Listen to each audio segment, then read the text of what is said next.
The cosmic survival game commenced with ruthless cruelty. A terrifying electromagnetic storm swept across the boundless galaxy, instantly devouring countless alien vessels. Lin Yuan stared at the apocalyptic scene through his viewport, his heart pounding wildly against his chest. Death was rapidly approaching from behind. Just moments ago, he was an exhausted corporate worker. Falling asleep with a small Shinjo spaceship model in his hand, he unexpectedly transmigrated into this perilous universe. To his absolute astonishment, the tiny toy merged with the system, transforming into a massive, fully functional interstellar spacecraft. A mechanical voice echoed in his mind, announcing the awakening of his great Xia bloodline. This unique heritage granted a permanent 5% enhancement to all his attributes and his vessel. His spaceship gained the extraordinary ability of infinite evolution through a mysterious lottery system. Cowardice is the tombstone of the submissive, courage is the anthem of the conquerors, the system declared. Facing billions of alien races and the deadly storm, Lin Yuan firmly gripped the control stick. His eyes burned with unwavering determination as he ignited the thrusters. Lin Yuan scrolled through his phone, reading news about space exploration. A shiny miniature model of the Shinjo spacecraft danced between his fingers. He had won this precious replica made of actual hull materials at an aviation exhibition earlier that morning. It was his favorite possession. "It's a pity I'm too old for the Space Academy," he muttered to himself. Tomorrow was Monday, and his exhausting life as a corporate drone would inevitably continue. With a heavy sigh, he closed his eyes and gradually drifted into a deep, dreamless slumber. Suddenly, a mysterious beam of blue light pierced through his bedroom window, illuminating the darkness. Lin Yuan's physical body began to dissolve into countless glowing blue particles, vanishing into thin air. The beloved spaceship model in his hand disappeared along with him, leaving no trace. "Welcome to the interstellar survival game," a deep, resonant voice echoed within his mind. "You do not need to know who I am. You only need to understand that you represent your entire race in this vast, unforgiving universe. Survival is your only ultimate goal." The voice continued, explaining that every species capable of space travel had been selected. "Being chosen is both your greatest fortune and your deepest tragedy. Come forth, warriors from billions of cosmic tribes. Experience the magnificent beauty and overwhelming despair of the endless sea of stars." Lin Yuan slowly opened his eyes, his mind still groggy. He immediately realized he was no longer in his familiar cramped bedroom. Instead of a ceiling, a breathtaking, dazzling galaxy stretched out endlessly before him. Millions of stars twinkled in the profound, silent cosmic void. A semi-transparent holographic screen suddenly materialized out of thin air, floating right in front of his face. A crisp notification sound chimed. "Player awakening detected. Initiating identity verification process. Please place your palm on the central sensor area of the screen to proceed with authentication." Was this a vivid dream, or had he truly transmigrated? An interstellar survival game. His lifelong dream of exploring space might actually be coming true. Without any hesitation, Lin Yuan reached out and firmly pressed his right palm against the glowing surface of the screen. A sharp, sudden prick stung the pad of his index finger. A single drop of crimson blood seeped out, instantly absorbing into the digital panel. The blood transformed into shimmering specks of light before vanishing completely. The screen flickered as lines of text began to scroll. The system displayed his basic information. His name was Lin Yuan, belonging to the human race. However, his potential was listed as unknown. Verification complete. Player identity confirmed, the system announced. Detecting special bloodline within the player. Currently analyzing unique genetic characteristics and latent abilities. Bloodline trait identified, tenacity. The screen flashed with a golden hue. "Congratulations. You have received a special bloodline enhancement reward. The player and their designated vehicle will receive a permanent 5% boost to all overall attributes." A surge of warmth flowed through his veins. The great Xia bloodline was truly terrifying in its power. A profound sense of immense pride swelled within Lin Yuan's chest. He felt a newfound strength coursing through his body. The holographic interface shifted again, prompting him to select his initial starting vehicle for the game. The system provided 3 crucial warnings. Once a vehicle was chosen, it would be permanently bound to him and could never be traded. It advised him to trust his first instinct, as a mysterious connection existed between player and ship. Death meant losing the vessel entirely. Lin Yuan stared at the endless array of spaceship images filling the screen. There were flying shuttles, heavenly swords, and basic meteorites. The page numbers at the bottom stretched into the millions. The sheer variety was completely overwhelming, leaving him entirely unsure of what to choose. Should he just close his eyes and pick randomly? Feeling lost, Lin Yuan subconsciously reached into his pocket. The moment his fingertips brushed against the cold metal of the Shinjo spaceship model, a sharp system chime abruptly shattered the silence of the cosmic void. System detects the player is carrying a spacecraft component from their native race. Do you wish to identify it? Lin Yuan froze for a second. His initial confusion rapidly transformed into wild, unadulterated joy. The toy model was actually recognized as a legitimate spaceship part. Without wasting another second, Lin Yuan pulled the miniature model from his pocket and pressed it against the holographic screen. A sweeping blue laser scanned the object. In an instant, the physical model dissolved into light and vanished, absorbed completely by the mysterious game system. Unknown component detected. Analyzing. The system hummed. Extraction of player's home planet interstellar data complete. unlocking exclusive spacecraft selection interface. The chaotic myriad of alien ships vanished from the screen, replaced by 3 distinct, highly detailed options derived directly from his own human civilization. The first option was the Shenzhou spacecraft, praised for its stable, reliable, and durable nature. The second was the Soyuz, described as a wild, spark-flying ride for the brave. The third was a Boeing ship, mockingly noted for only providing one-way trips at double the price. Lin Yuan carefully examined the 3 choices before him. A confident smile touched his lips. He didn't hesitate for even a fraction of a second. His finger tapped firmly on the first option. "I choose the Shenzhou manned spacecraft," he declared with absolute, unwavering certainty. Confirming player's final selection. "Congratulations on choosing a bloodline vehicle. The player and the spacecraft have achieved bloodline resonance." The system's voice carried a hint of excitement. "Vehicle receives resonance reward upgrade lottery system. Current vehicle level is 0. Remaining lottery draws 0. Analysis of unknown spacecraft component complete. Converting into 1 artificial intelligence brain chip. Detecting compatibility with player's vehicle. Installation successful," the system reported rapidly. Player data loaded. Operations manual loaded. AI activated. Initiating warp jump sequence immediately. The stars around him began to stretch. Everything in Lin Yuan's field of vision slowly dissolved into swirling, glowing starlight.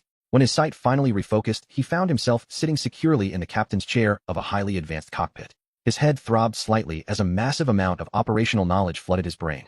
"Please proceed with biometric identification binding," a cold, mechanical female voice echoed through the cabin. Lin Yuan glanced around the pristine metallic interior, confirming he was entirely alone. The voice warned that failure to identify within 30 seconds would result in immediate destruction as an invasive species. Snapping back to reality, Lin Yuan cleared his throat and firmly gripped the main control stick with both hands. "I am Lin Yuan. Please commence identity verification," he commanded clearly. A scanning light swept over his face, reading his retinas and analyzing his vocal patterns instantly. "Verification successful. Identity of Commander and Pilot Lin Yuan confirmed." The AI's tone instantly shifted from cold hostility to a warm, pleasant demeanor. "Commander Lin Yuan, I am the Shenzhou spacecraft AI system. You may call me Xiaozhou. I will accompany you across the sea of stars." The deep, resonant voice of the game system suddenly returned, echoing directly in his mind once again. "Welcome everyone to the interstellar survival game. Warriors from billions of races have successfully logged in. All languages, resources, and technologies have been synchronized and translated for universal comprehension. From this moment onward, the game officially begins." The voice boomed with terrifying authority. "Remember, cowardice is the tombstone of the submissive, courage is the anthem of the conquerors. Initial routes have been plotted. Enjoy your cosmic journey, warriors." A chilling laughter faded into the void. Lin Yuan shook his head, clearing the lingering unease. He needed to assess his current situation immediately. "Zayas, who run a full diagnostic and retrieve the ship's status," he ordered. "Right away, Commander." Xiaozhou's crisp, cheerful voice was incredibly soothing. A detailed holographic display projected over the console. He reviewed his personal stats first. His physique and spirit were both rated at a pitiful level of 1. The system mockingly evaluated him as a weakling whose mind could be easily shattered by any cosmic disturbance. Only his great Xia bloodline offered a glimmer of hope. The vehicle information was equally concerning. The Shenzhou was at level 0, offering a mere 12 cubic meters of space. Its physical defense could only withstand slow, tiny meteorites. Power came from fragile solar panels, and the fuel tank was critically low, sitting at exactly 10%. Lin Yuan stared at the harsh evaluations on the screen, feeling utterly speechless. "Commander, these evaluations are automatically generated by the game system, not my subjective opinion." Xiaozhou hurriedly explained, sensing his frustration. "The interstellar communication channel is open. Would you like to view the public chat? Display it. Let's see if there's any useful information," Lin Yuan agreed. The main screen instantly filled with a dense, chaotic stream of messages from countless alien players. Panic and confusion dominated the chat. Someone screamed for help, claiming they were embedded inside a solid meteorite. Another player angrily challenged the system's voice to a shouting match. Someone else meekly asked for repair assistance for their broken ship. Cultivators begged to borrow spirit stones to power their magical flying artifacts. Lin Yuan's eye twitched at the sheer absurdity of the diverse cosmic races. Suddenly, a piercing alarm shattered the relative calm of the cockpit. Beep, beep, beep. Red warning lights flashed violently. "Commander, urgent system alert." Xiaozhou cried out. "A massive electromagnetic storm has materialized directly behind us. If it swallows our ship, we will be permanently eliminated." "What a..." Lin Yuan felt a cold chill run down his spine. The system had delivered a death sentence with the most pleasant notification sound. The brutal reality of this survival game finally crashed down upon him. This wasn't a joyride, it was a desperate race against death. He bit his lip, forcing down his rising panic. He locked away his childish excitement about flying a spaceship. This was a ruthless competition of civilizations. Since there was no way to retreat, he had to fight. He took a deep breath, his eyes narrowing with fierce determination. Zayas, who listened carefully. Lin Yuan's voice was deadly serious. "Report our current tactical situation immediately." "Yes, Commander. Our current speed is 7.8 kilometers per second. The storm is expanding at 16.7. Our remaining fuel can only boost us to 11.2. Xiaozhou's report felt like a bucket of freezing water poured over his head. How could they possibly survive this? Lin Yuan gripped the control stick so tightly his knuckles turned white. His palms were slick with cold sweat. Was his journey going to end right after it began? No. He absolutely refused to die here without a fight. He had to risk everything. Zayas, activate the forward scanning radar. Watch out for meteorites. Push the engines to maximum power. Full speed ahead, he roared, throwing caution to the wind in a desperate bid for survival. Yes, Commander. Xiaozhou responded, executing the commands flawlessly. At the rear of the propulsion module, 4 massive engines roared to life, spewing brilliant blue flames into the void. The Shenzhou shot forward like an arrow released from a taut bowstring, accelerating with terrifying bone-crushing force. Lin Yuan was violently pressed deep into his seat by the extreme forces. His internal organs felt like they were being crushed against his spine. Blood struggled to flow to his brain, making every breath an agonizing effort. His vision began to blur and darken around the edges. Warning: Commander's physical load has exceeded maximum tolerance limits. Immediately reducing engine output. Xiaozhou's panicked voice echoed in the cabin. Lin Yuan's face was flushed red, gasping for air as the pressure slightly eased. He realized his weak physique was a massive liability in this deadly universe. Radar anomaly detected. Xiaozhou announced, snapping him back to attention. Abnormal signal reflection found 300 kilometers ahead. An unidentified object is traveling at 9 kilometers per second in our exact direction. Estimated contact in 300 seconds. Lin Yuan forced his blurry eyes to focus on the screen. Catch up to it. Once we are close, maintain a safe distance and fly alongside it. Lin Yuan commanded, wiping the sweat from his brow. 6 minutes later, the Shenzhou slowly approached a metallic meteorite roughly the same size as their ship, gleaming with a silver-white luster. The moment Lin Yuan's eyes locked onto the glowing meteorite, a system notification exploded in his mind. Congratulations. Player Lin Yuan has discovered a silver-tier meteorite treasure chest. Activating player's luck attribute. Current luck value 1. Do you wish to acquire it? Yes or no? Lin Yuan's eyes widened in sheer disbelief. This massive chunk of metal was actually a treasure chest. This game was incredibly generous. With the deadly storm still raging behind them, he didn't have time to marvel. He frantically selected yes in his mind, praying for a miracle. Due to low vehicle level and lack of a robotic arm, the system will present the contents directly to your mind for selection. This is a one-time privilege, the system stated. For items appeared 50 tons of fuel, a robotic arm blueprint, standard food, and standard water. He was allowed to choose 2 items. If the selected items exceeded his ship's cargo capacity, the excess would be confiscated. If you fail 10 times, you will receive the incompetent player title, permanently reducing your loot, the system warned. Lin Yuan sneered at the cruel, stingy rules. There was no need to hesitate. He desperately needed the first 2 options to survive. He made his choice instantly. Commander, the propulsion fuel tanks are completely full. I've also received a universal robotic arm blueprint. Xiaozhou cheered, her voice filled with immense relief and excitement. Increase engine power. Accelerate now. Lin Yuan ordered, feeling the renewed thrust push them forward. Keep the radar scanning at maximum capacity. Analyze the robotic arm blueprint immediately. He remained calm and focused, dictating commands as the spaceship tore through the dark, unforgiving expanse of the cosmos. 10 seconds later, Xiaozhou reported back. Blueprint analysis complete. Based on our current resources, we only need 1 control chip, 2 units of basic metal, and 1 unit of basic fiber to construct the robotic arm. Lin Yuan stared ahead, ready to conquer the next deadly challenge. Xiaozhou, heed my command. Lin Yuan felt a wave of relief wash over him, as if he had narrowly escaped a disaster. Although the electromagnetic storm behind him had been temporarily evaded, there was no guarantee that the system wouldn't accelerate its onslaught. Lin Yuan dared not delay for even a moment. Modifying the mechanical arm must be our top priority. We need to gather the materials with utmost urgency. Understood. The radar is operating at full power, and Xiaozhou is currently sifting through useful messages on the chat screen. As some players have temporarily escaped the survival crisis, the game system has opened the player trading system. However, the currency system remains locked, and only item exchanges are supported for now. Each transaction will incur a fee determined by the system to compensate for the energy consumed during item transfer. Before the currency system is unlocked, transaction fees will be recorded and automatically deducted from players' balances once it is available. If a player lacks any assets, the system will default to assigning them tasks in exchange for debt repayment, leading to a temporary loss of player status, while fulfilling certain special assignments to offset transaction fees. What if a player has neither resources nor cargo? Lin Yuan inquired further. The game system indicates in a small print below that if a player has no assets, they will be required to work off their debt for the system, temporarily losing their player status to assist in completing specific tasks in lieu of transaction fees, Xiaozhou replied. Earnestly, Lin Yuan contemplated the system's customary nature and felt a chill run through him. Working off one's debt for the system. Surely that couldn't bode well. He had to find a way to earn money. He could not allow himself to become a mere pawn of the system. Lin Yuan directed his gaze to the screen. Search for trading information and project it onto the display. The screen displayed a steady stream of information with irrelevant details filtered out, leaving only the pertinent item exchanges. Item exchange fair and square. Selling standard food 10 units, standard water 10 units available for bulk or individual sale, private message with offers. Selling universal fuel 10 tons essential for escape. Only exchanging for cargo blueprints. Interested parties message privately. Seeking a pet, the lonely expanse of the starry sky is too desolate. Looking for a companion to count stars together. Was this individual engaging in the abstract? How could someone like that escape the pursuit of the electromagnetic storm? As Lin Yuan scanned the trading information, he mused that life was often the same. Some would never reach their Rome, while others were born there. Rubbing his weary eyes, Lin Yuan suddenly spotted the desired information. Selling control chip LV01, exchanging only for universal fuel private message with offers. Highest bidder wins. Xiaozhou, calculate how much universal fuel we can afford for trade. Receive, Commander. The ship was previously loaded with 30 tons of fuel and currently has 24 tons remaining. To ensure safe navigation, it is advisable to retain at least 25 of fuel reserves. I recommend that the universal fuel allocated for trade should not exceed 16 tons.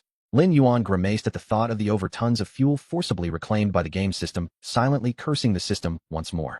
Message him with a bid of 13 tons. Lin Yuan glanced at the seller's name Zhu Dena and instructed Xiao Zhou to send the private message. Lin Yuan had Xiao Zhou conduct another search of the sales information. The highest quantity of fuel for sale was still the tons he had previously seen. Based on Lin Yuan's assumptions, all initial vehicle fuels would likely be limited, otherwise the threat of the electromagnetic storm would be significantly diminished. The seller of the fuel Nyoru may have also obtained a substantial amount of fuel from some type of treasure chest, much like Lin Yuan. Lin Yuan was gambling on the notion that most players did not possess much fuel, and that Nyoru likely had less fuel than he did. The demand for control chip LV was not yet critical. Report, Commander. Zhu Dena has replied. Xiao Zhou's tone was urgent. He claims someone has offered 14 tons and is asking if we can increase our bid. Lin Yuan could not ascertain the truth of Zhu Dena's statement. Still, he indeed needed the control chip and could only raise his offer slightly. Do not reply immediately. When he inquires again, tell him the maximum is 15 tons, no more. After advising Xiao Zhou, Lin Yuan focused once more on the display, searching for anyone else selling control chips. Half an hour later, Lin Yuan had found nothing. Commander, transaction successful. Zhu Dena accepted our offer. A second later, a bright yellow circular light appeared in the ship, the surrounding space rippling like water. A chip the size of a fingernail floated through the light, suspended before Lin Yuan. Simultaneously, the ship's fuel level plummeted too. Zhu Dena hesitated for quite a while, but he ultimately traded with us. Xiao Zhou's voice brimmed with delight. As if to say, look at how great I am. Praise me. Well done. The remaining basic metal and basic fiber should not be in high demand. Assess the usable resources on the ship and handle the trading yourself. Understood, Commander. Task completion guaranteed. The intelligence system assists the player in completing a task, unlocking the upgrade progress feature. Level LV evaluation, use your brain. The more you use it, the sharper it becomes, just like the intelligence system. Lin Yuan was taken aback. Could this be possible? Report, Commander. All materials have been collected. Shall we synthesize the universal mechanical arm for the ship? Lin Yuan instinctively glanced at the attribute information. Level LV, indeed the progress had increased. Synthesize. Lin Yuan's tone carried a hint of excitement. An external mechanism of the Shenzhou ship was about to be completed. 10 minutes later, outside the orbital chamber, a mechanical arm was neatly folded against the chamber wall. Lin Yuan gazed at the radar screen where a marker indicated the location of a meteor-level treasure chest and exclaimed, target ahead. A treasure chest. Full speed ahead. Perhaps the Shenzhou's speed had surpassed its initial capabilities, or perhaps Lin Yuan was simply riding a wave of luck. Since the installation of the mechanical arm, Lin Yuan had entered grab mode. In the blink of an eye, the first planetary day was drawing to a close. Lin Yuan had utilized the mechanical arm to seize and open 2 meteor-level black iron treasure chests, 2 meteor-level bronze treasure chests, and 1 meteor-level silver treasure chest.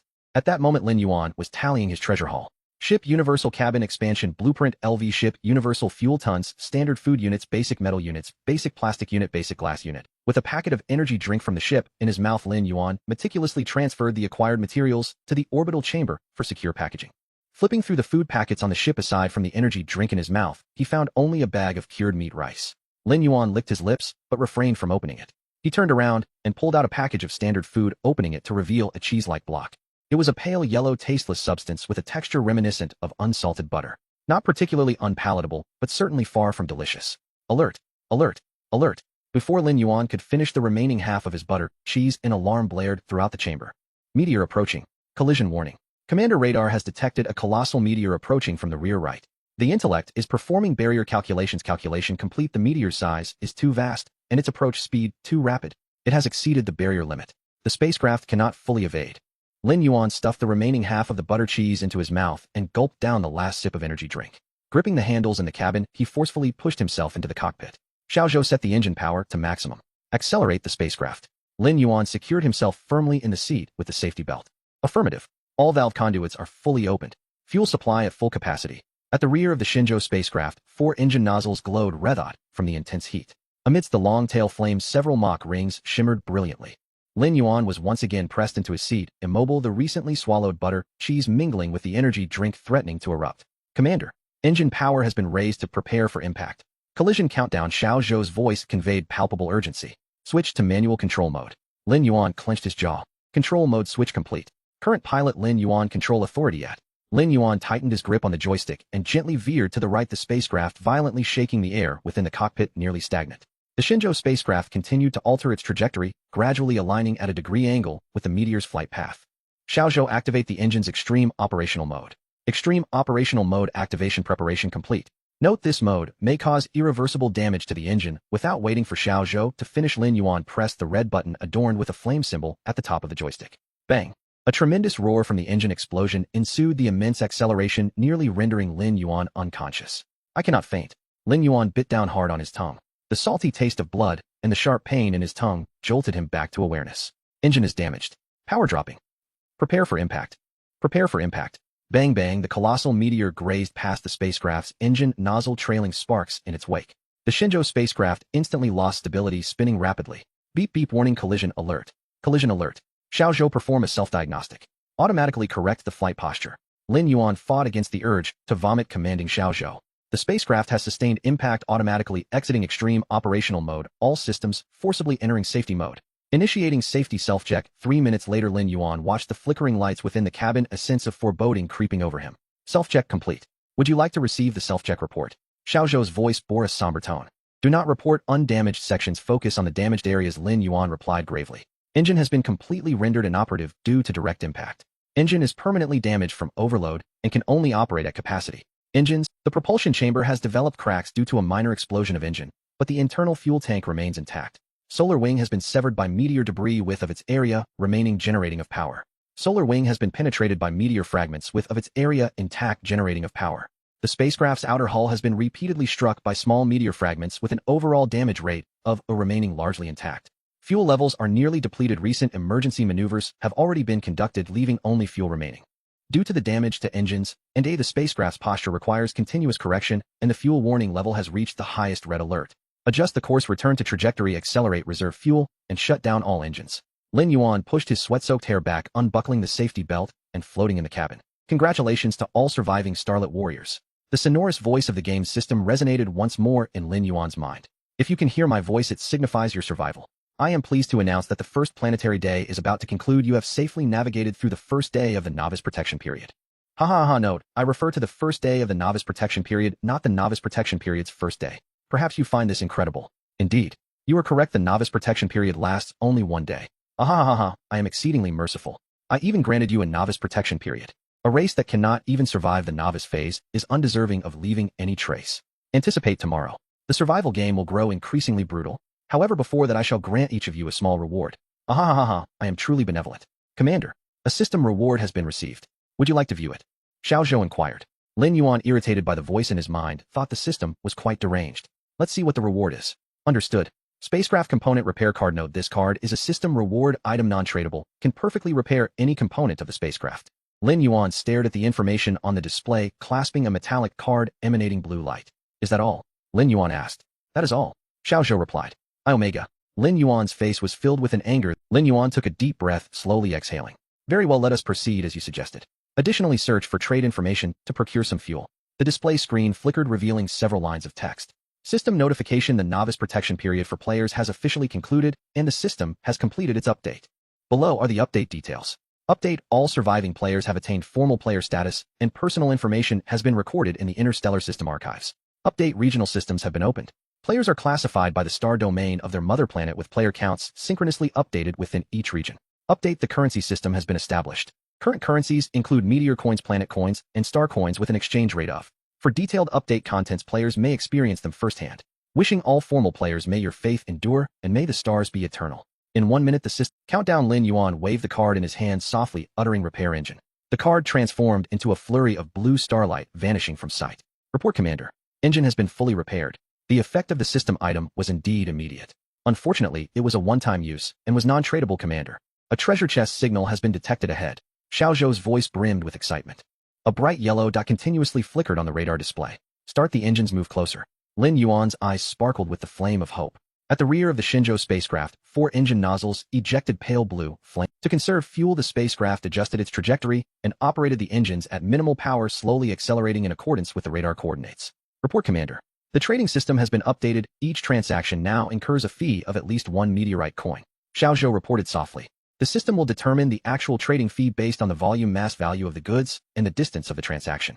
Currently, we owe the system 3 meteorite coins in transaction fees, with a mandatory payment deadline of 1 planetary day.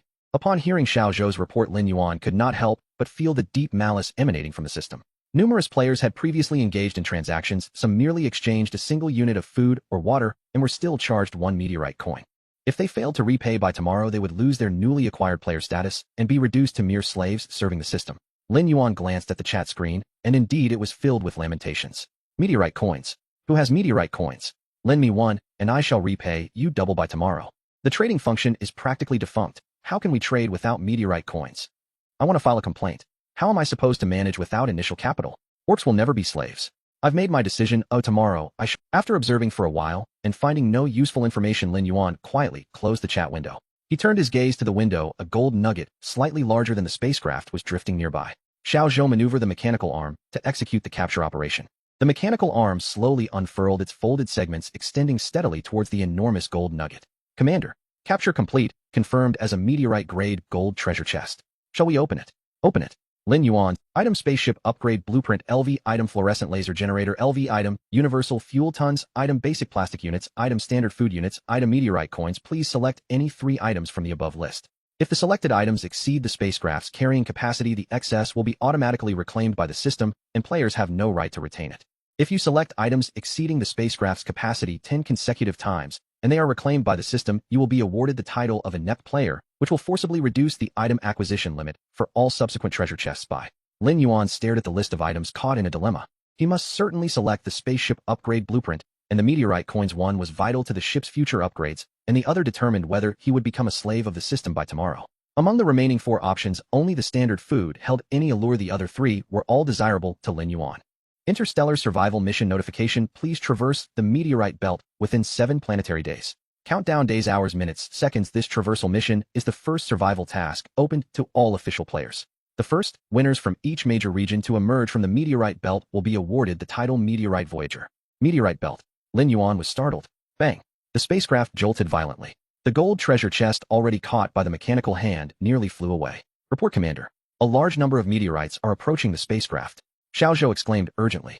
Lin Yuan furrowed his brow and quickly devised a plan, silently reciting select spaceship upgrade blueprint LV-11 fluorescent laser generator LV-1 meteorite coins 6. In an instant, the gold treasure chest outside vanished. A gently glowing blueprint and 6 black coins floated before Lin Yuan. Please immediately select an installation location for the fluorescent laser generator LV component. If installation is not completed within seconds, the system will reclaim the component. Countdown. A system alert swiftly popped up on the screen. Lin Yuan was momentarily speechless. Xiao Zhou opened the spacecraft's engineering diagram and analyzed the optimal installation location for the laser generator. Yes, Commander. A few schematics rapidly generated on the display. Report, Commander. According to Xiao Zhou's calculations, installing it at the front end, docking bay, rear propulsion chamber, or the side wall of the cockpit all have shooting blind spots. Share your thoughts, Lin Yuan encouraged. I believe the laser generator can be mounted on the mechanical arm. This allows for greater flexibility and ensures no shooting blind spots. Lin Yuan glanced at the countdown on the screen. Agreed, let us proceed as you suggested. After installation, you will serve as the primary operator for the laser. Understood, Commander. Xiao Zhou's voice brimmed with joy, reflecting his approval. Lin Yuan glanced at the intelligence information. Level LV rating. If you treat it as a partner, it will indeed become your partner.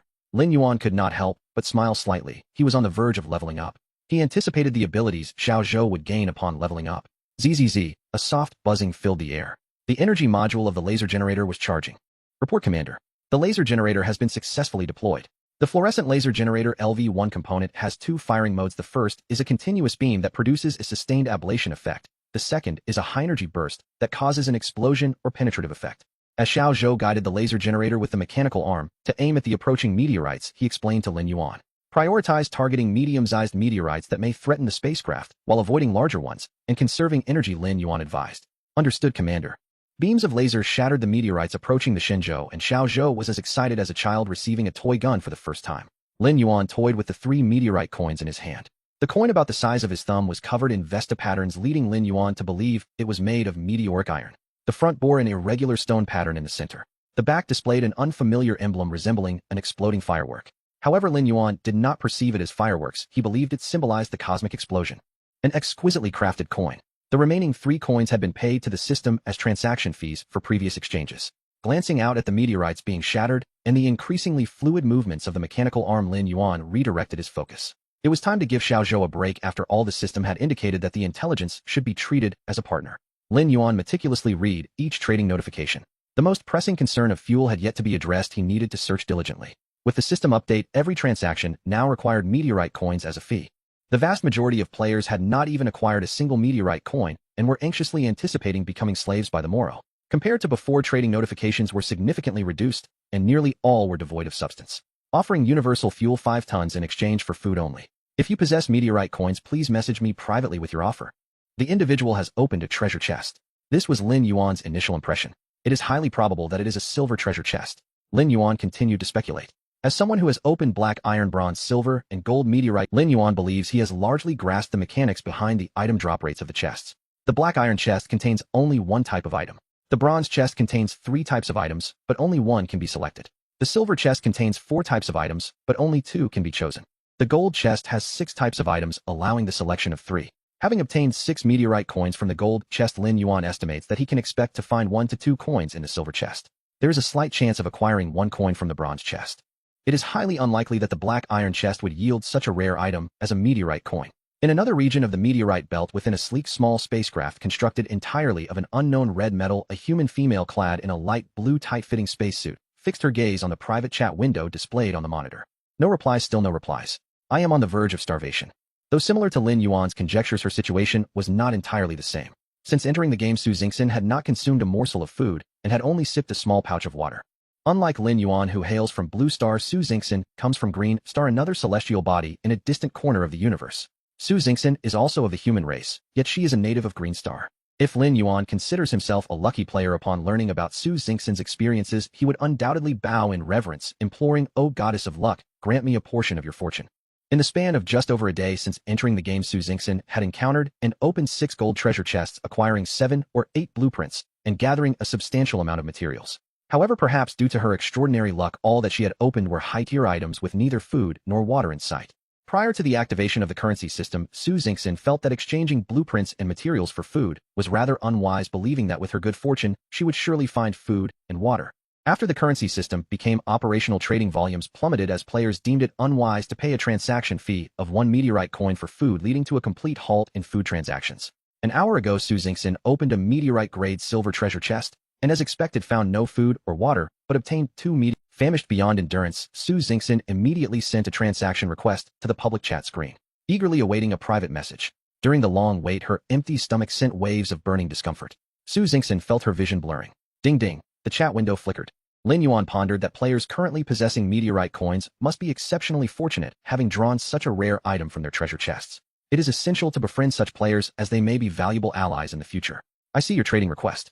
My supply of standard food may be insufficient, but I do have a portion of cured meat rice, which is absolutely delightful. Would you agree to trade? Cured meat rice. Although she was unfamiliar with it, the name alone sounded delectable. Upon seeing the private message notification, Su Xingxin resolved to trade immediately regardless of the offer, and was pleasantly surprised. I agree. The cured meat rice is a must-have. I am flexible on the quantity of standard food, and if possible, I would appreciate some standard water as well. She quickly replied to Lin Yuan, and promptly activated the trade interface. After completing these actions, Su Xingxin felt a slight flush of embarrassment. It was one thing to seek food, yet she had audaciously requested water as well. Was she being a bit too greedy? Su Xingxin rubbed her slightly warm cheeks. No matter hunger prevailed, she needed to eat first. At worst, she could reciprocate with some resources and materials later. In a swirl of yellow and brown, a spatial disturbance occurred, and a portion of cured meat rice, 5 units of standard food, and 6 units of standard water floated before Su Xingxin.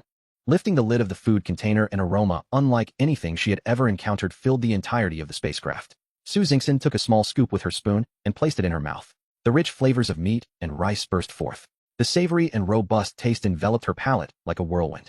The chewy cured sausage and the tender rice presented a sensation she had never experienced, and Su Xingxin found herself utterly entranced by the culinary delight.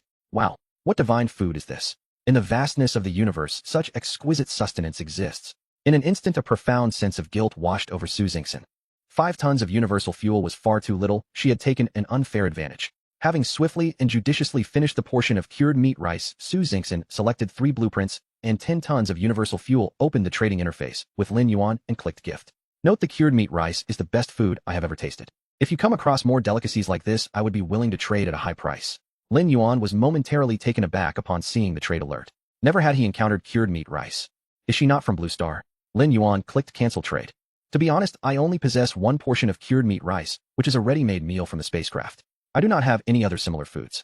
Lin Yuan spoke the truth. That's alright, keep it. I have plenty of blueprints and fuel. The universe is vast, and who knows when I might encounter similar food again. Su Xingxin initiated the trade once more. Lin Yuan, not one to be overly formal, chose to accept. Very well, should I come across similar food in the future, I will prioritize trading with you. Lin Yuan sent a friend request to Su Xingxin. As Lin Yuan gazed at Su Xingxin's name in the friend list marked with the label human, he couldn't help but reflect: indeed, humans exist beyond Blue Star and other corners of the universe. Commander, anomaly alert. An enormous meteorite detected ahead. Lin Yuan glanced at the radar display, where a bright spot occupied nearly 1/4 of the screen. How could such a massive object exist in the meteorite belt? Approach for observation and attempt to fire lasers at the surface of the meteorite. Given the unusual nature of this phenomenon, Lin Yuan decided to take a shot first. After all, he had just acquired 15 tons of fuel, so even in the event of an emergency, he would have sufficient resources to escape. Report: the first attack is complete and no damage is detected on the meteorite's surface. Full power, initiate a second attack. Lin Yuan was puzzled. The meteorite was remarkably resilient, showing no signs of damage whatsoever. Second attack complete. No damage observed on the meteorite's surface. However, a slight energy fluctuation has been detected. The small vessel reported excitedly. Indeed, there was something unusual about this situation. Approach the meteorite and employ the mechanical arm to capture and anchor it. Commander, could this pose a danger? The small vessel inquired anxiously. Risks and opportunities coexist. Survival in the cosmos demands a bold approach rather than mere survival. Prepare for contact. Report: the Shenzhou has successfully docked and the mechanical arm is securely connected. Xiao Zhou's report was firm and resolute. Lin Yuan glided into the orbital cabin and turned to close the cockpit door. Through the porthole of the orbital cabin, Lin Yuan quietly observed the colossal asteroid outside. The mottled surface bore no distinction from that of ordinary small meteorites. Yet as starlight illuminated the area previously struck by lasers for the second time, Lin Yuan discerned a faint gleam characteristic of metal. Could it be a massive metallic object encased in rock? After a prolonged observation, Lin Yuan raised his hand to open a large storage compartment. Inside was a remarkable piece of equipment: the Feitian extravehicular suit. I am preparing to venture outside. Xiao Zhou, please establish a wireless communication signal between the Shenzhou and the Feitian extravehicular suit. As Lin Yuan spoke, he began to slip his legs into the pants of the extravehicular suit. Half an hour later, he was fully outfitted in the suit. The suit's self-diagnostics are complete, and all functions are operational. For safety, please ensure the commander returns within 8 hours. Understood. Initiating pressure equalization, Lin Yuan replied calmly. Shoo. The pressure release valve activated and the air within the orbital cabin gradually diminished. Pressure equalization complete. All indicators are normal. The hatch can now be opened, Xiao Zhou reported. Lin Yuan slowly turned the hatch handle and forcefully pulled it open. A primal cosmic sensation rushed in to greet him. Even through the suit, Lin Yuan felt an overwhelming chill from the depths of the universe, sending goosebumps across his body. Was this the sensation of space? Steeling himself, Lin Yuan gently floated out of the hatch. I have exited the cabin. Feeling great. The words he had imagined countless times escaped his lips. Commander, please exercise caution. Countdown initiated: 7 hours, 59 minutes, 59 seconds. Lin Yuan gently closed the hatch and drifted towards the massive asteroid, guided by the mechanical arm. In just a few dozen meters, he floated for over 10 minutes.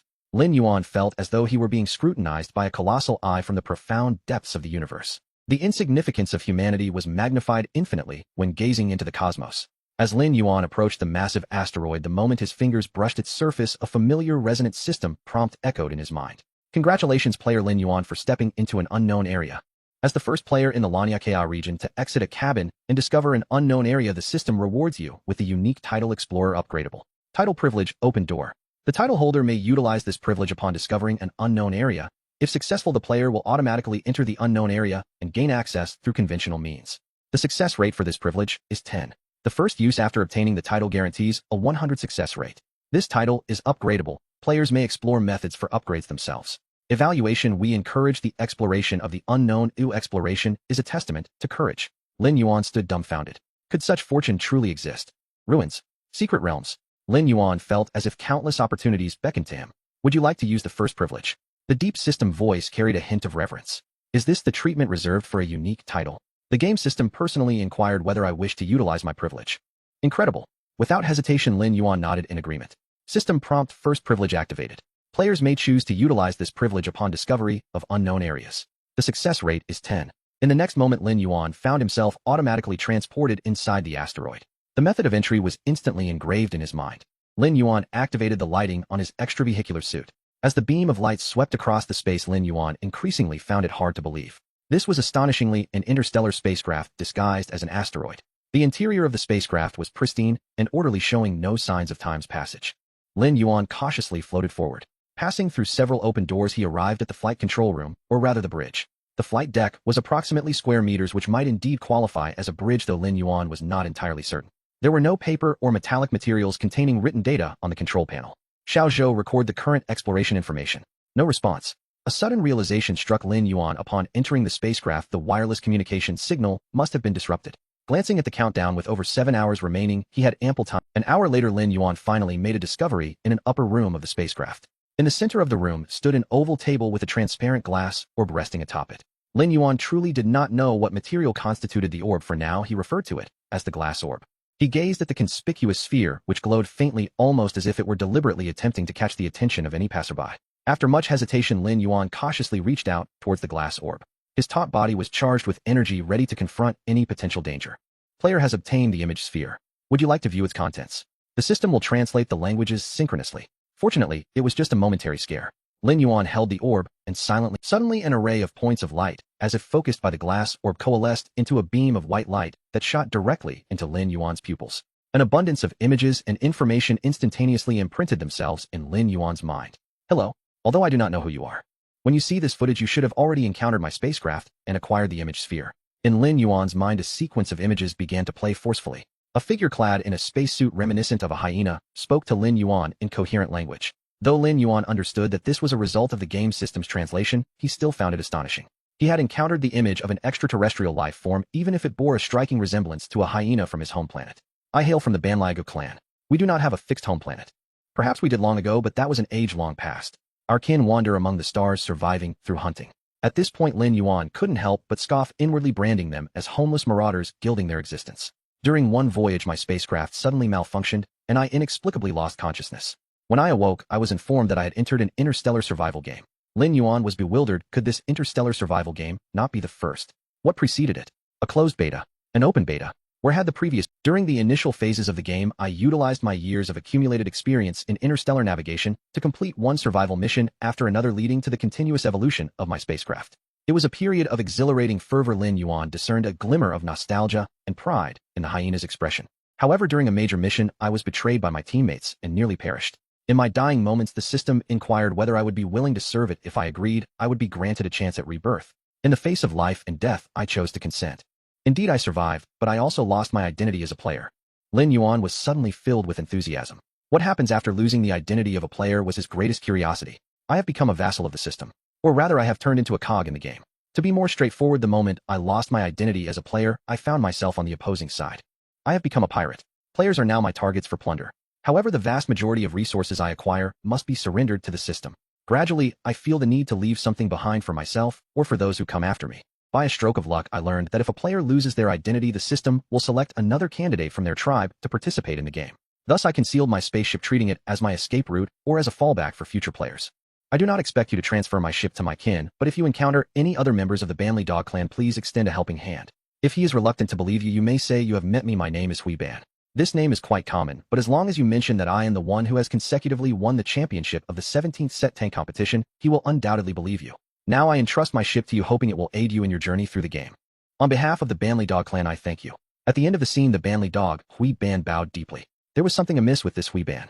Lin Yuan trusted his instincts. Nevertheless, he placed the memory ball into the backpack of his spacesuit. According to the information within the memory ball, this glass sphere also served as the key to activate the spaceship.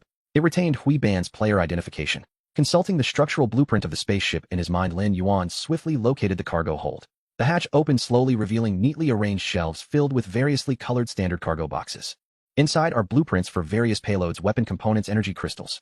As he glanced at the labels on the boxes, Lin Yuan felt as if his eyes were filled with stars. This was an incredible windfall.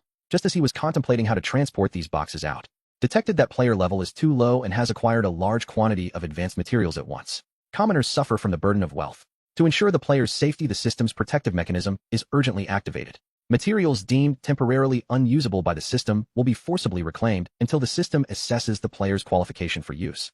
A flash of blue light swept over, and the once full warehouse was instantly left barren. System I Delta.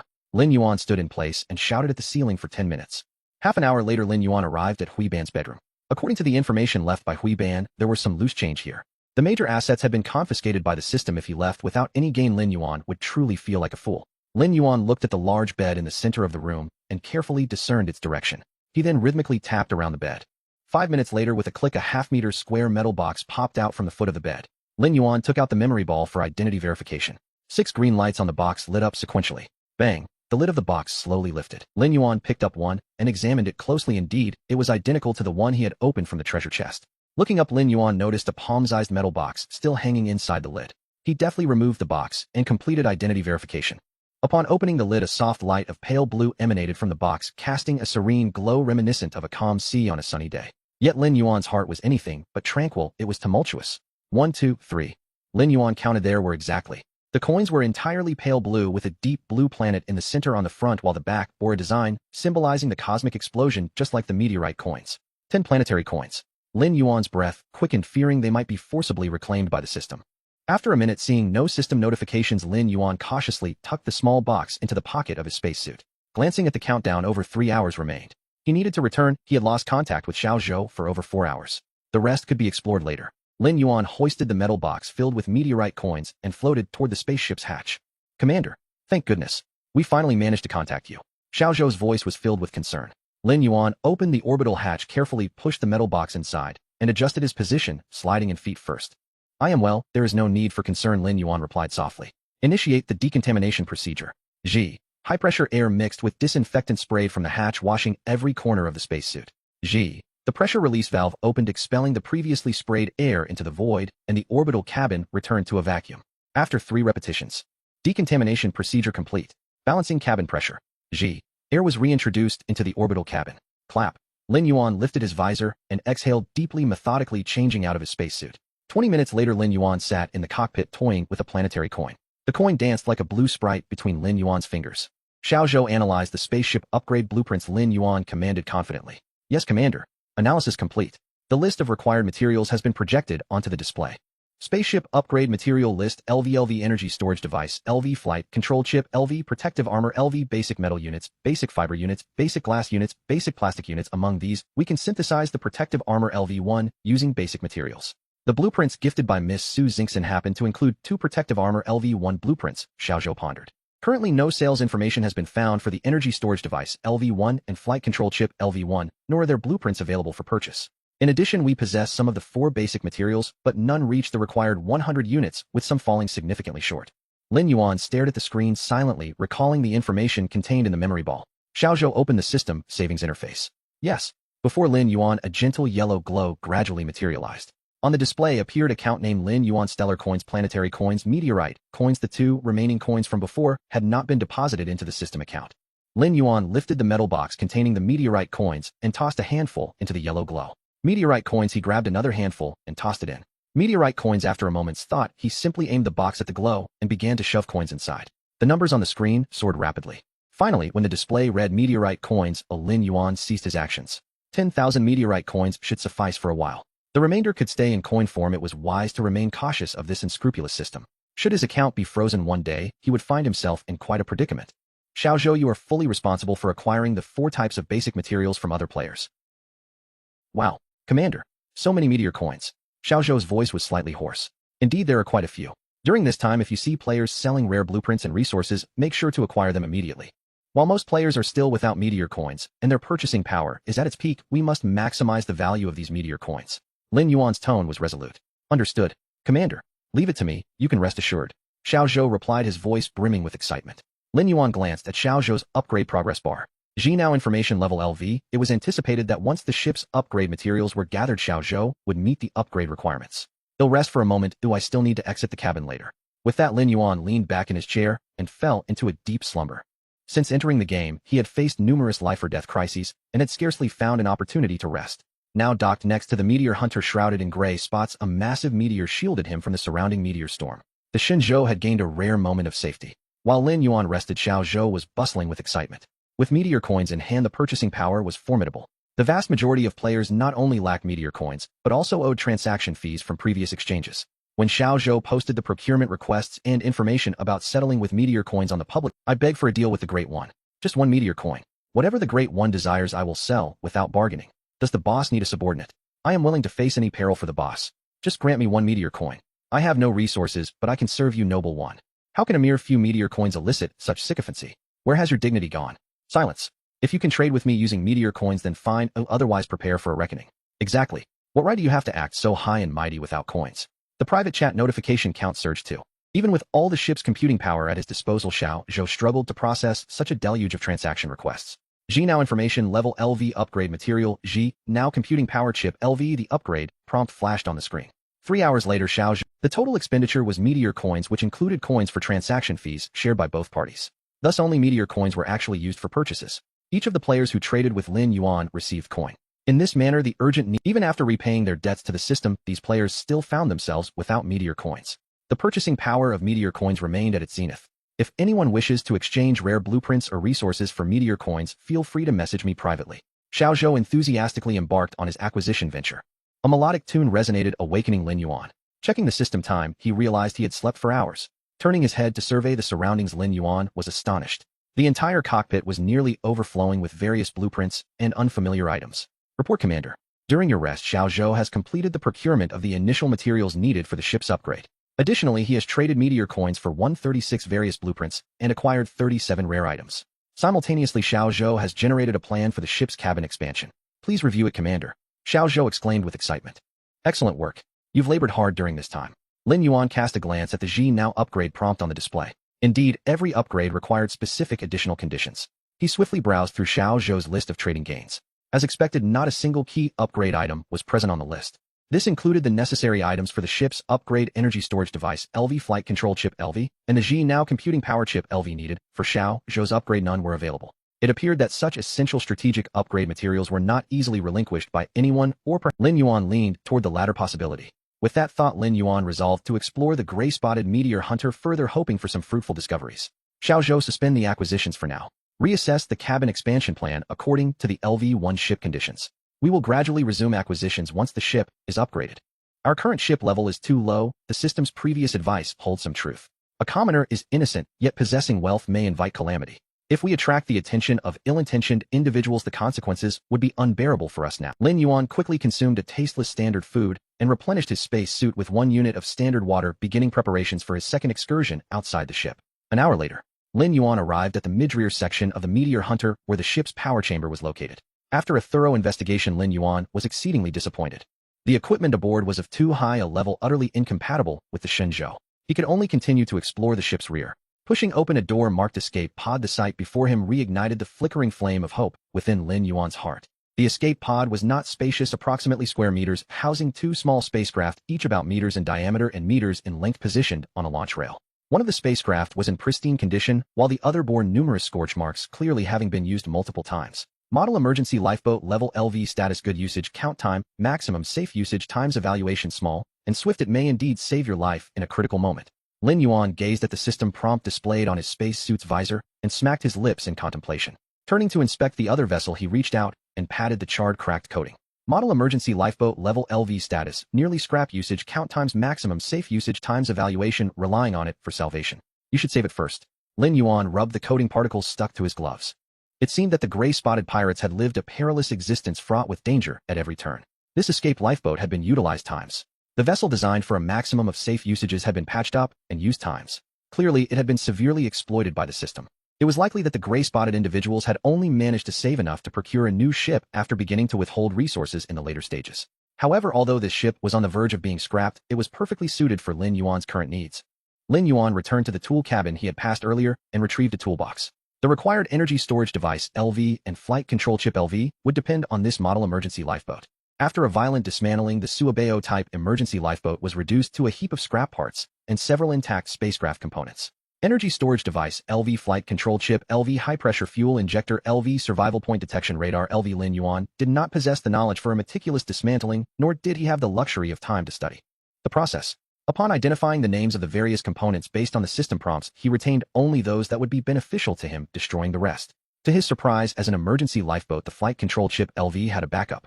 He intended to use the new chip to upgrade the Shenzhou, while the other would be traded with other players for rare resources. Regrettably, Lin Yuan could not find the intellect core computing chip LV required for the upgrade of the lifeboat. There was no intellect system on board, nor was there one in the Suabeo type. Lin Yuan floated to the dismantled spaceship's navigation computer, extracting a storage card from within, its dark surface gleaming like a piece of carbon. Had it not been for the system prompt, Lin Yuan would never have imagined that this carbon-like object could potentially contain navigational routes within this starry expanse. It is important to note that this was not the rudimentary route provided by the system, but rather the interstellar shortcuts utilized by space pirates to ambush players' ships and escape in emergencies. Lin Yuan carefully stowed the carbon stick into the pocket of his chest. Although the Shenzhou currently lacked the equipment to read such data storage cards, who knows what upgrades might be possible in the future. With a substantial amount of materials, Lin Yuan made 2 trips back and forth. Upon returning to the orbital cabin, the countdown was nearing 0. Xiaozhou immediately initiate the ship upgrade process after synthesizing the defense armor LV. In the cockpit, beads of sweat formed on Lin Yuan's brow as the Shenzhou was finally about to undergo its first upgrade. Understood. Xiaozhou responded with excitement. Commence the synthesis process. Retrieving upgrade conditions. Conditions for defense armor LV blueprint are met. Conditions for basic metal units are met. Conditions for basic fiber units are met. Conditions for basic plastic units are met. Beginning synthesis. Synthesis complete. Launching Shenzhou ship LV to LV upgrade process. Retrieving upgrade conditions. Conditions for energy storage device LV are met. Conditions for flight control chip LV are met. Conditions for defense armor LV are met. Conditions for basic metal units are met. Conditions for basic fiber units are met. Conditions for basic glass units are met. Conditions for basic plastic units are met. System reminder. Reminder. The ship cannot be downgraded after the upgrade. Reminder. The upgrade applies solely to the ship's main body. External mounts and internal cargo are not included in the upgrade. Reminder. The upgrade process requires a significant amount of time during which the ship cannot be operated. Please confirm whether to initiate the upgrade process. If the current ship is in a non-secure area, it is advisable to dock in a secure area before proceeding with the upgrade. Confirm initiation. Lin Yuan's voice trembled slightly. Beginning upgrade. Time required for this upgrade minute. Letting out a long breath, Lin Yuan quietly asked Xiao, can you operate the ship during the upgrade? Reporting, Commander. The ship's upgrade process is under the highest system authority, and Xiao cannot interfere. However what? Lin Yuan sensed he might have stumbled upon a loophole. Although Xiao cannot interfere with the system's upgrade modifications, it can perceive which parts are undergoing upgrades, which have completed and which have yet to begin, Xiao explained candidly. So when the system does not affect a certain part, that part can still be operated, correct? In principle, yes. However, the entire ship's system operates in a highly complex manner, and various components do not function entirely independently. Thus, during the ship's upgrade process, the parts that can be operated while ensuring complete safety are indeed quite limited, Xiao replied honestly. Understood. Lin Yuan was thoroughly satisfied with this information. At the very least, in certain extreme conditions in the future, Lin Yuan could accurately assess the feasibility of initiating the upgrade process. After all, could there ever be absolutely safe zones on the journey of interstellar survival? 1 minute later. Shenzhou ship upgrade complete. Initiating bloodline resonance reward upgrade lottery. In Lin Yuan's mind, a massive lottery wheel materialized out of thin air. Standing beside the wheel, he felt as small as an ant next to a Ferris wheel in a park. It was immense. The wheel was densely populated with countless colorful rewards. This was the Bloodline Resonance Lottery Wheel. Lin Yuan was profoundly astonished. The vast wheel spun rapidly, and Lin Yuan could only discern an array of colors without clearly seeing the corresponding rewards. Please click the lottery button within minute. After clicking, the wheel will stop spinning in seconds. If the player does not click the button within minute, the opportunity for this lottery will be forfeited. A screen appeared out of nowhere displaying a red button labeled Start Lottery, which blinked incessantly. Taking a deep breath, Lin Yuan gently tapped the screen with his index finger. The button on the screen transformed into a colossal countdown. Creak. The enormous sound of the wheel's brakes echoed in Lin Yuan's mind. Instinctively, he covered his ears, but it proved futile. The massive wheel came to a steady halt. Lin Yuan saw the pointer on the edge of the wheel resting on a golden ribbon. Congratulations to player Lin Yuan and the vessel Shenzhou for completing the Bloodline Resonance Ship Attribute Self-Repair. Basic self-repair upgradable in non-dangerous environments. The ship automatically repairs of cumulative damage every hour. A flash of blue light passed before Lin Yuan's eyes, returning his focus to the cockpit. Shenzhou ship LV upgrade complete. Meets interstellar ship rating conditions. Current level Stardust class. The player may select one reward from the following options. Note all rewards have been automatically adapted to the ship's model with no compatibility issues. Reward Stardust-class Universal Fuel Power Engine. Reward Stardust-class Hull Electric Propulsion Engine. Reward Stardust-class Navigation System. Set a flicker of surprise crossed Lin Yuan's face. It turned out that ships had ratings, and there were rewards for these ratings. Evidently, as he delved deeper into the game, an increasing wealth of content was gradually unfolding. The Shinjo's engine had sustained damage, although engine was fully repaired. Engine could currently only operate at low power. However, having just drawn the basic self-repair ship, attribute the engine that could not be temporarily repaired was now capable of slowly self-repairing. Moreover, for Lin Yuan, who had just acquired the Pirate Star chart, the need for a navigation system did not seem as urgent. After a moment's contemplation, Lin Yuan resolutely declared, "I choose the Stardust-class Hull Electric Propulsion Engine." At the exterior of the propulsion module's rear end, 4 Hall effect thrusters are symmetrically arranged, emitting azure ion beams. Xiaozhou sift through the schematics acquired from previous transactions and commenced the ship's modification. Additionally, see if there are any blueprints for manufacturing data retrieval devices. Yes, Commander. The new spacecraft modification plan merely requires slight optimization of the previous blueprint. Xiaozhou replied confidently. Discovered Universal Storage Device Reader Blueprint 1. Excellent. Initiate the spacecraft system notification. Your spacecraft has passed the assessment. All indicators are now digitized and can be displayed visually. Name: Lin Yuan, race human, bloodline Xia, potential modestly moldable, evaluation capable of survival and thriving reasonably well, suggesting some latent potential. Physique, mentality, luck, bloodline trait, resilience. Player and their vehicle. All attributes requires attribute values to exceed for the bonus to display. Title: Explorer, unique upgradable privilege. Open the door. Success rate, vehicle information. Name: Shenzhou spacecraft, space, cubic meters, under modification, level LV, evaluation. Welcome to the interstellar spacecraft family. Physical protection, evaluation capable of withstanding slow impacts from small meteoroids. Energy source, solar panels, under modification. Energy storage core, energy storage device, LV fuel, remaining propulsion engines, initial engines, under modification. Stardust class Hall effect thrusters, external mounts, universal mechanical arm, under modification. Fluorescent class laser emitter, LV, under modification. Internal payload analyzer, under production. Synthesizer, under production. Decomposer, under production. Weapon system, under overall construction. Bloodline resonance upgrade, lottery, remaining lottery attempts. Spacecraft attributes, basic, self-repair, upgradable, in non-hazardous environments, automatically repairs of the spacecraft's overall damage per hour. Smart brain information. Name: Xiaozhou, level LV, upgrade materials, smart brain computational power chip, LV. Lin Yuan pondered. The spacecraft has a level, and so does the smart brain. Why does it not display the player's level? So far, the only quantified attributes he possesses are physique, mentality, and luck, yet the system has not informed him how to enhance them. Lin Yuan vaguely sensed that players indeed have levels. Perhaps he simply had yet to discover the opportunity for advancement. Report, Commander, the spacecraft modifications are complete. Xiaozhou's voice pulled Lin Yuan back from his reverie. Lin Yuan surveyed the modification projects listed on the screen, feeling immensely satisfied. After all, a LV spacecraft is merely a newly recognized interstellar vessel by the system, and transforming it into its current state is indeed remarkable. There are still plenty of blueprints left, but Xiaozhou believes there's no necessity to install all the devices, as energy consumption is a significant concern. Indeed, our modification philosophy is functionality, practicality, and efficiency. Lin Yuan concurred with Xiaozhou's opinion. He felt that although Xiaozhou had yet to upgrade, it had undeniably become more astute compared to before. The current Shenzhou spacecraft was designed to be 3 times larger than before, with the orbital module divided internally into 3 sections: front, middle, and rear.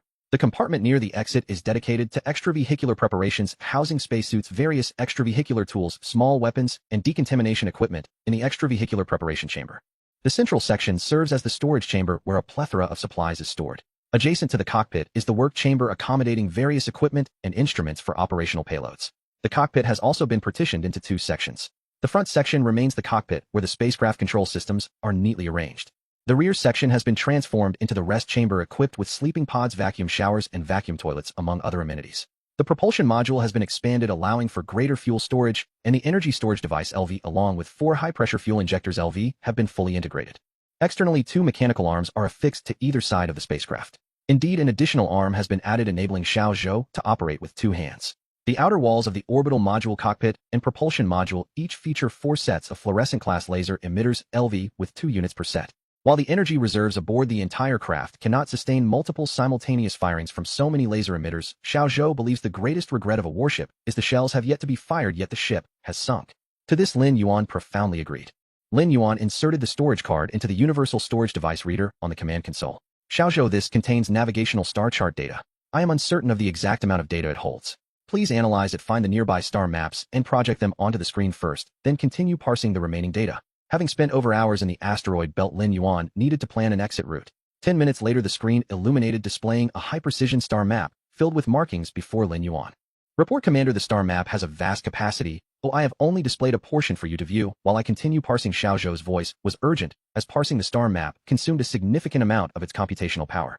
"After locating the boundary of the asteroid belt, plan several routes according to your reasoning." "Understood, Commander." Lin Yuan had not previously studied star maps, nor had he even looked at nautical charts. His only practical experience had been with navigation software on his smartphone. After observing the star map for a while, Lin Yuan realized that even if he were to gaze upon it for 2 days and nights, he would not be able to devise an excellent route. He then shifted to browsing the navigation logs saved within the star map data, marked with gray blotches. As he perused a repeatedly appearing coordinate piqued Lin Yuan's curiosity. In the desolate asteroid belt, why had the gray blotch repeatedly revisited that coordinate? Xiao Zhou marked this coordinate on the star map. "Understood." A bright yellow dot appeared on the star map. Lin Yuan noted that the annotation next to this dot contained only one phrase: Old Lin's scrap recycling station. Old Lin, sharing his surname. Is he human? Or an extraterrestrial? Perhaps a member of the interstellar pirates as well? Lin Yuan suddenly recalled the survival point detection radar LV he had dismantled from the Shuo Bao type emergency lifeboat and had now installed on the Shenzhou. Xiao Zhou import the historical data from the survival point detection radar into the star map. The star map illuminated with a cluster of luminous points. The green points represent previously detected survival points. The dark green points indicate locations where landings have occurred. The blue points signify potential survival locations that have yet to be actually surveyed, Xiao Zhou explained. A glimmer of excitement flashed across Lin Yuan's face. The gray blotch had landed at the location marked as Old Lin's scrap recycling station twice using the lifeboat. Little boat, prepare to set sail. Mark the current coordinates. Lin Yuan believed that at some point in the future he would return to the meteor hunter after all the Luing Qiu was still in his possession. The next target, Lao Lin's scrap recycling station. The Shenzhou lifted anchor, folding the retrieved mechanical arm back onto the ship's exterior. At the stern, 4 engines ignited, gradually accelerating the spacecraft. Beep beep beep. "Commander, Miss Su Xingxin has sent a message. Please check." Open the chat interface. "Su Xingxin, I need your help. I can offer compensation. It's urgent."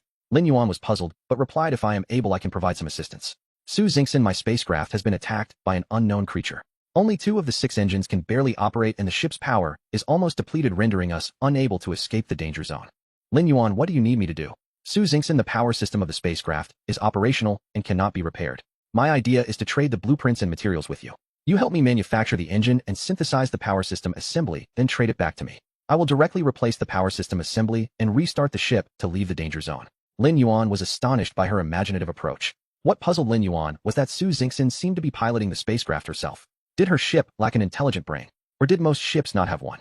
Lin Yuan recalled the origins of the little boat and thought of his Shenzhou spacecraft model. In that instant, he felt that the background of that model might conceal a great secret. He shifted his gaze back to the display screen. "Lin Yuan, it's possible, but for such a substantial..." "Su Xingxin, no problem. I will trade you all the materials, blueprints, costs, and compensation in one go. Once you finish the synthesis, simply trade it back to me." "Oh, they've caught up again." Lin Yuan was unabashed. "All right.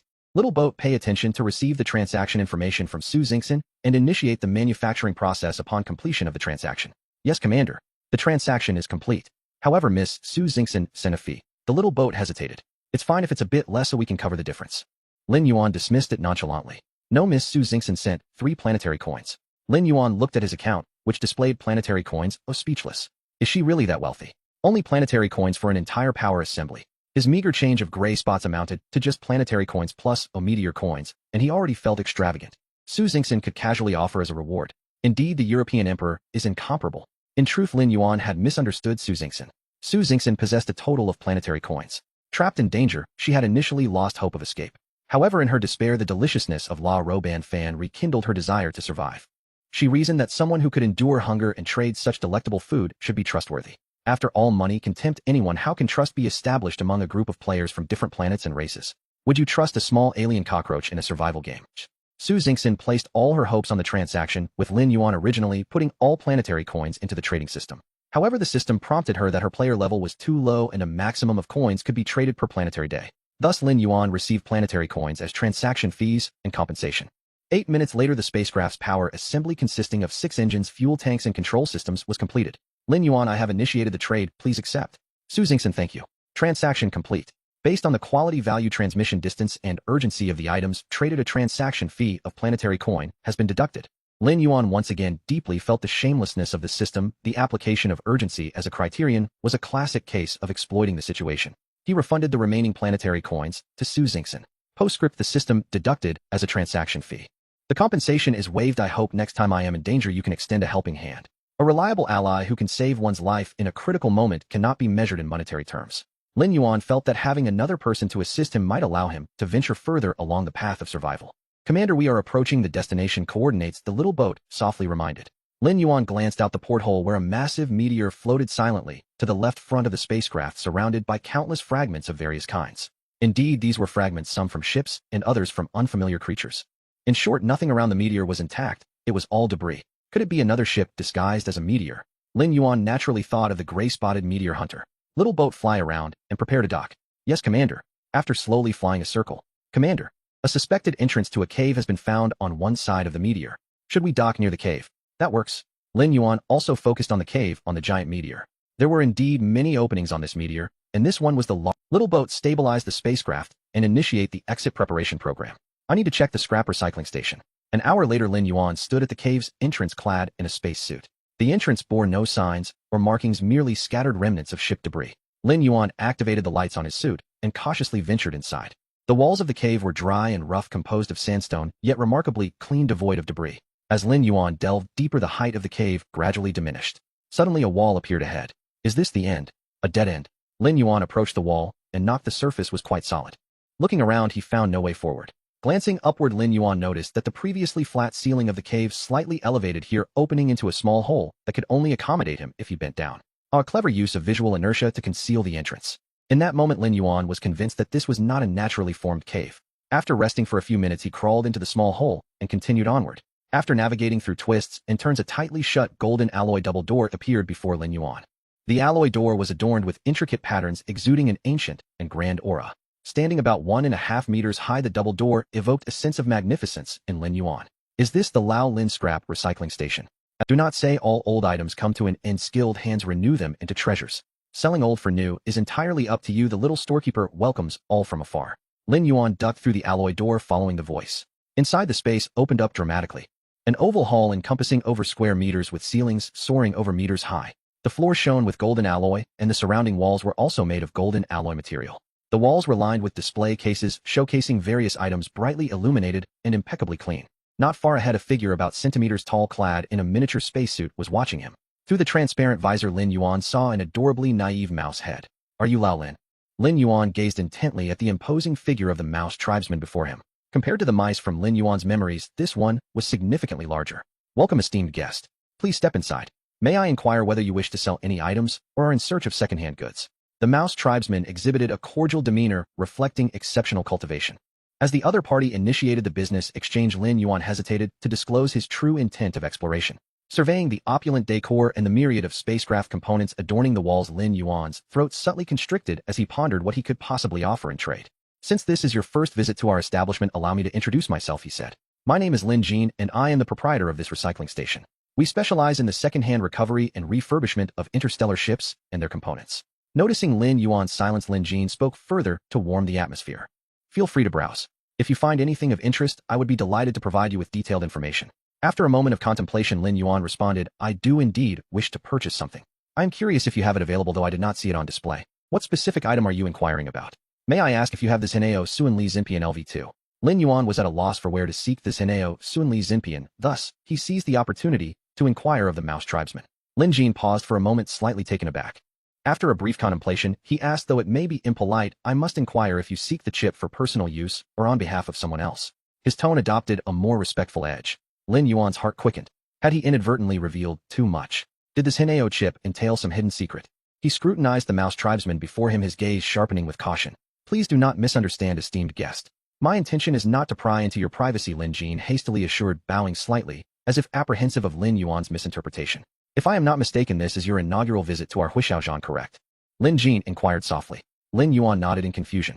Our Huishaozhan is the largest group for second-hand spacecraft and goods sales in the entire Laniakao Star region, Lin Jin proclaimed proudly. Are you suggesting that Huishaozhan is the name of a commercial conglomerate? Lin Yuan probed tentatively. Indeed, you are correct. Our group's official name is Huishaozhan. Waste denotes the operational level of my store. My establishment is of a lower tier, allowing only the recovery, refurbishment, and sale of items of lesser grade. In truth, it would be more accurate to call it the Fipin Ji Huishaozhan. What types of ships and goods can you manage here? Lin Yuan asked with curiosity. To illustrate with ships, we have available the Xingqian class, LV1 LV10 Xingxia class, LV1 LV20, both whole vessels and their components, as well as various payloads. We have them in stock. If you require higher-tier Zingli class LV-1 LV-30 items, I can only offer a limited selection of components and payloads, which necessitates approval from a higher tier before they can be traded. Beyond that, we are not authorized to sell ships or components of the higher-tier Xinjiang class LV-31 LV-40. Lin Jin provided a thorough explanation. If your needs extend to more advanced requirements, we can recommend higher-tier stores within the group, such as the Sipin Huishao, Zhan Shangpin Huishao Zhan, and Jingpin Huishao Zhan, among others. Lin Yuan was impressed. It was enlightening to learn how interstellar ships were categorized. However, rest assured that although we primarily sell second-hand or refurbished ships and components, their quality is guaranteed. They are certainly of great value, and we offer lifetime after-sales service and recycling business. Lin Yuan was taken aback by the volume of information he had gleaned from Lin Jin. Why are you sharing so much with me? Lin Yuan firmly believed that caution was paramount when venturing into unfamiliar territory, and one should always inquire further. Lin Jin chuckled lightly. You may not realize, but our Huishao Zhan operates on a membership basis and does not cater to unfamiliar patrons. What you are enjoying now is our member service. How is it that I became a member on my first visit? Lin Yuan crossed his arms, seeking a compelling justification. Our esteemed proprietor believes in fate, Lin Jin explained. He professes that those who come from afar may be regarded as friends. You may not be aware, but the interstellar coordinates of all our stores are encrypted, accessible only through our proprietary star maps for navigation. Since you managed to arrive here independently, it is evident you possess our specialized star map.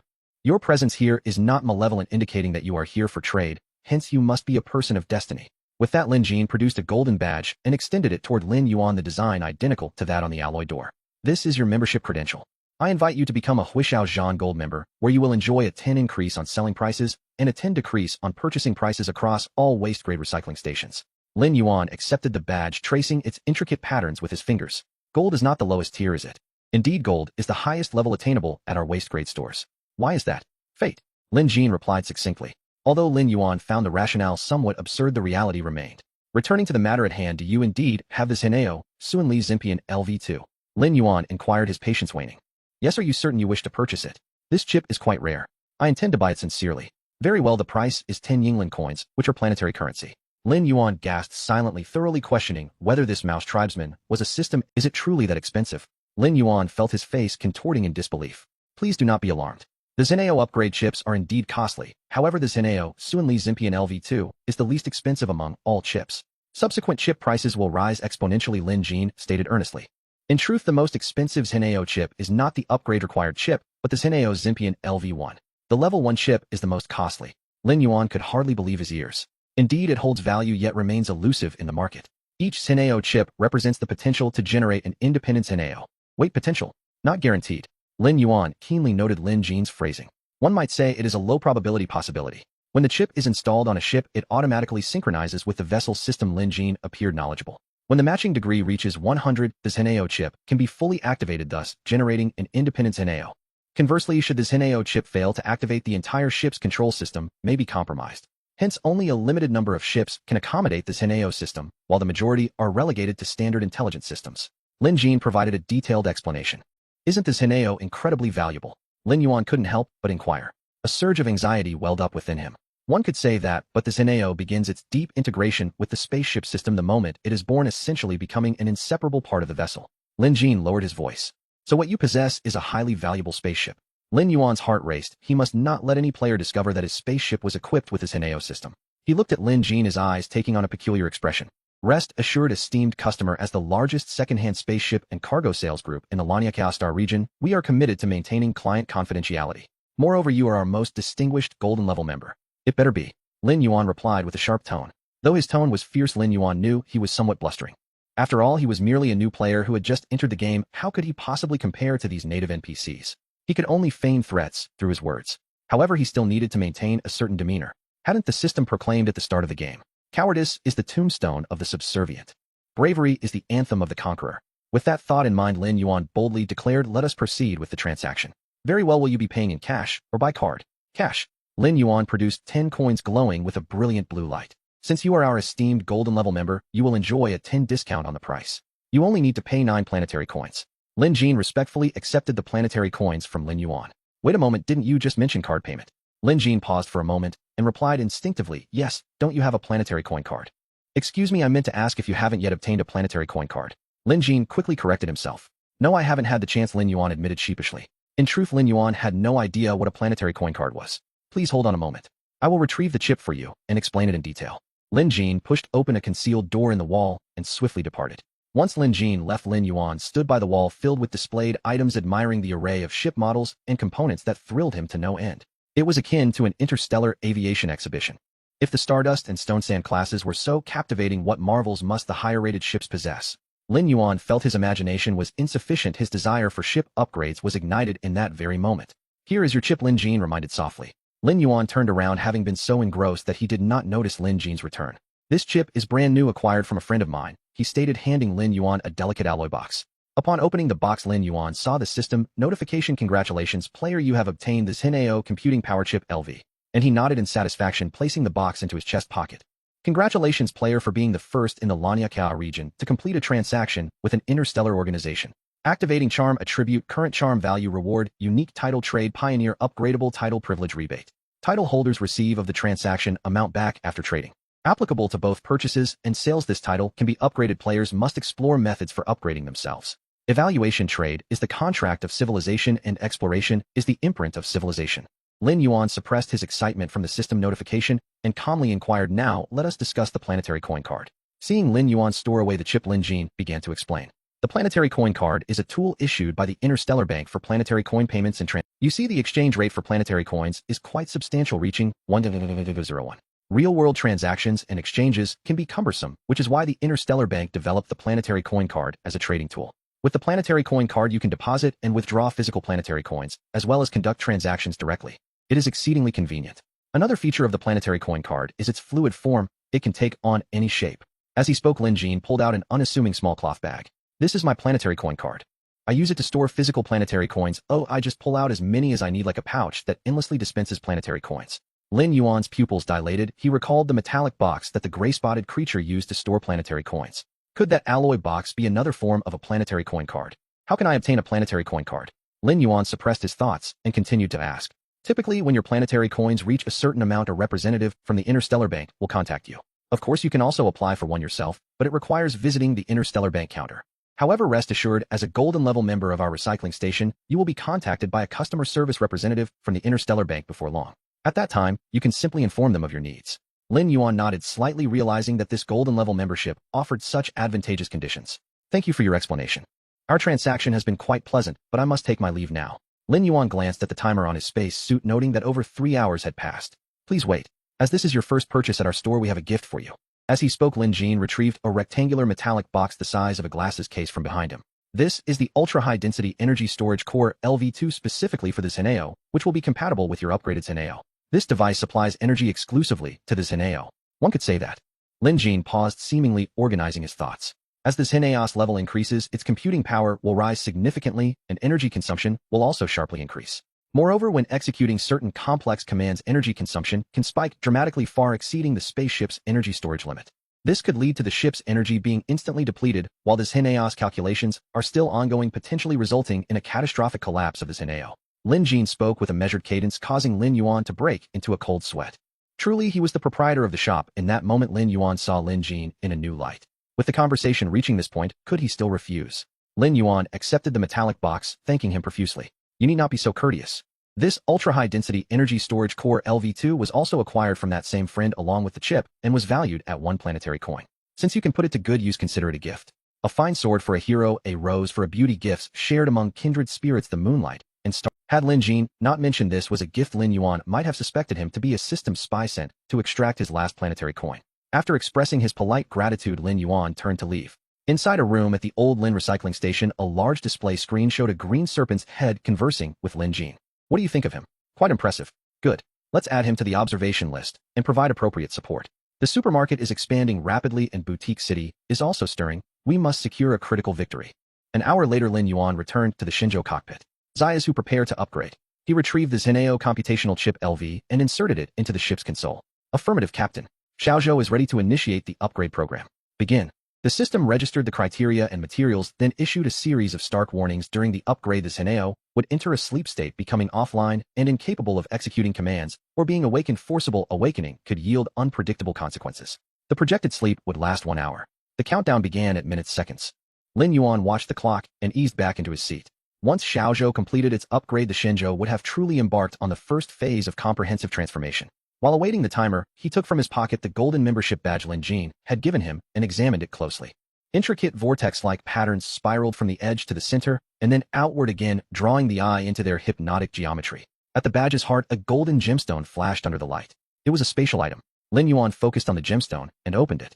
A flash of light crossed his mind, and a wave of dizziness followed. Within his consciousness, a cubic space 100 meters on a side unfolded. He placed a standard ration into the badge's interior and willed it there. The food vanished into the storage space at once. A second wave of vertigo passed, and a system message rewarded him for his first actual use of psychic power with 10 mental attribute points. His mental attribute now read 13. The dizziness evaporated, replaced by a crystalline clarity. His thoughts felt sharper, more acute. The badge was not merely ornamental, but contained a vast inner storeroom. With his improved mental acuity, he could sense every corner of that space. Deep within, a black storage block drew his attention. With a single thought, it manifested in his palm. Curious, he slotted the block into a universal storage reader.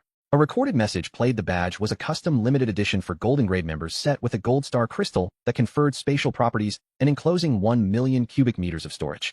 The rest of the recording contained requests to procure certain items and offered assistance in acquiring materials for Xiaozhou's next upgrade in exchange for personal contact information, so Lin Yuan stopped the playback. He scanned the item list and recognized none of the entries. He shrugged. Lin Jin was particular, but for now Xiaozhou's LV materials were not his immediate concern. He checked the upgrade countdown. More than half an hour remained. From his pocket, he produced a small gray coin box that belonged to Huibin, and following the same method he had used with the badge concentrated on it. A system readout materialized. An anonymous star coin card with balances displayed: stellar coins, planetary coins, meteorite coins. Lin Yuan felt a sudden absurd urge to return to Lao Lin's recycling stall and spend recklessly, but he calmed himself and put the box away. 30 minutes later, the system announced that the Shenzhou's Hineo upgrade had completed. Xiaozhou reported as level at 0% progress, now possessing a specialization in ship design and modification and affinity, highly practical for travelers of the stars. Its specialization allowed it with owner authorization to independently undertake ship design and refit work and to reduce the base material requirements and time for upgrades and modifications by 10% each. Lin Yuan, unable to contain his delight, laughed aloud and tapped the console. Zayas, who do you hear me? Responding, Captain. The upgrade is complete. You may issue commands. Before we go, how do you feel after awakening your specialization? Hesitating for a moment, Xiaozhou answered with clear, eager logic. I experience an affinity when viewing schematics and ship components, as if I instinctively know how to arrange them more optimally. Excellent. Try this. Lin Yuan deposited an ultra-high-density energy storage core LV into the console. With this, you can activate maximum computational output at will. Xiaozhou exclaimed at once. After my installation and tuning, the core's performance can be improved an additional 5%. With the core installed, they prepared to depart. Lin Yuan consulted the system's leaderboard. Players had already run the asteroid belt. He remembered that the first 10,000 to exit the belt would receive rewards. Convinced that once a threshold were breached, many more would surge through in short order, he resolved to break free ahead of the crowd and secure a better standing. Report, Captain. Incoming unknown communication request. Check the communication source. The communication suffix is identified as Xingji Yinhang. Please connect. The efficiency of Xingji Yinhang is indeed remarkable. Within just a few hours, I received a communication request. Greetings, esteemed Huisu Zhan Gold Level Member Mr. Lin Yuan. I am Hu Yingshin, Senior Account Manager at the Virgo branch of the Lanyakao region headquarters of Xingji Yinhang. On the display screen, the avatar of a fox with snow-white fur appeared. An alien fox. Lin Yuan began to doubt whether he was traversing the cosmic expanse, or rather visiting a cosmic zoo. Hello, Lin Yuan forced himself to maintain a steady expression. I am Lin Yuan. According to your identity information, Xingji Yinhang has conducted a comprehensive assessment, and you qualify for the application of a Xingbai card. May I ask if you wish to apply? Are there any additional conditions for obtaining the card? Lin Yuan inquired. Concerned about the safety of his assets, he felt it prudent to seek clarity. In the event of hidden fees or deceptive practices, losing some of his wealth would be trivial. However, becoming a perpetual employee of the bank would be a far greater loss. Rest assured, as a gold-level member of Huisu Zhan, once your Xingbai card is processed, we will also upgrade you to a gold-level member of Xingji Yinhang in accordance with that status. The specific member benefits will be explained to you by your personal account manager. Very well, I agree to apply. Kindly place your palm on the flashing area of the screen for identity verification. Lin Yuan placed his hand on the screen, and after 3 seconds the red flashing area ceased and turned green. Verification complete.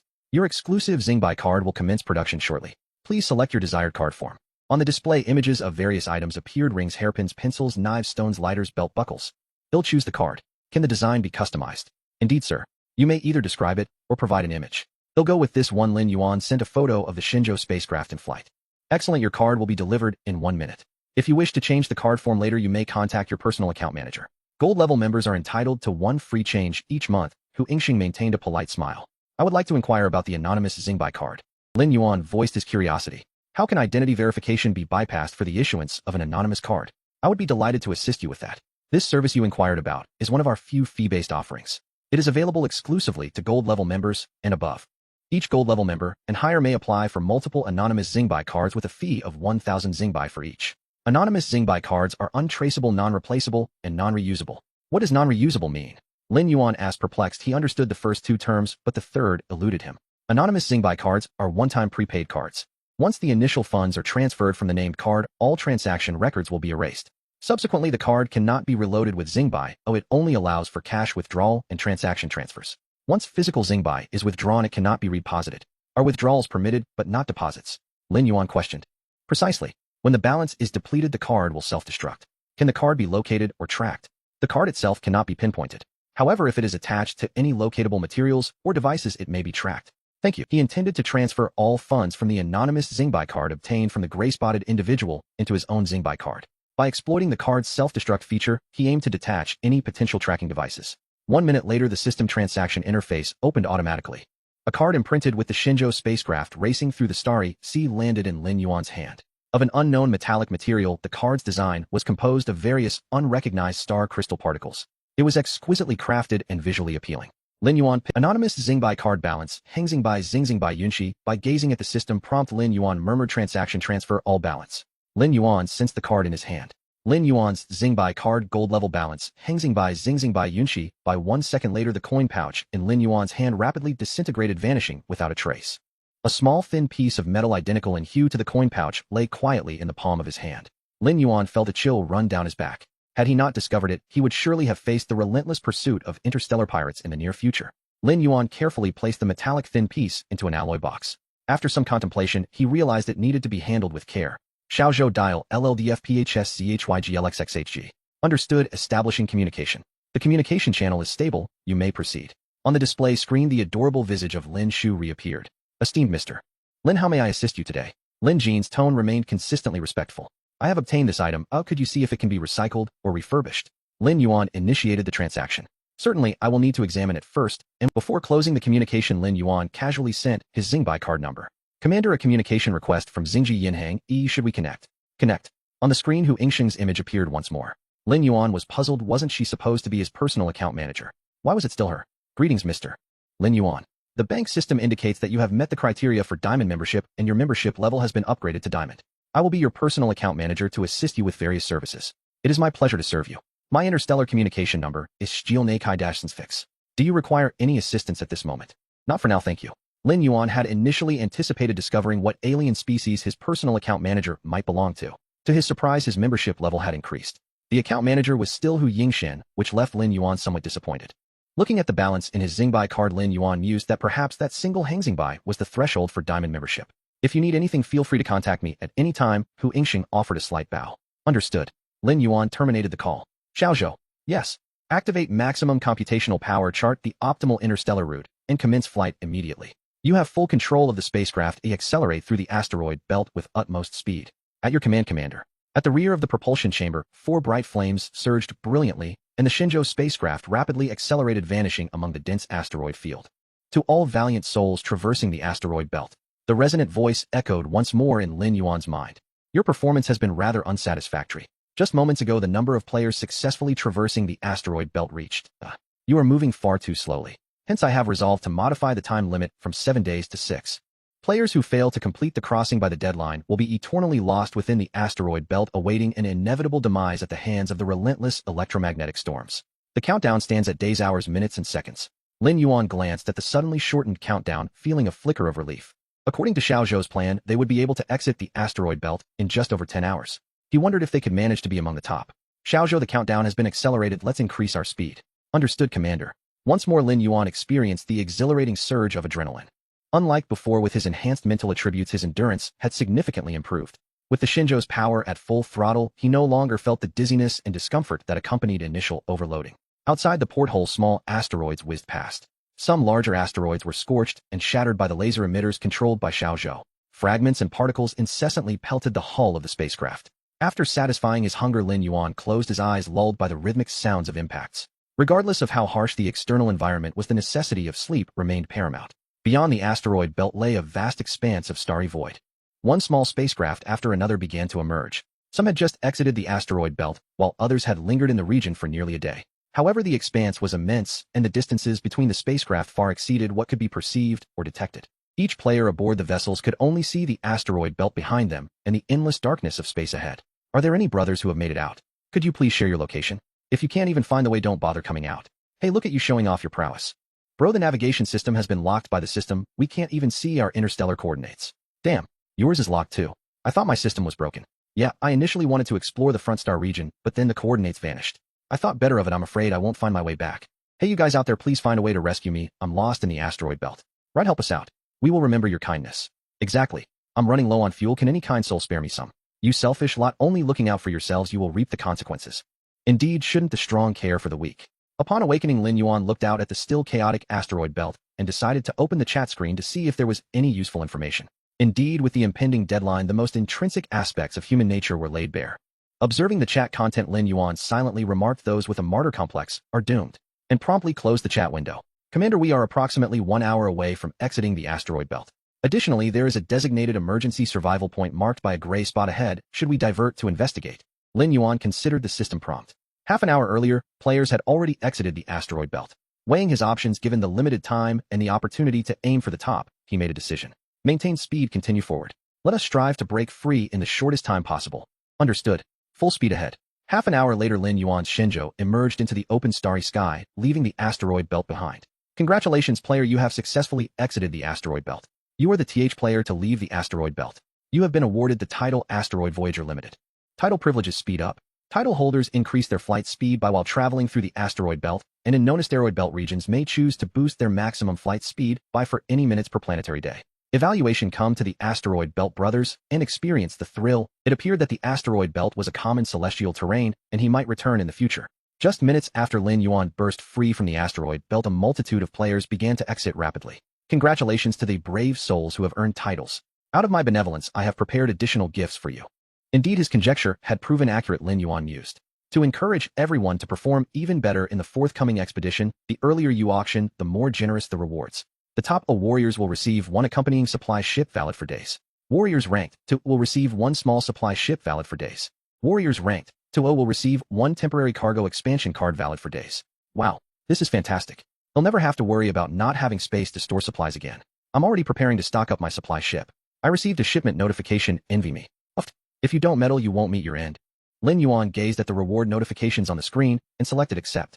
A universal cargo expansion card valid for days X materialized in Lin Yuan's hand. Is there an expiration? This aligns with the system's nature. Rewards can't be easily acquired. Xiaozhou commence modifications. Lin Yuan tossed the card into the control panel. Understood, Commander. However, I have a suggestion. Proceed. This modification is temporary. I recommend building a separate chamber at the rear of the rest cabin rather than expanding the existing chamber to avoid affecting the current layout structure during future dismantling. Agreed. Let's do it your way. Move swiftly. Of course, Commander. If we don't alter the existing structure, it will be quick, just a matter of seconds. Acquire supplies, purchase in bulk. Asteroid coins, honest trading for all. Buying food, asteroid coins, boundless supply. Acquiring basic materials, asteroid coins, bulk orders welcome. Within minutes, the chat screen was inundated with various purchasing messages. The top players were eager to fill their supply ships and cargo holds with resources. Commander, the temporary cargo layout expansion is complete. Shall we also acquire some supplies? No need. Connect me to my Interstellar Bank's private account manager. Certainly. Establishing communication now. The communication channel is stable. You may proceed. On the display screen, Hu Yingxiu respectfully addressed Lin Yuan. Esteemed Mr. Lin, how may I assist you today? I might embark on a distant journey. Soon could you assist me in procuring some supplies and resources? Given the system's rewards, Lin Yuan surmised that the upcoming phase would likely be arduous, potentially leading to an inability to replenish supplies. Top-ranking players seemed to share this inkling, prompting everyone to gather resources. Of course. Do you have any specific requirements? We offer bespoke services including food, beverages, and various facilities, Hu Yingxiu replied, her eyes brightening. After all, Lin Yuan's evaluation directly impacted her bonus. No need for anything elaborate, just the basic necessities will suffice. A more abundant supply of food and drink would be appreciated.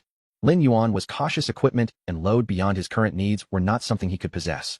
Anything too advanced would not only be unnecessary, but also risk being forcibly requisitioned by the system. It was wiser to steadily upgrade the spaceship rather than rush into excess. Certainly, if Mr. Lin could provide us with specific tastes and dietary preferences, we can curate a specialized menu for you, Hu Yingxiu responded earnestly. All right, I will inform you of the dimensions of my cargo hold shortly, and you may allocate resources accordingly. How will the payment be handled? Lin Yuan inquired. Please do not worry, we have a list of premier credit suppliers for various materials enabling you to select the finest resources. Moreover, I will endeavor to secure the largest discounts for you. After all, merchants are quite eager to have a distinguished diamond-level member as a stable client. As a prestigious diamond-level member of the Interstellar Bank, you enjoy the try before you pay privilege. Should you find any product unsatisfactory, you may choose not to pay. Hu Yingxiu stated sincerely. Excellent, I hope you can prepare the supplies swiftly. Not a problem, I shall initiate an exclusive response service for you that will last up to 8 hours. You will receive all supplies within that time frame. Great. I have sent my dietary preferences and habits, and you can prepare the other supplies and resources as you see fit. Lin Yuan also provided the dimensions of his cargo hold and half the volume of his golden level membership badge. One must always be prepared. The other half of the volume was reserved for collecting the materials on the Lin Jinqing list. Received. Thank you once again for your support of the Interstellar Bank. Hu Yingxiu bowed before ending the communication. Lin Yuan glanced at the countdown. There was just over a day remaining. The countdown displayed the number of players who had successfully exited the asteroid belt after the TH player had emerged. Number of warriors who successfully crossed the asteroid belt. His predictions were indeed accurate. The main force was concentrating on leaving the asteroid field. In the chat screen, messages regarding resource acquisition gradually faded as only the top players could amass supplies, and with many players departing the asteroid belt, these demands were swiftly met. More players were exchanging resources for asteroid coins as the latter was a hard currency. Xiaozhou, please attempt to search for any information regarding the sale of special items. We could gather some. Lin Yuan instructed. Understood, Commander. 7.5 hours later, Hu Yingxiu appeared on the display screen. Honorable Mr. Lin, the supplies you requested are ready for your inspection, Hu Yingxiu said respectfully. Lin Yuan surveyed the dense list of materials in the transaction bar, feeling quite satisfied. Thank you. Lin Yuan nodded. To ensure your safety during your journey, we have also prepared a selection of Izitu's reliable and powerful weaponry for you. There are both personal and vehicle-mounted options. Of course, this is provided as a complimentary service, as protecting our clients is our unwavering responsibility, Hu Yingxiu asserted with conviction. Excellent, I am very pleased with the service you have provided, Lin Yuan expressed with joy. The more abundant the supplies, the safer the journey. After closing the communication, Lin Yuan examined the diverse food list, momentarily unsure of how to choose. After a minute, he decided to sample the braised meat rice. Though it differed slightly from his memory of the taste, it was undeniably a rare delicacy. Greetings to all warriors who have crossed the asteroid belt. There are hours remaining until the final deadline. Allow me to briefly introduce the next survival task. Some warriors may wonder why I am not waiting until the deadline to explain. If I wait, those who emerge later won't hear it right. Haha, that's a good question. The answer is because no one will wait for you. Haha, I am far too merciful to explain the reason. The area before you is a cosmic void. While it is not vast, it is sufficiently expansive. The task is simple: traverse it within days. Throughout these days, all players' trading systems and automatic navigation systems will be locked. There will be an exceedingly limited number of supply chests in the void. Any gains will depend solely on your luck. Xiaozhou, once the navigation system is locked, will you still be able to find a route? Lin Yuan asked softly. There should be no issue. The star map obtained from the gray spot also records this void, albeit not in great detail, yet it is precise enough, Xiaozhou replied confidently. I shall refer to this task as interstellar wilderness survival. To demonstrate my benevolence, I can offer some hints. Hint: the void is not devoid of life. Unseen dangers may lurk in places you cannot see. Hint: the interstellar marsh is one such unknown danger. Once your ship enters, its speed will decrease to of its original rate, and energy consumption will surge to of its usual level. Recommendation: if you become ensnared, accelerate immediately, or you shall forever remain trapped. Hint: there are 4 types of unknown dangers. The remaining 3 are for you to discover. Recommendation: pray that you do not encounter them. Ha ha ha. With less than hours remaining, warriors, begin preparing your supplies. System notification: the temporary system mall is open for 1 hour with a countdown of minutes and seconds. Lin Yuan opened the system mall countdown minutes and seconds. A plethora of resources lay before him, each more enticing than the last.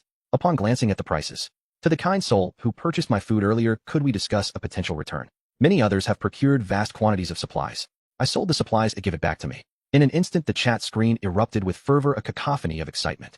As if that were not sufficient commotion, a system notification quietly emerged. System notification: there are no fixed flight paths in the void. All players may navigate freely with a slight chance of encountering one another. Neighbors stockpile food while I hoard weapons. Neighbors are my granaries. Indeed, let us purchase weapons. Lin Yuan silently gazed at the chat screen. Indeed, the system would not allow players to have any surplus resources. Only under intense survival pressure can the true nature of players be revealed. Time passed swiftly, and the 6-hour countdown was nearing its conclusion. Hours, minutes, seconds. Lin Yuan observed the real-time display of player numbers on the screen. Number of warriors successfully traversing the meteor belt: hours, minutes, seconds. Number of warriors successfully traversing the meteor belt: hours, minutes, second. Number of warriors successfully traversing the meteor belt: hours, minutes, seconds. Number of warriors successfully traversing the meteor belt. Lin Yuan found himself widening his eyes at the final fixed player count. In the last few seconds, millions of players surged through the meteor belt. Yet in the final second, only a few 100,000 emerged. There could only be one possibility. The system had originally intended to allow only players to enter the next phase. A chill raced from Lin Yuan's heels to the crown of his head. Suddenly he noticed that the starlit sky outside the porthole had noticeably darkened. Standing up to look, he saw that the meteor belt behind the spaceship had vanished without a trace. Outside, only a handful of solitary stars remained visible. Warriors, I trust you are all prepared. The trading system is now disabled. Navigation systems are offline. All warriors have now reached the departure position. Please take note. The direction your ship is currently facing is the correct course. I hope you do not lose your way in the wilderness. Good luck. Remember the day deadline. Countdown begins. Days, hours, minutes, seconds. 30 days. Who would believe that? Xiao Zhou set the crossing deadline to days. Check the status of the ship and prepare for departure. Yes, Commander. The ship's self-check is complete. Initiating launch. The Shenzhou spacecraft emitted a long trail of flame from its rear, resembling a torch illuminating the desolate starry sky. In another part of the vast void of space, a crimson spacecraft was accelerating its rear, ejecting a striking purple flame. Inside the cabin, Su Xingxin was manually inputting flight parameters.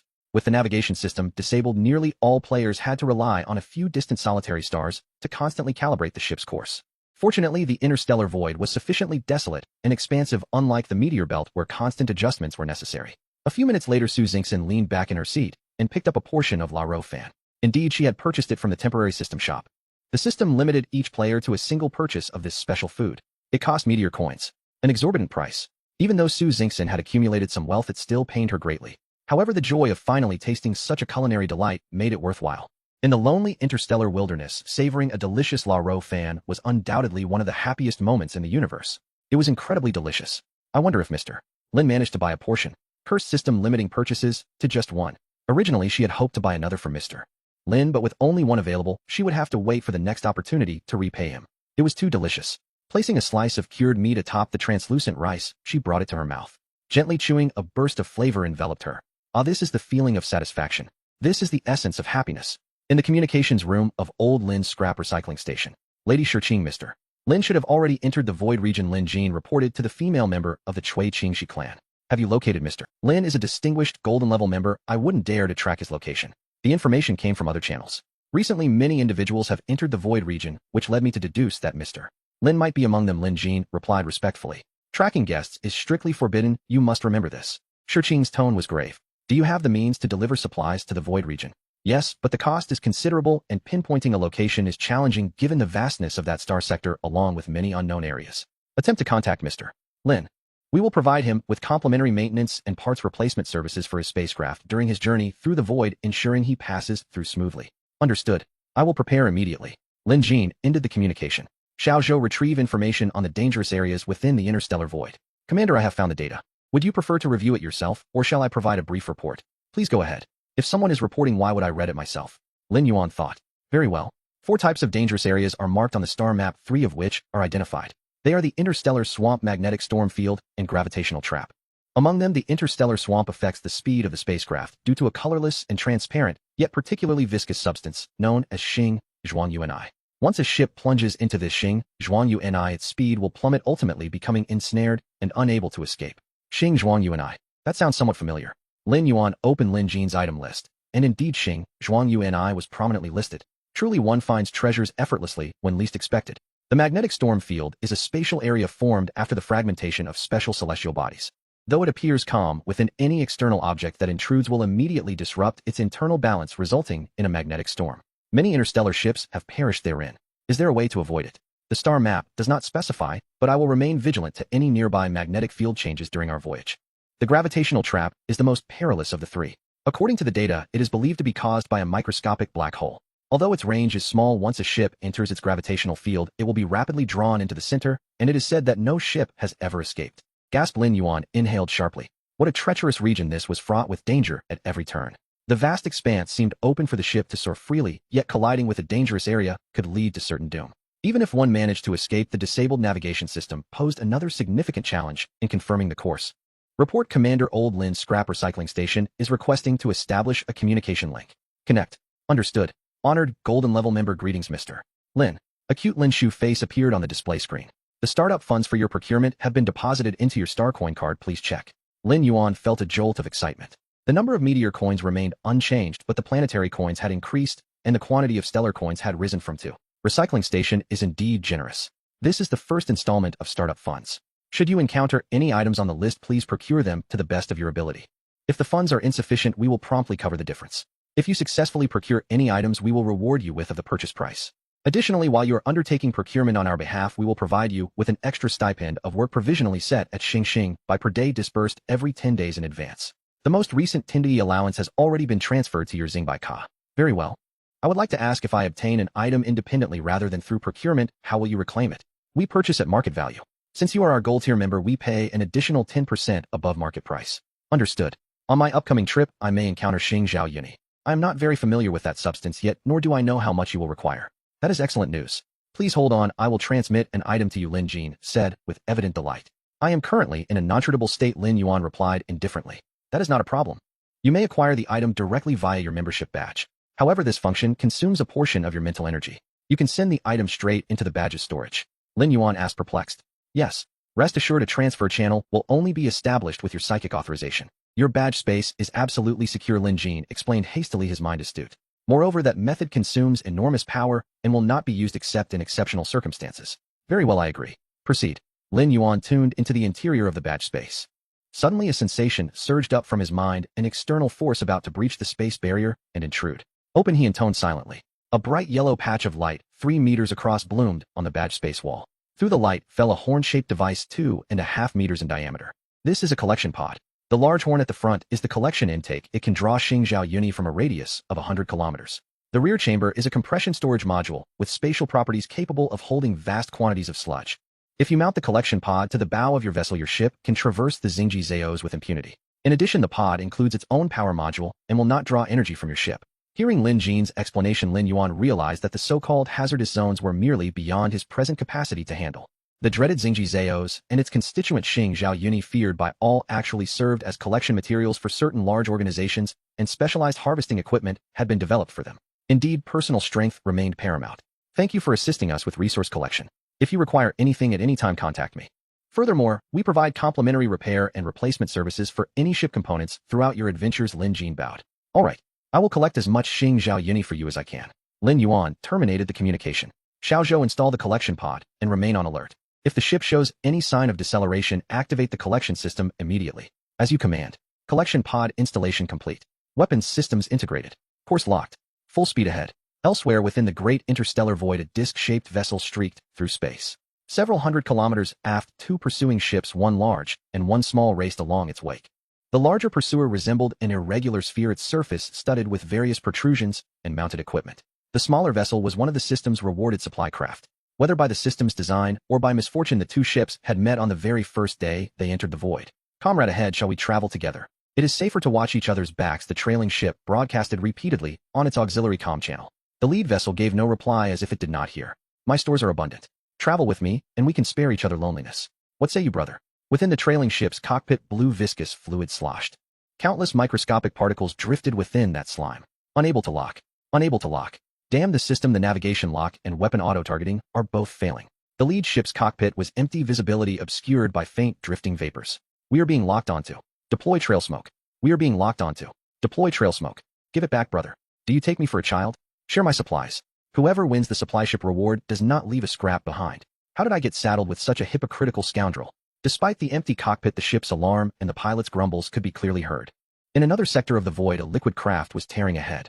White mist gushed from its aft, tracing a tail thousands of kilometers long. Suddenly, the surrounding space convulsed. A violent magnetic storm surged outward for thousands of kilometers. The craft seemed to be contorted and vanished. Its luminous trail was stirred and erased without a trace.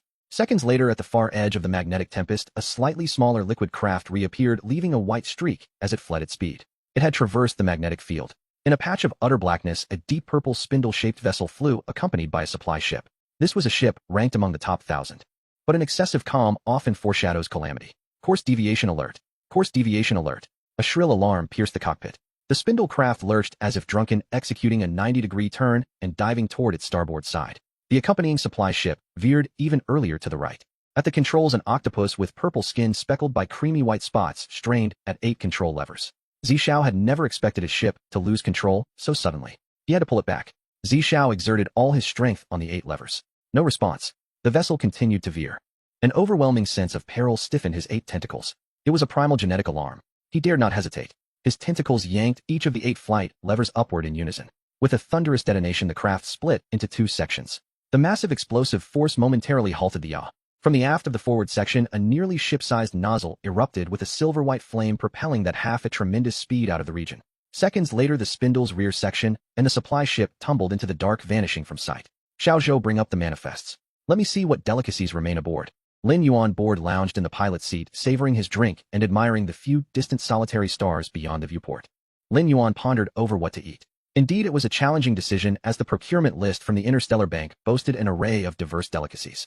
Scrolling through the menu, Lin Yuan found himself at an impasse. Let's go with the Yuxiang rosi over rice. Though it was the most ordinary and commonly found rice dish, he had indulged in it countless times both during his studies and after entering the workforce. However, it was precisely this familiarity that imbued the dish with a wealth of cherished memories. A serving of Yuxiang rosi over rice encapsulated the myriad flavors of live's sweet, sour, salty, and spicy notes. 10 minutes later, a steaming bowl of rice was presented before Lin Yuan. The distinctive aroma of Yuxiang rosi wafted through the air. Vibrant green strips of bell pepper, bright orange shreds of carrot, tender slivers of pork, and the glistening red sauce combined to create an irresistible dish. Lin Yuan swallowed hard, slowly mixing the rice with the savory sauce. The rice enveloped in the sauce and mingled with the meat and vegetables was a delight to savor. Once Lin Yuan took his first bite, he found it impossible to stop. This dish was meant to be enjoyed in generous mouthfuls. Gazing at the clean food container before him, Lin Yuan wiped his mouth with satisfaction. It was sheer bliss. He wondered whether Su Xingxin enjoyed rice dishes. If she did, he might share some with her, as he had essentially achieved culinary freedom for himself. Lin Yuan could not help but recall the human girl he had traded with previously, from whom he had acquired numerous blueprints. Xiao Zhou, are we nearing the interstellar marsh area? Report, Commander. We will reach the edge of the marsh area recorded on the star chart in approximately hours. Understood. Exercise caution and remain vigilant. Lin Yuan advised. Yes. All laser emitters are fully charged and ready for activation. Other weapon systems are also prepared. Good luck in the course and proceed at full speed.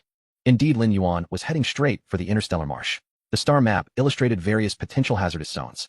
Relying on Xiao Zhou's exceptional navigation skills, Lin Yuan did not follow the system's prompts to traverse the interstellar void directly. Instead, he adjusted the trajectory, heading towards a nearby area that might contain the interstellar marsh. This approach significantly increased his chances of encountering other players. 15 hours later. Report, Commander. We are approaching the hazardous area. The ship's radar cannot detect the boundaries of this region, but the survival point detection radar indicates the potential presence of a survival point ahead. Could there be habitable spots within the interstellar marsh? Lin Yuan's curiosity was instantly piqued, experiencing a rapid increase in flight resistance. Shall we activate the collection chamber?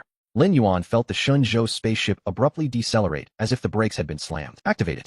Virum, the entire ship surged forward dramatically. Flight resistance diminishing, though the marsh sludge was colorless and transparent under the immense suction of the collection chamber. The sludge around the ship visibly thinned.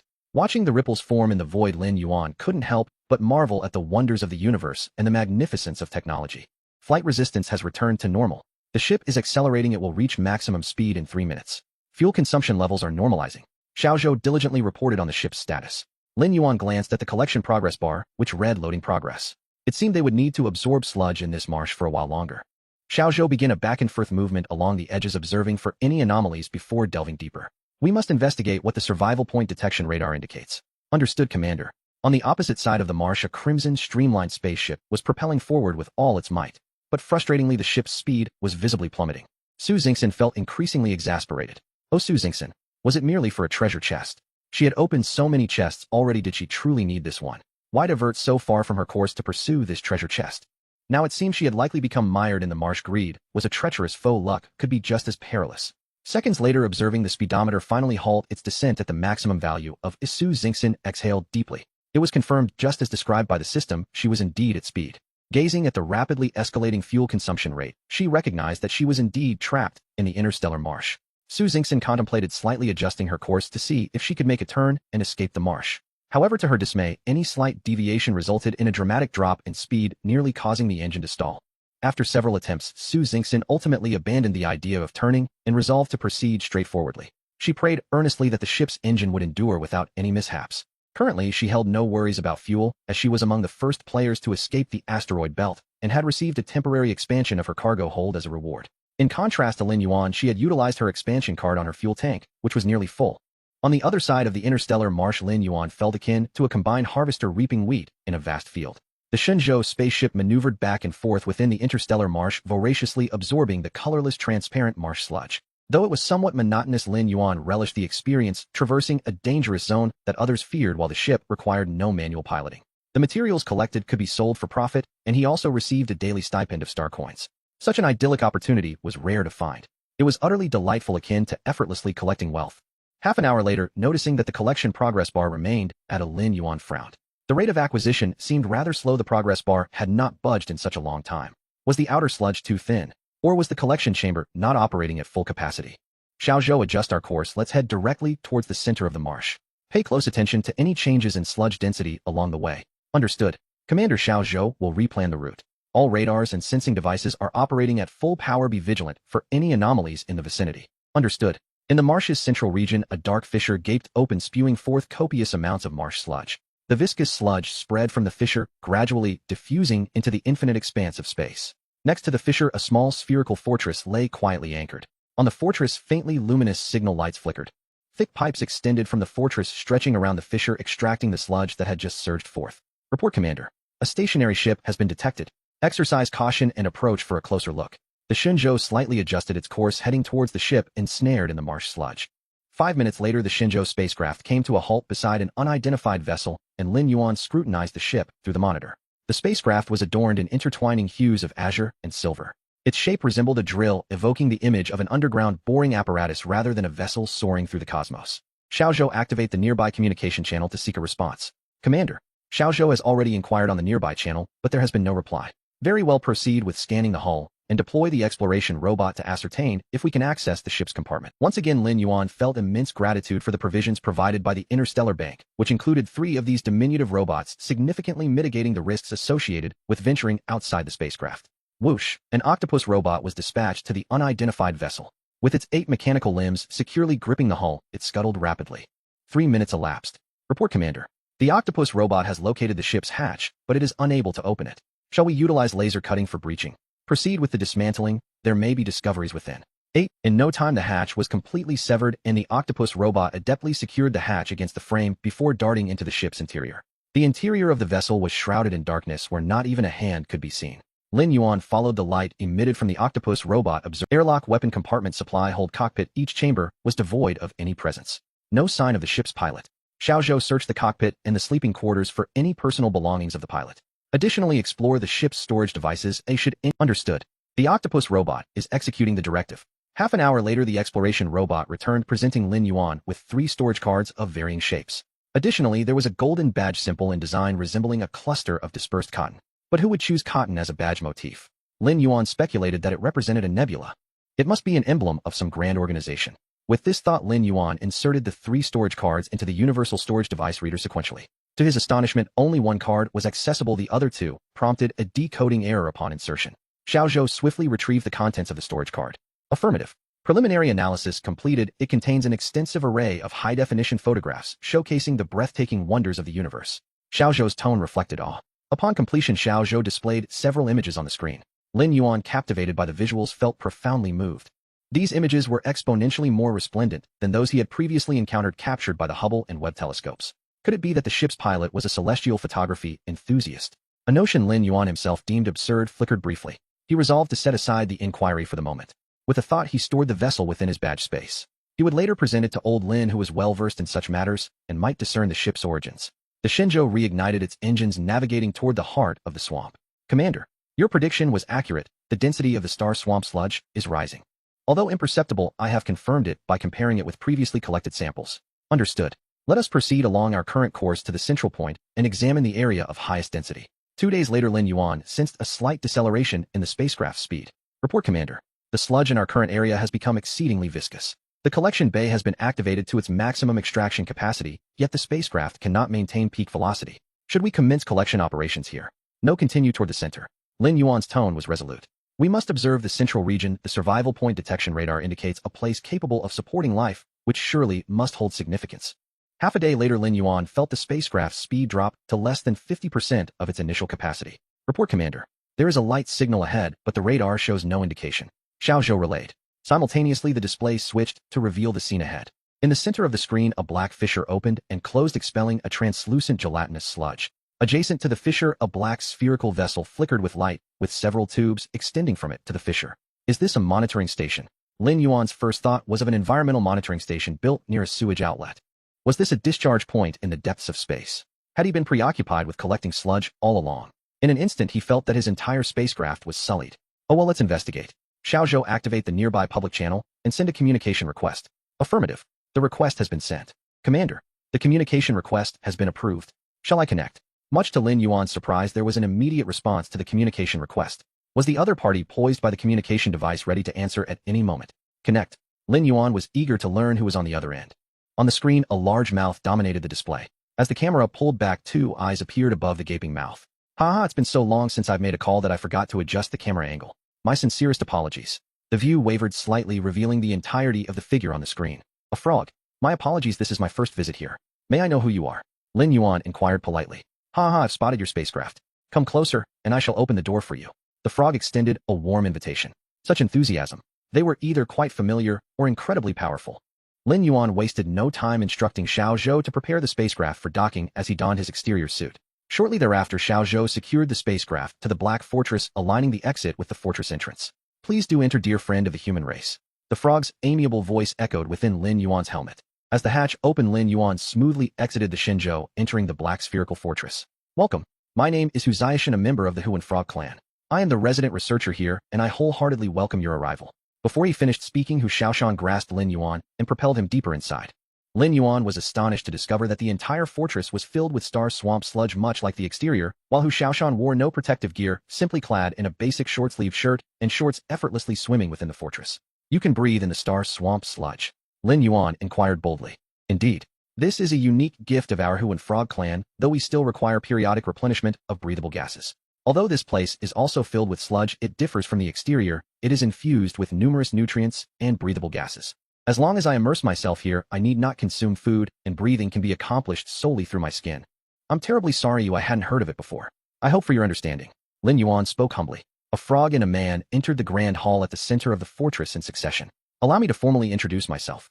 I am Hu Xiaoshan, an interstellar researcher stationed at the Galactic Marsh Research Institute, a subsidiary of the Xingyun Scientific Research Academy. It is a pleasure to meet you, my friend. It has been far too long since anyone has visited this place. Forgive me if I ramble a bit. Upon finishing, Hu Xiaoshan extended his palm and gave a hearty pat on Lin Yuan's arm. Oh, and by the way, this is a gesture of goodwill, so please do not misunderstand. Feeling that his grip was perhaps a bit too firm, Hu Xiaoshan hastily clarified. My name is Lin Yuan, a member of the human race, and I am but a fledgling traveler of the starry expanse. Lin Yuan was uncertain of how to define his vocation, so he simply stated this. Wow, how wonderful. You have the opportunity to explore a myriad of places. I envy your profession immensely. Honestly, it's not all that glamorous. There are various dangers one might encounter, such as the current locale, the Galactic Marsh. Lin Yuan replied somewhat bashfully.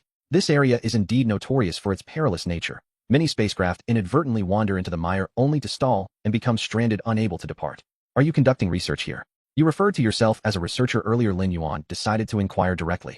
Yes, I specialize in studying this sludge-like substance. Let me tell you, although it is termed sludge, it bears no resemblance to mud whatsoever. The reason it is called sludge is due to its propensity to cause ships to run aground and stall, hence the moniker. If I were to name it now, I would call it void syrup. Like many researchers, Hu Xiaoshan became quite animated when discussing his field of expertise. Void syrup. That name certainly sounds much more pleasant. Indeed, when people are filled with fear of the unknown, their understanding and knowledge are often quite limited, Hu Xiaoshan proclaimed with pride. In truth, this substance is a rare and invaluable nutrient medium. In the endless cosmos, it can be used to cultivate many elusive and marvelous creatures. Of course, each species has its unique cultivation method. However, possessing this substance means you have crossed the initial threshold for nurturing numerous rare beings. Lin Yuan was greatly astonished. The galactic marsh sludge was not the mud he had envisioned. Rather, it was seizing the opportunity, he resolved to gather as much as he could. Hu Xiong, I didn't realize you had a fondness for flowers. Lin Yuan's attention was drawn to a magnificent blooming lotus in the center of the hall. Unlike any he had seen before, this lotus appeared as though it were crafted from pure gold, its stem and leaves shimmering brilliantly. The petals, semi-transparent, radiated a faint milky glow. Most peculiarly, the stem and flower were encased within a large transparent bottle, while the lotus roots and tendrils were entirely separated outside. Hearing Lin Yuan address him as Hu Xiong rather than Hua Xiong filled Hu Xiaoshan with delight. My brother, you may not know, but this plant is called the Xingyu Lingyan. It is exceedingly rare and notoriously difficult to cultivate. Its roots must be submerged in a specially formulated galactic marsh sludge, yet the stem, leaves, and flower must not come into contact with even a trace of it. The seeds it produces confer wisdom and enlightenment. To put it plainly, they enhance intelligence. As a researcher, I often exert considerable mental effort, so I have cultivated a few plants to snack on the seeds they yield. There are times when I find myself at a loss for ideas. Consuming one will often spark a sudden insight. I have accumulated quite a few over the years, or I'll share some with you to taste. Hu Xiaoshan offered generously. Please wait a moment. After speaking, Hu Xiaoshan swam to a corner of the hall. After making a few specific gestures, a glowing portal manifested in the wall. Hu Xiaoshan entered the portal. Moments later, he returned with a glass. Hu Xiaoshan handed the glass bottle to Lin Yuan. Inside, 3 golden lotus pods were stacked, each containing exactly 10 seeds. This bottle's official name is the barrier bottle, developed by our institute for the storage of rare materials. The entire bottle is generated by a barrier from the cap. By pressing the button on the cap, the bottle will vanish, and pressing it again will reform the bottle according to the size of surrounding objects. It is completely isolated inside and out, making it both convenient and safe to use, Hu Xiaoshan explained earnestly. Can the seeds inside be eaten directly? Lin Yuan asked, puzzled. Absolutely, they can be eaten as is, and they taste quite good. The lotus pods are also edible, though they lack flavor.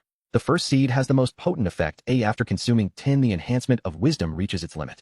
Just like me, now eating one may trigger a spark of inspiration, but it won't further increase my understanding. Indeed, tolerance is an ever-present reality. Lin Yuan acknowledged inwardly. I wonder how I might assist you, Hu Xiong. Please do not hesitate to ask. Lin Yuan took the bottle, speaking sincerely. Hu Xiaoshan's frog-like face flushed. Actually, I would like you to stay a few more days to converse with me. Additionally, speak freely, Hu Xiong. If it is within my power, I shall certainly assist, Lin Yuan encouraged. Hu Xiaoshan blushed deeper. I noticed that the device at the front of your spacecraft extracts galactic sludge with remarkable efficiency.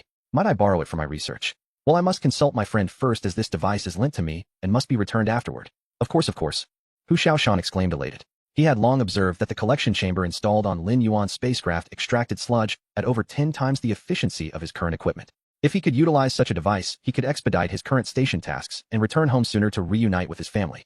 However, Lin Yuan hesitated. What is it? Please speak plainly, Hu Xiaoshan urged, fearing Lin Yuan might change his mind. I had intended to collect galactic marsh sludge for my friend in the coming days. I would not mind spending some time with you, but I fear my collection progress may fall behind. Hu Xiaoshan's expression relaxed. I thought it was something daunting. This is manageable. I still have a substantial stock of galactic marsh sludge here. Whenever you require, you can simply fill up from my supply. That would be splendid. I can rest easy and stay here for a few days to learn scientific knowledge from you, Hu Xiong. However, I must return briefly to discuss the sludge extraction device with my friend. Very well, you hurry back. I will prepare dinner and drinks. Tonight we shall engage in hearty conversation over wine, not parting until we are inebriated. Hu Xiaoshan's froggy face glowed with excitement. Lin Yuan turned to leave. Hu Xiaoshan suddenly called out from behind, brother, hold on a moment, I almost forgot to give you this. What is it? Lin Yuan inquired as he looked at the metallic box handed to him by Hu Xiaoshan. Could it be another star coin card? This is a dedicated signal amplifier for the interstellar swamp, Hu Xiaoshan explained. It is specialized equipment from our research institute. Communication signals in the interstellar swamp attenuate significantly, but with this box attached to the communication device, it will be entirely unaffected. Although my station is not absolutely confidential, it is also not suitable for public disclosure. General communication frequencies usually cannot reach me. Thus, this device also contains my exclusive contact information, enabling you to reach me anywhere via a dedicated frequency. Is it really that advanced? So this place is not accessible to just anyone. Upon returning to the interior of the Shenzhou, Lin Yuan integrated the signal amplifier into the flight control console. Xiaozhou, this is the dedicated signal amplifier for the interstellar swamp. Integrate it into the spacecraft's communication system and attempt to contact Lin Jin. Understood, Commander. I will ensure the task is completed. Lin Yuan retrieved the barrier bottle containing golden lotus pods, gently pressed the button on the bottle cap, and the bottle instantly vanished, revealing 3 golden lotus pods floating before him. Lin Yuan swiftly pried a lotus seed from one of the pods and quickly pressed the button again, causing the pale yellow barrier bottle to reappear and encapsulate the 3 pods. Lotus seed of the Xingyu Linglian item type, rare object, rarity, precious function, enhances perception evaluation. Want to refresh your mind? Try 1. Gazing at the system prompt, Lin Yuan resolved to consume one for a trial. As the lotus seed entered his mouth, it was astoundingly crisp. The seed split open, releasing a refreshing essence that flowed forth. Instantly, a wave of coolness filled his entire mouth. Instead of descending into his stomach, the coolness surged from his throat to his nasal cavity, then straight to his brain. A sense of clarity expanded from the core of his brain to the cortex. In an instant, Lin Yuan's mind became remarkably clear, and his thought processes accelerated by more than tenfold. Congratulations, player has consumed a rare object that enhances perception. Perception attribute activated, current perception value. Congratulations, player has reached 5 attribute types, activating character level system. Current level LV upgrade condition, consume 1 rare grade or above object. Congratulations, player meets the condition for LV upgrade. Would you like to upgrade? Congratulations, player has activated Bloodline Echo. Bloodline Echo, for each level the player ascends 1 skill, is randomly awakened. Characters can level up now, so one must activate 5 attributes to level up. And there's the Bloodline Echo. Randomly awakened skills. Who could possibly wait? I must upgrade. Right now? Upgrade. Lin Yuan shouted with fervor. He felt a surge of heat emanating from within. Every cell in his body was infused with an unprecedented energy. Congratulations, player has upgraded to LV. Standard attributes enhanced. Physique. Spirit. Congratulations, player has awakened skill Full Force Strike. Full Force Strike, a strike that unleashes all power attack power. Target struck is forcibly stunned for second. After 1 minute of skill use, the player enters a state of exhaustion for hour.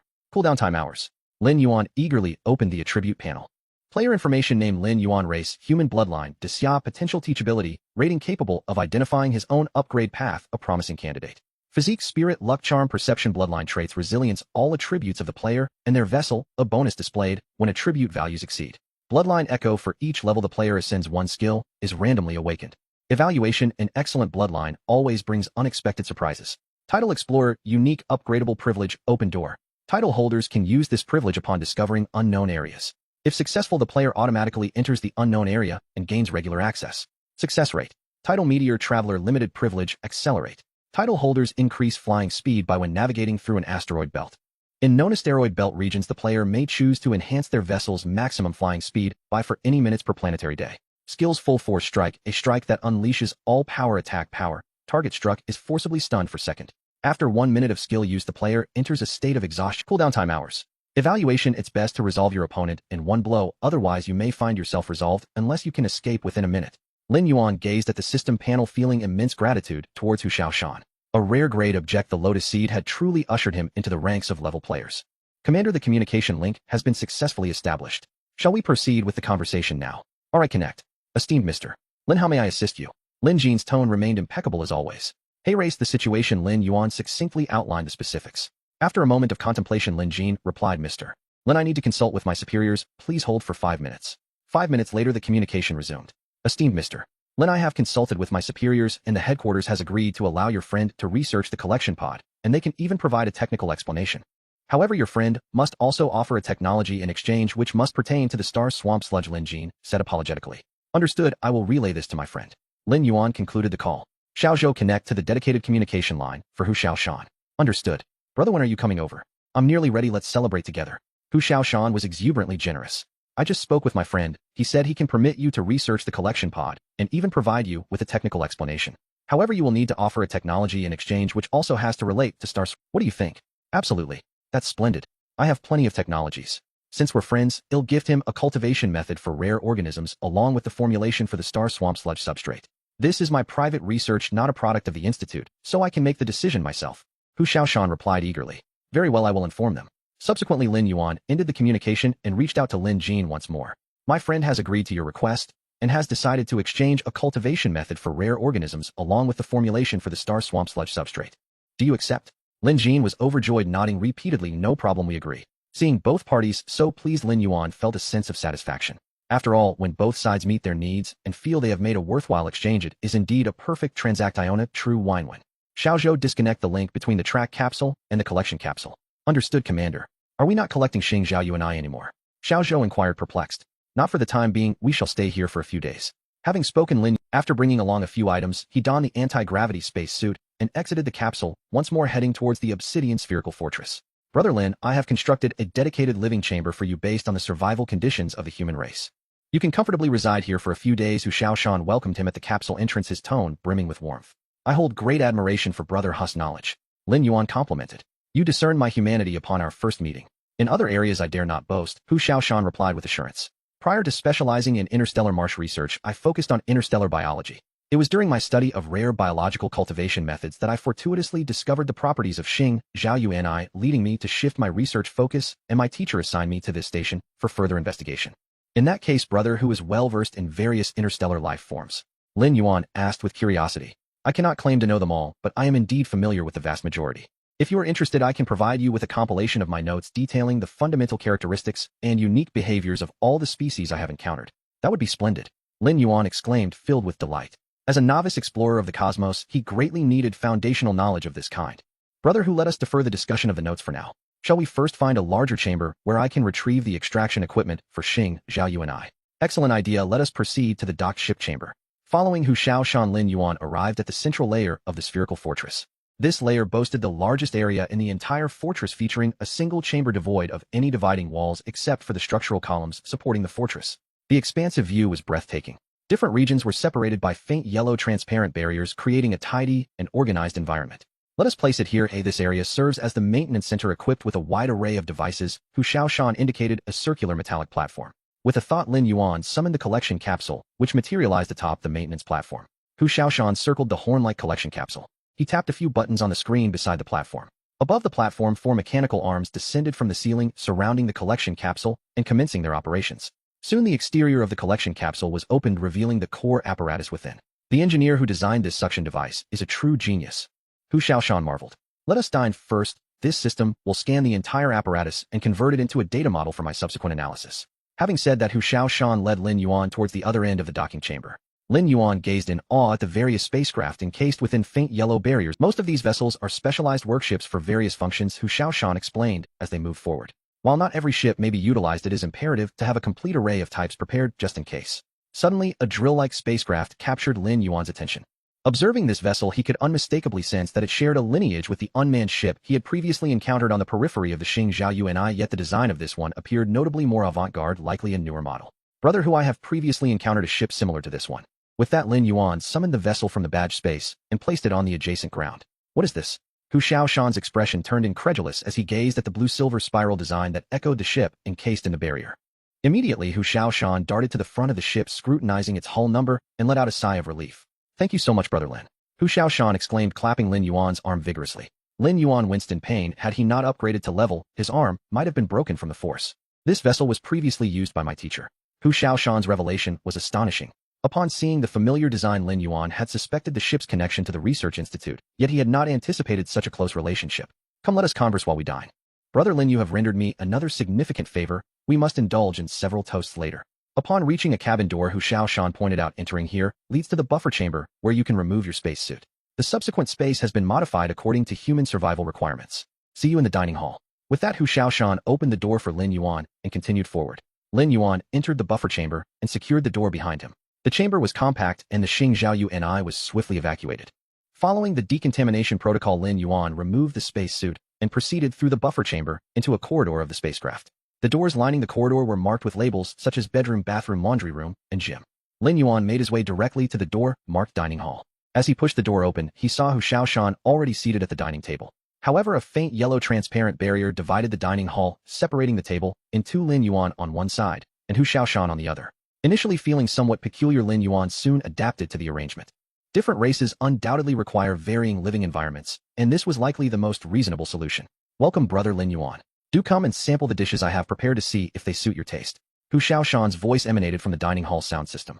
Seated at the table, Lin Yuan surveyed the spread before him. Though he recognized none of the dishes, their vibrant colors and enticing aromas left no doubt that they were indeed fit for human consumption. I seldom see visitors here, and the Research Institute supplies are not particularly frequent, so I have cultivated several edible exotic creatures to ensure self-sufficiency while occasionally enhancing our meals, Hu Shaoshan explained. Lin Yuan picked up a glistening piece of pai dong and placed it in his mouth. An unprecedented burst of fresh sweetness enveloped his palate in an instant. Is this the flavor of cosmic delicacies? Lin Yuan felt as if his taste buds had been utterly conquered in that moment. To savor such a dish elsewhere would surely cost a fortune in planetary currency. Thank you for your hospitality, brother. Hu, this meal is absolutely delicious. Lin Yuan praised sincerely. Haha, I am glad you enjoyed it, Brother Lin. I have numerous edible exotic creatures that we can savor over the next few days. In fact, I owe my ability to enjoy these delights to my teacher. I wonder who your teacher is, Brother Hu. It's a long story. My teacher is my guiding mentor. Many years ago, when I was still a student, my teacher discerned my innate sensitivity towards various forms of life and took me under his wing for careful instruction. Eventually, I accompanied him in exploring the myriad peculiar organisms of the universe and visited many wondrous places, collecting numerous biological samples. My teacher is a foremost interstellar biologist at the Xingyun Scientific Research Institute, and this interstellar swamp was his initial discovery. Upon hearing this, Lin Yuan displayed a flicker of understanding. You are not mistaken, the vessel my teacher piloted at that time is indeed the one you saw earlier. Its model is called Yinlin Zaiyu, which is my teacher's favorite exploration ship. He inadvertently wandered into this swamp and found himself ensnared. Ultimately, he was compelled to abandon the ship and utilized an escape capsule to return to the Research Institute. Due to the urgency of the situation, he could only take essential documents with him, leaving behind all the data stored within the ship. My teacher lamented this for a considerable time until I was dispatched here to establish a research station and carry out ongoing scientific tasks. Thus, your teacher has entrusted you with the task of locating that ship. Lin Yuan conjectured. Indeed, Brother Lin is correct. I have attempted to search for it several times, but aimless searching is exceedingly time-consuming, and with numerous research duties I have yet to succeed. Hence I express my gratitude for your invaluable assistance this time. I shall share this delightful news with my teacher shortly. Actually, Lin Yuan felt somewhat embarrassed. I initially believed it to be an unclaimed vessel and forcefully cut open the hatch. I also removed the storage cards which are now in my possession. One of them contains numerous photographs while the other two cannot be accessed as my ship lacks the specialized equipment. Do not worry, I am grateful that you retrieved them. The most precious item to my teacher is indeed that storage card containing photographs, as it holds memories of the places he once visited, his most cherished moments. The other two cards contain records of his personal experiments and several research projects. After we finish our meal, I will hand you the storage card, Lin Yuan hurriedly said. There's no need to rush. After dinner today, take your time to rest. Tomorrow we shall view the photographs together while I recount the cosmic marvels my teacher has encountered. There are many places I have yet to visit, and we can admire the wonders of the universe together. Now let us raise a toast to celebrate our fortuitous encounter. Cheers. Lin Yuan raised his glass in unison. The next day Lin Yuan awoke and glanced at the time. It was already 8:15. Congratulations, player. You have consumed a rare-grade organism rich in interstellar energy that can enhance both physique and spirit. It has now been converted into universal attribute points for your free allocation. It can work like this. Lin Yuan hurriedly summoned the character panel. Player information: name Lin Yuan, race, human, bloodline, Disya, potential teachability, physique, mentality, luck, charm, comprehension base, attribute, free allocation points. Indeed, at the bottom of all attributes an additional line of freely allocable points had appeared. Having only enjoyed a single dinner, he unexpectedly acquired free attribute points. This number is simply extraordinary. So if I were to have 2 meals, would that equate to leveling up again? Without hesitation, Lin Yuan allocated the entire points to his physique. His current base attributes became physique, mentality. Lin Yuan felt as if he could fell a full-grown bull with a single punch. After hastily freshening up, Lin Yuan rushed to the dining hall, hoping that breakfast was still available, as not just anyone could partake in a meal that bestows free attribute points. None of it could be wasted. Upon arriving at the dining hall, he found Hu Xiaoshan waiting for him across the table. Brother Lin Yuan, please dine. This morning I prepared a few light snacks for you to try. As Hu Xiaoshan set down his juice, he beckoned Lin Yuan to take a seat. Yesterday I reported to my teacher the discovery of the ship and the documents, and he was exceedingly pleased. That's wonderful. It is an honor to assist the venerable elder. Lin Yuan sampled a bite of the green vegetables. They were light and delicious. My teacher mentioned that you have helped the Research Institute recover crucial documents, which is a significant contribution. Thereby he intends to appoint you as a Silver Star-level explorer in the Xingyun Scientific Research Institute's direct cosmic marvel exploration team. Oh, I feel I have done little to deserve such an honor. Is that appropriate? Lin Yuan could scarcely believe his ears. He had merely stumbled upon a ship and collected a few storage cards, and now he was being formalized into a position. Absolutely. It is more than appropriate. This is not a private appointment from my teacher, but a recognition of your significant contribution, as those projects had stagnated for several years due to the loss of data and were on the verge of being shelved. By recovering these essential documents, you have not only restored hope for their continued research, but have also saved a considerable amount of time and funding. Truly a commendable feat. I have already submitted your achievement materials to my teacher, and the approval should come through in a few days. Moreover, my teacher holds you in high regard and intends to recommend you for membership in the Interstellar Explorers Club. Interstellar Explorers Club. That sounds infinitely more intriguing than the Xingyun Scientific Research Institute. Lin Yuan said, his curiosity piqued momentarily, pausing his breakfast. Indeed. Do not let the term club mislead you into thinking it lacks the prestige of an institute. In fact, its value rivals, if not surpasses, that of the institute. Brother Hu, please do not keep me in suspense. You tell me more. Lin Yuan eagerly leaned forward. The history of the Interstellar Explorers Club is exceedingly venerable. All members are seasoned adventurers who have traversed both the marvels and perils of the universe. For instance, my teacher is a veteran explorer and a senior member of the club. When my teacher inquired about you, I mentioned that you are a novice traveler of the starry skies. He expressed great interest, believing that your ability to pilot a level 1 ship to the core of the interstellar swamp and locate the source of cosmic sludge demonstrates both exceptional courage and fortune, indicating that you possess the potential to become an interstellar explorer. Thus, my teacher intends to recommend you for membership in the club, hoping you will embody the indomitable courage and adventurous spirit of interstellar exploration. I am immensely grateful for the elder's recognition. I wholeheartedly wish to join the Interstellar Explorers Club. Lin Yuan sincerely declared. Once you finish your breakfast, let us venture to the source of the cosmic sludge and capture a photograph as a testament to your exploration record. My teacher will assist you in submitting the application materials. I am profoundly thankful for the elder's acknowledgement. It is an honor beyond measure. Indeed, there exists an unknown benefit to joining the Xingji Tangxian Jia Zhoubu, Hu Xiaoshan remarked with an air of mystery. Please, my brother, Hu, enlighten us further. Lin Yuan responded, his enthusiasm palpable. The club periodically organizes intimate gatherings, often held in hotels, sponsored by members, or at private venues, Hu Xiaoshan explained. Members have the opportunity to share their adventurous experiences, exchange geographical information, and trade various rare items they have acquired. I have attended several of these events with my teacher, and they have indeed broadened my horizons. I have also managed to trade for numerous valuable treasures. In addition to these small gatherings, the club hosts a grand auction annually open to all members. The items up for bid are diverse and eclectic. Some are so rare that even my teacher has never encountered them. As Lin Yuan absorbed Hu Xiaoshan's explanation, he thought to himself how he must seize the opportunity to witness this auction, a convergence of the universe's wonders. After breakfast, Hu Xiaoshan proceeded as planned, joining Lin Yuan in admiring his teacher's exploration photographs. Lin Yuan took this chance to return the storage card to Hu Xiaoshan. Brother Lin Yuan, look there. That is the source of the Xingzhao Uni. The angle is simply perfect. At that moment, Lin Yuan and Hu Xiaoshan piloted their respective spacecraft, gracefully gliding near the rift in space. All right, I am preparing to exit the cabin now.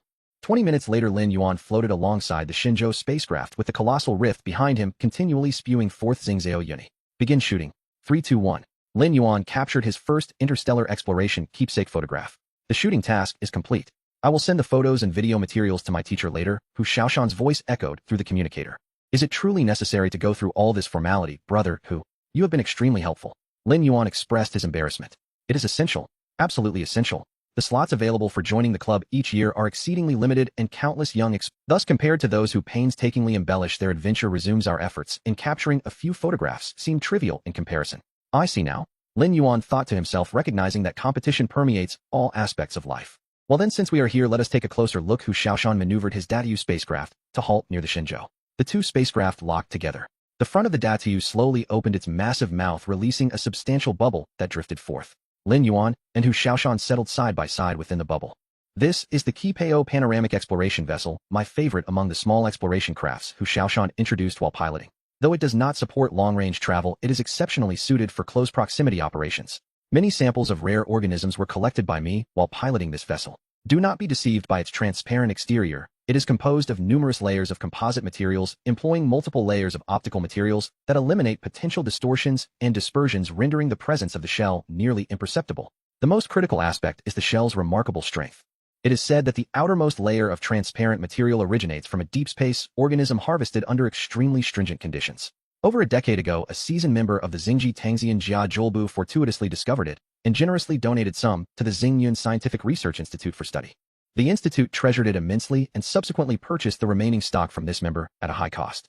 Therefore, such Qipeo panoramic exploration vessels are exceedingly scarce, with no more than 10 in existence. And what of your vessel, brother Hu? Lin Yuan inquired. That member was a close friend of my teacher, and this vessel was custom-ordered at my teacher's request. All materials were offset by my teacher's research achievements, and the outermost layer was exchanged for a special material of comparable value from my teacher.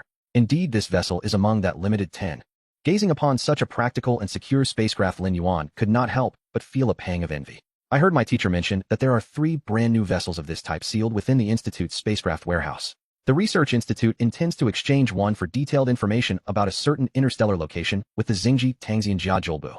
In turn, the club plans to award this Qipeo exploration vessel as a prize to this year's best young explorer. Is that so?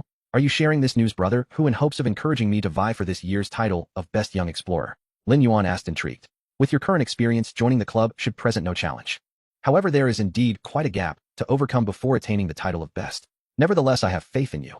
Lin Yuan recognized the subtlety in Hu Xiaoshan's words, yet his spirit soared with enthusiasm. One must always harbor dreams. Who knows what may come to pass? Hu Xiaoshan piloted the Qipeo swiftly towards the source of the rift. The closer they drew, the more magnificent and awe-inspiring the source's eruption became.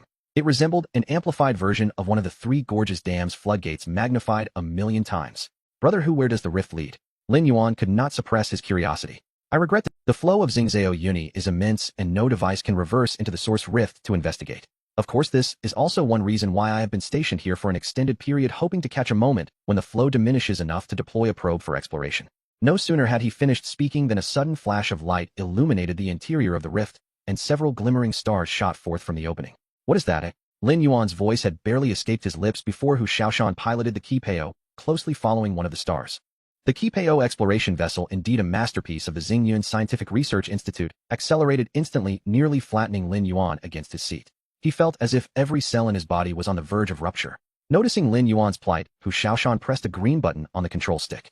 Lin Yuan felt a sharp pain in his chest, as though a surge of magma had been injected into his heart. In an instant, he felt as if he had been cast into a steel mill, every part of him nearing liquefaction. Moments later, the pain began to subside and sensation returned to Lin Yuan's limbs.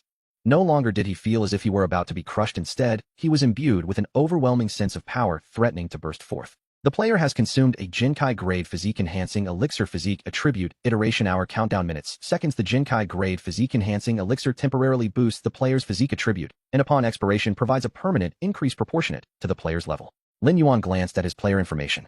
Physique countdown minutes seconds. Spirit after breakfast. Lin Yuan received an additional free attribute points, distributing points each to physique and spirit. Brother, what exactly was that injection you just administered to me? A specially formulated bodily enhancement agent, do not worry Lin Xiong for it, is a purely biological preparation with no side effects. Lin Yuan pondered, am I concerned about side effects? Just from the system prompt I can tell that this substance is not inexpensive. It surely costs a fortune. With a temporary boost of points to my physical constitution, it's akin to an immediate elevation to level. Is one Xingxing coin sufficient? Absolutely not. Once the temporary effect concludes, it allows for a permanent enhancement of the player's physical attributes based on their level percentage. This is the essence of its designation as a rare item. However, I am merely at level, which grants me only a permanent attribute increase, merely points. What a waste. Lin Yuan felt as if he had squandered a fortune. This potion was kept on the spaceship as an emergency reserve designed to enhance my chances of survival in extreme danger. I sincerely apologize for injecting you without your consent during the perilous situation earlier and for piercing your spacesuit. I will assist in its repair upon our return to the station. Oh, is that how it is calculated? Lin Yuan's mind was somewhat bewildered. I truly regret the circumstances. I am grateful for your life-saving assistance and for utilizing one of your precious potions. Lin Xiong, you are overly courteous. It was my responsibility to bring you along for close observation. I should actually be thanking you. What do you mean, Hu Xiong? For what should I be thanked? Lin Xiong, your luck is astonishing. I genuinely wish to express my gratitude. Do you know what we are currently pursuing? Please enlighten me, Hu Xiong. This luminous object is called Sukong Jingzuan. It holds apart from the one we are pursuing, there are 10 others. At the same time we initiated the bubble pursuit, I dispatched 100 small specialized unmanned interception vessels from the station fortress to capture the remaining 10. If we manage to capture them all today, my ultimate mission during this deployment will be considered. Hu Xiaoshan was exceedingly pleased. Lin Yuan had become his lucky star.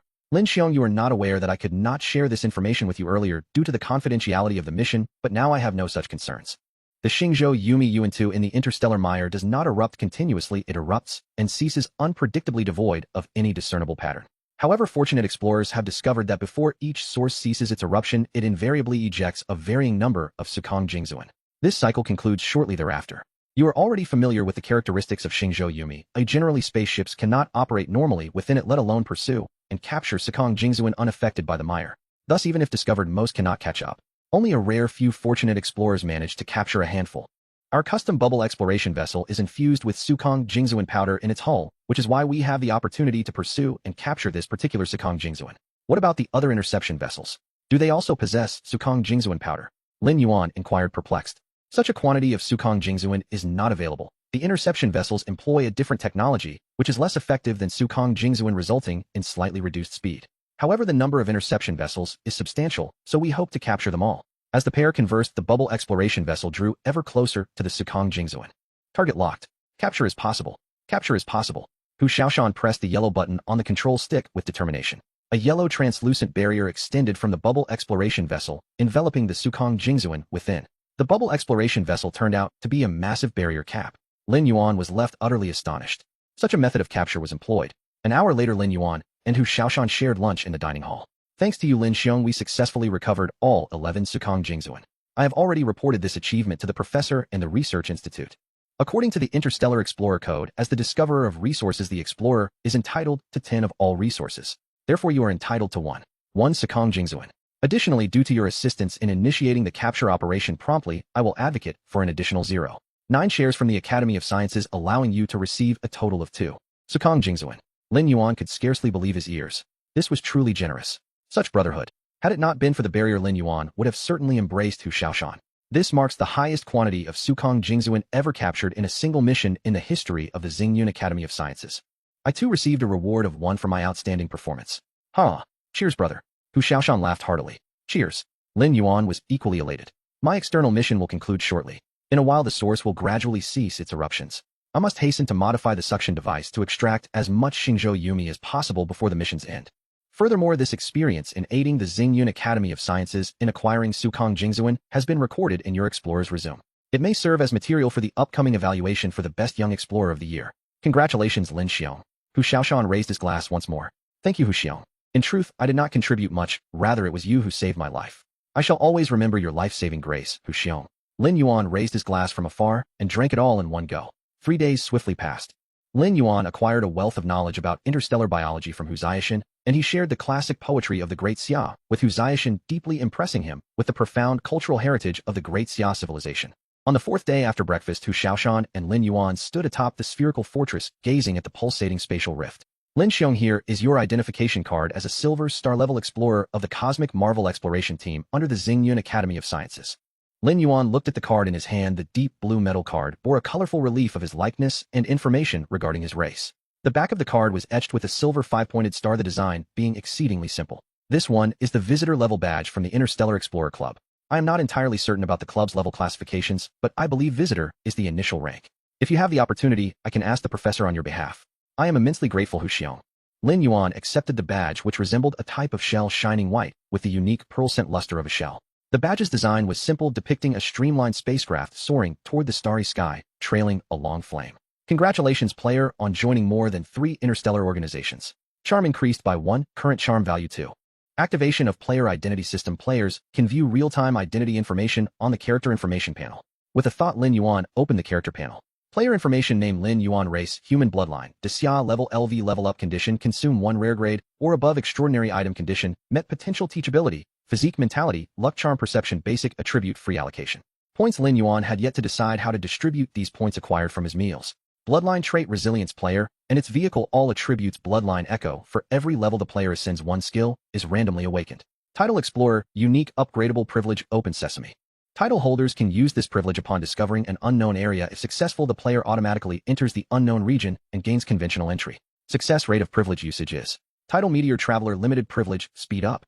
Title holders increase their vehicle's speed by while flying through the meteor belt, and in non-meteor regions may choose any minutes per planetary day to enhance their vehicle's maximum flight speed by. Skills: full power strike and explosive strike, utilizing all strength attack power. Target hit is forcibly stunned for second.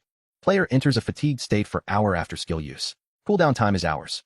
Identity: golden level member of Recycling Station. Identity: diamond level member of Interstellar Bank. Identity: silver star level explorer of the Cosmic Wonders Expedition Team under the Nebula Scientific Research Institute. Identity: visitor level member of the Interstellar Explorer Club. Evaluation: these identities are rather mediocre. Unbeknownst to him, Lin Yuan had established varying degrees of connections with 4 different organizations. Brother Hu, I truly appreciate your assistance these past few days. I've gained much. Lin Yuan expressed his heartfelt gratitude. Brother Lin, you flatter me. It is evidently you who has aided me greatly. Hu Xiaoshan patted Lin Yuan on the arm. Once the source ceases its eruption, my assignment here will conclude.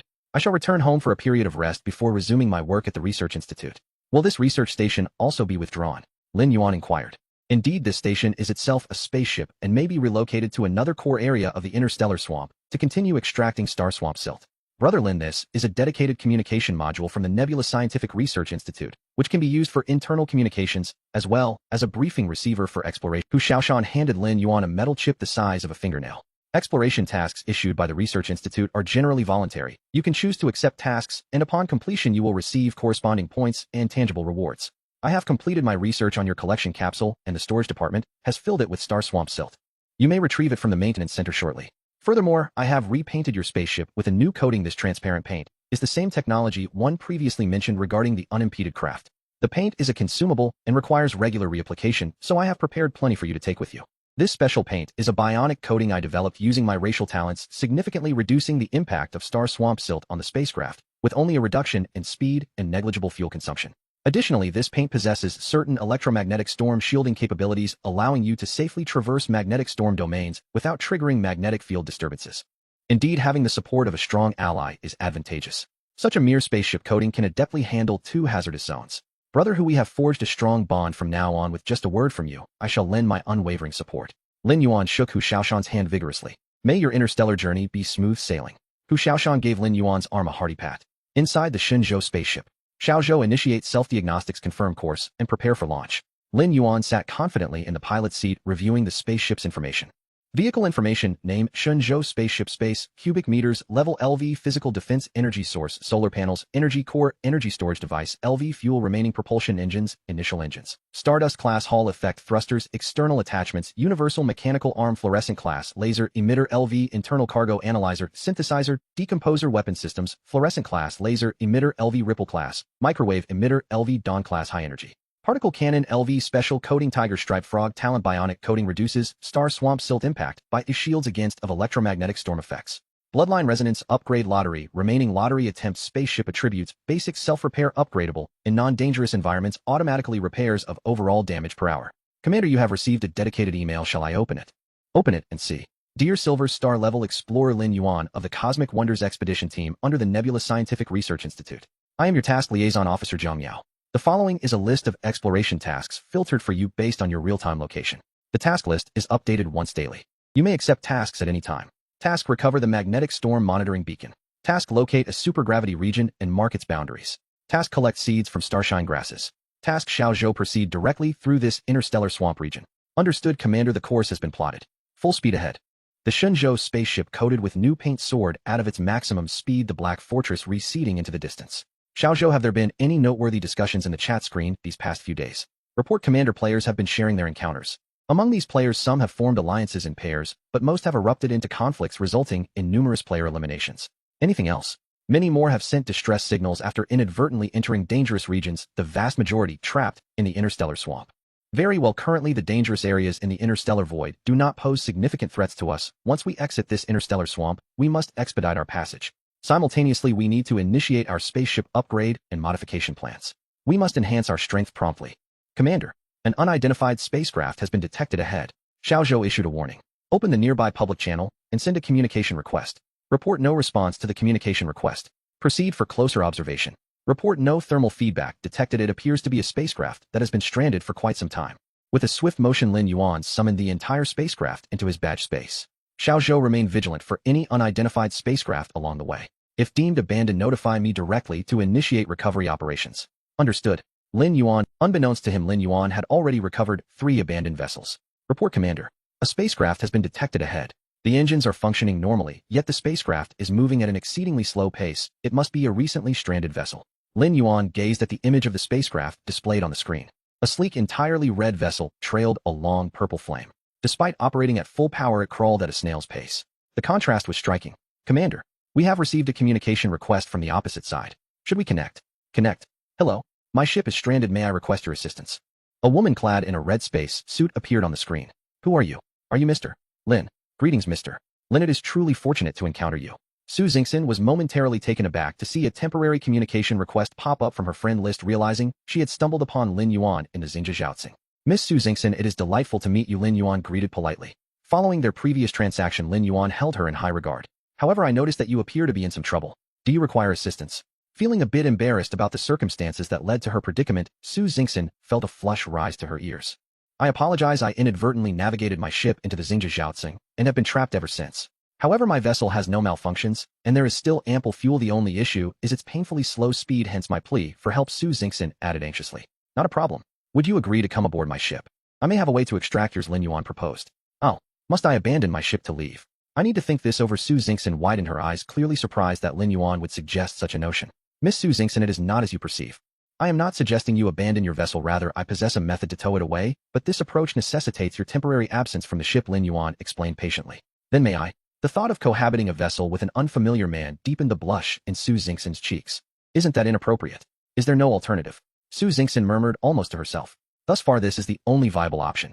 Using towing or pushing methods is unfeasible, as you should be able to deduce, Miss Su Xingxin, Lin Yuan continued. Well, very well, I agree. However, my ship is currently unable to perform docking maneuvers, so I will need you to initiate the connection. Su Xingxin reluctantly conceded, feeling embarrassed to trouble Lin Yuan, yet recognizing the dire straits of her ship's snail-like pace. Understood. Prepare for docking in 5 minutes. Please get Xiaozhou, adjust the ship's flight posture and prepare to commence the docking procedure. Activate the multifunctional barrier docking interface provided by Brother Hu and test the interface functionality. Report, Commander. The ship has begun adjusting its flight posture. It will achieve the optimal docking angle in 5 minutes. The multifunctional barrier docking interface has been tested and is functioning normally. We are ready to execute the docking operation. Inside the Hangzuan, Su Xingxin was hastily gathering her personal belongings. After filling a large bag, she quickly donned her space suit and awaited at the spacecraft's hatch. The ship has reached the designated position. The docking procedure has commenced. The Shenzhou extended its mechanical arms, slowly, securely locking onto the Hangzuan. Beginning docking. The Shenzhou aligned the orbital hatch with that of the Hangzuan. A pale yellow beam of light emanated from the center of the orbital hatch, gradually expanding upon reaching the Hangzuan hatch, forming a hollow spatial barrier passage. Miss Su Xingxin, the docking has been successfully completed. You may proceed with the exit operation.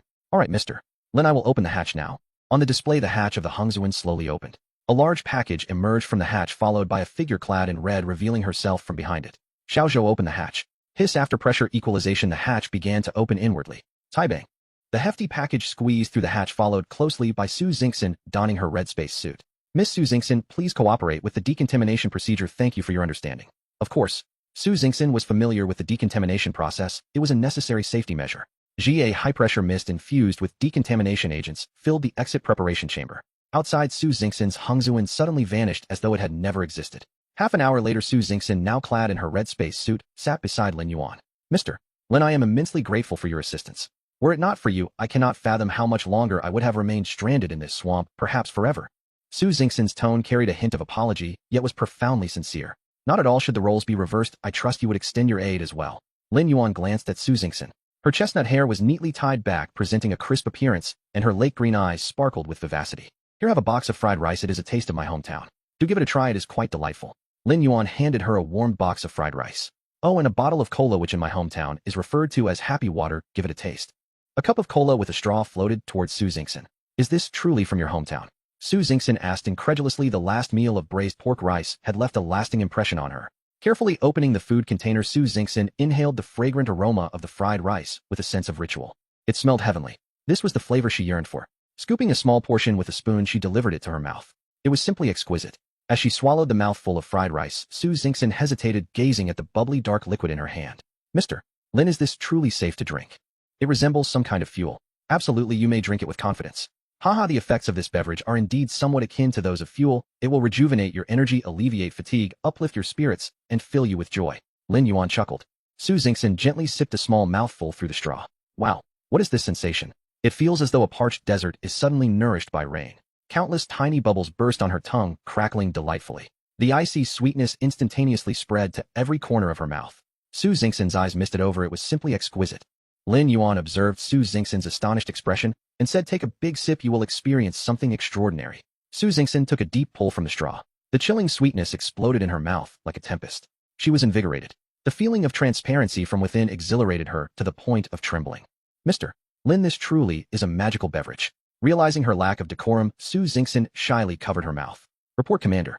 We are nearing the edge of the Xingji Zei and are about to exit the danger zone. The voice of the small vessel rang out. Mr. Lin, is there someone else aboard your spaceship? Su Xingxin looked at Lin Yuan in surprise. It is my spaceship's intelligent brain system, speaking, Lin Yuan clarified. Your spaceship possesses an intelligent brain system capable of autonomous navigation. Su Xingxin halted mid-bite. Yes, it was an unexpected acquisition. Lin Yuan refrained from elaborating. Wow, that's truly impressive. My Hongzuan, how can only manage basic intelligent driving at the moment. After the navigation system was disabled, all coordinate parameters must be calculated by me. Su Xingxin lamented. Why not do this? You can stay with me for now, and once we traverse the interstellar void and the navigation system is restored, you can use your spaceship then. Lin Yuan proposed. Is that acceptable? Would it be too much trouble for you, Mr. Lin? Su Xingxin hesitated. No need to worry. If you were to lose your way again and inadvertently enter a perilous area, that would indeed be more troublesome and dangerous. That is true. I suppose I shall rely on you for this period, Mr. Lin. But rest assured, I will provide appropriate compensation. Su Xingxin resolved that remaining aboard Lin Yuan's spaceship during this navigation-free journey was the safer choice. Next, I must carry out a task. You may take a moment to rest. Xiaozhou, please prepare an independent rest pod for Miss Su Xingxin. Understood. Task for the transformation of rest pod No has commenced. Resource verification pod expansion blueprints available. Pod equipment blueprints available. Basic resources available. Transformation style proposals generated. Please choose Miss Su Xingxin. Proposal 1 Technological Style Proposal 2 Natural Style Proposal 3 Original Style of Hongzuan. How Su Xingxin widened her eyes at the 3 projected design styles on the screen, momentarily lost in thought. Is this the capability of the spaceship's intelligent brain? Do not be astonished, Xiaozhou excels in spaceship transformation and design. Lin Yuan smiled slightly. Alternatively, if you have other requirements, feel free to inform Xiaozhou for a personalized design. This is simply incredible. I will choose Proposal 3 The interior of Hongzuan How is designed by me, so it can be transformed accordingly. After some contemplation, Su Xingxin decided to revert to her spaceship's original appearance. Very well, the estimated transformation time is 3 minutes. A gentle reminder: entry into the pod during transformation is prohibited. Xiaozhou cautioned. Lin Yuan meticulously reviewed the brief overview of the exploration mission. Ultimately, he decided to investigate the CI Baochangjiu, partly due to the special coating gifted by Hu Ziashan, which possesses some protection against magnetic storms. Moreover, the task of retrieving the beacon was relatively straightforward as the coordinates were already marked, requiring no extensive search, thus saving time. Xiaozhou called the exploration task Liaison Officer Jiang Mao. Affirmative dedicated communication channel established and request has been sent. The display flickered and a rabbit face with black nose, black ears, and red eyes appeared on the screen. Silver Star Level Explorer Lin Yuan greetings. I am your task liaison officer. Allow me to introduce myself. I am Zhang Mao, a member of the Himalayan rabbit tribe. I previously sent you the task list via email. Zhang Mao's introduction was concise and clear, delivered in a straightforward tone. Hello Zhang Mao. I am Lin Yuan and I am prepared to accept task retrieve the magnetic storm monitoring beacon. Understood, noted.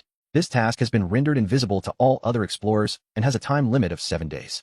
If completed ahead of schedule, you will receive not only the original reward, but also a potential additional bonus. Will you provide task equipment or other support? Given the peril of this mission, we will supply the Stratum Bionic Magnetic Storm Shielding Armor, as well as an external nesting pod for beacon retrieval. The complete support equipment has been deployed in the drifting safety support pod surrounding the task CI Baochain Jiayu. The support pod also contains additional resources, fuel, food, and other supplies that you may freely utilize. Detailed task information has been sent to your communication terminal for your review. Alright, I have seen the new email. Lin Yuan noticed the small red dot glowing in the notification bar on the screen. Feel free to contact me again once the task is completed. Wishing you success. Zhang Mao saluted before ending the communication. Mr. Lin, is she also a player? Su Xingxin inquired. Well, to be honest, I am not entirely sure. She might be, or she might not be. Honestly speaking, I am still unclear about why I suddenly entered this game, the rules of the game, and how to discern who is a player and who is a native. Lin Yuan spoke calmly, gazing out into the pitch-black cosmos through the viewport. Mr. Lin, are you suggesting that you are a Qi Mingxing player? Su Xingxin exclaimed, her mouth agape as if it could fit an egg. Realizing her lack of decorum, Su Xingxin quickly covered her mouth with her small hand. What is a Qi Mingxing player? Lin Yuan suddenly recognized that despite both being players, Su Xingxin seemed to possess significantly more knowledge than he did. Well, to put it simply, a Qi Mingxing player is the first individual from a particular race selected to participate in this game. They represent hope for their race, hence the title Qi Mingxing. It is said that Qi Mingxing players possess many privileges and attributes unattainable to other types of players. If a Qi Mingxing player from a certain race successfully completes the game, all their attribute panel information will be preserved and recorded into the race's archives.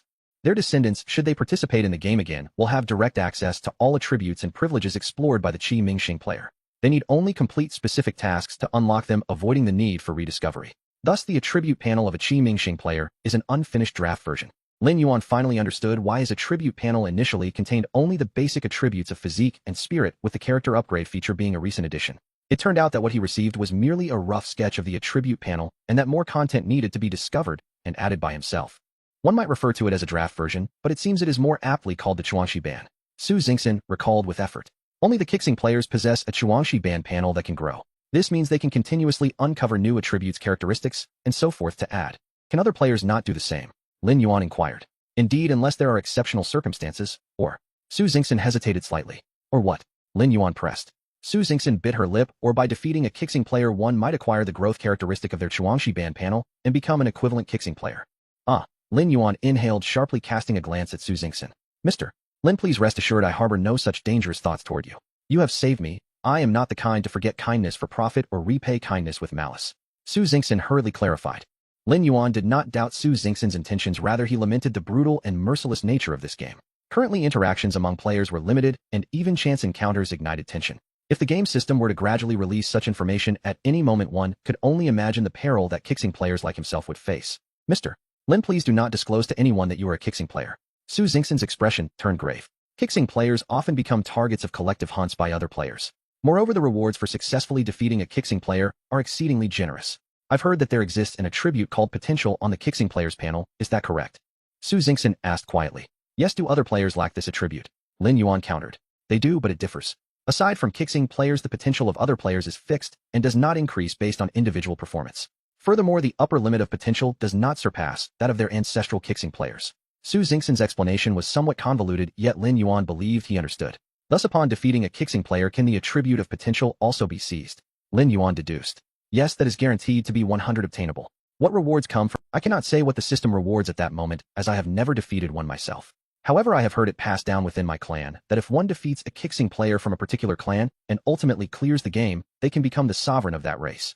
Truly ruthless. Truly merciless. Lin Yuan felt a cold sweat trickle down his back. He must become stronger. He must do so swiftly. Of course, Qixing players also enjoy numerous benefits. For instance, if you, Mr. Lin, as a Qixing player, clear the game, your race will inherit your system panel functions and the upper limit of potential. Your direct descendants will directly inherit your potential and may even be recognized as a separate race, perhaps to be called Lin Yuan Rinju. The naming is entirely at your discretion. Su Xingxin spoke rapidly. Isn't this enticing benefit also a reason why other players desire to eliminate Kixing players? What you just mentioned about becoming an equivalent Kixing player signifies this, does it not? Su Xingxin nodded silently. Yes, outstanding descendants from some races unwilling to be constrained by the growth limits set by their Kixing ancestors will endeavor to become new Kixing players. Not only can they elevate their own growth limits, but they can also establish a new race. Such temptation proves irresistible for many exceptional youths from various races. Some powerful races even require the elimination of foreign Kixing players as a rite of passage for their promising youths. After all, if one cannot even defeat a foreign Kixing, how can they claim to surpass their own race's limits? As Su Xingxin spoke, she suddenly fell silent. Lin Yuan, taken aback, turned to look at her. He saw her lips moving, yet no sound emerged. Su Xingxin herself displayed a look of astonishment. After a considerable pause, she spoke again. I apologize, Mr. Lino, I was just muted by the game system. It seems I cannot divulge too much information to you. Then what kind of player are you? Lin Yuan asked curiously. This should be permissible to disclose, right? I belong to the Qingqi players, Su Xingxin replied. Let me venture a guess. You must be the type of players who have maximized their potential attributes up to their race's ceiling, correct? Lin Yuan boldly speculated. That could be said. Oh, my potential indeed aligns with that of the Kixing ancestors. And my attributes are also quite decent. Could you share which attributes you possess? Lin Yuan attempted to inquire. My attributes include physique, spirit. Su Xingxin had just mentioned two before her voice was once again silenced. Lin Yuan sighed as he suspected he indeed could not acquire any information that might expedite his growth. I apologize, or I was muted again, Su Xingxin said apologetically. That's quite all right, it only seems fair, Lin Yuan replied insincerely. He mentally criticized the game system once more. Lin Yuan refocused. We have just exited the Xingji Zayas. Now we must re-establish our heading towards the mission area. Understood. I shall contribute my efforts to assist you, Mr. Lin, in completing the task to the best of my abilities. Lin Yuan nodded. Xiao Zhou accessed the mission data, marking the boundaries of the Sizao Changjiu and the locations of the monitoring beacons we need to recover. Yes, Commander. The Sizao Changjiu, where this mission area is located, is not too far from our current course, and the specific route has already been planned. There are a total of 7 beacons to recover. One is situated at the center of the Sizao Changjiu, while the other 6 are positioned in the front, back, left, right, above, and below directions from the center. According to the latest updated mission brief, one beacon's signal has disappeared, suspected to be damaged or lost. We must ascertain the cause and recover it, if possible, extending the mission duration by 1 day. If that beacon is ultimately not found, it will not count as a mission failure. Should we recover it, there will be additional rewards. Xiao Zhou read from the latest mission brief. This exploration task is quite humane, adhering to a principle of effort yielding reward. The Xingyun Academy of Sciences is indeed quite affluent. Lin Yuan pondered. Send a message to Jiang Mo notifying her that we have received the latest brief and will endeavor to recover all beacons. Now plan the order of recovery and the expected operational points. We will first retrieve the beacons with stable signals, and lastly search for the one that has gone missing. Make the necessary modifications to the spaceship in line with the mission requirements. Xiao Zhou, the specific plan is up to you to decide. Understood, Commander. We will equip the spaceship with magnetic storm detection radar, and all internal devices will be fitted with magnetic shield net. The remaining modifications will be carried out immediately after capturing the drifting safety support pod. Let's set it aside for now, Lin Yuan said as he tucked the beetle badge away. He resolved to present it to Huxiashan when the opportunity arose, as the erudite Huxiashan might possess valuable insights. Xiao Zhou, chart our subsequent course. We must locate a relatively safe haven to recuperate. Understood, Captain. The new route has been plotted. I have exhausted my mental energy and require a brief respite, Lin Yuan remarked, gently resting his hand on his forehead. When you have a moment, please check on that gem dweller and bring along some rice. Xiao Zhou has already prepared it in advance. Very well, I happen to be quite hungry myself. After a harrowing escape, Su Xingxin felt an emptiness in her stomach. Lin Yuan returned to the resting chamber, securing himself within the sleep pod. His mind was fatigued, and he was experiencing severe mental strain. He needed to recuperate, otherwise he would be unable to retrieve anything from the badge's realm. Once he confirmed the surrounding area was temporarily secure, Xiao Zhou restored the various compartments of the Shun Zhou to their original state. Within the isolation chamber, Su Xingxin handed a box of rice to Shen Jingying. Hello, I am Su Xingxin. Please try this, but it is far more delectable than standard rations. Shen Jingying eyed Su Xingxin warily but cautiously accepted the rice box. Upon opening the lid and gazing at the steaming pristine white rice, she felt a wave of apprehension. Is this safe to eat? It resembles the seeds of some food. Are we truly so extravagant as to consume seeds? Go ahead, it's called rice. While it may not sustain hunger as well as standard rations, it excels in flavor and texture, Su Xingxin said kindly. Shen Jingying gingerly scooped a few grains with a spoon and tasted them. How fragrant. Is this the flavor of seeds transformed into rice? Truly delightful. Noticing Shen Jingying's astonished expression, Su Xingxin softly inquired, what are your plans moving forward? Shen Jingying hastily swallowed her morsel. I have no plans. To be honest, had you not allowed me aboard, I might have ceased to exist. So I wish to remain on this spacecraft, if that is acceptable. Su Xingxin regarded Shen Jingying. Eat up, let us converse while we dine. Tell me about your background. Shen Jingying swallowed another bite of rice. I am of the human race from base Xing. On my home planet, we possess a wealth of rare mineral resources, thus nearly everyone survives through various mineral industries. So you can identify different minerals and gems. Recognizing various minerals is foundational knowledge for all of us. In fact, my unique ability is crystal perception, Shin Jingying said, slightly lifting her gaze to meet Su Xingxin's. Do elaborate. I can sense all minerals and crystals within a 100-kilometer radius. For any mineral I have encountered, I can pinpoint its exact location. If I were in the void of space, I could roughly assess the presence of large mineral veins based on the unique signals emitted by different celestial bodies. That sounds impressive. Is your spacecraft constructed of gems as well? One might say so. Our people from Base Hixing have a deeper and more comprehensive understanding of various minerals compared to most races, allowing us to utilize specific combinations of crystals to achieve numerous extraordinary effects. If you wish to stay, you must demonstrate that you are worthy of remaining. Of course, please grant me an opportunity, though I will prove myself. Shen Jingying replied eagerly. Very well, let us first enjoy our meal. I will advocate for you with the ship's captain. Su Xingxin departed the isolation chamber and entered the cultivation chamber. Inside, the air was cool and humid, with two flourishing Xingyuan grasses swaying gently amidst the circulating airflow. Su Xingxin observed the delicate white flowers for a moment, noting no discernible differences. I forgot to introduce you to these two plants. Lin Yuan's voice emerged from behind her. Have you recovered? Su Xingxin turned to face Lin Yuan. I am feeling somewhat better. These two Xingyuan grasses are exceptionally rare species. Is that so? They appear quite similar to ordinary plants. On that Textural Sheep Race's ship, these were the only surviving plants. Within the Interstellar Explorers Club, they are considered a valuable commodity. Interstellar Explorers Club. Su Xingxin's voice rose in curiosity. You are familiar with this organization? Yes, an elder from my clan mentioned it previously and even shared a passphrase. A passphrase. Indeed, this passphrase supposedly grants access to assistance from the Interstellar Explorers Club. How splendid. I hope to visit the club in the future, and we can explore this mysterious place together. The two returned to the cockpit. Lin Yuan retrieved a small golden sphere from the badge's realm, the very one embedded within the Yin Gu tribe's vessel. Congratulations, player, you have obtained Yin Gu tribe's magnetic core. Yin Gu tribe's magnetic core item type, extraordinary item rarity, rare function, magnetic field perception evaluation. Afraid of losing your way? With this in hand, your world will be filled with magnetic lines. Can this be consumed? Lin Yuan pondered as he examined the metallic sphere. What is that? Su Xingxin asked, intrigued by the golden sphere in Lin Yuan's hand. Take a look. Lin Yuan offered the sphere to her. I picked it up when I passed the wreckage of that white egg-shaped ship in the center of the battlefield. It caught my attention, so I collected it. How do you use it? I am unsure. Can it be eaten? It doesn't appear to be edible. Perhaps we should let Magnetic Queen try it. It might even enhance her abilities. Su Xingxin proposed with a flash of inspiration. That's a brilliant idea. Lin Yuan concurred, thinking that if it were indigestible, it could always be regurgitated. In the hive chamber, Magnetic Queen was recuperating. Following the search for the gravitational core, many magnetic storm golden ring bees had been lost, and it was crucial to restore the bee population promptly. A golden sphere suddenly appeared before Magnetic Queen, accompanied by Lin Yuan's voice. This is a rare item for magnetic field perception. See if you can consume it to enhance your abilities. Thank you for the gift, Master. I shall ingest it immediately. Magnetic Queen promptly swallowed the sphere. Master, I sense that my talents are showing signs of upgrading. Magnetic Queen exclaimed with delight. Lin Yuan glanced at Magnetic Queen's attributes. Magnetic Storm Golden Ring Queen, rare interstellar bee species, evolvable racial talent, magnetic field sensation, upgrading, excellent, hasten your enhancement. Oh, our journey has only just begun. Yes, Master. As Lin Yuan turned, 7 black spheres gradually appeared before him. You actually acquired 7 gravitational cores. Su Xingxin's voice nearly penetrated the ship's walls. Now let us commence the lottery. Lin Yuan smiled at Su Xingxin. The newly replaced display screen of the CI Baojian Soleil vividly showcases the colorful waveforms reflecting the intensity of external magnetic storms. Lin Yuan gazed out of the porthole at the dark starry sky, occasionally illuminated by flashes of lightning, fully aware that the external environment of the spacecraft was far from the calm it appeared to be. The speed of the Shenzhou was rapidly increasing. As they drew closer to the center of the magnetic storm field, the celestial expanse became increasingly radiant. The entire space was suffused with a faint purple luminescence. Report, Commander. We are approaching the beacon coordinates. Lin Yuan turned his attention to the external monitor.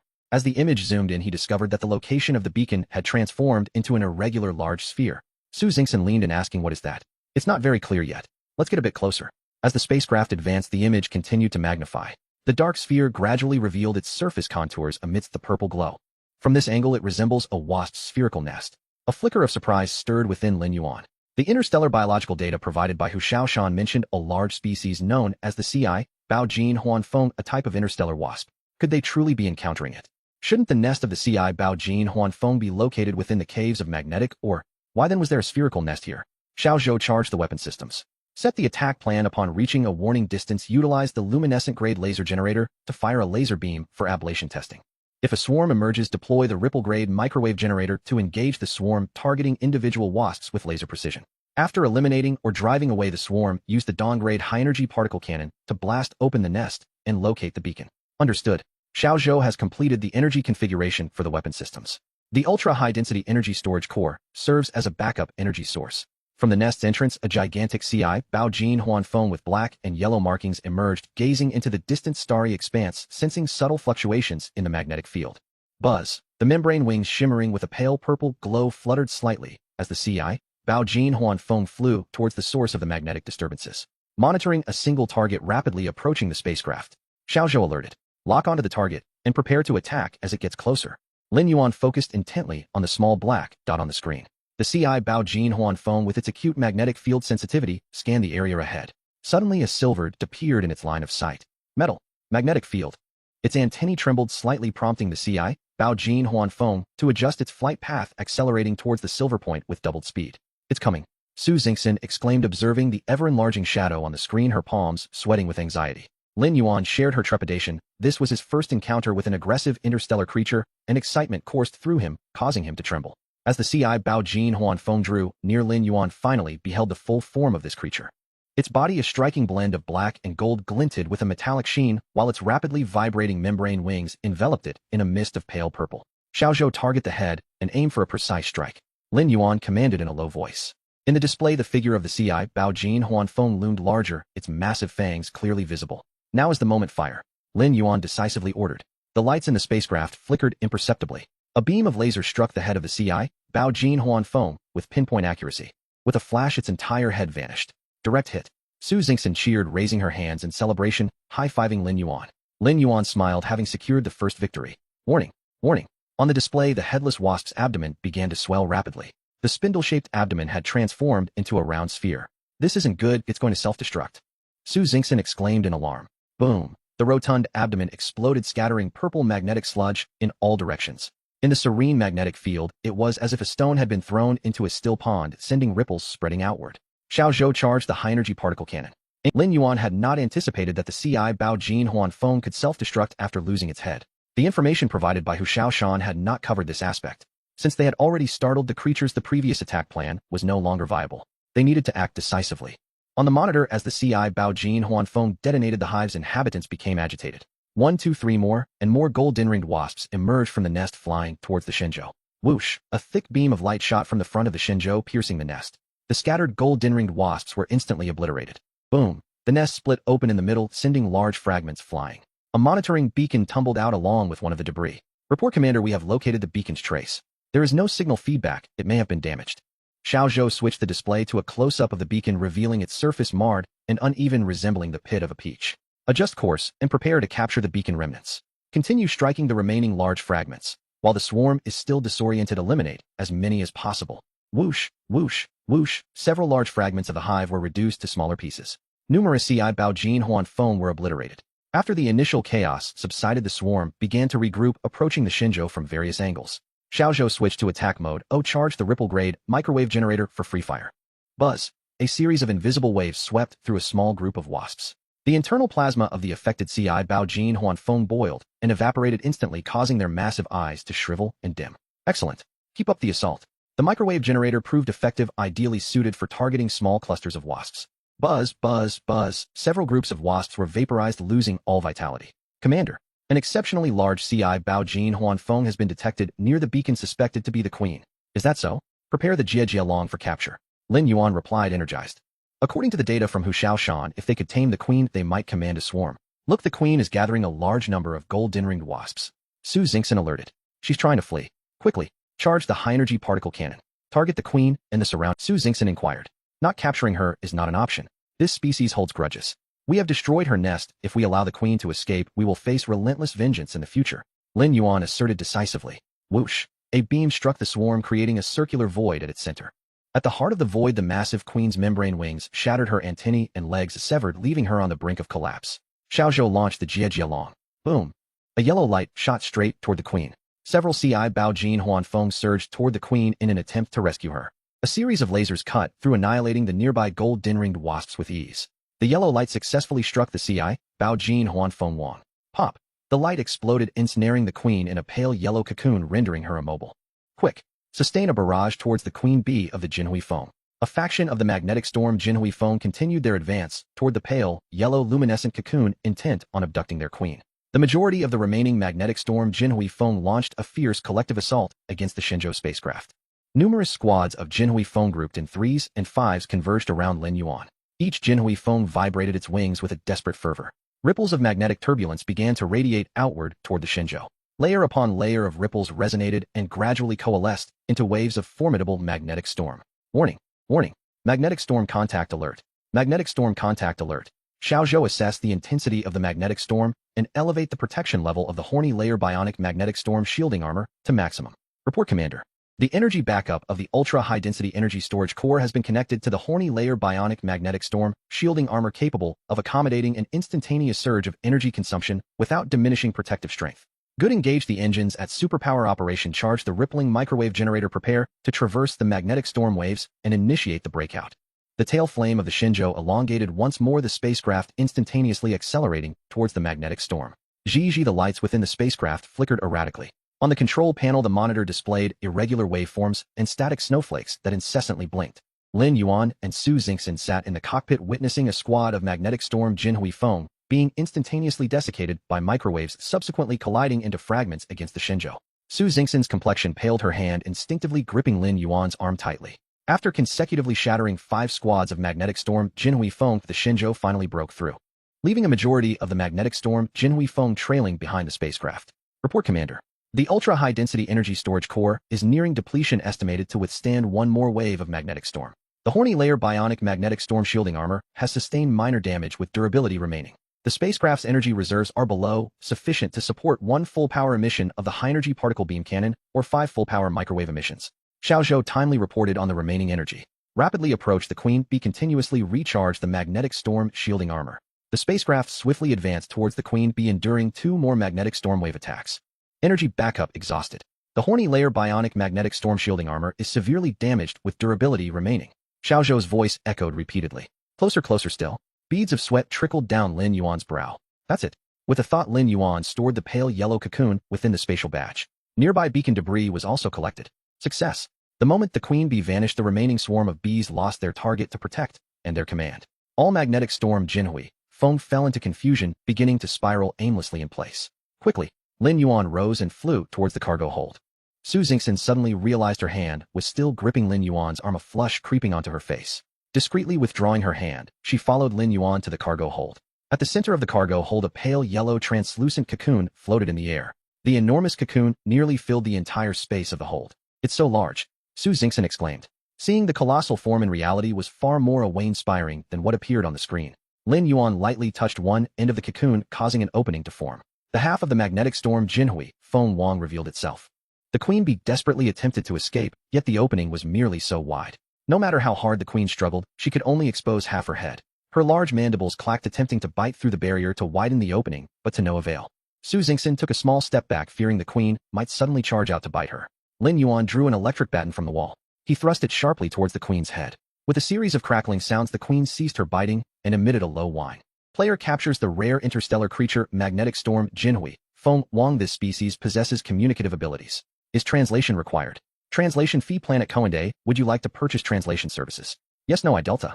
Isn't automatic translation available for all species languages? The system only provides free synchronous translation for civilized species languages. Paid translation services are offered for non-civilized biological groups. Would you like to purchase translation services? Yes, no, yes. Under the eaves, one must bow their head. 1 planet coin was automatically deducted from Lin Yuan's account. If the player can subdue the magnetic storm Jinhui Feng Wang, they will automatically gain a means of communication without requiring further translation services from the system. However, the service fee already charged is non-refundable. I Delta. The electric baton struck fiercely against the Queen's head once more. With a flurry of electric sparks, the magnetic storm Jinhui Feng Wang finally ceased its struggles. I know you can understand me now. Lin Yuan fixed his gaze upon the Queen's enormous compound eyes. Submit to me, Lin Yuan declared bluntly. The Queen remained silent. Xiao Zhou charged the high-energy particle beam cannon. Aim at the assembled swarm and fire. Whoosh! A beam of light surged forth, obliterating the recently clustered group of magnetic storm Jinhui Feng into dust. Do you feel it? Your swarm has been decimated to nearly nothing. Submit to me.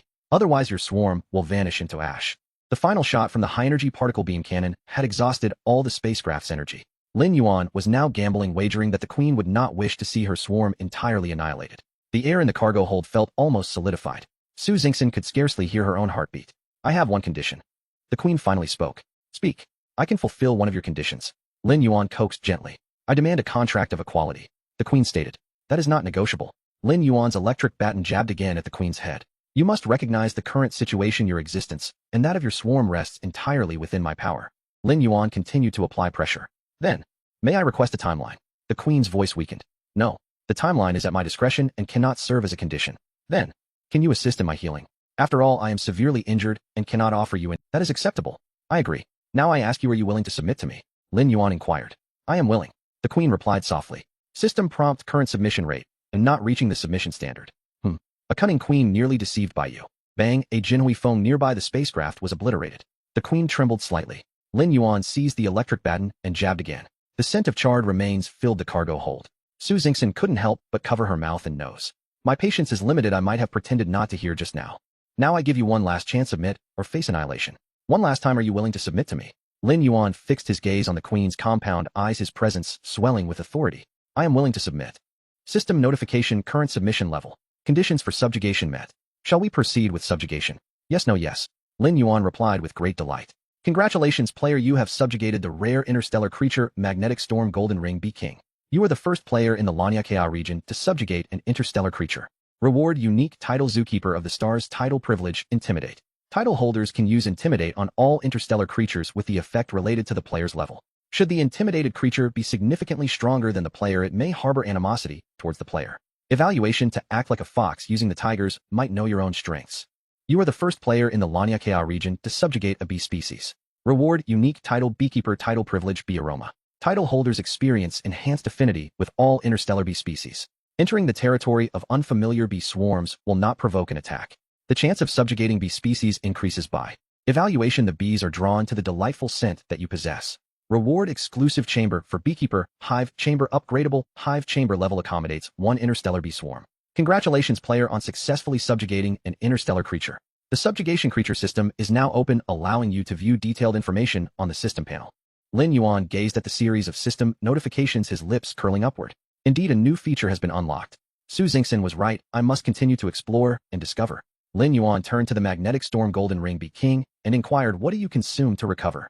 The Bee King with a faint breath responded, Master, I can eat magnetic crystal honey made from magnetic, but to restore my strength I require a higher grade magnetic crystal. Lin Yuan recalled the battered monitoring beacon and asked, is there magnetic crystal in the beacon?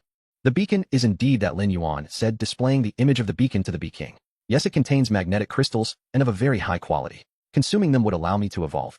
Actually, when I was attacked by my master, I was in the midst of evolving, hiding deep within my lair devoid of any defensive capability. I was gravely injured, nearly losing my life. The magnetic energy stored within me was solely used to sustain my existence, leaving me with little left to mend my wounds, the Bee King murmured softly. Are you blaming me for injuring you? Lin Yuan furrowed his brow. I dare not. Your attack was entirely justified. It was my fault for greedily consuming my master's beacon. The Bee King hurriedly lowered its head. It's good that you understand. If it weren't for my intervention, you would still be racing towards demise along the wrong path. Yes, thank you for saving me, master. I shall certainly return to the right path and dedicate my loyalty to you. Lin Yuan observed the Bee King and then asked, I have another beacon signal that has gone missing. Did you consume it as well? Reporting to you, master, I did not consume it, but I know where that beacon is located. Enlighten me. Reporting to you, master, this magnetic storm domain originally housed only my clan of magnetic storm golden ring bees. A few months ago, a swarm from outside suddenly intruded, led by a queen who sought to annex my hive and challenged me. I led my swarm to repel them, believing she would flee, but after some time her strength surged unexpectedly. She evolved and gained an additional pair of wings. My clan suffered tremendous losses and we barely managed to drive her back, but given her nature it won't be long before she returns to provoke us again. Subsequently, a scout bee I dispatched returned to inform me that the queen was gnawing on the beacon. That was when I learned that the beacon contained magnetic crystals capable of allowing me to evolve. Do you want me to help you defeat her? Lin Yuan inquired. I dare not. I merely wish for my master to retrieve the beacon and assist me in reclaiming my position. The Bee King's head drooped even lower. If you devour that queen, can you evolve? Lin Yuan scrutinized the Bee King. The Bee King lifted its head. I would not deceive my master. I am uncertain if I can complete the evolution, but I can fully restore my condition. Very well, let us rest briefly, after which we shall proceed to the coordinates of Beacon No. To confront her, relying entirely on your arrangements, master. Xiaozhou promptly replenish the ship's energy and adjust the course. We are going to recover Beacon No. Understood, Commander. Energy blocks are being retrieved to supplement the ship's energy. It is estimated that we will achieve charge before reaching Beacon No. Good. Can your swarm still be commanded? Lin Yuan turned to the Bee King. Yes, I still have some provisions and various resources collected in my hive. I will instruct them to gather everything back. Quickly regroup your swarm.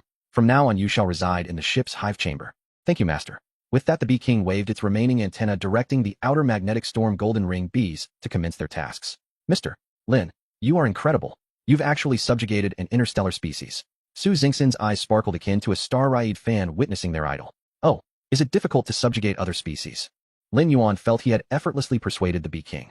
It cannot strictly be categorized by difficulty. Subjugating an interstellar species relies on luck, courage, and wisdom. Su Xingxin once again felt that accompanying Lin Yuan was the right decision. All right, should we encounter another, I will assist you in subjugating one. Lin Yuan waved his hand. Really? I could possess my own subjugated interstellar species. I am immensely grateful to you, Mr. Lin. I will surely show my appreciation. Unintentionally, Lin Yuan was struck by Su Xingxin's mention that subjugating interstellar species required luck, stirring something within him. Su Xingxin had previously claimed she frequently encountered treasure chests, yet ever since boarding Lin Yuan's ship, she had hardly come across any. Lin Yuan had been puzzled, speculating that perhaps the luck attribute only manifested during solo ventures. It seemed she had been harboring a grand plan all along. He felt that his subjugation of the magnetic storm golden ring Bee King had to some extent borrowed from Su Xingxin's luck. Thus, he proactively proposed to help her subjugate an interstellar creature in the future. It served as a form of compensation towards Su Xingxin. Moreover, Lin Yuan decided to continue keeping Su Xingxin by his side. After all, two fortunate individuals would surely amplify each other's luck and fully harness the power of their lucky attributes. Report, Commander. Approaching target area, the ship's energy has reached O and the weapon systems are fully charged. The keratinous layer bionic magnetic storm shield armor is severely damaged, lacking repair materials with durability, restored to only A. Xiao Zhou remarked with some embarrassment. Master, the hive is an excellent magnetic storm shielding material. You can use hive fragments to repair the armor. I can have the outer swarm assist with the repairs. As expected, there is always an antidote within proximity of poison. The hive of the magnetic storm golden ring bees can actually shield against magnetic storms. Lin Yuan promptly commanded Xiao Zhou to use the hive fragments for armor repair. Congratulations, player, on creating a new item.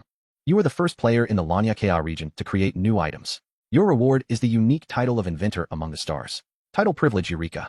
The title holder may use familiar materials to invent new items and can create blueprints for these items. If the title holder possesses a Zhina, the Zhina will also enjoy this evaluation. Think diligently and experiment boldly. You are the beloved little inventor. Congratulations on awakening the skill cartography. Cartography players can draw corresponding manufacturing blueprints based on the items they create. This skill consumes mental energy. Lin Yuan glanced at the armor introduction, noting that the name had changed from Stratum Bionic Electromagnetic Shield Armor to Stratum Bionic Electromagnetic Shield Armor Electromagnetic Hive, improved version. Upon checking the player information, he found the skill option now included cartography. Currently, the options for drawing blueprints only included the Stratum Bionic Electromagnetic Shield Armor Electromagnetic Hive, improved version manufacturing blueprint. Lin Yuan felt elated, having finally acquired his first life skill. With the enhancement of Inventor Among the Stars coupled with his specialization in spaceship design modification alongside the cartography skill, Lin Yuan felt as though he constituted an entire product development team. Without a doubt, a plethora of innovative and practical new equipment would be designed in the future. Mr. Lin, Little Zhou just informed me that the armor has been remodeled. Su Xingxin gently patted Lin Yuan's shoulder. Oh, is that so? My apologies, I was lost in thought. Hey you there, Queen Bee, do you have a name? Esteemed Master, I once had a name, however, I have since undergone a transformation. I humbly request you to bestow a name upon me. Lin Yuan rolled his eyes.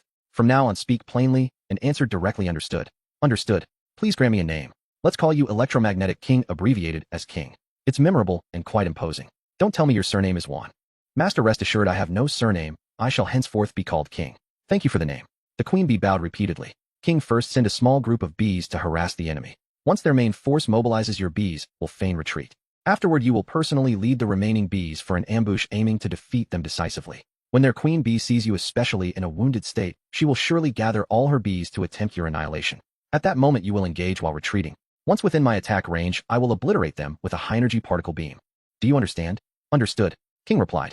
With that, Lin Yuan retrieved the remnants of Beacon No, extracting a piece of magnetic crystal and tossing it to King.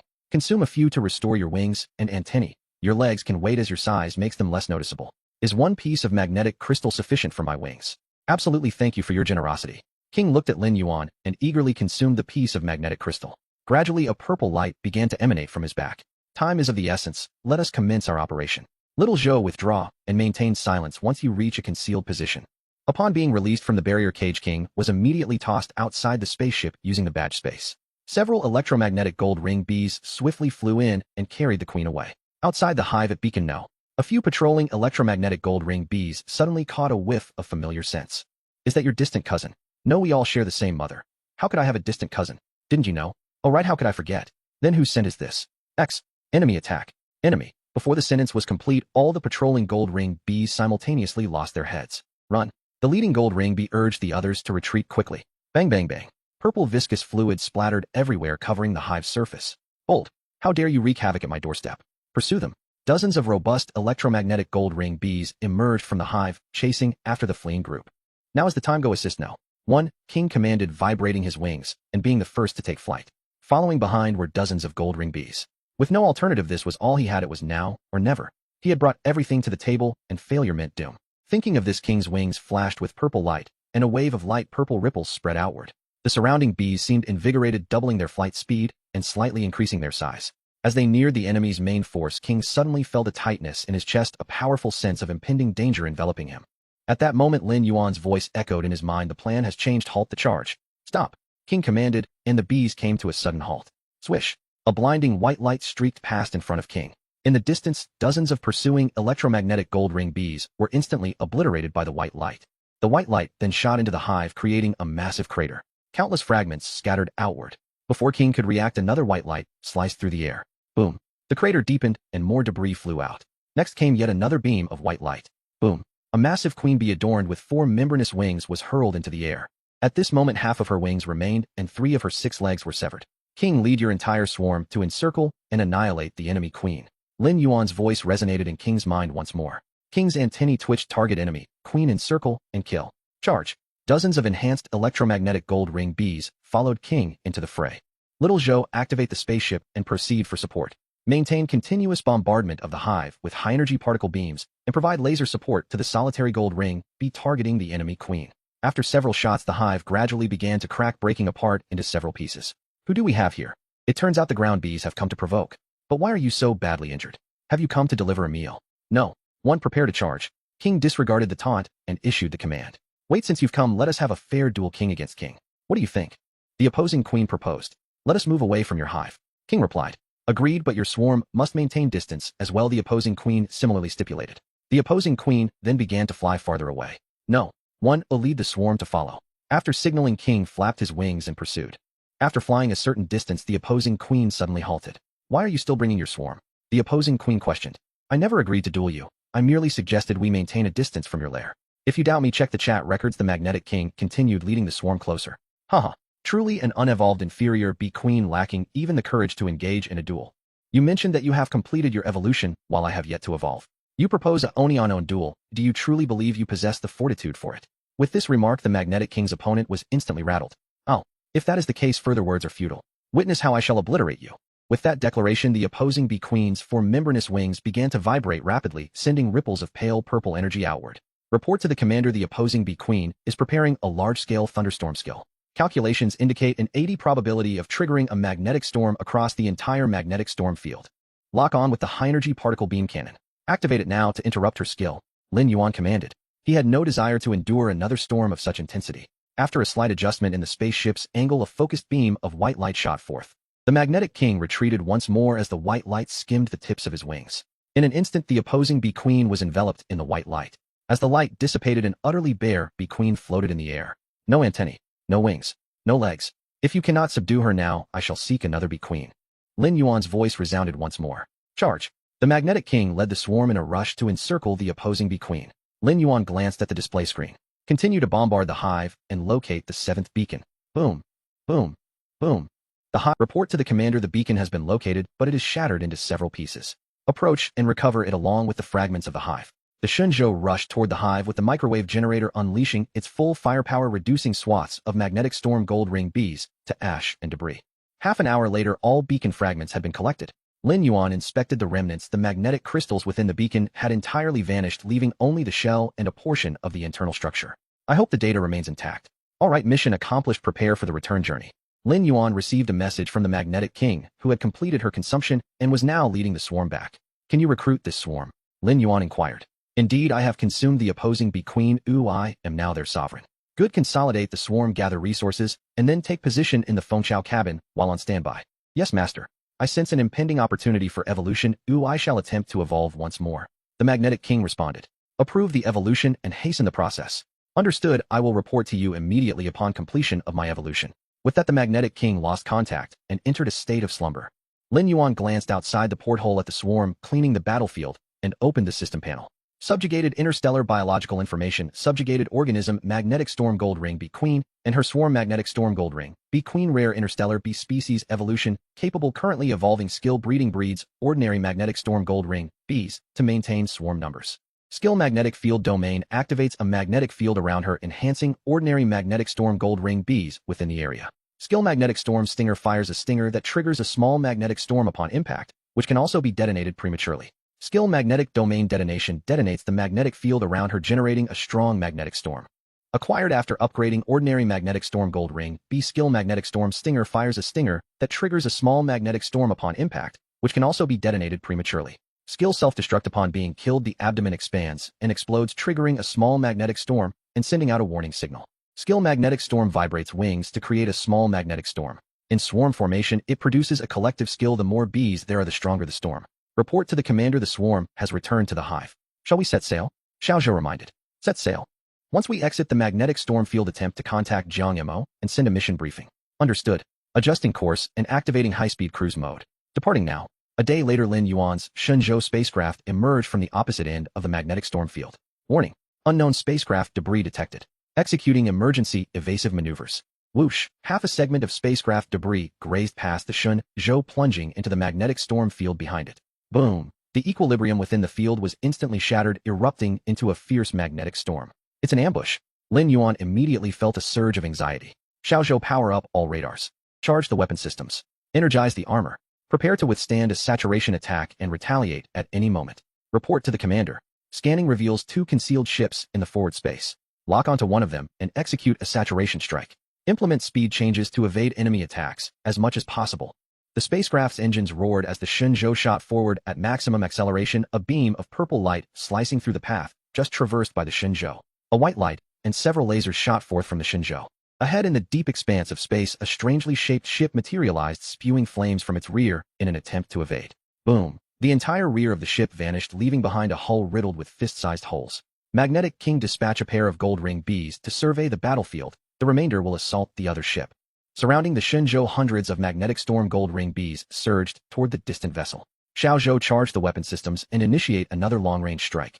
Another flash of white light ensued, and a transparent shield suddenly materialized before the distant silver ship, shattering after a second of contact. Yet that fleeting second allowed the silver ship to escape rapidly, leaving behind a white streak. Xiao Zhou logged the specifications of the enemy ship and added it to the friend-or-foe identification system. In the future, should we encounter it, execute a saturation attack without further consultation. Understood, Commander. Lin Yuan felt somewhat disheartened, emerging from the magnetic storm field only to be struck with a sudden ambush. Had it not been for Xiao Zhou's evasive maneuvers, this ambush might have caused severe damage. Mr. Lin, it appears that interplayer attacks have become the norm. We must exercise utmost caution during our upcoming journey. Su Xingxin expressed her concerns. While she felt that following Lin Yuan would likely keep her safe, the reality of an encounter was immediate, compelling her to remain vigilant. Magnetic King, deploy your domain to envelop the entire ship, obstructing radar detection. Lin Yuan commanded. Form a scout team from the swarm to continuously monitor the surrounding area as a supplement to radar detection. Understood, Magnetic King is at your command. The voice of the Bee Queen resonated from the Fengchao cabin. Immediately, a gentle pale purple luminescence billowed forth from the Fengchao cabin, enveloping the entire Shenzhou. Master, the wreckage of the spaceship has been fully retrieved, but another vessel was moving too swiftly for the swarm to catch up. The voice of the magnetic sovereign resonated in Lin Yuan's mind. Do not fret, they were well prepared, and there is no need for self-reproach since we were unable to pursue. Now that evolution has been completed, we must promptly focus on restoring the population. The current capacity of the hive chamber is limited to bees, and we still have a significant way to go. Understood, I shall hasten the expansion of the swarm. The resources confiscated from the previous hive are at your disposal. Elevate the swarm's strength as swiftly as possible. Certainly. I will not disappoint your expectations, Master. Lin Yuan fixed his gaze on the wreckage of the spaceship displayed on the screen. Xiao Zhou, prepare to initiate the capture operation. Clang, 2 mechanical arms securely grasped the damaged vessel. Xiao Zhou dispatched the octopus spider exploration robot to board the ship and conduct a search. Mr. Lin, may I board the vessel as well? Su Xingxin inquired softly. Lin Yuan was momentarily taken aback. You wish to go up? Yes, I want to see which race is preparing to attack us. Su Xingxin lifted her spacesuit helmet. Lin Yuan felt a flicker of inspiration. Such a task, as searching the remains, should indeed be entrusted to the lucky one. Now that Su Xingxin had voluntarily offered to undertake this, it was a perfect opportunity for her to explore the ship, potentially uncovering unexpected treasures. Of course, you may board first. The exploration robot will follow shortly. Do take care. Alright. Su Xingxin grasped her helmet and flew towards the airlock preparation chamber. Xiao Zhou adjusted the communication frequency with Su Xingxin and synchronized the display of exploration visuals. Understood. Communication has been established. Audio and video signals are functioning normally. On the screen, Su Xingxin was approaching the wreckage of the spaceship along the mechanical arm, with several octopus spiders trailing behind her. The entire rear half of the struck spaceship was missing, allowing direct access to the forward compartment through the breach, thus eliminating the need to dismantle the hatch. First was the cargo hold. Although this compartment resembled a ruptured soda can with its interior exposed to the void of space, most of the storage boxes on the walls remained intact. After a brief survey, Su Xingxin signaled that everything was normal to the camera and continued to explore forward through the hatch. Several octopus spiders began to transport storage boxes from the cargo hold. Beyond the cargo area lay the living quarters filled with various plants, most of which had been shattered by laser beams, while the remaining few had perished due to breaches in the compartment and the destruction of the ecological maintenance systems. Only 2 small plants with delicate white flowers still appeared to be thriving. Lin Yuan's gaze sharpened. Xiao Zhou immediately cross-referenced the database to identify this type of plant. Cross-referencing complete. The match with Xingyuan Chao exceeds. It can be conclusively identified as Xingyuan Chao. Lin Yuan clenched his fist and waved it. Previously, Hu Shaoshan had casually mentioned Xingyuan Chao to Lin Yuan. This plant is remarkably resilient, capable of surviving in nearly any cosmic environment. Logically, it should be quite common, yet the reality is starkly contrary. It is only found in extremely remote and harsh environments within the cosmic abyss. When Lin Yuan had questioned why, Hu Shaoshan speculated that the seeds of Xingyuan Chao only germinate in extremely adverse conditions. In excessively mild environments, the seeds remain in a state of perpetual dormancy until they lose viability. Lin Yuan had mused at the time, what slumbering seeds indeed, if not disturbed, they simply sleep until they perish. Xingyuan Chao holds immense value, especially its fruit, which grants a person immunity to any extreme environment for 1 hour upon consumption. It is quite simply a life-saving fruit for those seeking to explore perilous realms. Thus, this plant is particularly coveted among adventurers, with veteran members of the Interstellar Explorer Club organizing teams each year specifically to seek out this botanical treasure in the cosmic abyss. Su Xingxin paid no heed to the surrounding flora, directly proceeding through the living quarters to the cockpit. In the pilot seat lay a headless alien body slumped over the control panel, with a large circular hole in the wall near its head leading straight to the void outside. It was evident that a laser beam had fortuitously struck the alien pilot's head. Su Xingxin gazed at the headless form, furrowing her brow, clearly unprepared for such a gruesome sight. Suppressing her nausea, Su Xingxin began to search the alien body. 1 card, 1 piece of paper, 1 metallic box, 1 small metal vial, and 1 personal pouch. Don't forget the ring on its hand, Lin Yuan reminded. At his words, Su Xingxin glanced down and retrieved a golden ring adorned with a gemstone from the fuzzy fingers of the alien. Return now, let the robots handle the subsequent searches. You have performed admirably. Lin Yuan's voice resonated in Su Xingxin's helmet. Upon hearing this, Su Xingxin nodded and turned back. Suddenly, something in the darkness glimmered faintly with a green light. Following the green glow, Su Xingxin reached a corner of the cockpit. With a bright light, she uncovered a coin radiating green luminescence. The coin bore a swirling green vortex that seemed to be slowly rotating, as if attempting to draw in one's very soul. Su Xingxin's hand trembled, nearly causing the coin to slip from her grasp. She quickly regained her composure, retrieving a small metal box she always carried and stuffing the coin inside. Taking a moment to steady herself, she placed the small box into her personal pocket and exited the cockpit. Inside the cockpit of the Shenzhou, Lin Yuan observed as Su Xingxin meticulously catalogued her spoils. Morningstar Identity Card. Upon use, the player acquires an equivalent Morningstar identity. They may enjoy the privileges of a Morningstar player. This card is a one-time consumable and will not respawn after the equivalent Morningstar player's death. Lin Yuan's jaw nearly dropped. This was what she obtained. The first defeated alien player was a Morningstar player. Lin Yuan was profoundly impressed by Su Xingxin's stroke of luck. Subordinate race contract. Texer Sheep Tribe automatically activated upon game completion. The Texer Sheep Tribe will obey your commands. Lin Yuan gazed at the paper, feeling a sense of discomfort. The fate of this weak race was so nonchalantly seized by another tribe. He vowed to fight for his own race to survive until the end. Lin Yuan silently resolved. Su Xingxin opened the metal box, revealing several planetary coins inside. Lin Yuan said nothing, gesturing for her to continue examining the next item. Su Xingxin picked up the small metal vial. Texer Sheep Tribe Bloodline Power. Upon use, there is a probability of acquiring the Texer Sheep Tribe Bloodline and a probability of awakening 1 Texer Sheep Tribe talent skill. Awakening the Sheep Tribe's Bloodline. Lin Yuan found it uninteresting.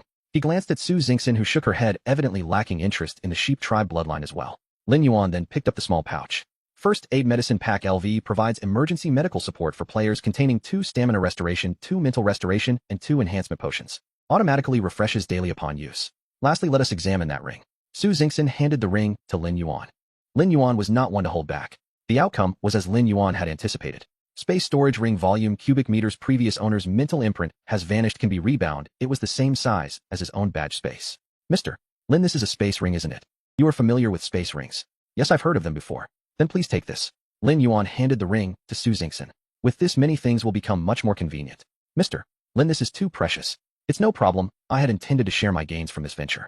As you're aboard my spaceship, we are a team, and everyone is entitled to a share of the spoils. Besides, you brought this back? Then thank you, Mr.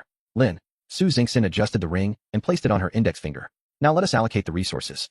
I'll give you the Morningstar identity card. I am already a Morningstar player, so there's no need for you to be modest. Thank you, Mr. Lin. Su Xingxin accepted the card. I will keep the affiliated race contract Texar Sheep Clan for now. As for whether we can ultimately clear the game, none of us can say for certain. Do you want the Texar Sheep Clan bloodline power? I'm not particularly fond of that. May I choose the First Aid Kit instead? Certainly, then the Texar Sheep Clan bloodline power will be mine, and the First Aid Kit will belong to you. Alright, we will split the planetary currency in the box. Mr. Lin, I really do not need the planetary currency, if it is a burden. That won't do. We are a team, and any currency we acquire must be distributed equally. Lin Yuan's tone was resolute. Very well. Seeing Lin Yuan's firm stance, Su Xingxin accepted half of the planetary currency into her space ring. By the way, there are quite a few materials in the ring. Su Xingxin hurriedly reminded, additionally, I found this on the spaceship. You can leave the supplies in the cargo hold for Xiao Zhou to tally. We will definitely need basic materials for future ship upgrades and equipment enhancements. Lin Yuan took the green coin Su Xingxin offered. Let's examine this first. Lin Yuan stared at the green vortex on the coin, his consciousness momentarily hazy, as if drawn into an exceedingly terrifying abyss of primal fear, causing him to shiver involuntarily. You felt it too. Su Xingxin noticed Lin Yuan's unease. Indeed, it feels as if there is a horrifying presence behind this coin. Lin Yuan wiped the beads of sweat from his forehead. What do you think it is? I'm not entirely sure. It could be a form of currency, but it certainly does not belong to the same system as the interstellar currency. It may also be a token or a symbol of identity. Lin Yuan was uncertain. I will check with a friend later. For now, I'll keep it. No problem. I would also feel uneasy keeping it. Su Xingxin readily agreed. Mr. Lin, where shall we head next? Once the robot has finished collecting the supplies, we will leave the interstellar void at the fastest speed. It is far too dangerous here. Alright, I will follow your lead. Just then, an octopus spider entered the cockpit carrying 2 pots of flowers. Commander, I have transplanted the 2 Xingyuan grass as per your instructions. Xiaozhou, the spaceship, is now unclaimed. Oh, prepare for takeover and modifications. Transform the living cabin into a planting cabin, which can be used to cultivate rare plants in the future. Currently, the spaceship lacks a power engine. First, we will dock with the Shenzhou, then gradually implement the integration. Yes, Commander. Xiaozhou will progressively optimize the spaceship layout for functional integration. Rest for a day, replenish energy and fuel, organize supplies, and repair the spaceship. Tomorrow we will replan our route and break out of the interstellar void. Su Xingxin returned to her resting cabin and picked up the Morningstar identity card. Use. The card transformed into a myriad of blue star sparks entering Su Xingxin's body. Su Xingxin felt as though an invisible ceiling hovering above her had suddenly vanished. A sense of exhilarating freedom filled her entire being. Su Xingxin opened the game panel, and a shiny golden star appeared in the upper right corner of the interface. Congratulations, player has obtained and used the Morningstar identity card. Congratulations, player has acquired equivalent Morningstar identity. Equivalent Morningstar privileges activated. Privilege unlock Founders Edition game panel, allowing players to explore unknown functions and add them. Privilege unlock potential limits, allowing players to further advance beyond existing potential levels. Privilege randomly draw 1 attribute or skill from slain Morningstar players' profiles and add it to your game panel. Commencing draw now. Congratulations, player has drawn the Texar Sheep Clan Bloodline skill Spirit Herb Recognition. Spirit Herb Recognition LV upgradable, can be used once daily to identify herbaceous interstellar plants and receive a brief introduction. Wow, I can even acquire new skills. This is amazing. Su Xingxin joyfully exclaimed. Player has used the Texar Sheep Clan Morningstar identity card, received Morningstar player slaying rewards. Reward Morningstar slaying point. Reward Morningstar Slayer title privilege. Identify Morningstar player identity within a meter radius automatically, marking the position of the identified player title, can be upgraded for more privileges. Reward Stellar Coin. Reward Spaceship Level Up card automatically waives all upgrade requirements usable only below level. Reward Character Level Up card automatically waives all upgrade requirements usable only below level. Su Xingxin hurriedly dashed to the cockpit. Mr. Lin, I received rewards. Su Xingxin showcased the various rewards before Lin Yuan. Indeed, as anticipated, Morningstar players will become targets for everyone. Lin Yuan remarked. Can you see the difference in me? Yes, a star has appeared above your head. It is bright and striking. And there is an intuitive sense guiding me to locate your position, Su Xingxin reflected. Xiaozhou search for information on items that can conceal identities. Understood. Commander. Search complete. 3 types of items that may possess identity concealment functions have been discovered. Item 1 Hidden Star Grass. Its sap, when applied, can conceal scent. Item 2 Invisible Mouse. Crafted into a mask, it can alter one's identity and appearance. Item 3 Identity Simulation Card. Can temporarily After contemplating for a moment, Lin Yuan looked at Su Xingxin and said, none of these quite meet our requirements. Do you know of any other methods? I'm not sure. I haven't heard of such items before. Well then, let's set off early tomorrow. We will continue to use the magnetic field to mask the ship's traces and depart the void at full speed. After a night of adjustments, the Shenzhou spacecraft integrated the vessel of the Takasei Yang tribe. The damaged cargo bay was completely abandoned after the transfer of its contents was finalized. The living module, having been repaired and transformed, was designated as a plant cultivation base situated between the cockpit and the hive module, with the power module at the far end. The cockpit of the Takasei Yang tribe ship was discreetly stored in the badge space by Lin Yuan, preparing for a profitable transaction with Lin Jing. With all preparations in place under the concealment of the Magnetic Lord's magnetic field domain, the Shenzhou surged forward at full throttle, swiftly following the course laid out by the small vessel. Not far from the Shenzhou, a chase was unfolding in the starry expanse. A diamond-shaped ship gleaming like a gem sped through the void. Behind it, a ship coated in a pale green slime, and another resembling a colossal beetle were relentlessly pursuing. Puffed, several slime missiles erupted from the pale green ship, striking the diamond vessel and bursting into chaos. The exterior of the diamond ship was enveloped in a pale green mist.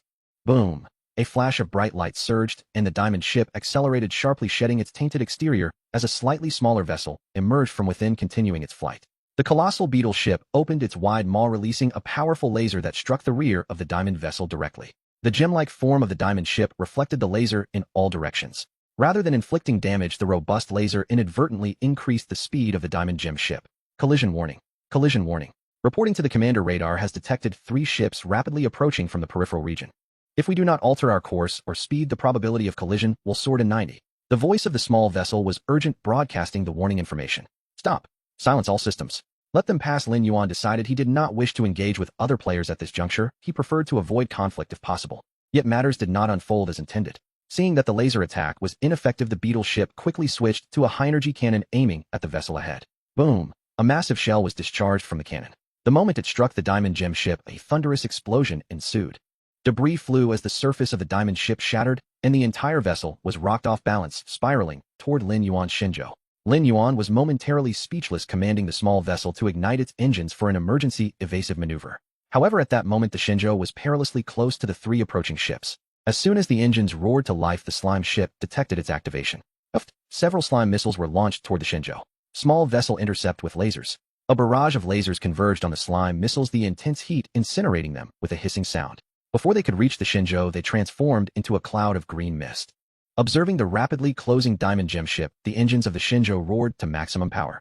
The entire ship shot forward, barely evading the impending collision with the diamond vessel. Alert! Alert! The ship's course has deviated. Small vessel, what is happening?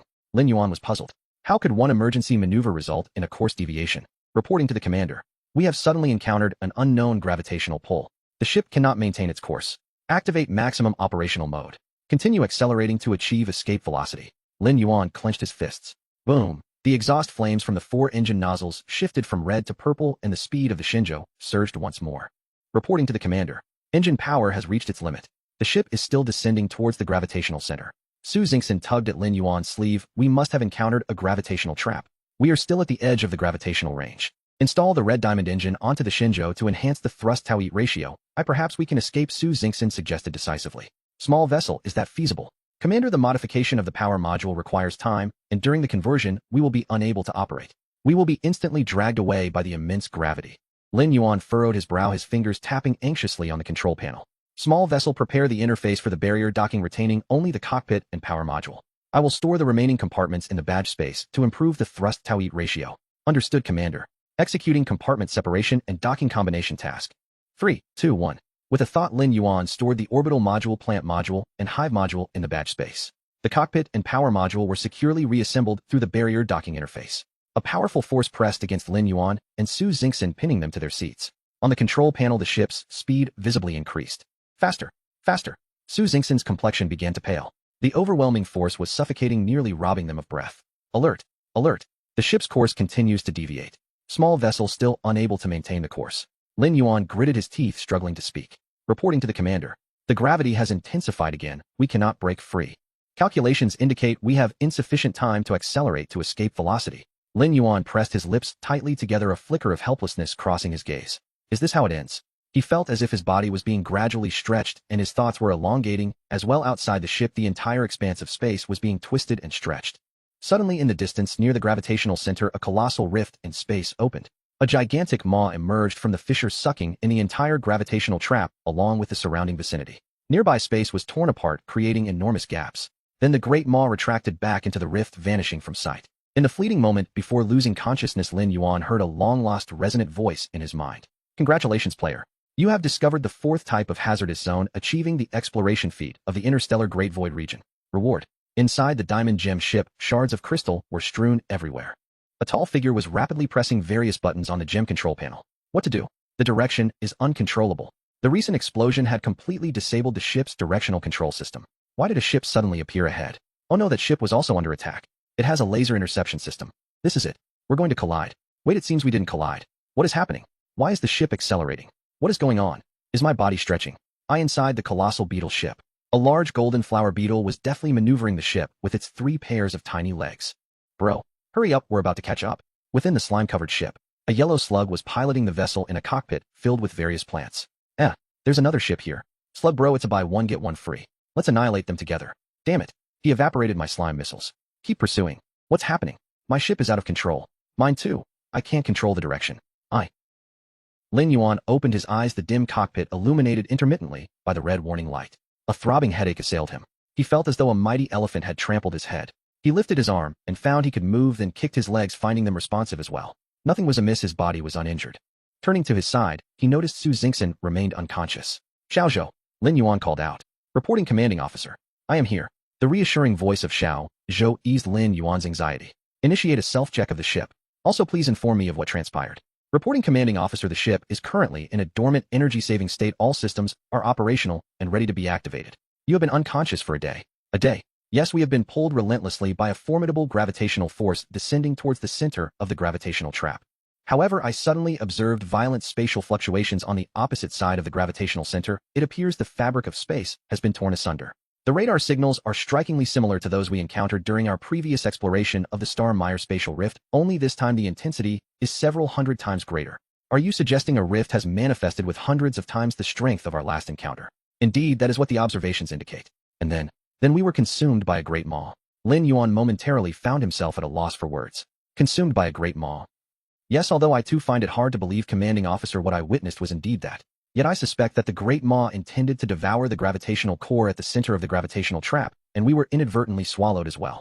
Space suddenly tore open, a great maw devoured the gravitational core along with us. Is that correct? Lin Yuan gradually regained his composure from the initial incredulity. Given our current predicament is uncertain and all communications with the outside world have been severed, combined with your state of unconsciousness, I initiated the ship's dormant mode to conserve energy. You acted wisely. Has the ship's structure been restored? It has been restored. The star abyss grass in the planting chamber is thriving, while a few of the magnetic storm gold ring bees in the hive chamber have perished, but the majority remain in good condition and the magnetic king is in fine shape. Xiao Zhou anticipated Lin Yuan's inquiries and responded accordingly. Lin Yuan nudged Su Xingxin beside him. Su Xingxin slowly opened her eyes, her brow furrowed in evident pain. Do you also have a headache? Yes, do you? Lin Yuan nodded. He reached beneath his seat to retrieve 2 cups of cola from the snack reserve, inserting straws into each, and offered one to Su Xingxin. Here, let us toast. To celebrate our survival. Lin Yuan noticed Su Xingxin appeared momentarily bewildered and explained, this is a ritual from our hometown where we clink glasses as a gesture of celebration. Su Xingxin accepted the cola, smiling faintly. Cheers. All players have awakened. Congratulations on discovering the most perilous region of the interstellar void. This is the Easter egg area of this escape game. Some call it the secret realm. Secret realm. The mention of this term stirred something within Lin Yuan. Warriors who pass the Easter egg trial will gain direct access to the interstellar void. If by misfortune you do not succeed, then it is genuine misfortune indeed. Haha. Of course, such splendid rewards are not available to everyone. I mean, only one ship can obtain it. Current number of ships in the area. So many ships have been swallowed. Lin Yuan glanced at Su Xingxin, whose face was awash with astonishment. Clearly she too was profoundly shaken by the sudden system announcement. As your benevolent guide, allow me to introduce the rules. The rules are simple. I call it everyone come collect money. Well, that's not its real name. I just made that title up. The true name of this area is the gravitational wasteland. You must search for a small, deep black sphere, the gravitational core.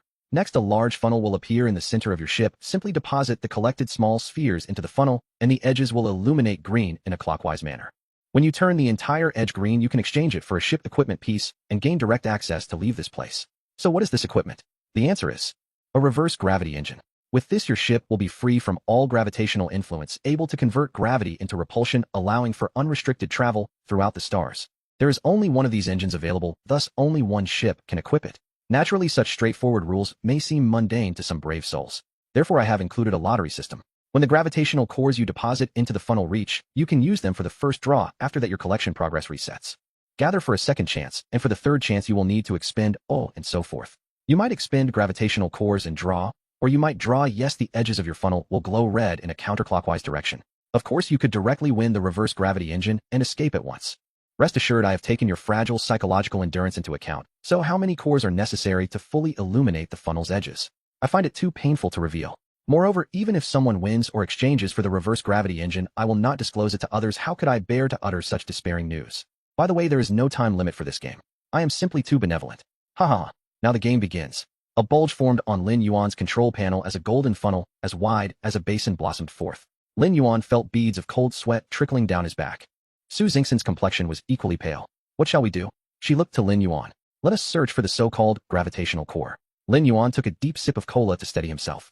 Xiao Zhou, activate the ship and deploy all detection devices to search for a black sphere known as the gravitational core. Magnetic King, dispatch all bee swarms to scour for a small black sphere referred to as the gravitational core. Understood. Xiao Zhou and the Magnetic King replied in unison. Not far from the Shenzhou, a gem-like ship was slowly approaching. The gem-like vessel sparkled with intermittent glimmers of light. Commanding officer. The previous ship is drawing near. Inquire about their intentions. Commanding officer, the communication system is non-functional. Very well then, maintain a weapons lock. If they breach the danger zone, open fire. Understood, commanding officer. Distance to danger zone kilometers. Lin Yuan and Su Xingxin focused intently on the screen, sipping their cola. Distance to danger zone kilometers. Lin Yuan adjusted his sitting position. Distance to danger zone kilometer. Lin Yuan glanced at Su Xingxin, preparing to issue the shoot order. The ship has stopped. Su Xingxin pointed at the screen. Report, commander. The spacecraft has halted at a perilous distance of meters. Observe further. Something is emerging. Su Xingxin exclaimed as she noticed a glimmering point drifting from the vessel. Xiao Zhou energized the laser emitter and prepared to fire. Lin Yuan commanded. Wait, it seems to be a person. Su Xingxin gasped. Another member of the human race. Lin Yuan found this hard to believe. Surely today was destined for fortune. The proportion of limbs appears similar to ours. Look, she is approaching us. Su Xingxin pointed at the screen once more. Does she intend to board the ship? Lin Yuan glanced. She might have abandoned her vessel in a bid for survival, Su Xingxin speculated. Lin Yuan understood not everyone possessed an abundance of resources and equipment as he did. Magnet King, dispatch a drone to retrieve her. Certainly, master. A colossal magnetic storm gold ring bee soared towards the luminous point. Shortly thereafter, the bee brought a figure shimmering like a gem to the airlock. Xiao Zhou opened the airlock. Hissed, the hatch opened, and a figure adorned with glimmering points entered the airlock. Can you hear my voice? If so, please wave your hand. Lin Yuan addressed the figure on the monitor. The individual on the screen waved her hand. Activate your spacesuit communication system.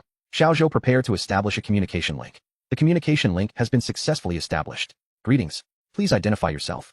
Hello. I am Shun Jingying, a member of the Gem People from Base Xing. Yes, I am from Base Xing, part of the Gem People. Have you heard of Base Xing? Lin Yuan turned to Su Xingxin. Su Xingxin shook her head. No, humans are widely dispersed throughout the universe, making the likelihood of mutual recognition negligible. State your purpose. Lin Yuan asked once more. My ship is damaged. Direction control is nearly impossible. The engine has only a net herd of its power left, and I lack repair materials. You must have heard the system prompt. I cannot leave on my own. Thus I abandoned my ship and request to join your crew. Please grant me a chance to survive. I am willing to accept any conditions. Shun Jingying's voice trembled slightly.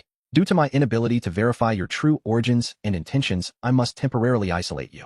However, considering we are both of the same race, I will provide you with basic sustenance during your isolation to ensure your survival, Lin Yuan replied, in a steady tone devoid of emotion. Thank you. I still have some supplies on my ship which I can offer you in full. I can assist you in opening the airlock. I shall collect those later. We must now commence the decontamination procedure. Please prepare and follow the voice prompts to complete all steps. Understood. Thank you for taking me in.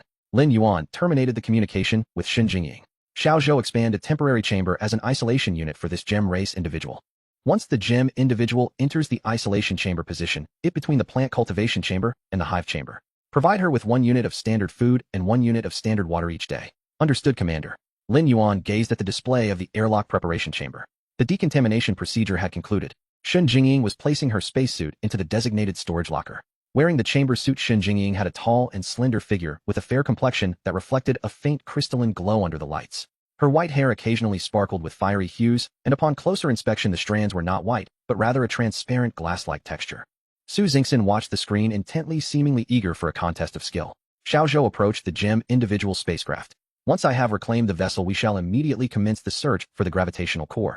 Master, a gold ring B has discovered a small sphere. The Magnet King's voice resonated in Lin Yuan's mind.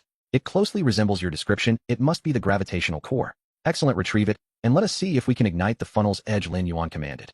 Report, Master, there are a few minor issues. The Magnet King spoke, discreetly wary of Lin Yuan's displeasure. The surface of the small sphere is exceedingly smooth, and it appears to possess significant mass. Multiple drones failed to move it. Not to worry, let us investigate. Relay the exact location to Xiao Zhou, who will be responsible for plotting the course. Understood, Master, I will report the location immediately. The Magnet King was elated knowing that if they truly found the gravitational core, it would be a monumental achievement. The Shenzhou flew near the diamond-shaped spacecraft, and Lin Yuan stored the vessel within the badge space. Following this, the ship proceeded directly towards the location identified by the magnetic storm Gold Ring B. Not far from the Shenzhou, a massive beetle spacecraft faced off against a slimy vessel. Between the two ships, a small black sphere hovered motionless. Brother, what is your intention? The King Flower Gold Beetle roared. Can I have the first sphere? The yellow slug mumbled. On what grounds? Did we not agree to cooperate? The King Flower Gold Beetle questioned sternly. Are you trying to back out? It is a cooperation. I never said we would not cooperate. I merely asked if I could have the first sphere, the yellow slug insisted. Both parties understood that only one ship could exit this secret realm. Whoever secured the first sphere would subsequently obtain the 10th, and then initiate the lottery. If the opponent drew the anti-gravity engine, they would be trapped here indefinitely. You must provide me with a convincing reason. The King Flower Gold Beetle's tone was firm. Finding together will undoubtedly be more efficient than searching alone. Moreover, the communication system we are using was established by me. Without me, you cannot even use the communication system. The yellow slug's voice escalated. A thin, slimy thread connected the two vessels, evidently the wired communication method provided by the slimy ship. Very well, I will grant you this sphere, but the next one must be mine. We shall alternate in collecting. After a moment's contemplation, the King Flower Gold Beetle surprisingly conceded to the yellow slug's proposal, as though persuaded. With that, the massive beetle ship retreated, making way for the small sphere. Inside the vessel, the King Flower Gold Beetle executed a series of maneuvers, and the ultra-high-energy cannon was fully charged. On the slimy ship, the yellow slug's eye stalks thumped rhythmically, and a net coated in slime gradually extended towards the black sphere. Just as the net enveloped the black sphere, a thunderous boom erupted. The giant beetle ship opened wide, and the ultra-high-energy cannon unleashed a piercing roar. The slimy vessel seemed to have anticipated this moment. Its engine roared to life, ready to escape with the black sphere. However, an unexpected turn of events befell both the yellow slug and the King Flower Gold Beetle. The small black orb remained utterly motionless, as if it were an inseparable part of its surroundings. The slime ship of the Huang Kuizhu also remained fixed, showing no signs of movement. With a resounding bang, the entire vessel was struck by a shot from an ultra-high-energy cannon. Slime splattered everywhere, fragments scattered through the air. The Da Wang Huajin Gui cast a glance at the friend list displayed on the monitor. The avatar of Huang Kuizhu transformed from vibrant colors to stark black and white. Is this the end? Did it not attempt to evade at all? Filled with confusion, Da Wang Huajin Gui activated the ship. The massive beetle ship slowly approached the black orb, clearing away the debris of surrounding vessels. A gigantic insect leg extended from the underside of the ship, and several curved hooks at its tip securely latched onto the small orb. Da Wang Huajin Gui attempted to retract the orb, yet the insect leg was pulled taut, and the orb barely budged. In that moment, Da Wang Huajin Gui finally comprehended why his brother Huang Kuizhu's slime ship had been annihilated without so much as a twitch. It wasn't a matter of unwillingness to move, it was simply immobilized. How slow? How long must this take to retrieve? After a struggle, Da Wang Huajin Gui folded the gigantic insect leg back beneath the ship. After the massive beetle ship lingered near the small orb for a considerable time, it once again approached the orb with great caution. 10 meters, 5 meters, 1 meter. Just as the ship was about to collide with the orb, a section of the beetle ship's exterior collapsed inward, revealing an oval opening. This was evidently the hatch. Da Wang Huajin Gui's 6 slender legs gently moved, guiding the ship as it gradually swallowed the small orb into the cabin. Approximately half an hour later, the orb traversed through the ship, passing several chambers and corridors, and finally hovered above a golden funnel. The vessel ascended slowly, bringing the black orb nearer to the funnel. With a sudden thud, the small orb appeared to be drawn in by gravity, rolling along the funnel's walls for several rotations before vanishing into the depths. At the edge of the funnel, a green light flickered, slowly coalescing into a green. With a sigh of relief, Da Wang Huajin Gui withdrew his 6 legs from the control panel, retracting them to his sides. After executing the meticulous maneuver to recover a gravitational core, he felt drained and in need of a brief respite. Master, it's right here. Before the ship, amid a swarm of magnetic storm gold ring bees, a glossy black orb floated quietly, utterly still. Xiao Zhou controlled the mechanical arm and commenced recovery operations. Lin Yuan magnified the image on the display, showcasing a close-up of the orb. The surface of the black orb was remarkably smooth, resembling a droplet of ink suspended in the air. The mechanical arm is in position, ready to grasp. Xiao Zhou skillfully maneuvered the enormous mechanical hand, captured, preparing for retrieval. As the mechanical arm retracted, the distance between the hand and the ship gradually diminished. Yet Lin Yuan felt it was the ship being drawn closer to the orb rather than the ship pulling the orb in. This was abnormal. Xiao Zhou halted the recovery operations. What's wrong? Is there an issue? Su Xingxin inquired, her face filled with confusion. This orb poses a problem. Its mass is extraordinarily substantial. The ship cannot move it. Rather, it is being drawn closer by the orb. Oh, such a great mass. Su Xingxin was equally astonished that such a small orb could possess such weight. He'll attempt to draw it into the badge space. Lin Yuan declared, initiating the attempt. As anticipated, the orb showed no reaction. Had its volume exceeded the capacity of the badge space? That seemed impossible. Was it too massive, and his mental strength insufficient to move it? Lin Yuan believed this was likely the case. With this thought, Lin Yuan opened his game panel. He observed the remaining free attribute points. Allocate points. Mental power, mental power, mental power. Lin Yuan attempted again, but to no avail. Mental power, mental power. It seemed feasible now. Lin Yuan felt a spark of hope. Mental power, his mental attribute, surged from to, complemented by an additional points from his bloodline trait, precisely reaching points. Retrieve. Lin Yuan experienced a significant drain on his mental energy, followed by a dizzying sensation as the black orb materialized in the badge space. Success. On the display, the black orb vanished in an instant. Did it succeed? Su Xingxin expressed her astonishment. Indeed. With a mere thought, the black orb reappeared before them. Upon closer inspection, it was substantially different than the view through the display. The orb was not particularly large, approximately the size of a child's fist. To their surprise, the seemingly pitch-black orb contained tiny specks resembling stars.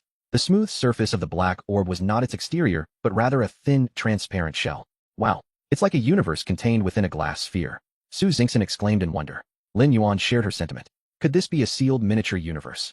Though he found the idea absurd, he increasingly felt it to be true. The two gazed at the gravitational core for several minutes before exchanging knowing looks. Yes, it must be as they imagined. However, they needed to exit the gravitational wasteland realm before any further action. Lin Yuan returned the small orb to the badge space. In the next moment, the orb reappeared in the golden funnel. Rolling along the funnel's walls for a few rotations, it vanished into the center of the funnel. A green dot illuminated at the edge of the funnel. It's real. It truly works. Su Xingxin clapped her hands, looking at Lin Yuan. It appears we have indeed located the gravitational core, but with such a small black orb in such a vast cosmic space, how will we find it? Magnetic King, please explain how to locate the gravitational core. Report, Master. I have already inquired.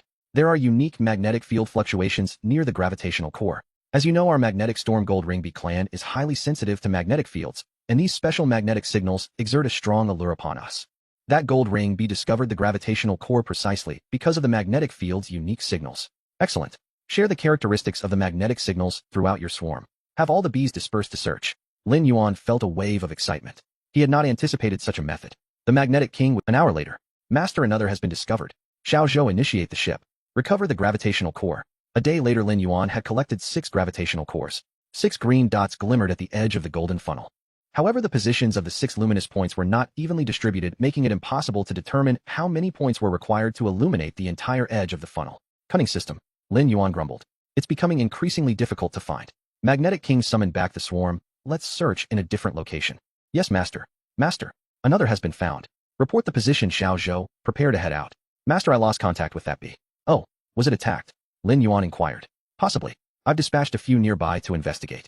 Xiao Zhou, proceed at full speed. Charge the weapon systems and prepare for battle. Lin Yuan commanded. A white egg-shaped spacecraft quietly rests upon the Yinlai Huanyuan. The surroundings are cloaked in darkness.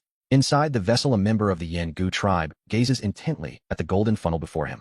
At the rim of the funnel, 10 green points shimmer with luminescence. Leveraging the exceptional magnetic navigation abilities of the Yen Gu tribe, Lu Bo swiftly detects the unique magnetic fluctuation signals emanating from the Yinlai hexen. While the majority of players are still desperately searching for their first Yinlai hexen, he has already located 5. As the first day has yet to conclude, Lu Bo has amassed 10, qualifying him for the first lottery draw. I wish to draw.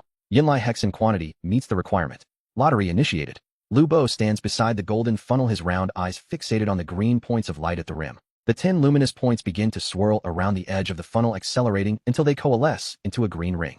Subsequently, the emerald ring glides down the funnel wall and vanishes into its center.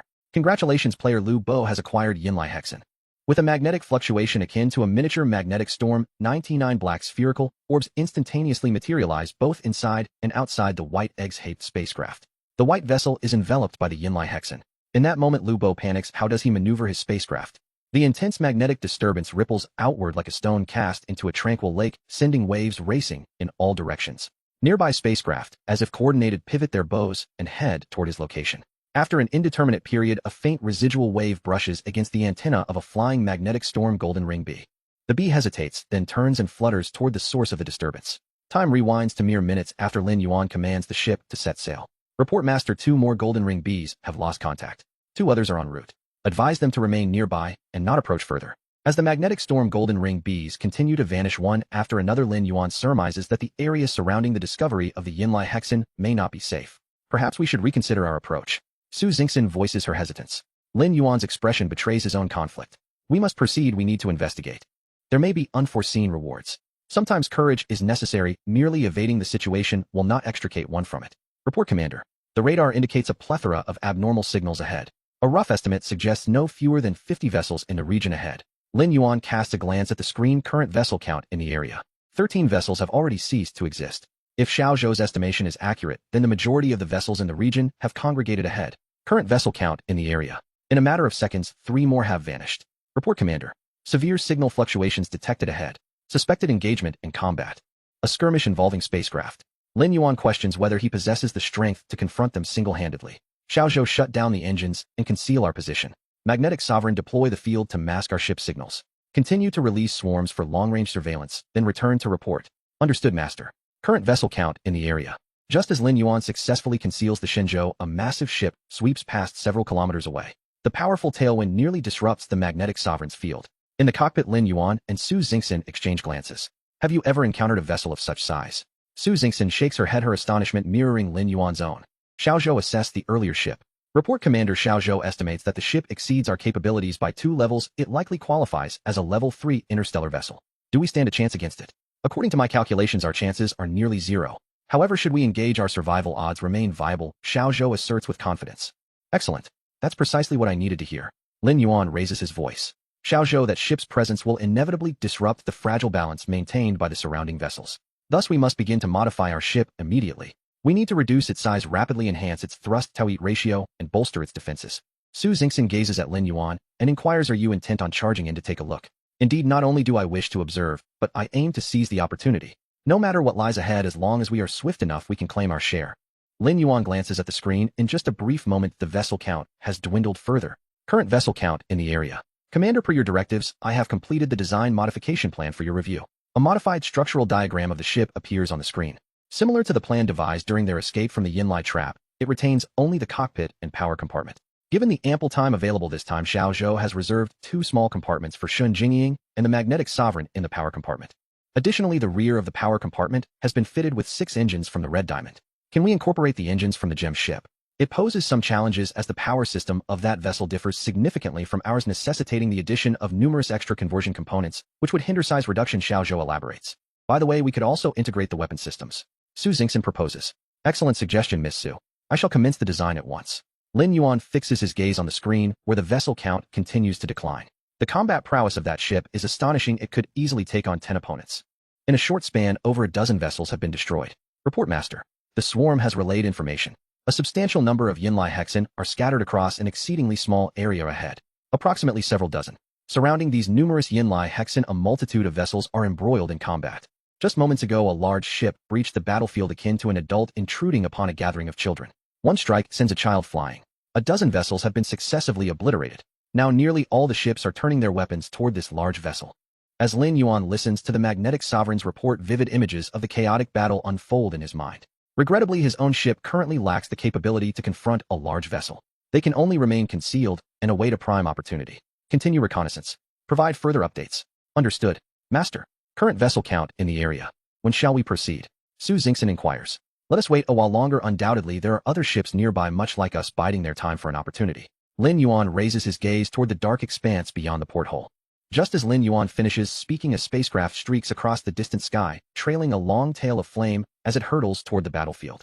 Yet another vessel has joined the fray. Though it is far away, Lin Yuan senses that this ship is not smaller than the one previously seen. Current vessel count in the area. The impact of the large vessel's entry into the battlefield is immediately apparent. Xiao Zhou connect the isolation chamber communication with the base Ren tribe. Yes, Commander, connection established. Greetings. The spacecraft is about to enter a phase of turbulent flight. To prevent any injuries, I recommend you take a seat in the cabin and fasten your seatbelt. Understood. May I offer my assistance? Shen Jingying sensed potential danger in the upcoming journey. Do you possess any special abilities? Lin Yuan inquired. If Shen Jingying had unique combat talents, it might be advantageous to involve her. My talent lies in locating rare minerals. I can find many precious, yet uncommon, ores. That is indeed a useful talent, but it may not be applicable at present.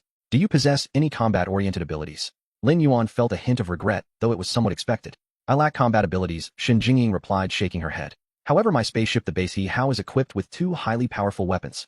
Shen Jingying understood the necessity of showcasing her worth, otherwise she might remain confined in this cramped space. Is that so? What weapon systems do you have? Please elaborate. Lin Yuan gestured for Xiao Zhou to pay close attention. There are 2 special cannons. One is the X-crystal ray cannon, known for its exceptional penetration capability, able to breach the hulls of most spacecraft. The other is the high-explosive crystal cannon, which fires a type of high-explosive crystal. The destructive power of the explosion is immense, instantly shattering into countless tiny fragments, causing significant damage. Shen Jingying explained, both are unique offensive weapons of my spacecraft. Very well, I shall thoroughly study your weapon systems. As a token of appreciation, I will provide you with a delectable meal shortly. Xiao Zhou attempt to install the weapon systems from the base He Hao onto the spacecraft. Replace Shen Jingying's next meal with rice. Understood, Commander. Within the isolation chamber, Shen Jingying secured herself tightly in her seat with the safety belt. Though uncertain whether her weapons would prove useful, she knew that simply demonstrating her willingness offered a glimmer of hope for survival. What are the weapon capabilities of the base He Ren spacecraft? Su Xingxin inquired with great curiosity. They differ quite significantly from our current systems. They are quite distinctive. One is a ray weapon and the other is a grenade weapon. Lin Yuan was intrigued by the weaponry's potential, though regrettably, there was no opportunity for testing at the moment. Current number of spacecraft in the area: another 10 ships had been destroyed. Report, Master. The swarm ahead has communicated that there are still approximately 20 vessels remaining. Additionally, 3 more ships have joined the fray, with 2 large ships attacking others while collecting gravitational cores. One of the ships is equipped with a unique collection apparatus resembling a large horn capable of drawing in gravitational cores. Lin Yuan's heart raced. Indeed, the vastness of the universe is filled with wonders. Players with exceptional circumstances are certainly not limited to himself. He needed to hasten their progress. Xiao Zhou, report on the modification progress. Report, Commander. Modification progress stands at 47. Cabin modifications and partial power enhancements have been completed. Accelerate progress while ensuring safety. We are preparing to engage in battle. Understood, Commander. Current number of spacecraft in the area. The carnage was horrifying. In merely a few hours, nearly half of the ships had been annihilated. With so many ships destroyed, are we certain we wish to proceed? Su Xingxin felt uncertain. After all, this game offered no option for revival, nor had she seen any revival coins for sale. Yes, we shall circle and retreat. We will directly penetrate the center of the battlefield, collecting as many resources as possible. We currently have 6 gravitational cores, and if we collect 4 more, we can meet the requirements for the lottery. All right, I trust your judgment. Su Xingxin and Lin Yuan struck their fists together. People tend to waver in uncertainty, feeling anxious, yet once a decision is made, they often find tranquility. Lin Yuan sat at the helm, his gaze fixed on the dwindling number of players, silently restoring his mental fortitude. Current number of spacecraft in the area. Report, Master. The swarm ahead has communicated that nearly all small ships on site have been destroyed, with only 2 remaining, relying on their agility to evade 3 large vessels while preparing to collect gravitational cores for escape. The outer battlefield has nearly exhausted its gravitational cores, with only 1 white egg-shaped ship wreckage left, surrounded by several cores. The large ships are vying for control of that area. Report, Commander. The modifications are complete. All systems are charged and ready for departure. Excellent. Magnetic King instruct the swarm to maintain close surveillance on the battlefield and execute a discreet withdrawal as we approach. Xiao Zhou plan the flight path and share the evacuation strategy with Magnetic King to assist in directing the swarm. Now let us depart. Affirmative, Commander. At the rear of the Shenzhou Hao, 10 engine nozzles ignited simultaneously, 10 trails of flame cutting through the dark void of the gravitational wasteland. The engines surged to their maximum power, propelling the small cockpit at unprecedented speed toward the battlefield. On the other end of the battlefield, a dark silhouette remained concealed in the shadows, quietly awaiting its moment. Warning. Approaching battlefield. Warning. Approaching battlefield. Lin Yuan glanced ahead, where the flickering lights of combat became vaguely visible. Xiao Zhou, maintain high-speed computational status, and be prepared for overclocking at a moment's notice. Once we enter the battlefield, we will undoubtedly be targeted. Preemptively plan evasive maneuvers and escape routes. Understood, Commander. Xiao Zhou's voice sounded slightly hoarse. Lin Yuan turned to Su Xingxin beside him. Are you afraid? We might be destroyed. Su Xingxin looked up at Lin Yuan. Only in dire circumstances can we strive for survival. I believe we will emerge unscathed. Very well. Continue accelerating. Charge forward. Lin Yuan commanded. The Shenzhou Hao shot into the battlefield like a meteor slicing through the night, imbued with unparalleled momentum. Countless fragments of destroyed ships collided with the ship's armor, sending brilliant sparks cascading across its surface. They had arrived. Lock in warning. Lock in warning. Lin Yuan observed as a massive ship swiftly adjusted its cannon to directly target the Shenzhou Hao. With a whoosh, several thick beams of light surged toward the Shenzhou Hao. At the rear of the Shenzhou Hao, all nozzles swiftly oriented themselves. The Shenzhou Hao evaded all the beams at an incredible angle, though a section of armor was narrowly grazed, instantly glowing red hot. Continue the advance. Lin Yuan shouted, his gaze fixed on the wreckage of the white egg-shaped ship at the battlefield center. Near the wreckage there were still about a dozen gravitational cores. The other 3 ships, including the battle-scarred small vessel, had also taken notice of the rapidly advancing Shenzhou Hao. The weapon systems of the 3 ships simultaneously locked onto the Shenzhou Hao. Xiaozhou, activate the backup energy, initiate overclocking, and prepare for a maximum speed incursion. Lin Yuan's roar resonated throughout the cockpit. At this moment Su Xingxin was also trembling with excitement, her hands shaking vigorously. Inside the isolation chamber, although Shen Jingying could not see the external situation, she could sense that the spacecraft was undergoing extreme trials. Her hands gripped the safety belt, tightly twisting and paling from the excessive force. Lasers, particle beams, missiles, unidentified rays, all converged towards the Shenzhou spacecraft. In an instant the Shenzhou was under concentrated fire from all surrounding vessels. At the rear of the spacecraft, 10 thruster nozzles executed entirely different commands. Some adjusted their angles, some altered their power, while others simply shut down. The small engines mounted on the exterior of the power and cockpit compartments each followed distinctly different ignition procedures. The Shenzhou resembled a chaotic spinning top, moving in seemingly disordered trajectories.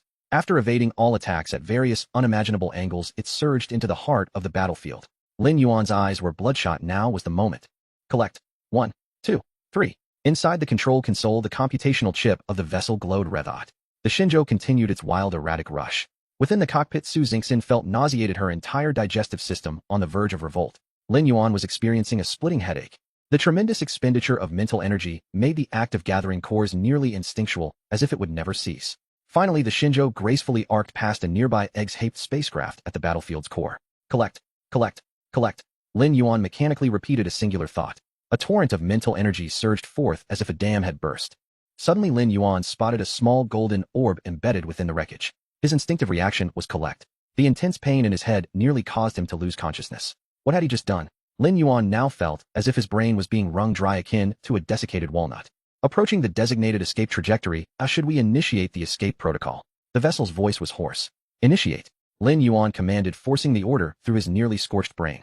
All engines of the spacecraft entered extreme operational conditions, and the Shenzhou shot away from the battlefield like a cannonball. Lin Yuan reached into his chest pocket and tossed a golden lotus seed into his mouth. A refreshing sensation surged from the root of his tongue straight to his mind.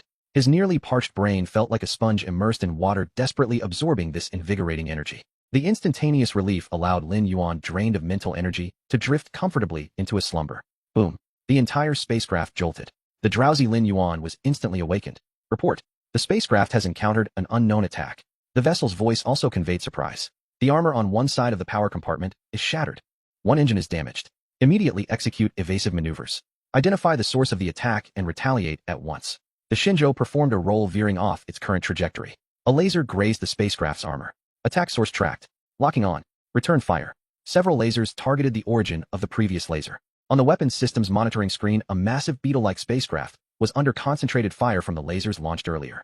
However, the effectiveness of the strikes appeared quite dismal. Xiaozhou assessed the damage. Reporting, Commander, the target's damage level is negligible, our laser weapons cannot penetrate its hull. Inside the giant beetle spacecraft, the Kingflower Golden Turtle skillfully maneuvered the ship, maintaining its grip on the Shenzhou. This mere tiny craft dares to snatch food from my jaws, unaware that it is the prey. Huh. The Kingflower Golden Turtle proudly spread its back armor and fluttered its wings. Turn around. Utilize the high-energy particle beam cannon. The Shenzhou executed a maneuver reminiscent of a cobra, positioning itself against the pursuing giant beetle spacecraft. Whoosh. A thick particle beam struck the beetle ship's back armor. The surface of the armor was riddled with ablation holes, and at the center of the circular ablation mark, a piece of armor fragment fell away, revealing the black hull beneath. Lin Yuan couldn't help but be speechless. Was this beetle ship made of turtle shell? It was remarkably resilient. Xiaozhou, evaluate. Commander, the opponent's armor is exceedingly sturdy. We must strike the same location with the high-energy particle beam cannon at least 3 times consecutively to penetrate their armor completely. Lin Yuan felt a sense of urgency should they exchange fire with the opponent. Hitting the same spot 3 times in succession. Perhaps we should try Shen Jingying's weapon. Su Xingxin suggested. Indeed. Just as the words left his mouth, the spacecraft suddenly tilted, and another laser grazed past. One hatch on the power compartment opened and a slender cannon gleaming with a gem-like sheen extended from within. Simultaneously another hatch opened, revealing a short, thick cannon with the same gem-like luster. Xiaozhou fired the X-crystal ray cannon. Buzz. The entire ship shuddered. A black-purple beam shot forth from the short, thick gem cannon. Smash! The exterior of the giant beetle's ship broke open like glass struck by a diamond, creating a perfectly circular hole. The hull beneath the hole had turned red from intense heat. High-explosive crystal cannon, same target follow-up fire. From the slender gem cannon, a pointed crystal projectile shimmered as it erupted from the barrel. In an instant, the projectile plunged into the previously created circular hole. Boom! The giant beetle spacecraft exploded from within, like a firework composed entirely of diamond particles. We did it! Su Xingxin exclaimed triumphantly, raising her fist. Magnetic King, deploy swarms to scour the battlefield. We should aim to collect several pieces of the spacecraft's armor. Make haste, we will continue our retreat in 30 seconds. Yes, master. 30 seconds later, the tail of the Shenzhou emitted a long plume of fire as it sped away from the battlefield into the depths of space. Lin Yuan gazed at a lightweight pale yellow piece of armor in his hand. It was light, yet remarkably sturdy. This was the external armor of the giant beetle spacecraft. Xiaozhou, see if this material can be used to modify the ship's armor. Affirmative, Commander. Congratulations, player, you have created a new item, Kingflower Golden Turtle Ship Armor. Inventor in the Starry Sky, title, privilege, inspiration. Activated players can now create blueprints for Kingflower Golden Turtle Ship Armor. If the entire Shenzhou could be reinforced with this armor, its defensive capabilities would ascend to an entirely new level. Setting the piece of armor down, Lin Yuan retrieved a black and white beetle insignia. This was the only intact item left from the recent explosion. In the prior blast, countless tiny crystalline particles had shredded nearly everything into fragments. Only this insignia remained whole, without a single scratch. After examining it for some time, Lin Yuan was puzzled as the system provided no information. He handed the insignia to Su Xingxin. Can you decipher what this is? I believe it to be some sort of key. Su Xingxin offered her interpretation. Let's set it aside for now, Lin Yuan said as he tucked the beetle badge away. He resolved to present it to Huxiashan when the opportunity arose, as the erudite Huxiashan might possess valuable insights. Xiaozhou, chart our subsequent course. We must locate a relatively safe haven to recuperate. Understood, Captain. The new route has been plotted. I have exhausted my mental energy and require a brief respite, Lin Yuan remarked, gently resting his hand on his forehead. When you have a moment, please check on that gem dweller and bring along some rice. The Xiaozhou has already prepared it in advance. Very well, I happen to be quite hungry myself. After a harrowing escape, Su Xingxin felt an emptiness in her stomach. Lin Yuan returned to the resting chamber, securing himself within the sleep pod. His mind was fatigued, and he was experiencing severe mental strain. He needed to recuperate, otherwise he would be unable to retrieve anything from the badge's realm. Once he confirmed the surrounding area was temporarily secure, Xiaozhou restored the various compartments of the Shenzhou to their original state. Within the isolation chamber, Su Xingxin handed a box of rice to Shen Jingying. Hello, I am Su Xingxin. Please try this, but it is far more delectable than standard rations. Shen Jingying eyed Su Xingxin warily but cautiously accepted the rice box. Upon opening the lid and gazing at the steaming pristine white rice, she felt a wave of apprehension. Is this safe to eat? It resembles the seeds of some food. Are we truly so extravagant as to consume seeds? Go ahead, it's called rice. While it may not sustain hunger as well as standard rations, it excels in flavor and texture, Su Xingxin said kindly. Shen Jingying gingerly scooped a few grains with a spoon and tasted them. How fragrant. Is this the flavor of seeds transformed into rice? Truly delightful. Noticing Shen Jingying's astonished expression, Su Xingxin softly inquired, what are your plans moving forward? Shen Jingying hastily swallowed her morsel. I have no plans. To be honest, had you not allowed me aboard, I might have ceased to exist. So I wish to remain on this spacecraft, if that is acceptable. Su Xingxin regarded Shen Jingying. Eat up, let us converse while we dine. Tell me about your background. Shen Jingying swallowed another bite of rice. I am of the human race from base Xing. On my home planet, we possess a wealth of rare mineral resources, thus nearly everyone survives through various mineral industries. So you can identify different minerals and gems. Recognizing various minerals is foundational knowledge for all of us. In fact, my unique ability is crystal perception, Shen Jingying said slightly, lifting her gaze to meet Su Xingxin's. Do elaborate. I can sense all minerals and crystals within a 100-kilometer radius. For any mineral I have encountered, I can pinpoint its exact location. If I were in the void of space, I could roughly assess the presence of large mineral veins based on the unique signals emitted by different celestial bodies. That sounds impressive. Is your spacecraft constructed of gems as well? One might say so. Our people from base Xing have a deeper and more comprehensive understanding of various minerals compared to most races, allowing us to utilize specific combinations of crystals to achieve numerous extraordinary effects. If you wish to stay, you must demonstrate that you are worthy of remaining. Of course, please grant me an opportunity, though I will prove myself. Shen Jingying replied eagerly. Very well, let us first enjoy our meal. I will advocate for you with the ship's captain. Su Xingxin departed the isolation chamber and entered the cultivation chamber. Inside, the air was cool and humid with two flourishing Xingyuan grasses swaying gently amidst the circulating airflow. Su Xingxin observed the delicate white flowers for a moment, noting no discernible differences. I forgot to introduce you to these two plants. Lin Yuan's voice emerged from behind her. Have you recovered? Su Xingxin turned to face Lin Yuan. I am feeling somewhat better. These two Xingyuan grasses are exceptionally rare species. Is that so? They appear quite similar to ordinary plants. On that textural sheep race's ship, these were the only surviving plants. Within the Interstellar Explorers Club, they are considered a valuable commodity. Interstellar Explorers Club. Su Xingxin's voice rose in curiosity. You are familiar with this organization? Yes, an elder from my clan mentioned it previously and even shared a passphrase. A passphrase. Indeed, this passphrase supposedly grants access to assistance from the Interstellar Explorers Club. How splendid. I hope to visit the club in the future and we can explore this mysterious place together. The two returned to the cockpit. Lin Yuan retrieved a small golden sphere from the badge's realm, the very one embedded within the Yin Gu tribe's vessel.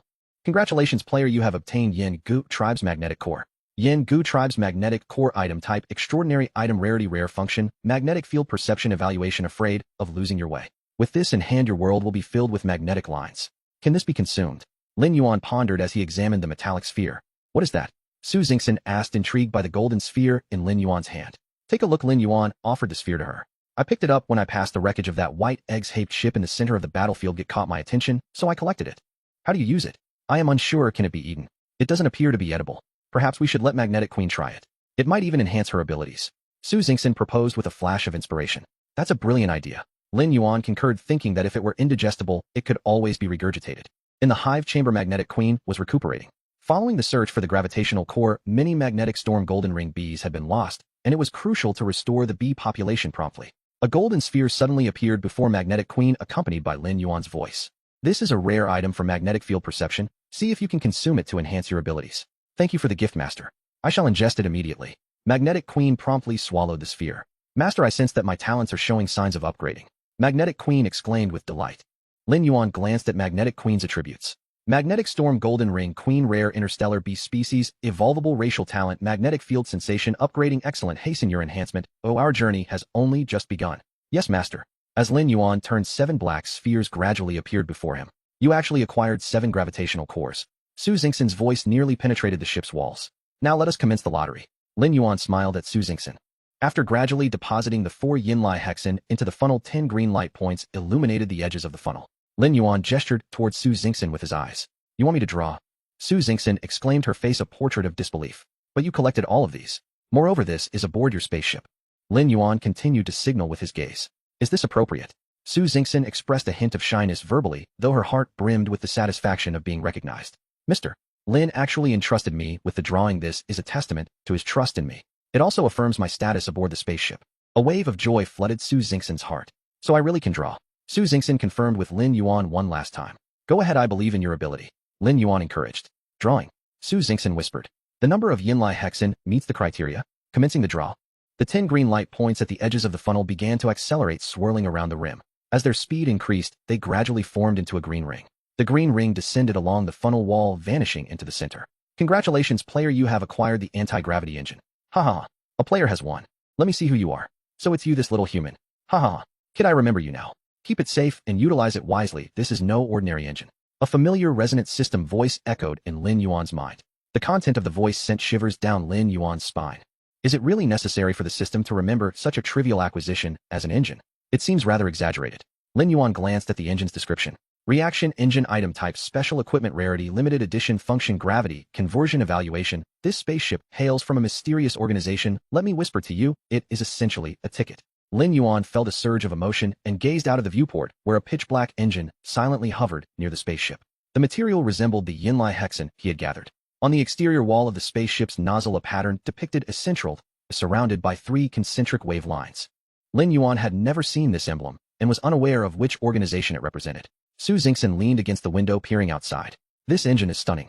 Although it only has 1 nozzle, it appears to possess immense thrust, Su Xingxin remarked with genuine admiration. It's all thanks to you that we were able to draw it. Thank you. Lin Yuan said, looking down at Su Xingxin.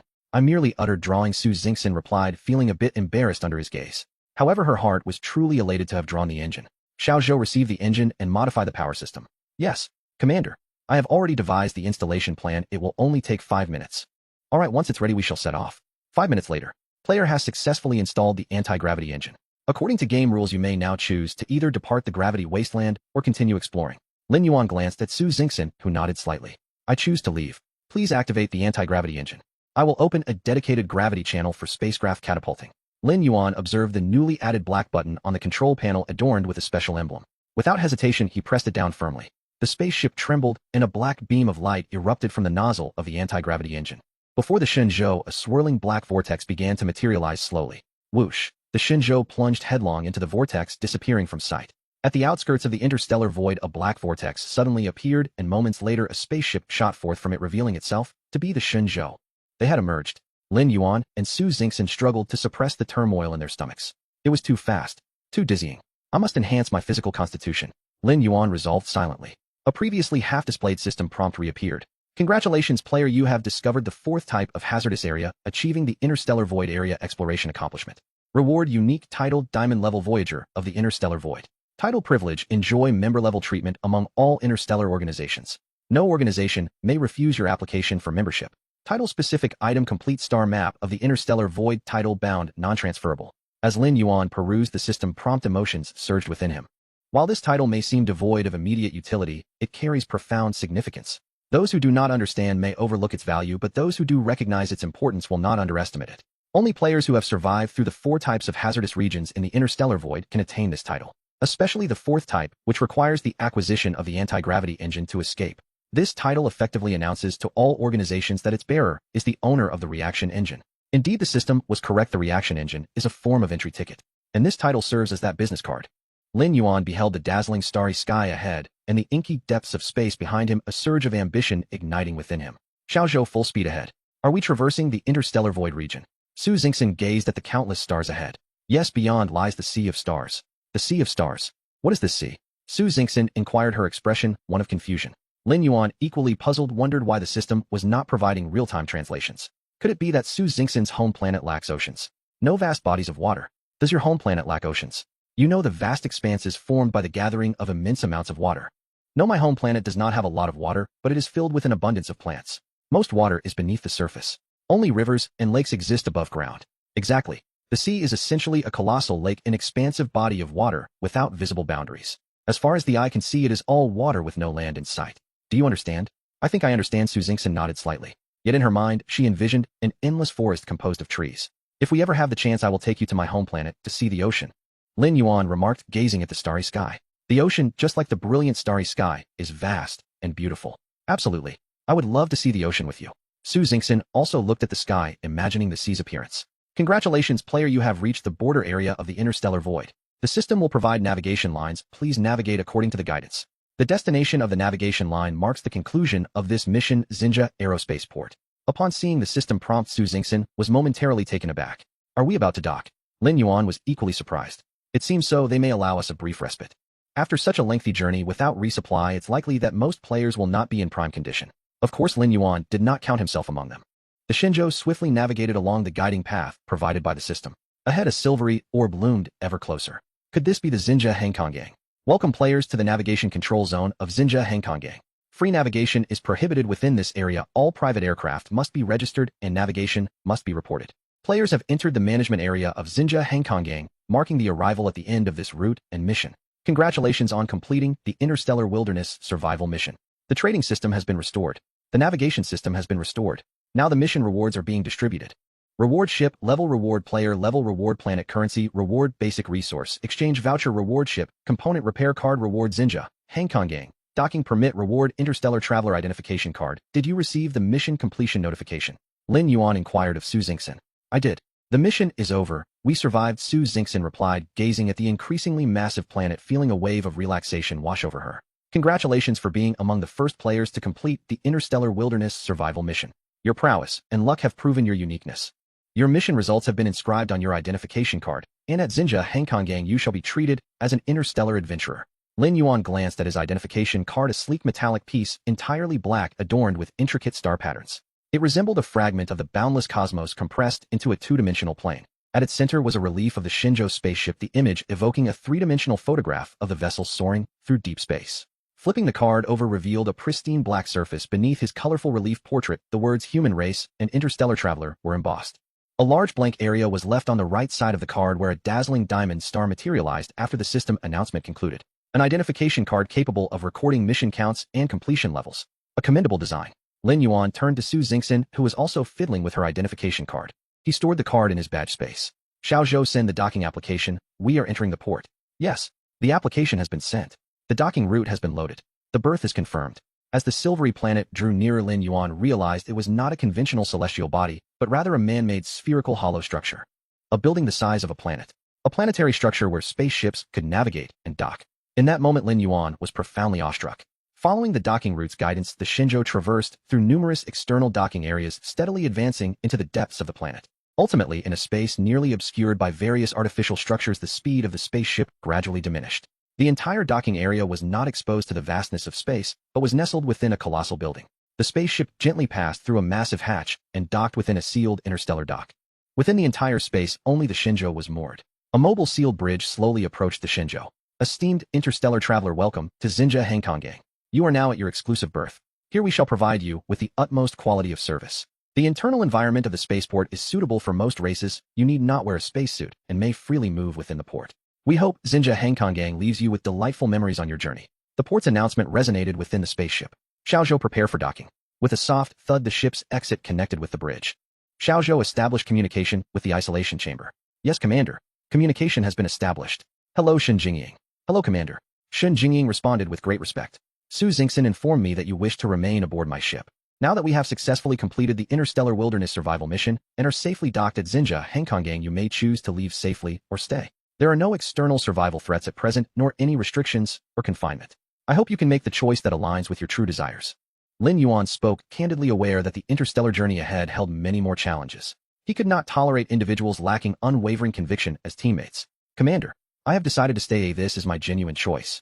Shen Jingying replied, earnestly, determination etched on her face. Are you certain? Lin Yuan asked once more. I am certain. I, Shen Jingying of the Gem race, wish to follow Commander Lin Yuan of the Shenzhou on future adventures among the stars. Her voice was resolute.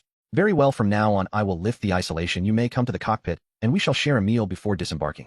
Thank you, Commander, for allowing me to stay. Shen Jingying's eyes sparkled with gratitude. She understood that at this moment she had been preliminarily accepted and gained the opportunity to join Lin Yuan's crew.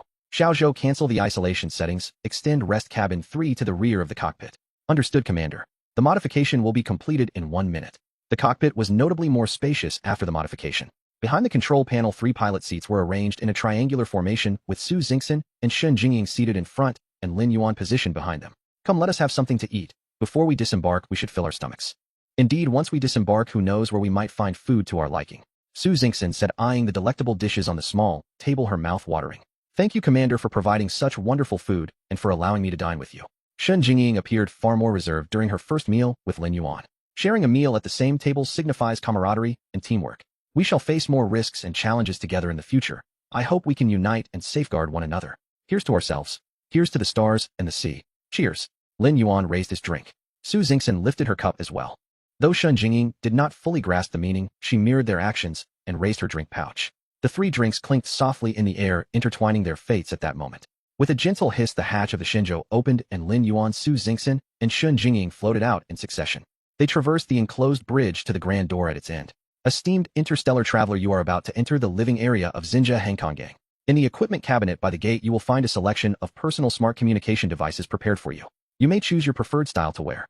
All devices can be bound to your identity through the identification card. The living area of Xinjia Hengkonggang operates under standard gravity. Oh, please choose the correct standing direction before opening the gate. Our service personnel are awaiting your arrival behind the gate.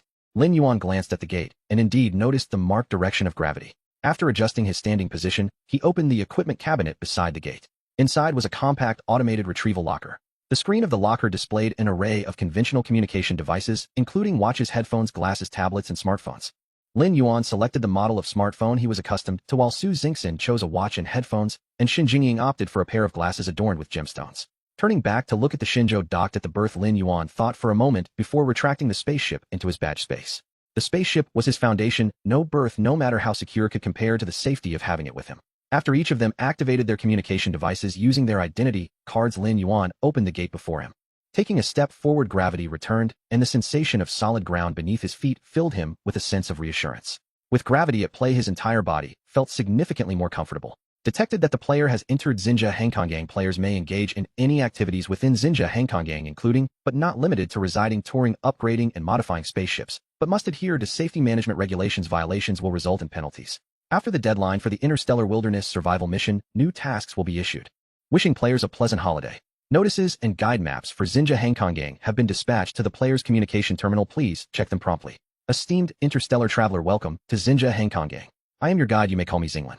Awaiting at the entrance was a tall human woman clad in a silver-white uniform, her demeanor respectful and humble. You are human.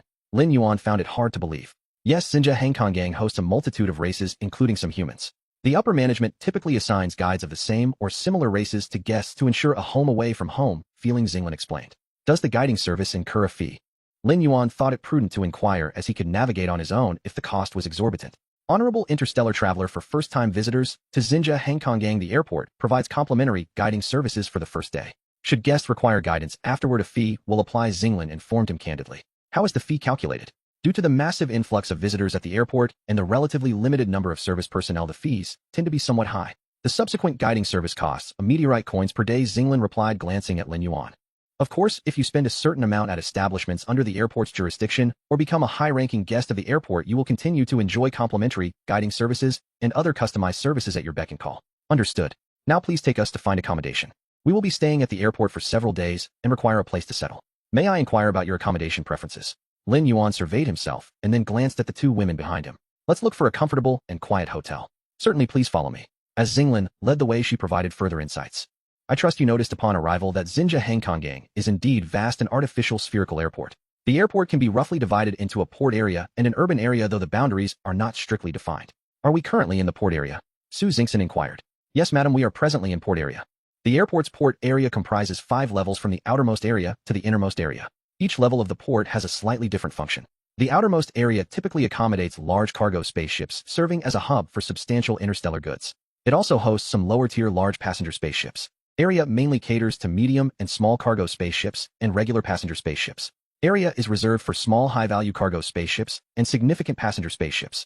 Areas and requires special docking permits. Generally, area is for extremely valuable small cargo spaceships and important passenger vessels, while area is exclusively for critically important passenger spaceships.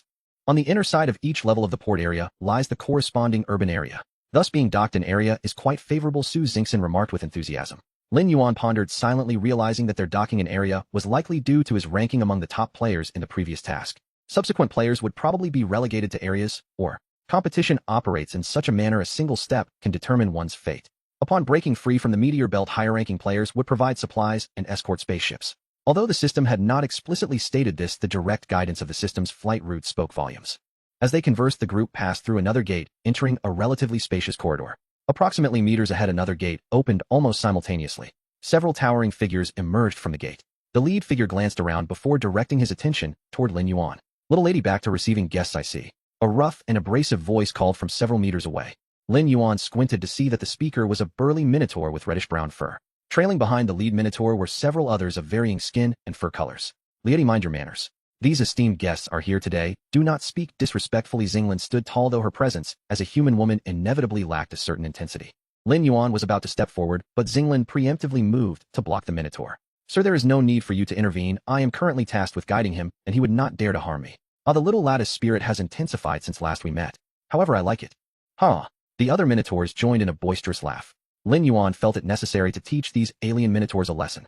After enduring the intense journey through the gravity corridor, Lin Yuan realized his physique was still too weak. He allocated all his remaining free attributes to bolster his constitution. Now Lin Yuan felt incredibly formidable. The minotaur before him was perfect for testing the results of his attribute allocation. Lieti, restrain yourself. These individuals are esteemed guests. Causing a delay in their journey will have consequences you cannot bear. Esteemed guests. The minotaur snorted dismissively. Esteemed guests are found in areas, and those in area are hardly esteemed guests. They merely purchased a docking position for their spaceship. What is so remarkable about that? My ship is also docked in area. With that, he reached out to pinch Xinglan's delicate face. Xinglin, taken aback by the minotaur's audacity, instinctively recoiled. Just as she attempted to evade, the minotaur's coarse fingers almost grazed the fine hairs on her face. Smack! The minotaur's substantial arm was abruptly deflected by a powerful force. Xinglin felt a sudden tightness around her waist, her body uncontrollably moving backward until her back pressed against a sturdy chest. Xinglin instantly grasped the situation that had just unfolded, feeling the strong hand at her waist and the solid chest behind her, causing her delicate face to flush with two rosy hues. Seeing that Xinglin was no longer in imminent danger, Lin Yuan relaxed his grip, gently setting her down and positioning himself behind her, allowing her to stand alongside Su Xingxin and Shen Jingying. With the powerful hand now gone from her waist, Xinglin felt a sudden pang of loss in her heart. Recalling that all of this was instigated by the Minotaur before her, her face flushed with a mix of shame and indignation. She pointed at the Minotaur and exclaimed, "Lieti, how dare you lay your hands on me today and disturb our esteemed guests? I will report this accurately upon my return, so prepare yourself for the consequences." The Minotaur cast a sidelong glance at Xinglin before fixing his gaze on Lin Yuan. "I never imagined that amidst the weak and pitiful human race there would exist someone like you. We shall see what happens next." With that, he tugged down his sleeve. "Let's go, boss." "Are we really just going to?" The other heavily furred Minotaur was interrupted before he could finish. "Didn't you understand? Let's go." The dark-furred Minotaur glanced at Lin Yuan, snorted, and followed Lieti out. The other Minotaurs also cast sidelong glances at Lin Yuan before gradually following suit. Unbeknownst to the Minotaurs beneath, the sleeve that Lieti had pulled down his arm had already swollen to the size of a finger. Once the Minotaurs had departed, Xinglin suddenly knelt before Lin Yuan. "My lord, I apologize. Everything that transpired today is my fault. Please punish me." Lin Yuan was taken aback. The status of the human race in Xinjia Hengkonggang truly seems to be quite low, as it is not uncommon for them to kneel. Perhaps it is indeed, as that Minotaur said, the human race appears weak and insignificant in the eyes of other formidable interstellar races. "Rise. There is no need for you to kneel in my presence from now on. Do you understand? I have no reason to punish you. You are still to serve as our guide." Lin Yuan gestured for Shen Jingying to help Xinglin up. "Indeed, you still need to guide us. Quickly stand up. I can hardly wait to find a hotel to rest." Xinglin understands. "Thank you, my lord, for coming to my aid today. I will forever remember your kindness." "Had it not been for your intervention, I fear," seeing that she was about to say more, Su Xingxin quickly interrupted her. "All right, it's all in the past now. Let's go. I can't wait to rest properly." "Very well, Xinglin will ensure you find the finest hotel, and I will strive to secure the greatest discounts for you." They traversed a spacious corridor and passed through a massive gate, arriving at an expansive plaza. "Please hold for a moment. The shuttle will arrive shortly." A few seconds later, a sleek silver shuttle descended before them. The gull-wing doors lifted and the four of them took their seats in succession. What was the deal with that Minotaur? Lin Yuan pondered for a moment before deciding to clarify the matter. "Minotaur." Xinglin was taken aback, then quickly realized Lin Yuan was referring to the beasts they had just encountered. "My lord, you mean those Minotaurs? They call themselves the Interstellar Barbarians Team, an exploratory group composed of various interstellar Minotaur clans. They are quite temperamental and powerful, not to be trifled with. However, rest assured, with the order enforcement team at the airport, they would not dare to cause you trouble." Lin Yuan exhaled in relief. As long as they weren't players, he needed to find something to conceal his identity as soon as possible. As more players arrived at the airport, close encounters with others were inevitable. If someone were to take note of his kicksing player status, it would undoubtedly lead to a slew of unnecessary complications. The shuttle was stable and swift. "My lord, we are almost there." Lin Yuan gazed out the window at a massive structure resembling a spaceship floating in the air. "This is the best hotel at the spaceport. Each district has branches, and it is also the finest hotel in City District, known as Xingang Grand Hotel. It resembles a colossal spaceship," Shen Jingying observed. "Indeed, it is said to be an enormous spacecraft, yet no one has ever witnessed it take off," Xinglin added. "The Xingang Group is also the largest conglomerate in Xinjia Hengkonggang, and they indeed possess the capability to manufacture large interstellar vessels," she continued. The shuttle ascended steadily and finally came to a halt in the hotel's internal docking bay. After disembarking, the four of them proceeded towards the reception hall. Shortly after they entered the hall, two more shuttles gently docked in the bay. "Hello, please assist my guest with check-in." Xinglin approached the counter. "Certainly, may I please have the identification documents of the guests?" Behind the counter, several Fox Clan girls stood attentively, with one stepping forward to assist. Lin Yuan and the others handed their identification cards to Xinglin.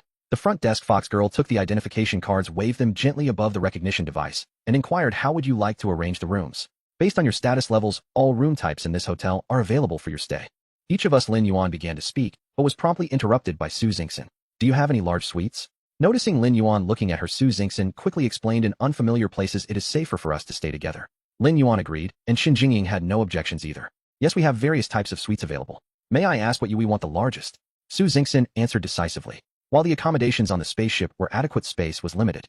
Now that they had the opportunity to stay in a larger room, Su Xingxin believed it was essential to have a more spacious and comfortable setting, especially since the next mission could commence at any time and last an indefinite duration. Most importantly, the reward of 1 stellar coin for defeating a kicksing player still rested in her account. It would be unjust not to enjoy a more luxurious stay after the efforts expended in the previous task. "Your room has been prepared. You may check in directly. Your suite is on the top floor of this hotel, complete with a dedicated docking bay and free access to a private shuttle. You can use the hotel's private shuttle for your outings, and upon your return it can dock directly at your room's bay, eliminating the need to traverse the reception hall in public areas, thus maximizing your convenience, while safeguarding your privacy. Fantastic! Su Xingxin exclaimed with excitement. This was precisely what she desired, safety above all else. Lin Yuan also found this arrangement quite agreeable as it directly mitigated the possibility of encountering other players within the hotel. The fox girl returned the identification cards to the three. Right this way, please, guests. I will escort you to your room. Oh, by the way, as distinguished guests of our airport, I need to further coordinate your discount privileges with the hotel, Xinglin hurriedly remarked. No need. Based on the system's notification, guests are entitled to the best prices and highest quality services at our hotel.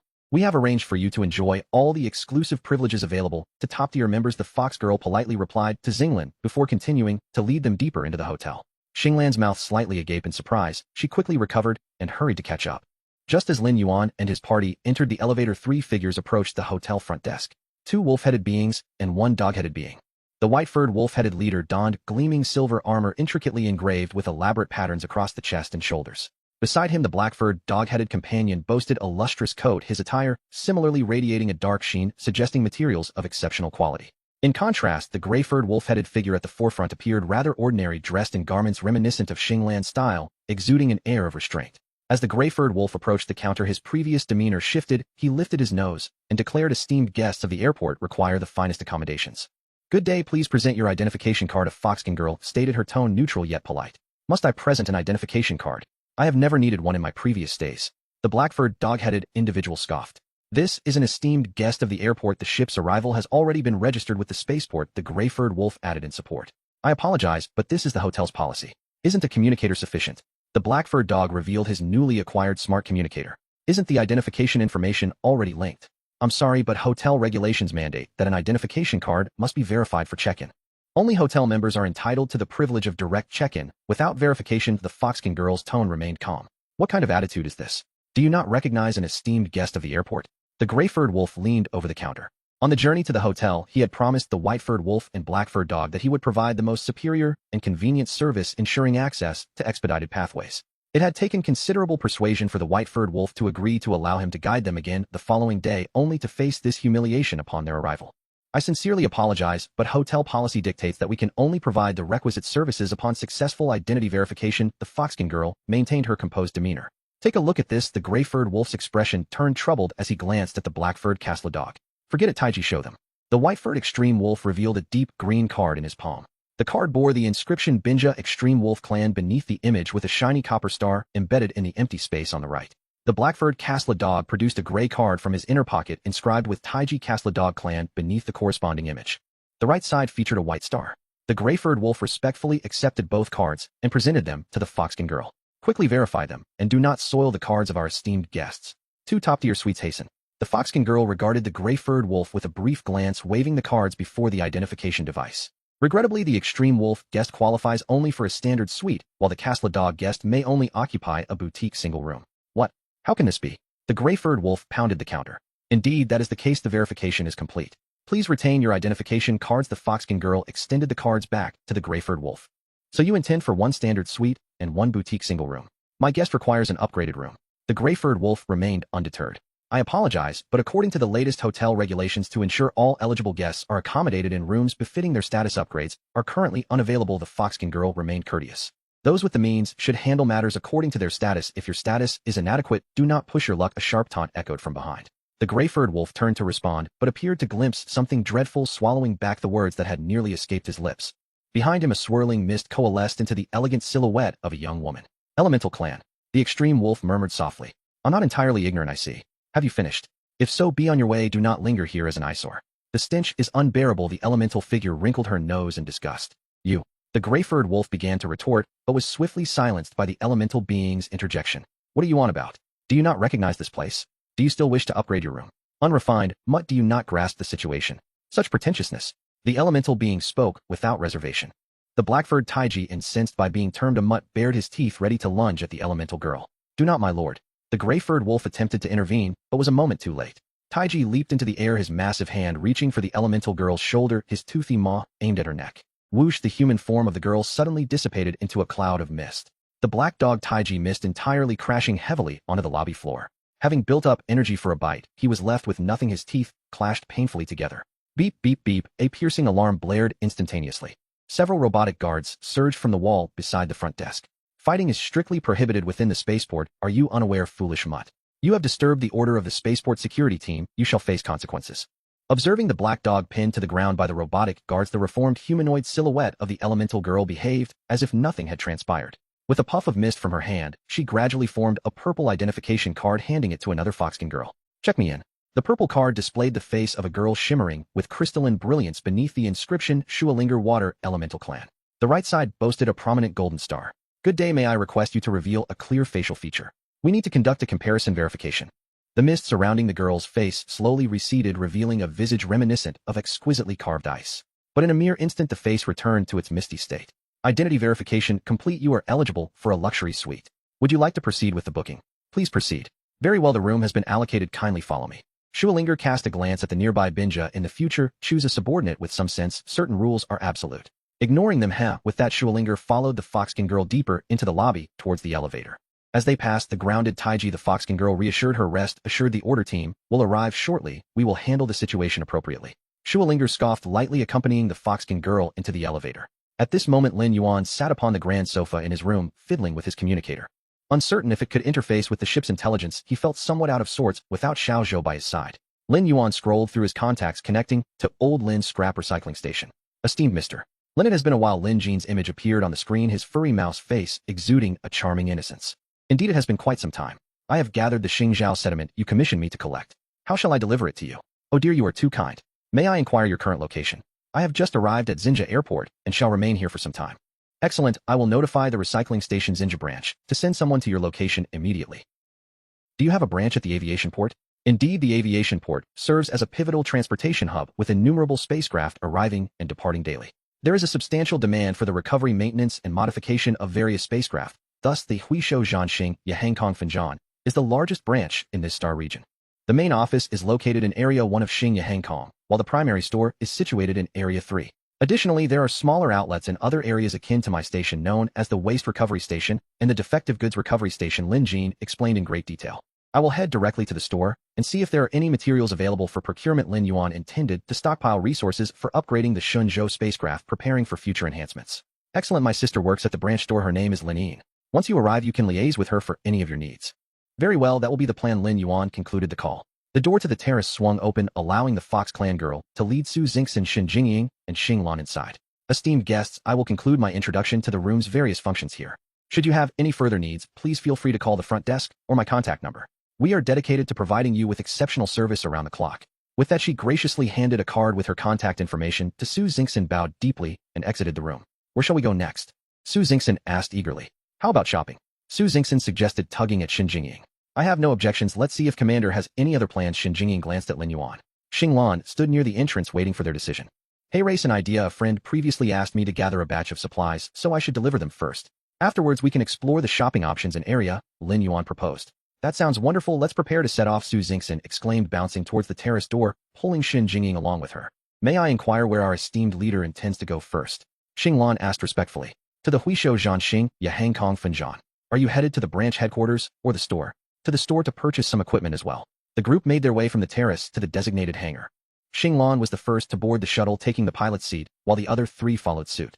Shortly after, the shuttle carrying Lin Yuan took off. Another shuttle ascended from the opposite end of the hotel. In the hotel lobby, the black-furred, dog-headed man was ultimately escorted away by the order team. He had blatantly assaulted another, a clear violation of the aviation port's regulations. The Ice Fong clan member Bing Yi remained unperturbed. The dog-headed man had been a rescue from peril, initially perceived as a fierce ally anticipated to serve as an additional muscle. However, he turned out to be a foolish dog, provoking the wrong elemental clan upon arrival at the hotel, thus landing himself in trouble. Following this incident, Bing Yi lost interest, disbanded the gray-furred, wolf-headed group, and returned to his room. Sir, we have arrived. Lin Yuan opened his eyes to behold a magnificent building shimmering with golden light, with the words Huishou Zhan prominently displayed in gold. Is this for real? Is the entire building cast in gold? Su Xingxin exclaimed, momentarily speechless. Commander, are we purchasing spacecraft components here? Shin Jingying's voice wavered slightly. Among the three, only Shin Jingying possessed the thinnest wallet. Lin Yuan was a gold-level member of the recovery station and also held a diamond-level membership with the Interstellar Bank. Su Xingxin had a stellar coin lying in her account, making both of them financially robust. Let's proceed inside and take a look. Lin Yuan jumped from the shuttle and led the way. Upon entering the building, they were enveloped by an atmosphere of opulence. Lin Yuan had previously thought that the decor style of old Lin's waste recovery station in the meteorite zone was merely Lin Jin's personal taste.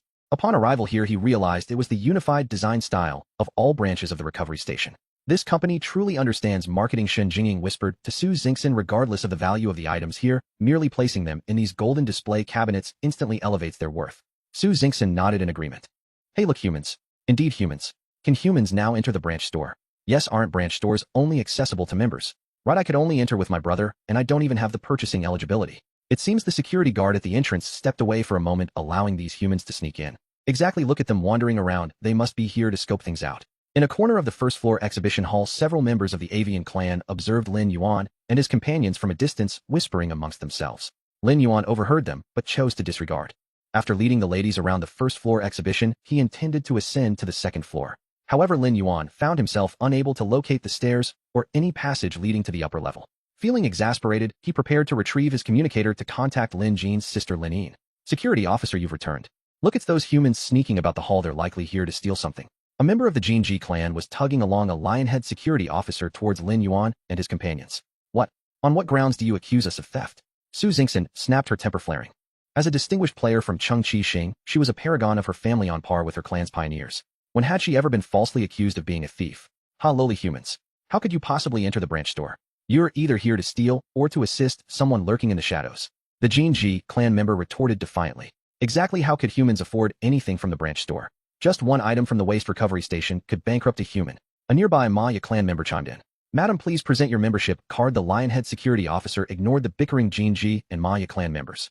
Su Xingxin paused, realizing she did not possess a membership card. Apologies, madam, but we have regulations stating that branch stores serve only member clients. Should you wish to purchase, you may visit the nearby waste recovery station store, the lionhead officer explained politely upon seeing Su Xingxin's inability to produce a membership card. At that moment, several individuals descended from the ceiling, which had suddenly lowered in the exhibition hall. The Jinji clan member who had earlier approached the lionhead security officer hurried forward.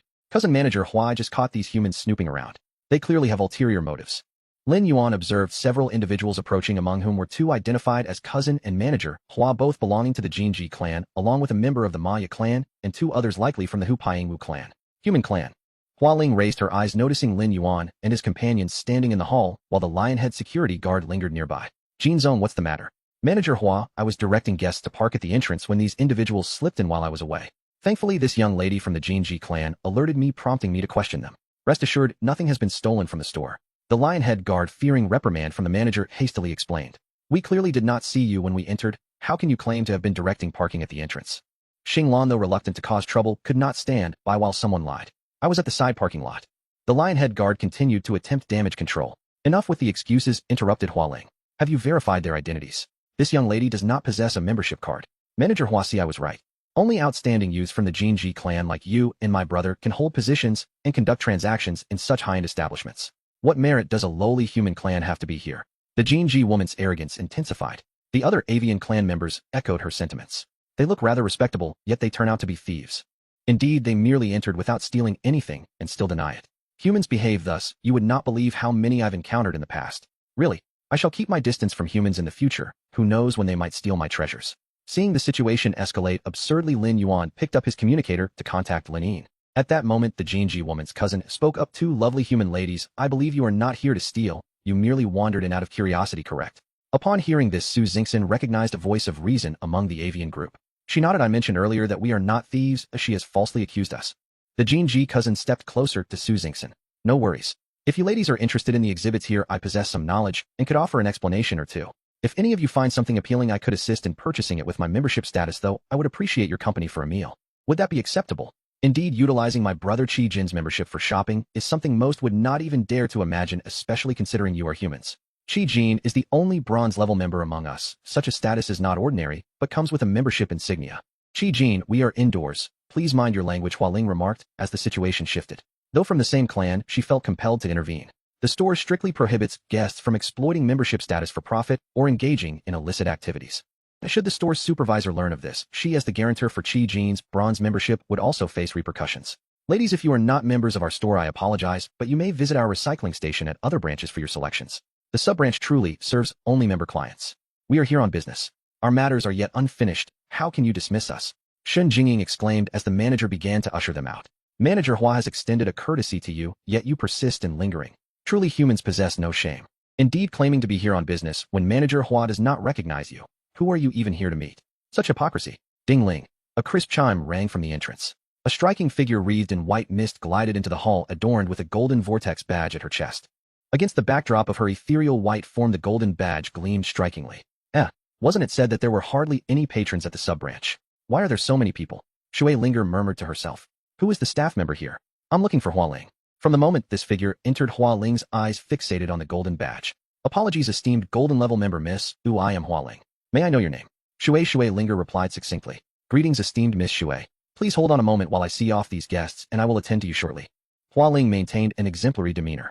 Shui Linger nodded, beginning to peruse the various spacecraft components displayed on the wall. All right, ladies from the human clan, as you can see, I have a new esteemed guest to attend to. You may leave now, Hua Ling addressed Shin Jingying. We just stated that we have yet to complete our business. Su Xingxin protested at the manager's insistence to dismiss them. May I inquire if this is Mr. Lin? A charming Lin Shu clan girl emerged from the concealed elevator. I sincerely apologize for the delay. The store manager was assigning recent sales tasks causing you to wait. I am truly sorry. Please follow me. Lin Yin gently pressed a button on the remote in her hand, and another elevator descended slowly from a corner of the hall. Manager Lin, this does not conform to regulations. How can you bring humans to the 5th floor? That area is designated for golden-level members. Hua Ling rushed forward to block Lin Yuan's path. Only now did she begin to notice the human male who had been quietly standing aside. Qi Jin leaned in as well. Indeed, I as a bronze-level member conducted transactions on the 2nd floor today and did not ascend to the 3rd. How could a mere human ascend to the 5th floor? Manager Lin, be cautious. I may report your violation of regulations, Qi Jin threatened. Hua Ling, are these your clients? Lin Yin, though petite, exuded a formidable presence. Seeing Lin Yin recognize Lin Yuan, Su Xingxin eagerly grasped Lin Yin's hand. Yes, we are together, Lin Yuan confirmed with a nod. Hua Ling, you allow your clients to insult my important client and attempt to coerce him with company membership status while organizing transactions between my client and the store. Do you comprehend the consequences of your actions? Lin Yin demanded sternly. They are lowly humans. How could they possibly be clients here? The initial Jinji woman pointed at Lin Yuan and the others, shouting. Esteemed Mr. Lin, might you present your membership badge? Lin Yuan glanced down at his chest, realizing he had forgotten to display his badge upon entering. He reached into his pocket and retrieved the golden badge, placing it prominently on his chest. At the moment Lin Yuan donned the badge, Hua Ling felt a chill race from her heels to the nape of her neck. His badge is counterfeit. The female member of the Jinji tribe shrieked. She could not bear the thought that her lowly human rank might surpass that of her esteemed cousin. His badge is different from that of the lady just now. How could a golden badge be adorned with gemstones? It is utterly incongruous, surely a forgery. Indeed, upon your observation, I too have realized the clumsiness of this imitation. Is one gemstone truly worth more? Haha. The avian tribe surrounding Qi Jin erupted into laughter. Initially, Hua Ling had only noticed the golden badge and had not observed the gem embedded within it. Now, upon closer inspection, the icy air surged once again, rendering her body rigid. Cold sweat streamed down her cheeks, and her hands trembled involuntarily. While others might not recognize it, she was a specially trained client manager. That was a uniquely customized limited edition golden membership badge. Though it may not rival the diamond membership in terms of rank, in terms of rarity, it was undeniably much more exceptional than an ordinary diamond badge. Shui Linger, upon hearing that Lin Yuan's golden membership badge was distinct with a gemstone embedded, leaned in to take a look. After a few glances, she too believed the gem-encrusted badge appeared more sophisticated, and she wished to acquire one. Hua Ling, did you hear what your clients are saying? There is no need for me to enlighten them on the authenticity of the membership badge, is there? Lin Yin's tone grew increasingly frigid. In that moment, Hua Ling pondered deeply. Before everyone's eyes, a sudden flash occurred, followed by a resounding slap that struck the face of the Jinji woman, who had first claimed Su Xingxin was a thief, sending her flying with such force that cracks appeared on her golden beak. Hua Ling, what have you done? Qi Jin shouted as he charged toward Hua Ling in outrage. Bang! With a single kick, Qi Jin was sent flying as well. Qi, you insult my esteemed guest and mislead their identity. From this day forth, you are barred from stepping foot in any of our recycling station stores. Qi Jin, you attempted to coerce my esteemed guest with your company's membership status and condoned your cousin's insult toward them. From now on, your membership is revoked, and you will be placed on the store's blacklist. Your deposit shall not be refunded. To all others present, you are henceforth forbidden from entering any establishment affiliated with Hua Ling. Jin Zong, escort them out. The Lionhead security guard raised his hand, expelling the flock of avian tribe members from the store, even tearing the bronze badge from Qi Jin's chest. Hua Ling knelt before Lin Yuan, tears streaming down her face. Esteemed Mr. Lin, I am Hua Ling, client manager of the branch store, a member of the Hongfu Jinji tribe. The earlier Qi Jin and Qi Yu are of my kin. I have recognized my errors and have punished them. I implore your forgiveness. Hua Ling understood that if she failed to gain Lin Yuan's pardon today, she would surely be expelled from the branch store. If luck were on her side, she might find herself working as a common employee in some distant store and district. If her fortune faltered, she might be banished to the fringes beyond the airport. Only she understood the sacrifices she had made to attain the position of client manager at the branch store. She could not afford to be cast aside as her family depended on her for their livelihood. Thus Hua Ling, even kneeling on the ground and bowing her head, repeatedly pleaded for Lin Yuan's mercy. Lin Yuan, observing Hua Ling suddenly kneeling before him, sensed an unspoken understanding. He glanced at Su Xingxin and Xin Jingying. Manager Lin, let us proceed. We still have supplies to transfer, Lin Yuan stated while leading the way toward the elevator. Lin Yin, Su Xingxin, and Xin Jingying followed closely behind him. Xinglan realized that the transactions of such influential figures were beyond her reach, halting at the elevator, resolutely refusing to board. Wait, a wisp of mist floated to the edge of the elevator. I am quite curious about your badge, and would like to see it, may I? Lin Yin regarded the golden badge adorning Shui Linger's chest, and turned her gaze to Lin Yuan. Lin Yuan nodded, and Shui Linger transformed into mist, flowing gracefully among the crowd. Just as the elevator was about to ascend, manager, Hua, could you assist me in configuring a batch of spacecraft supplies? Upon hearing this utterance from afar, Hua Ling felt her support wane, collapsing onto the ground, her cold sweat mingling with tears dripping onto the floor. The elevator ascended swiftly. The 5th floor was reached in no time. You all discuss. I shall peruse at my leisure. Shui Linger continued to drift between the exhibits on the 5th floor. Mr. Lin, please follow me. Lin Yin pushed aside a wall, and the group entered in single file. Behind the wall lay a spacious hangar. Lin Yuan focused his thoughts. The trumpet-shaped collection chamber materialized on the platform. Lin Yin approached to inspect it, confirming the collection chamber was in pristine condition. She then inserted a multi-purpose device into 2 small holes near the interface of the collection chamber, observing the measured data. Mr. Lin, we are immensely grateful for your assistance in acquiring such precious star marsh mud. According to the measured data, the purity and density of the samples you collected far exceed those we have gathered previously. I must report to headquarters before determining the final compensation for you, Lin Yin stated as she secured the instrument. That is quite all right. I would like to examine your spacecraft equipment. Certainly, Mr. Lin. I can send you the complete directory of all equipment available at the airport to your communicator for your perusal. That is splendid. It will save considerable time, Lin Yuan thought, intending to hand the list to Xiao Zhou for selection of necessary equipment and materials. Mr. Lin, while the exact remuneration remains undetermined, headquarters has just informed us that due to your collection of resources far exceeding our expectations, your membership level will be upgraded to Diamond. With that, Lin Yin received a small brocade box from her robotic assistant and presented it to Lin Yuan with both hands. Lin Yuan opened the box, gazing at the badge within. The shape and size were identical to the golden membership badge, yet the material shimmered with a colorful brilliance. The central part appears to have a slight white hue. Indeed, Mr. Lin, you observe with great scrutiny. This is also a limited edition Diamond membership badge. It possesses spatial storage capabilities as well. The crystal was directly embedded in the center of the badge, seamlessly merging with it. Only upon careful inspection could its uniqueness be discerned. Its internal capacity reached MMM. Rest assured, we will not be reclaiming your previous golden membership badge. We hope you will continue to assist us in resource collection at your convenience. We will certainly not disappoint you. With that, the group exited the hangar, returning to the 5th floor hall. A wisp of mist materialized into a human form. Hello, I am Shui Linger. Greetings, I am Lin Yuan. May I take a look at your golden badge? Shui Linger floated gracefully before Lin Yuan. I apologize, but my badge is rather special and not available for lending. It would be absurd to casually reveal a badge that housed not only a vast array of resources, but also several spacecraft. Furthermore, this woman radiated an aura of mystery. Should she forcibly claim it as her own, Lin Yuan would find himself in a most precarious situation. Although the likelihood of such an event was slim, matters concerning one's livelihood and safety necessitated caution. How stingy. Shui Linger did not seem offended. Any opportunity to borrow it was a gain, and if not, she incurred no loss. Excuse me, could this esteemed manager arrange for my badge to be transformed into something similar? Lin Yin regarded the elemental girl. Upgrading a badge entails a specific procedure. We must first verify your identity, followed by a comprehensive assessment from headquarters before any determination can be made. That is acceptable. Here is my identity card. I shall submit my application at once.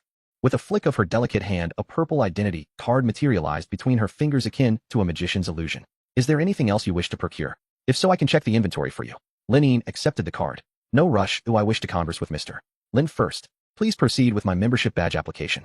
Very well, I shall return shortly. After a slight bow towards Lin Yuan, Lin Yin took Shui Linger's identity card and ascended in the elevator. I wonder what Miss Shui wishes to discuss. I am all ears. Follow me. Shui Linger glided forward with Lin Yuan trailing closely behind, accompanied by Su Xingxin and Xin Jingying. Here will suffice. Shui Linger located a negotiation room and settled onto the sofa. Lin Yuan took a seat opposite her with Su Xingxin and Xin Jingying flanking him. Does Miss Shui have something she wishes to trade with me? Lin Yuan inquired cautiously. We shall discuss trade later. I would first like to pose a question to you, Mr. Lin. Shui Linger casually arranged 4 glass cups on the coffee table. With a snap of her fingers, 4 cubes of ice materialized, dropping into the cups one by one. Another wave of her hand filled the cups with clear water. With Mr. Lin's absence let us be self-sufficient. She picked up one cup and pushed the other three towards the three individuals present. I am of the elemental tribe, specifically the water element. The cups contain nothing but pure water. Please enjoy. Shui Linger took a sip from her cup. Lin Yuan also raised his cup. His curiosity piqued about the nature of water conjured by magical means as opposed to that formed in the natural world. Mr. Lin is a player of the Morning Star, is he not? Ah. Lin Yuan inadvertently expelled the mouthful of water he had just sipped. This Shui Linger was no ordinary character. She timed her inquiry perfectly. Lin Yuan realized he had inadvertently revealed himself. Yet he maintained a facade of nonchalance, wiping his mouth, while scrutinizing Shui Linger, hoping to glean some insight from her expression or gaze. Undoubtedly nothing was discernible. In the water he could only see his own reflection. Beside him Su Xingxin was equally astonished. She had believed that by avoiding interactions with other players at the hotel her identity would remain concealed, however encountering a player outside had led to her exposure. Leaning forward, Lin Yuan asked, "Does Miss Shui desire my Founders Edition panel? How do you think so little of me? If I wish to obtain your panel, would I need to negotiate with you?" Shui Linger took another sip of water. Although Lin Yuan found her words unpalatable, he had no choice. The elemental tribe member before him clearly emanated strength. One wrong word, and he could find himself frozen solid. Then what does Miss Shui wish to discuss? Shui Linger transformed into a mist, her face drifting near Lin Yuan's ear as she whispered, "Do you wish to conceal your identity as a Morning Star player?" Hiss. Lin Yuan inhaled sharply, his posture becoming rigid. "Miss Shui, do you possess a method? I wonder what you require in exchange." Lin Yuan firmly believed that there is no such thing as a free lunch. If someone claimed otherwise, they were undoubtedly a fraud. "I wish to understand what makes your badge exceptional." A fraud without a doubt. Lin Yuan was convinced Shui Linger was attempting to deceive him regarding the secrets of his badge. "Miss Shui, there is no need for jest. I am not jesting, and do you truly think I am deceiving you? Indeed, I perceive a mismatch in the value of our proposed exchange." Lin Yuan had consulted Xiao Zhou in the trading channel and found no items or methods capable of concealing player identity. Furthermore, did you not just request Manager Lin to assist with your application? You will soon possess it. Why barter for an item or method to acquire information that you can readily obtain? Lin Yuan articulated his doubts. Mr. Lin, you may not be aware, but that manager's application will not succeed." "What? You knew it would not be successful, yet still sent Manager Lin on that errand. You intentionally misdirected Manager Lin." Lin Yuan's understanding dawned. "The scale and power of the recycling station far exceed your expectations. Their membership system is a comprehensive evaluation framework. At the most basic level, there are ordinary members, with a higher tier being level members. In addition to the ordinary membership structure, there exists another specialized membership system. The identity mark of this specialized membership system is the limited edition custom membership badge." Hiss. Lin Yuan drew in another sharp breath. "Are you implying that you are a golden level member among the ordinary members, while I am a golden level member within the specialized membership tier?" Lin Yuan felt he had grasped the situation. Precisely, the two systems are nearly mutually exclusive, only intersecting during tier promotions. In other words, as a standard golden level member, you can only attain the limited custom badge upon advancing to diamond status. That is correct. Thus you are confident that Manager Lin's effort to assist you in transitioning from ordinary golden to specialized golden membership would surely fail. Indeed, well deduced. And how do you come by this information? Lin Yuan pressed further. "Because I once received a task at a recycling station and the store manager happened to be a subordinate of my tribe."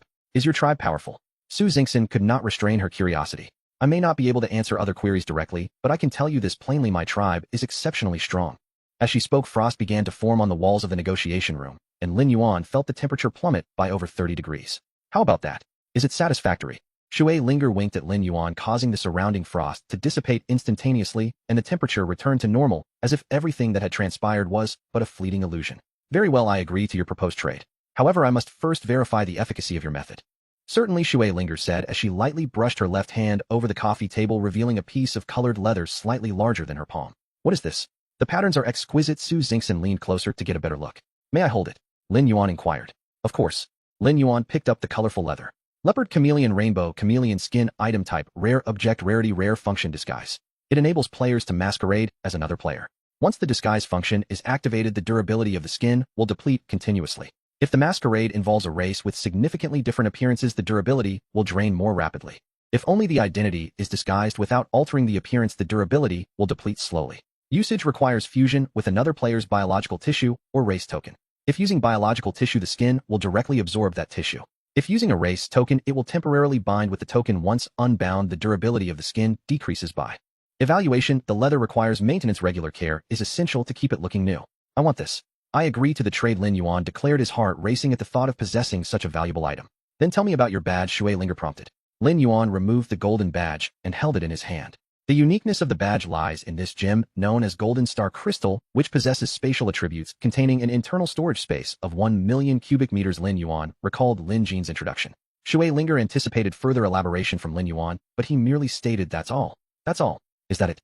"That is indeed it." Shui Linger felt as though she was the one being deceived. "Impossible. It is true. It's just that way. Miss Shui, it must be genuine. The commander wouldn't deceive you. Although this is my first time hearing about it, I recognize this gem. Initially, I thought it was merely a decorative, ordinary golden crystal, but after hearing the commander's introduction and taking a closer look, I can confirm it is indeed an exceptionally rare golden star crystal." Shun Jingying spoke earnestly, realizing for the first time that Lin Yuan's spatial equipment was this badge. "Fine, I will believe you. But how did you acquire this badge?" she asked. "Miss Shui, that exceeds the scope of our transaction. However, I can provide a brief overview." At this, Su Xingxin and Shun Jingying looked at Lin Yuan with curiosity. "Like you, I once encountered a recycling station. I went in and purchased a few items. The shopkeeper felt a connection with me and gifted me this badge, claiming we were fated. That's all. That's all. So simple. Indeed so simple." Shui Linger scrutinized Lin Yuan for a long moment, unable to discern anything particularly noteworthy about him or any signs of fate. "Perhaps you genuinely do not know," she conceded. "In fact, those included in the special membership system are all customers who receive prioritized service," Shui Linger remarked. "Perhaps you have only recently joined and have yet to access deeper information," she concluded. "Thank you for your patience." Lin Yin appeared at the door of the conference room. "I sincerely apologize it took a while to obtain a response from headquarters.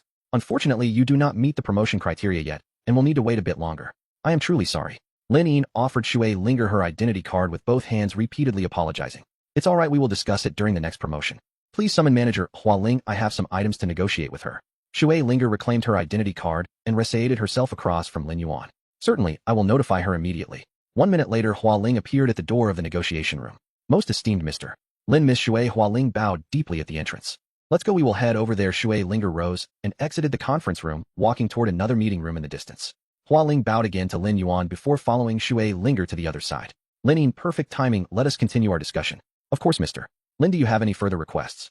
Lin Yin sat gracefully on the opposite sofa. "I have several spacecraft I found previously, both new and old. Can you recycle them?" "Absolutely no problem. Let us proceed to the spacecraft docking bay where you can leave the ships and I will provide you with an appraisal." Lin Yuan and the others followed Lin Yin to a vast spacecraft docking bay.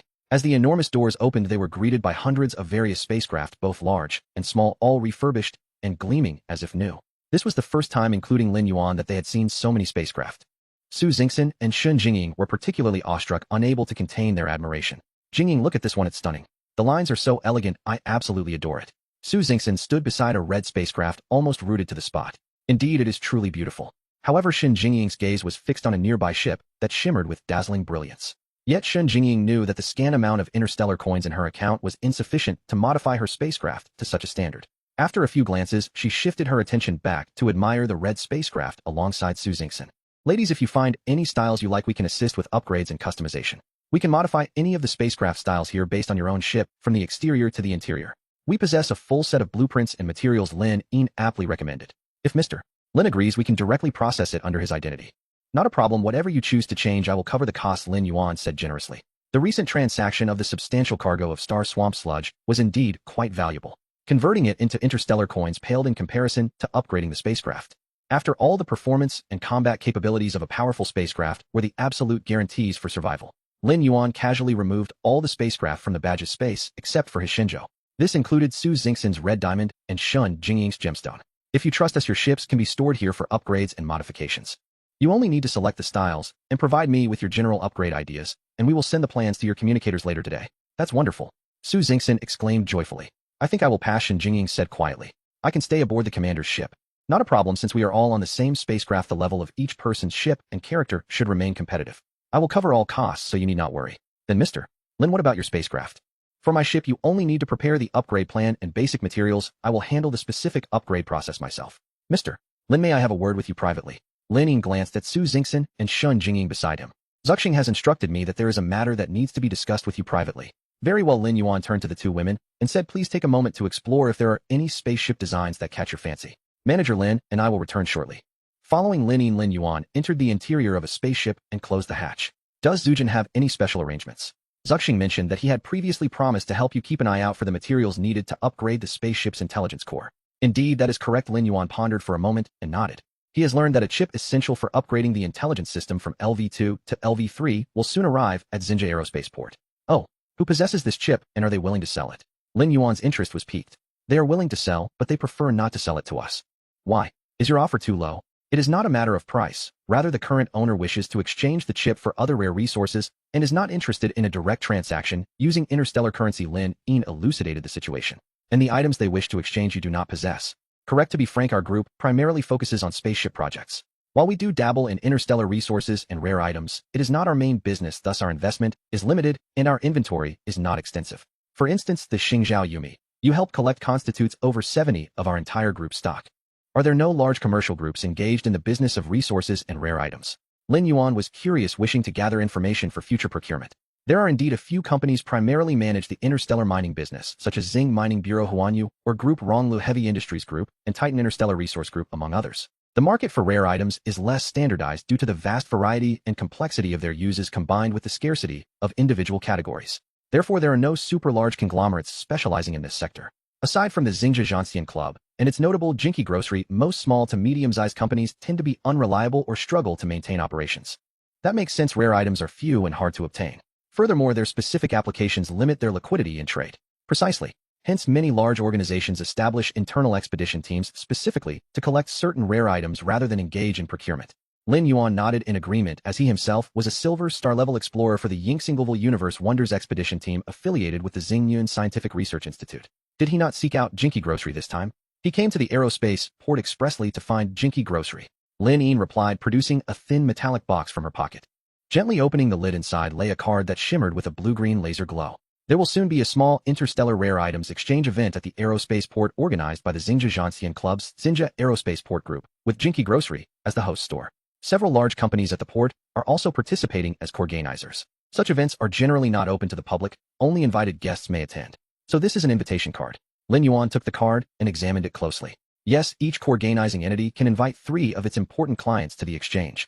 Of course, the majority of attendees will primarily be members of the Xingzhou Zhanxian Club. Thank you for your assistance, Lin Jin, and for sharing this information. I do plan to attend the exchange, but I shall not require this invitation card, as I am also a member of the Xingzhou Zhanxian Club. Lin Yuan placed the card back in the box and returned it to Lin Yin. You are actually a member of the Xingzhou Zhanxian Club. Lin Yin's fluffy little face lit up, her eyes wide with surprise. Yes, is that a problem? That simplifies things considerably. Following the exchange event, there will also be a small trading event exclusively for club members. The current owner of the chip is reportedly also a member of the Xingzhou Zhanxian Club, and he will surely offer the chip at the trading event. Indeed, however, if the opportunity arises, I hope to establish direct contact with the owner of the chip beforehand. Nevertheless, I will definitely attend the exchange. Understood, Mr. Lin. I shall think of ways to arrange a meeting with him. However, you should still accept this invitation card. Why is that? It is said that club members attending the exchange may bring only one additional companion. I see you have 2 companions, and the other will need an invitation card for entry. Can the invitation card allow additional guests? No, each invitation card is strictly for 1 person. Very well, I shall accept it. Thank you for your invitation. No need for thanks. As our esteemed diamond-level member, this is a benefit you are entitled to. Lin Yuan stood up in preparation to leave. Mr. Lin, please hold on. After your upgrade to diamond-level membership, we have a gift for you. With that, Lin Yin retrieved another metallic box from her pocket. What is this? Considering that you will be spending considerable time at the aerospace port predominantly away from your spaceship, I have requested a Zhiniao mobile terminal from headquarters. A device that allows the spaceship's intelligence core to be carried around. Lin Yuan was thrilled. It was quite inconvenient without the little vessel nearby.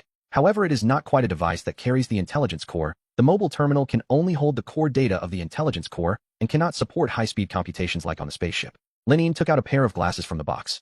Additionally, under special circumstances, these glasses can penetrate badge space via a specific frequency, establishing a connection with your spaceship, allowing the intelligence core to temporarily perform computations at a level comparable to that on the ship.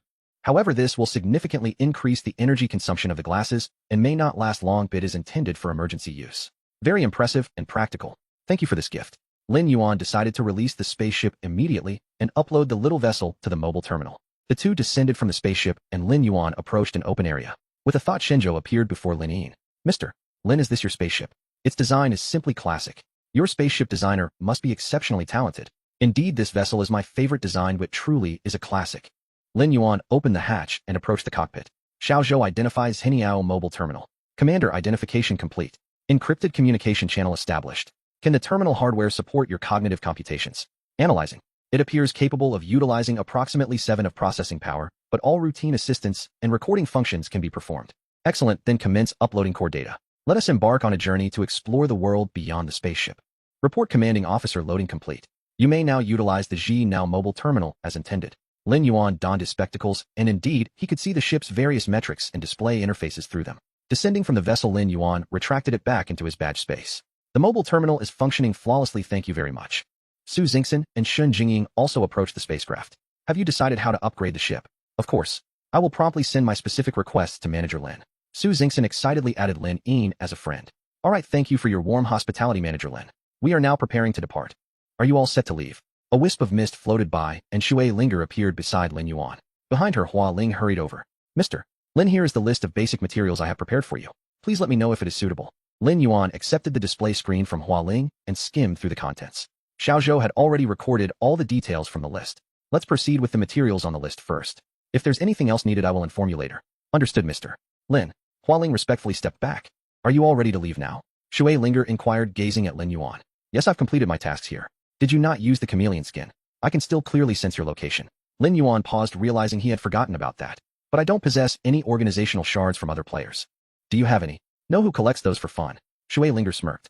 It seems we might. Su Xingxin pondered briefly, and then reminded. What do you mean? That beetle left something behind. Are you referring to the race insignia? Just a guess, it's worth a try, right? What if it works? Shui Linger appeared baffled, completely unaware of what Lin Yuan and Su Xingxin were discussing. With a thought, Lin Yuan summoned two items into his hands. One was a vividly colored animal hide, the other a black and white beetle insignia. Lin Yuan wrapped the beetle insignia in the chameleon hide. Chameleon skin, rainbow chameleon, discovered king flower golden beetle race insignia. Would you like to bind? Yes, no. System prompt. After binding, the player can disguise as a king flower golden beetle. The disguise process will consume the skin's durability with a forced binding release, reducing durability by. It truly can work. Lin Yuan did not hesitate and chose to bind. Whoosh, Lin Yuan vanished, replaced by a massive king flower golden beetle adorned with black and white patterns identical to the one from the beetle ship. The onlookers gasped at the sudden appearance of the giant beetle and instinctively recoiled. How about now? Can you still sense my identity? Lin Yuan's voice emanated from the mouth of the king flower golden beetle. No, the sensing has vanished. Su Xingxin was the first to react. You actually chose to become a bug. Shui Linger seemed quite averse to insects. Whoosh, the beetle vanished, and Lin Yuan returned to his human form. I have cancelled the visual disguise, only the identity disguise remains. The effect is quite remarkable. I still cannot sense your identity. Su Xingxin assessed the result. Fantastic. Let's proceed. After bidding farewell to Lin Yin and agreeing to return in 3 days for the ship and supplies, Lin Yuan and his companions departed from the recovery station. However, their group now included one more person, Shui Linger. Upon learning that Lin Yuan intended to go shopping, Shui Linger suddenly perked up. After all, for the vast majority of women, the allure of shopping is simply irresistible. Setting her shuttle to automatically return home, Shui Linger joined Lin Yuan and his companions on a shuttle. Xinglan, please arrange our subsequent itinerary. Certainly.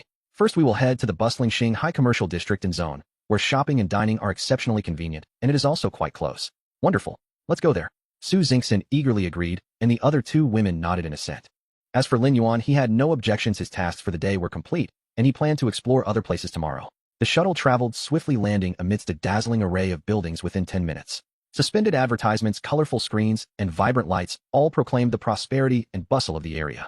Look at how beautiful the accessories are in this shop. See how much more exquisite this communicator is compared to the one from the spaceport. Oh, such lovely little cakes. I must indulge in a delightful meal later. It must be said, as a hub for supplies, the spaceport offered an overwhelming array of products. Upon disembarking from the shuttle, the three women instinctively activated their shopping mode, with even Shun Jingying purchasing several small accessories she fancied. Look, this store is enormous. Indeed, it's a shop selling spacesuits. Spacesuits can be this beautiful. I want to buy one. So do I. Lin Yuan glanced up at the store. Xingmeng Kai. Welcome to Xingmeng Kai. You may freely choose from our garments, and we also offer professional customization services to provide you with the most fitting wearing experience. Inside, a black-crowned crane approached them. Big brother, isn't that the human lad? Outside the store, a black-car-red minotaur pointed at Lin Yuan, who had just entered. Beside him was the brown-haired minotaur Li Kui, who had previously been struck by Lin Yuan. Stay calm. Later, when my sister-in-law comes to try on clothes, if we disrupt her, neither of us will fare well. The black-car-red minotaur nodded in agreement, though he still contemplated confronting Lin Yuan once he exited. Before long, a fox woman accompanied by a gold-diamond lion-head man arrived at the store entrance. Li Kui, has the place inside been cleared? The fox woman inquired. The brown-haired minotaur hesitated. Sister-in-law, you didn't arrange for a clearance. I didn't mention a clearance. Then let me ask you, why did I tell you both to come early? To stand at the store entrance like doormen. Ahani, the bull-headed one, is a bit slow-wit. Don't be too hard on them. Let's go inside and check if the previously ordered outfits fit. The gold-diamond lion-head man waved his hands at the two bulls, urging them to disperse from the entrance. Only you can tolerate them. If it were me, I would have replaced them long ago. Such obliviousness, the fox woman murmured as she entered the store. Ching Yi is our store manager here. Has my customized spacesuit been completed? The black-crowned crane who was explaining spacesuit styles to Sue Zinkson looked up upon hearing the voice and spotted the newly arrived fox woman. Miss you, your customized spacesuit just arrived this morning. Please hold on, I will fetch the manager immediately. The black-crowned crane named Ching gave a slight bow to Sue Zinkson and said, I apologize for the wait, I will be right back. The fox woman glanced over a human. Since when do humans deserve to wear high-end customized spacesuits? Sue Zinkson had just lifted her head when she heard a sound. A mist swirled past, and a figure appeared beside the Fox Clan woman. A sharp slap resounded as it struck the fox woman's face. Stumbling backward, she nearly lost her balance. You, a foul and brazen vixen, think you have the right to wear that? Shui Linger's voice rang clear and resounding. You. The fox woman was about to retort when she caught sight of Jean Mausher Tu Ruin, who had just entered the shop, flanked by two bull-headed men. Oh dear, look how late you are. Because of your absence I've been bullied, she said, clutching her slightly swollen cheek and collapsing into Jean Mausher Tu Ruin's embrace. Who did this? The lion-head man asked, steadying the fox woman. Let me see who is responsible. Shui Linger glanced at the fox woman in the lion-head man's arms. Some blind fool ran into my hand, and now has the audacity to complain. And you are? You needn't know who I am. While my mood remains unspoiled, take your loathsome vixen and leave at once. Madam, I must ask you to mind your manners. Miss you is a valued customer of my establishment. A figure emerged gracefully from the back of the shop, enveloped in thick white mist, revealing a face that flickered in and out of view. Oh, Shui Linger turned to look. Are you the shopkeeper? Greetings, madam. I am the shopkeeper here. I kindly request that you apologize to my customer, Miss you.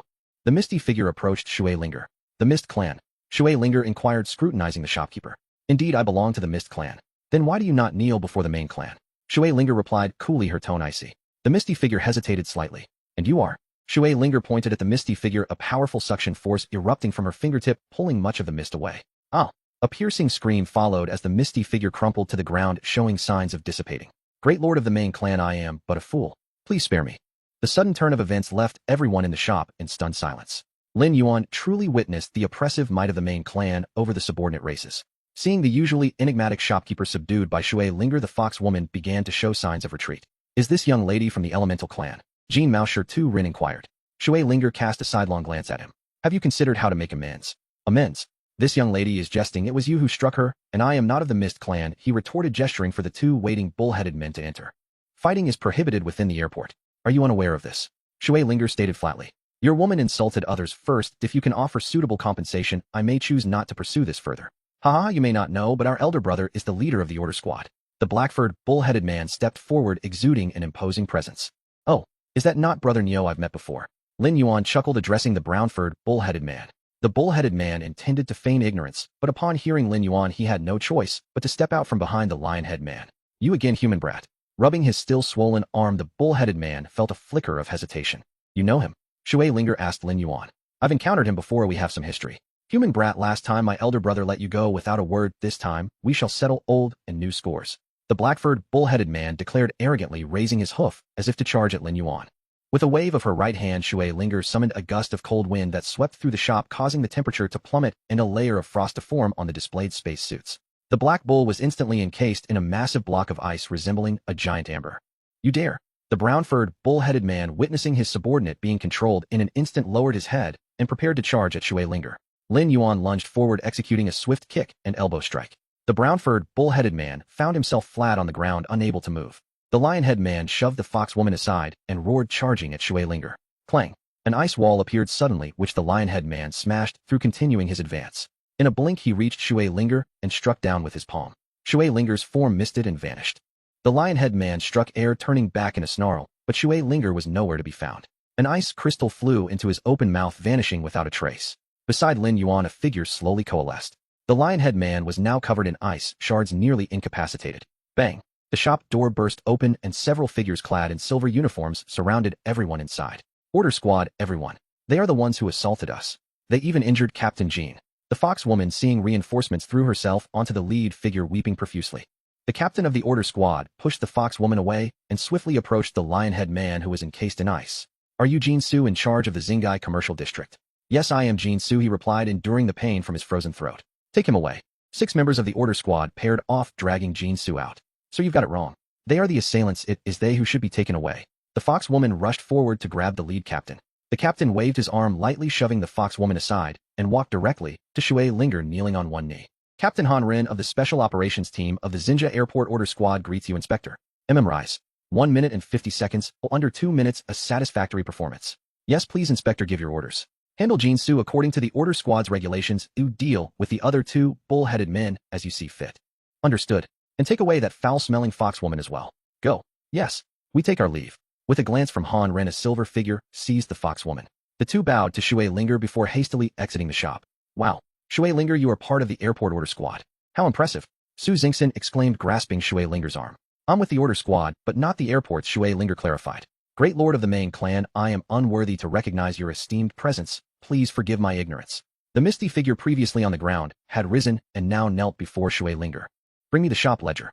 Of course. The mist figure swirled slightly, producing a glowing screen. It presented the screen with both hands. Shui Linger accepted it, scrolling through its contents with her fingers. Is this your shop? Su Xingxin inquired. Not mine, but any subordinate clan member serving as shopkeeper is subject to inspection by the main clan. If a subordinate clan holds shares in a shop, they are merely holding them in trust for the main clan. Are you not quite wealthy then? Su Xingxin exclaimed, her face brimming with astonishment. Well, it could be said that way, but it's not entirely accurate, Shui Linger replied, blinking playfully. Such assets primarily belong to the clan's heritage. If an individual wishes to acquire them, they must exchange contributions to the clan or receive them as rewards. That is indeed commendable. Your clan is formidable. Su Xingxin remarked with genuine admiration. Shui Linger perused the ledger for a moment before turning her gaze to the mist shadow kneeling before her. What is your name? Esteemed clan leader, I am Yin Miao, and I have served as the store manager here for 2 years. Does this store hold any shares in the clan? Yes, it does. Since some technologies are provided by the clan, the main clan holds a 20% stake in all Xingmang Kai chain stores. Have the shares of this store been allocated? Reporting to the esteemed clan leader, although the Xingya aviation port is quite prosperous, its location is somewhat remote and not within the regular activities of the esteemed clan leaders. Therefore, there is currently only one clan representative managing all enterprises in the port. Some significant industries are directly held by the representative, while the shares of smaller stores like this one are recorded under the store manager's name. In other words, the shares of this store are currently in your name. Yes, esteemed leader, they are under my name. And the profits? 50% of the profits go to the representative, 30% is allocated for store operations, 15% is reserved as contingency funds, and the remaining 5% is my share, Yin Miao replied respectfully, her hands pressing against the ground. From today onwards, the 50% need not be submitted, it shall be directly transferred to my account. I hereby claim the shares of this store. Understood, esteemed clan leader. However, I still require the representative's permission to alter the flow of funds. Otherwise, the Interstellar Bank will not permit changes. You need not worry about that. I shall meet with the representative tomorrow. For now, simply provide me with their information. Shui Linger gestured for Yin Miao to rise. As mist swirled around her, a card materialized in Yin Miao's hand, which she slowly raised above her head. After Shui Linger accepted the card, Yin Miao gradually stood up. This is the identity information and contact details of the representative, esteemed leader. You can identify the card information using your smart communicator. With a gentle flick of her right hand, Shui Linger transformed the card into droplets of water that vanished into thin air. Yin Miao, I would like my 2 friends to select a few spacesuits. Will you personally oversee this matter, and can you manage it well? Shui Linger's tone was imbued with the authority of the clan. Rest assured, esteemed leader, I shall employ the finest bespoke techniques to ensure your friends are thoroughly satisfied. With a soft flick of her finger, a droplet of water shot into Yin Miao's body. The thin mist enveloping Yin Miao thickened, immediately becoming denser than before. Thank you for your generous favor, esteemed clan leader. Yin Miao felt the change within her and immediately knelt, bowing deeply, her voice trembling slightly. Go forth. All expenses shall be charged to my account. I understand, Yin Miao replied, rising to approach Su Xingxin and Shin Jingying. Dear guests, please follow me upstairs. The second floor is our customization area where you can design a unique space suit tailored to your body parameters and preferences. Then we shall not be modest. Su Xingxin exclaimed with delight, seizing the opportunity to benefit from this affluent patronage. She then pulled the still hesitant Shin Jingying along with her towards the staircase leading to the second floor. I did not expect you to be an inspector of the order, Lin Yuan remarked, observing Shui Linger. The preceding scene had indeed left a profound impact on Lin Yuan. The strength of such a clan was truly formidable. As fellow players with similar experience, Lin Yuan believed his own journey was quite rich. Yet upon encountering Shui Linger today, he realized the vastness of the world beyond his own experiences. It is merely a title, a source of protection, and the clan's support. Shui Linger responded nonchalantly, not regarding it as anything extraordinary. On the contrary, I am quite impressed by you. A mere human capable of garnering the favor of the recycle station is remarkable. I harbor no disdain for humans. It is simply the case that, like many other races, humans are truly marginalized, seldom competing on the cosmic stage. Perhaps my clan is rather unique, being among the most elite of humans, Lin Yuan stated with a touch of pride. Will you be joining us next? Lin Yuan inquired. As you heard, I intend to meet with the clan's representative at the aviation port tomorrow to secure a share of the enterprises and finances here. Are you planning to stay here for development? Lin Yuan asked, puzzled as to why Shui Linger would wish to take over established enterprises. Because our competition is multidimensional, a strength must encompass all aspects.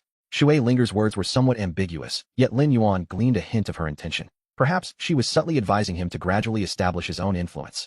It seemed likely that she was being cautious to avoid system restrictions on communication. But from where should he begin? Lin Yuan pondered, feeling an increased anticipation for the upcoming exchanges at the Interstellar Explorer Club. What are you two discussing? We have already finalized our customization plan, Su Xingxin and Shun Jingying announced as they descended the stairs. Yin Miao transformed into a wisp of mist and floated to Shui Linger's side. Esteemed clan leader, both distinguished guests have chosen their designs, and the entire production process will be completed in 3 days. Excellent, take this, it will allow you to reform your mist form when it is about to dissipate. Shui Linger tossed a crystal of ice towards Yin Miao. Thank you, esteemed clan leader, for bestowing this precious gift. Yin Miao knelt once more, remaining in reverence until Lin Yuan's party exited the store. Where shall we go next? Shui Linger asked Lin Yuan. Having been out for so long, why not seek some delightful cuisine? Lin Yuan suggested. Mr. Lin, are you looking for dishes that showcase human culinary traditions? Xinglan inquired, her eyes sparkling.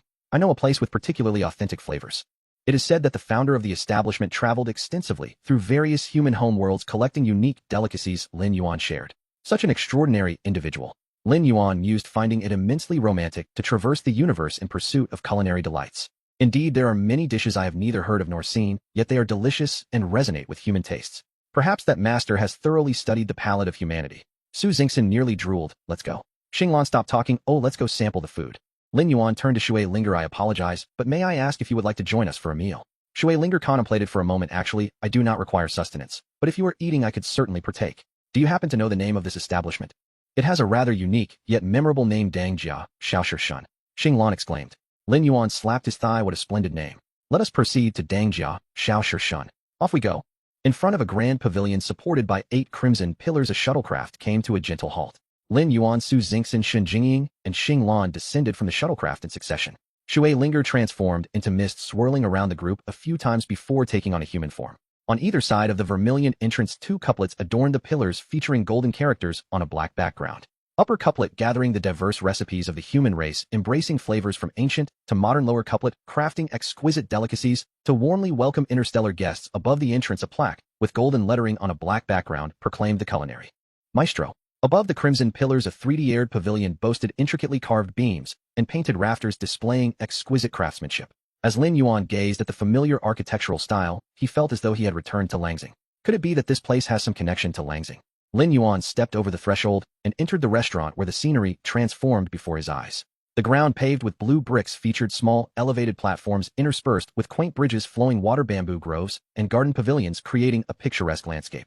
Among the varied vistas, numerous interstellar races raised their glasses and exchanged pleasantries, filling the air with lively chatter. Esteemed guests, our establishment primarily offers an array of human culinary delights. Please make yourselves comfortable. A handsome waiter approached Lin Yuan and his companions to guide them to their seats. After passing through several enchanting scenes, Lin Yuan and the others settled into a small pavilion. Esteemed guests, please take a look at our specialty dishes. The waiter gently tapped the table, and a projection of an entire feast materialized before them. Allow me to explain. Once you choose a dish, its image will remain, while the projections of the other dishes will cycle until you finalize your order. Su Xingxin and the others gazed at the array of projected dishes, their mouths watering in anticipation. I want this one. This looks delicious. This dish is so beautiful. This one moves. Before the waiter could finish his introduction, the girls began selecting the dishes they fancied. Do you have a menu? I find it easier to look at a menu, Lin Yuan inquired. Indeed, sir. The waiter retrieved a light screen from behind him and handed it to Lin Yuan. However, our menu features hundreds of thousands of dishes which change with the seasons. Currently, around 50,000 dishes are available to order. That's fine, I'll take a look, Lin Yuan replied, taking the light screen and swiftly scrolling through the menu. Xiao Zhou, begin recording the menu and evaluate based on my preferences to filter down to 10,000 dishes. Understood, Commander. Commencing evaluation and selection now. In the blink of an eye, the girls had completed their selections. Once the waiter provided the necessary utensils, he remarked, our restaurant has always adhered to the creation of meticulously crafted human specialties. Since you are also of the human race, if you can provide recipes that are not currently in our repertoire, we offer complimentary meals. Additionally, if your dish boasts a unique flavor and excellent taste, we have further rewards. Should your dish be included in our menu, you will receive a share of its subsequent profits. So that's how it is. The founder of this restaurant truly possesses foresight and ingenuity. Pooling ideas to enrich the restaurant's menu aligns perfectly with the couplet's sentiment of gathering the diverse recipes of the human race, embracing flavors from ancient to modern. A few minutes later, the projected dishes on the table gradually transformed into steaming, delectable meals. With spoons, chopsticks, and forks in hand, the group eagerly began to feast. This is delicious. It tastes just like home.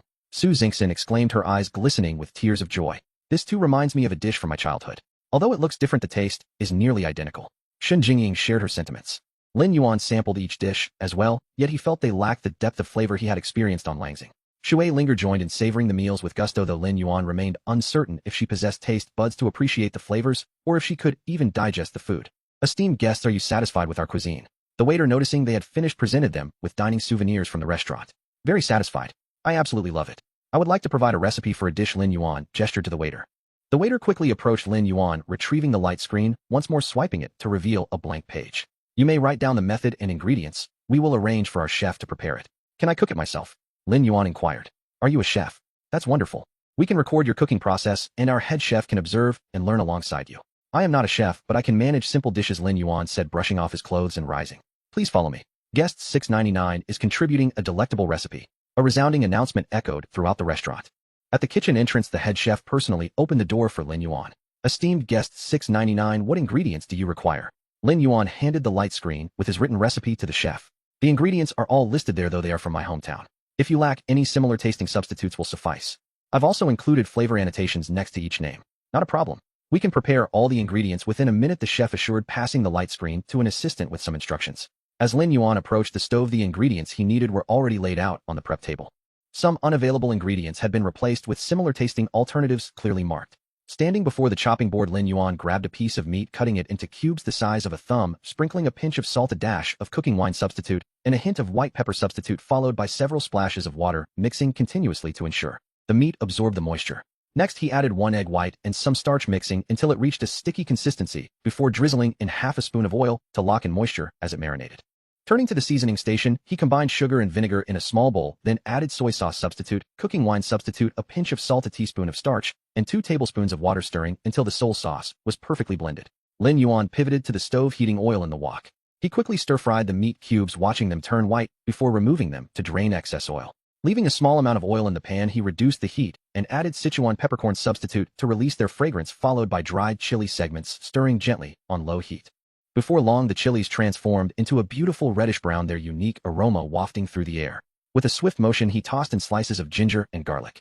Then he returned the meat cubes to the wok, stir-frying quickly over high heat. Pouring the prepared sauce around the edges of the wok, he continued to stir-fry on high heat, allowing the sauce to thicken and become glossy, coating the meat cubes evenly. With a sprinkle of chopped scallions, he stirred a few more times. The entire sequence of actions flowed seamlessly. He turned off the heat. Finally, he added the fried peanuts, mixing them thoroughly with the residual warmth of the wok. And there it was, ready to serve.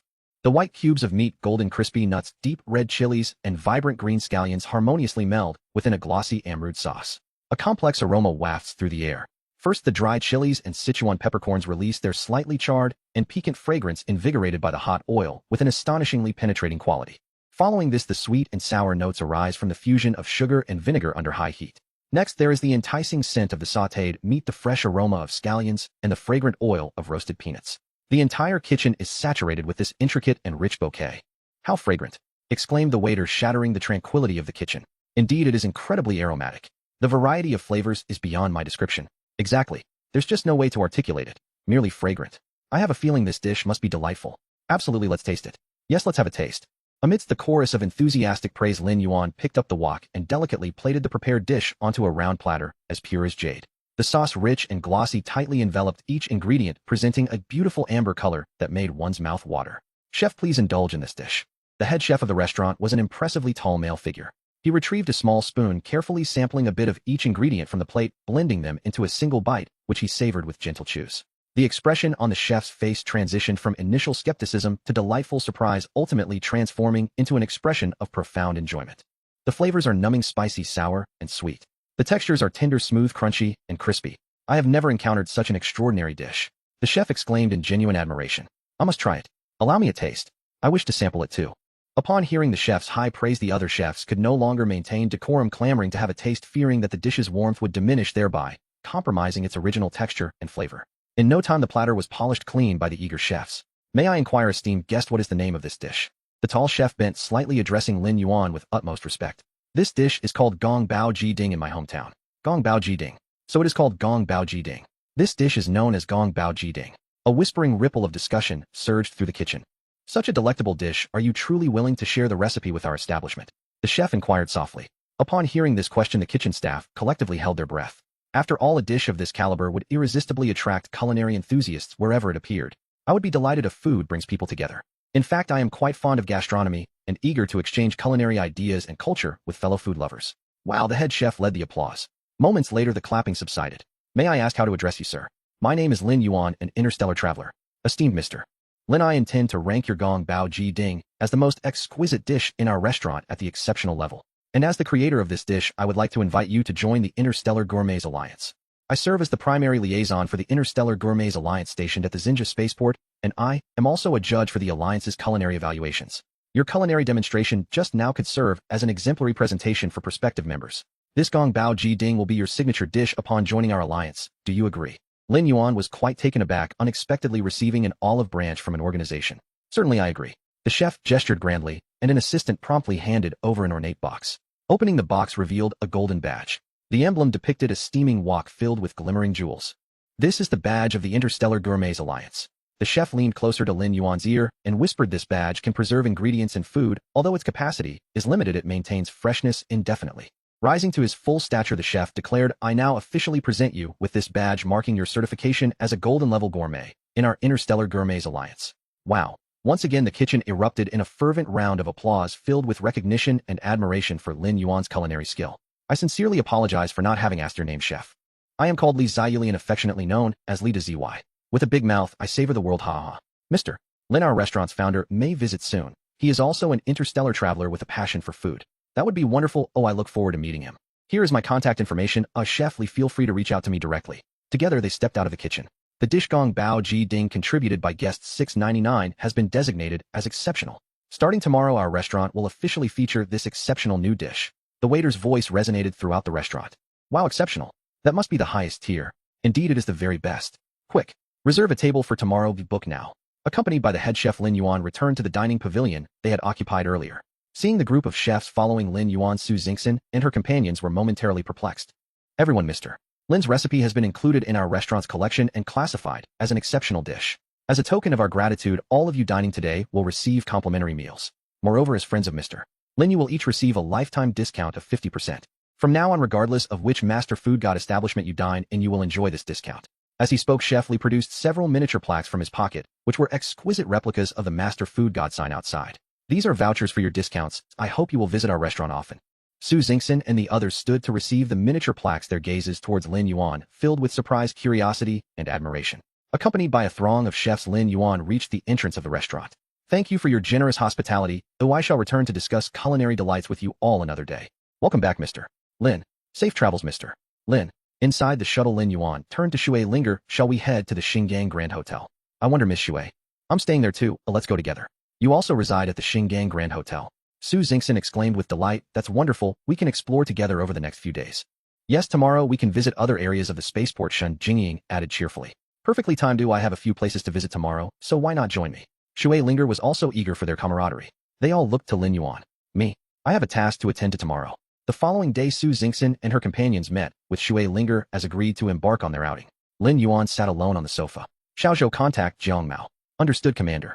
The communication is now connected. A rabbit face with a black nose and red eyes appeared on the screen. Hello, Liaison Officer. I have arrived at the Xinjia Airport. May I proceed with the handover of the task items? You are at Xinjia Airport. Jiang Mao's eyes brightened. Indeed, I arrived just yesterday. I am currently on duty at Xinjia Airport. You may come directly. There is a task available. Would you be interested in participating? Very well, please send me the location. I will head over now. Alright, see you soon. Jiang Mao ended the communication. Lin Yuan proceeded to the shuttle docking bay and boarded the shuttle.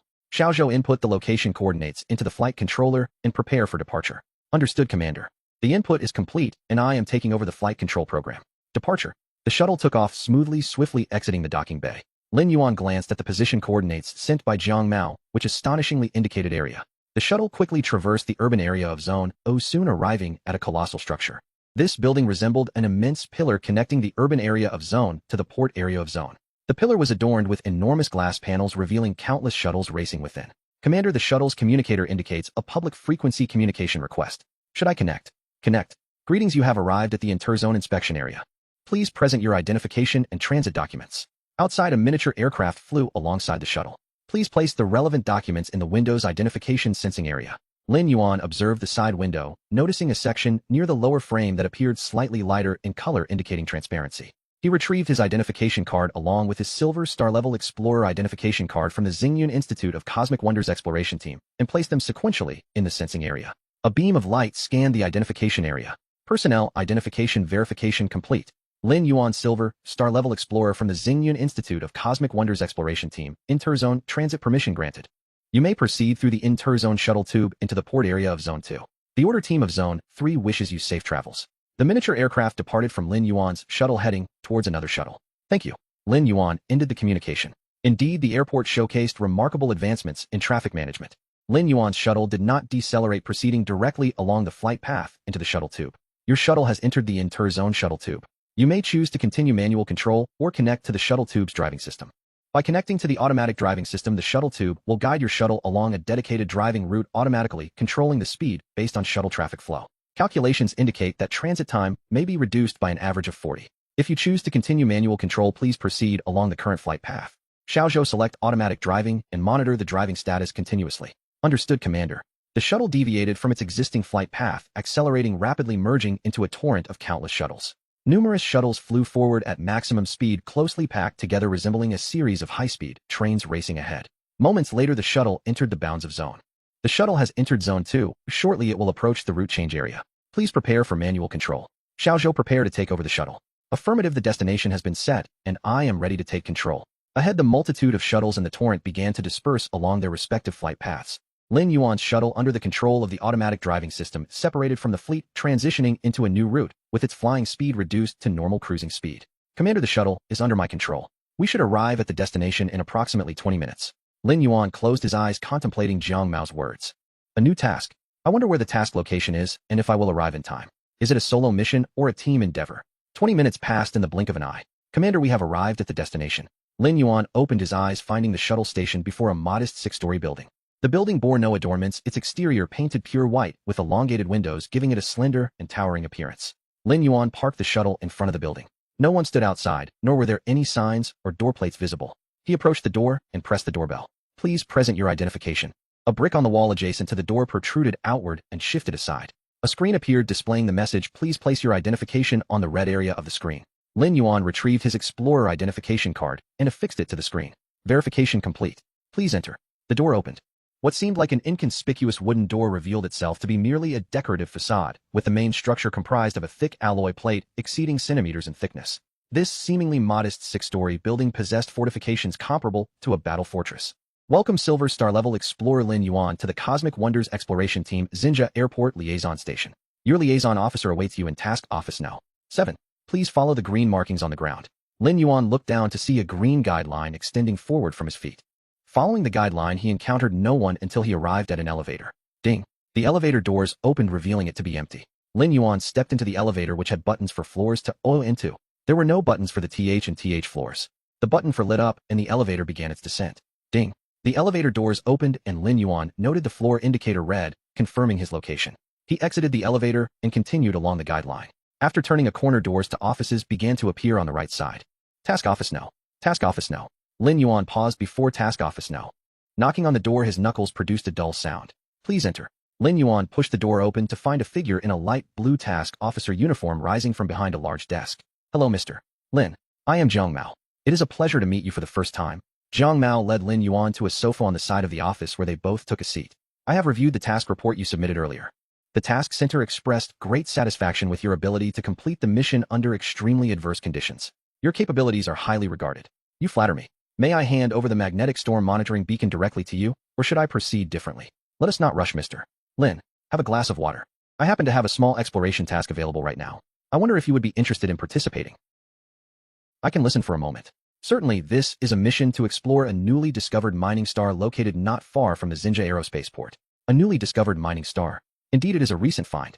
With such dense flight routes around the aerospace port and numerous interstellar ships traveling back and forth daily, how could a new mining star remain undiscovered? Lin Yuan expressed his confusion. This particular mining star occupies a unique position. It lies precisely within the electromagnetic beam of a nearby neutron star.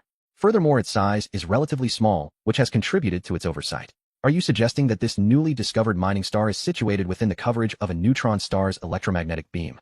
Lin Yuan began to comprehend. That is indeed the case, Jiang Mao affirmed with a nod. How was this new mining star detected recently? Lin Yuan inquired with curiosity. Due to an unknown reason, the neutron star's electromagnetic beam experienced a slight deviation, allowing the small mining star to be exposed beyond the beam for brief moments. Consequently, passing interstellar ships detected unusual electromagnetic scattering. Does the mining star meet the conditions for a ship to land? That remains uncertain, as no ship has dared to approach this mining star yet.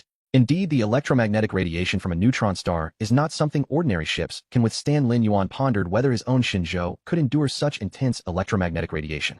Thus, the various exploration teams stationed at the Xinjia Aerospace Port are currently observing the situation. However, the Aerospace Port Group cannot afford to overlook a mining star so close by, so they have announced a reward for the exploration mission today. A reward mission. An exploration reward mission. Lin Yuan was taken aback. Yes, the Aerospace Port Group has promised that the exploration team or the organization behind it that completes the mission will receive 50 ownership of the ore. Such generosity. Lin Yuan was again astonished by the Aerospace Port Group's magnanimity. Indeed, because based on the principle of first come first served, if elite exploration teams from the major mining corporations arrive, the mining star will undoubtedly fall into their hands. I see. Lin Yuan responded, enlightened. Are there no exploration teams from those major mining companies stationed at the aerospace port? There are some, but given the bustling nature of the Xinjia Aerospace Port, any mining star in the vicinity would have long been discovered and exploited. Thus, the elite exploration teams of the major mining corporations are located in more remote star regions, while the port is predominantly staffed by ordinary personnel or some expedition members taking a break.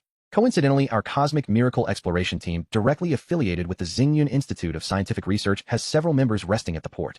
Additionally, our institute possesses the technology for mining stars, so we are prepared to undertake this reward mission. I need to consider whether to participate, Lin Yuan replied, not rushing to agree. That is acceptable. Please give me your response by tonight at the latest, as the mission team is set to depart tomorrow. Chi Mao provided a deadline. If I choose to join, are there any requirements? There are no additional requirements, as you have only recently joined the exploration team and lack experience working with other teams, so your ship may operate independently without any oversight. You grant me such freedom. Indeed, we are an exploration team from the Scientific Institute, unlike some corporate expedition teams that emphasize so-called discipline. Our priority is that exploration team members must return alive. Therefore, we resolutely reject any approach that could lead to needless sacrifices. The life of an exploration team member holds far greater value to us than so-called resources. Understood. I will give you my response once I have made my decision. Lin Yuan felt a stir of excitement after Jiang Mao's introduction. Now let us proceed to the engineering laboratory downstairs, where you can directly hand over the magnetic storm monitoring beacon. Following Jiang Mao, Lin Yuan took the elevator to the TH level. As the elevator doors opened, they were greeted by a large sealed alloy door. After passing identity verification and biometric recognition, the door slowly opened. Welcome to the engineering laboratory of the Xingyun Institute of Scientific Research at Xinjia Aerospace Port. It is said that to shield against external interference, the entire laboratory was hollowed out from a massive mineral block. Upon crossing this threshold, one finds themselves within this colossal mineral. The Xingyun Institute of Scientific Research truly possesses formidable strength, Lin Yuan remarked, giving a thumbs up. The two navigated through several gates, arriving in a room entirely constructed from an unknown metal, where a labyrinthine turtle researcher clad in a metallic lab coat awaited their arrival. This is our magnetic storm researcher, named Chao Sheng, of the labyrinthine turtle species. Greetings, researcher Chao Sheng. I have done my utmost to recover several monitoring beacons deployed in the magnetic storm field within the interstellar void. However, due to certain unforeseen circumstances, 2 of them are somewhat incomplete, and 1 remains as merely a fragment. I hope this does not significantly impact your research. I am very satisfied with the recovery of these beacons. On behalf of the Xingyun Institute of Scientific Research, I extend my gratitude for your efforts. Researcher Chao Sheng said, retrieving a large box from behind him. This is my latest research achievement, a token of my appreciation. How can I accept this? The mission itself has rewards, Lin Yuan protested, waving his hands in refusal. Do not be modest. My results here are incomparable to the common goods outside. You must accept this, considering it a means to assist me in testing and gathering experimental data. Researcher Chao Sheng insisted earnestly. Reluctantly, Lin Yuan accepted the gift. After retrieving several intact beacons and the fragments from his badge space, he also stored the large box within. Now, let us go to the storeroom to claim your reward. After bidding farewell to Chao Sheng, the two proceeded to the TH level. After the warehouse administrator verified their identities, Jiang Mao led Lin Yuan into the inspection room of the storeroom. Please wait here for a moment while I fetch the items. 3 minutes later, Jiang Mao entered the inspection room, carrying 3 large boxes. Due to the particular nature of the last beacon collecting mission and the subsequent increase in difficulty, the rewards have also been elevated. You should find these items useful. Detailed usage instructions are included within the boxes. They are now yours. Jiang Mao patted the boxes, a hint of envy gleaming in her eyes. Noting that she did not disclose the contents, Lin Yuan thought it best to examine them later at home. With a thought, he stored the boxes in his badge space. After bidding farewell to the warehouse administrator, the two returned to the mission office. One last matter. Chi Mao extracted a card from the desk. According to the researcher's notification, you have been promoted to a Venus-level explorer. Lin Yuan opened his mouth, but remained silent accepting the new identity card. Similar to the previous one, it was a deep blue metal card featuring a colored relief of his likeness on the front along with his racial identity and other information. However, the silver pentacle etched on the back had transformed into gold. I know what you wish to ask. Your previous task completion was exceptionally high, showcasing your capabilities and meeting the promotion criteria. Furthermore, the timing of this promotion is influenced by the reward mission, which requires a minimum status of Golden Level Explorer for participation. We do not want your level to hinder your ability to engage in the mission. Thank you, I will give it serious consideration. Lin Yuan returned to the hotel just before noon. In the center of the spacious living room, 4 boxes were arranged. The largest box was sent by the researcher from the Tide Sound Institute, while the remaining 3 were relatively smaller. Lin Yuan retrieved his Explorer identification card and placed it on the central identification area of the box's lid.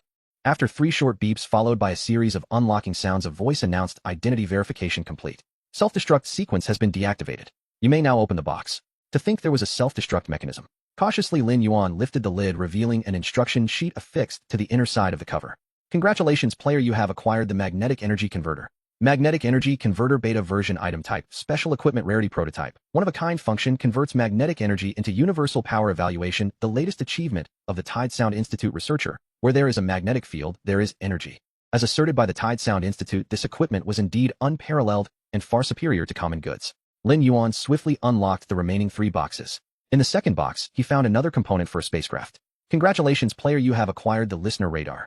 Listener Radar Item Type Ship Cargo Rarity Rare Function detects all objects in the Starry Sky Evaluation, designed specifically for the Cosmic Miracle Exploration Team of the Tide Sound Institute. It is the eye that helps you see the depths of space ahead. The third box contained a spacesuit.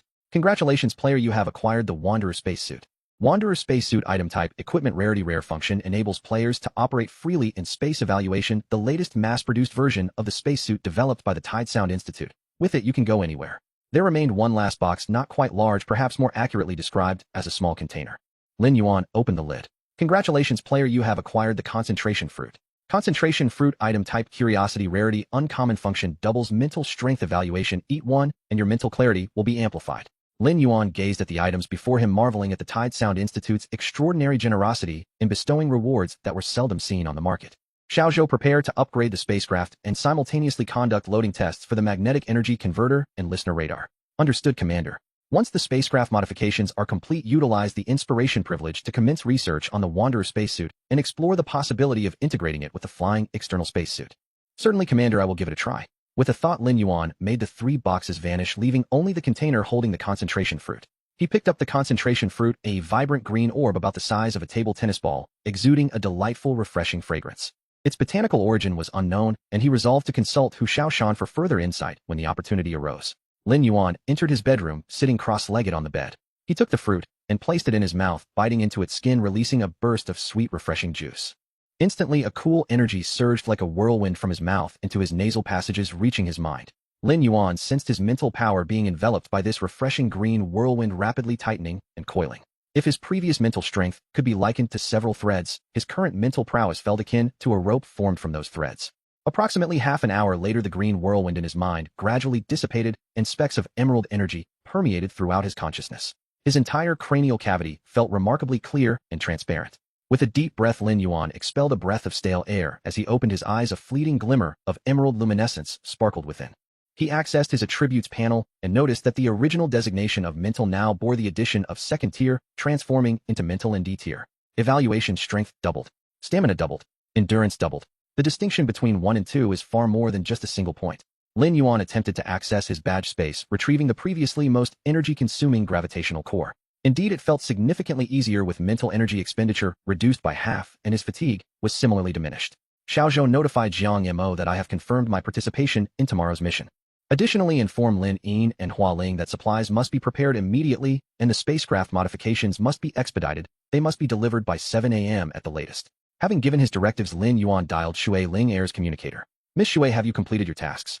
I don't mention it. That agent went to a nearby planet to inspect the racial assets and won't be back for a few days. We're just shopping in the market area. Is there something you need?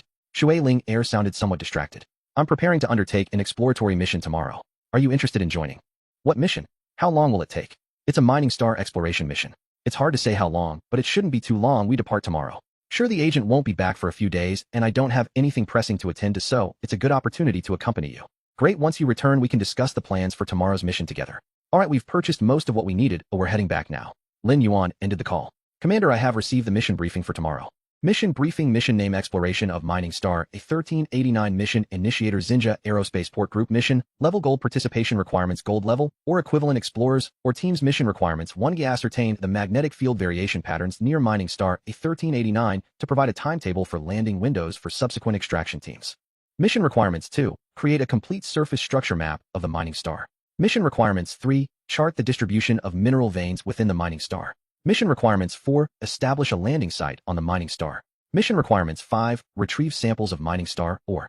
Note: this mission is not fixed in participant numbers. All participants may recruit companions, but all rewards will only be distributed to the team leader, who will allocate them. Mission equipment: 1. Spacecraft magnetic energy shield armor. Mission equipment: 2. High interference resistant communicator. Mission equipment: 3. Directional escape lifeboat. Notes: the aforementioned equipment should be collected before departure tomorrow. Equipment 1 and Equipment 2 consist of 1 set per spacecraft, while Equipment 3 is 1 per individual. Gathering location: Docking Point C-835 at Port A-37, Zone 5. All spacecraft will be loaded by the large roll-and-roll-off vessel Little Whale before being transported to the vicinity of the mission area. Xiaozhou, contact Lin Yin immediately. Understood, Commander. The communication is now established. Hello, Mr. Lin. I have received your previous message. We will expedite the renovation process to ensure that you can receive the spacecraft by 7 a.m. tomorrow. Lin Yin appeared confident. In addition to that, I need to procure some supplies. Certainly, please let us know, and we will prepare them for you right away. I require some mining equipment such as large excavators and tunneling machines. Mr. Lin, are you planning to engage in mining? Could you specify the type of minerals? Such equipment needs to be matched according to the mineral types. Yes, I have taken on a task to conduct exploration. The mineral types are currently unknown. Mr. Lin, have you accepted that particular mission? Lin Yin's face expressed surprise. Which one? Lin Yuan inquired, curious about how Lin Yin was aware of such a task. The bounty mission from the Kongang Group. Lin Yin lowered his voice. Yes, however, I am participating as a member of the Xingyun Science Research Institute team, so I cannot collaborate with you. Lin Yuan understood what Lin Yin was implying and quickly clarified to avoid any misunderstanding. Mr. Lin, our recycling station also has some mining operations, albeit on a small scale. The manager believes this bounty mission presents a great opportunity to expand our mining business, and asked if I knew any elite explorers wishing to temporarily recruit a team for this task. I apologize, but I have already accepted the task from the Xingyun Science Research Institute, and I am also an explorer from the Institute's Cosmic Wonders exploration team, rather than being a temporary hire by a researcher. Mr. Lin, please forgive my earlier presumption. However, should you manage to acquire a portion of the mining shares from this asteroid, the recycling station would be willing to purchase a portion from you at a premium. The price would undoubtedly satisfy you. Lin Yin was quite astute. Rather than allowing the manager to hire an unknown exploration team at a high price, it was far better to reach an agreement directly with Lin Yuan. Firstly, Lin Yuan was already a diamond-level member of the recycling station with excellent credibility. Secondly, this arrangement would prevent the exploration team they hired from competing with their clients, thus safeguarding both their interests and those of their clientele. Thirdly, if Lin Yuan were to obtain a portion of the mining rights and was willing to sell to the recycling station, the additional expenditure would be well worth it, considering it would largely mitigate the risks, essentially becoming a guaranteed profitable transaction. Mr. Lin, last month we just acquired a super large transport ship from the Titan Interstellar Resources Group, which is currently docked at the port in Zone 5. The ship is equipped with specialized vehicles and machinery for a fully staffed exploration team, perfectly capable of fulfilling all your requirements.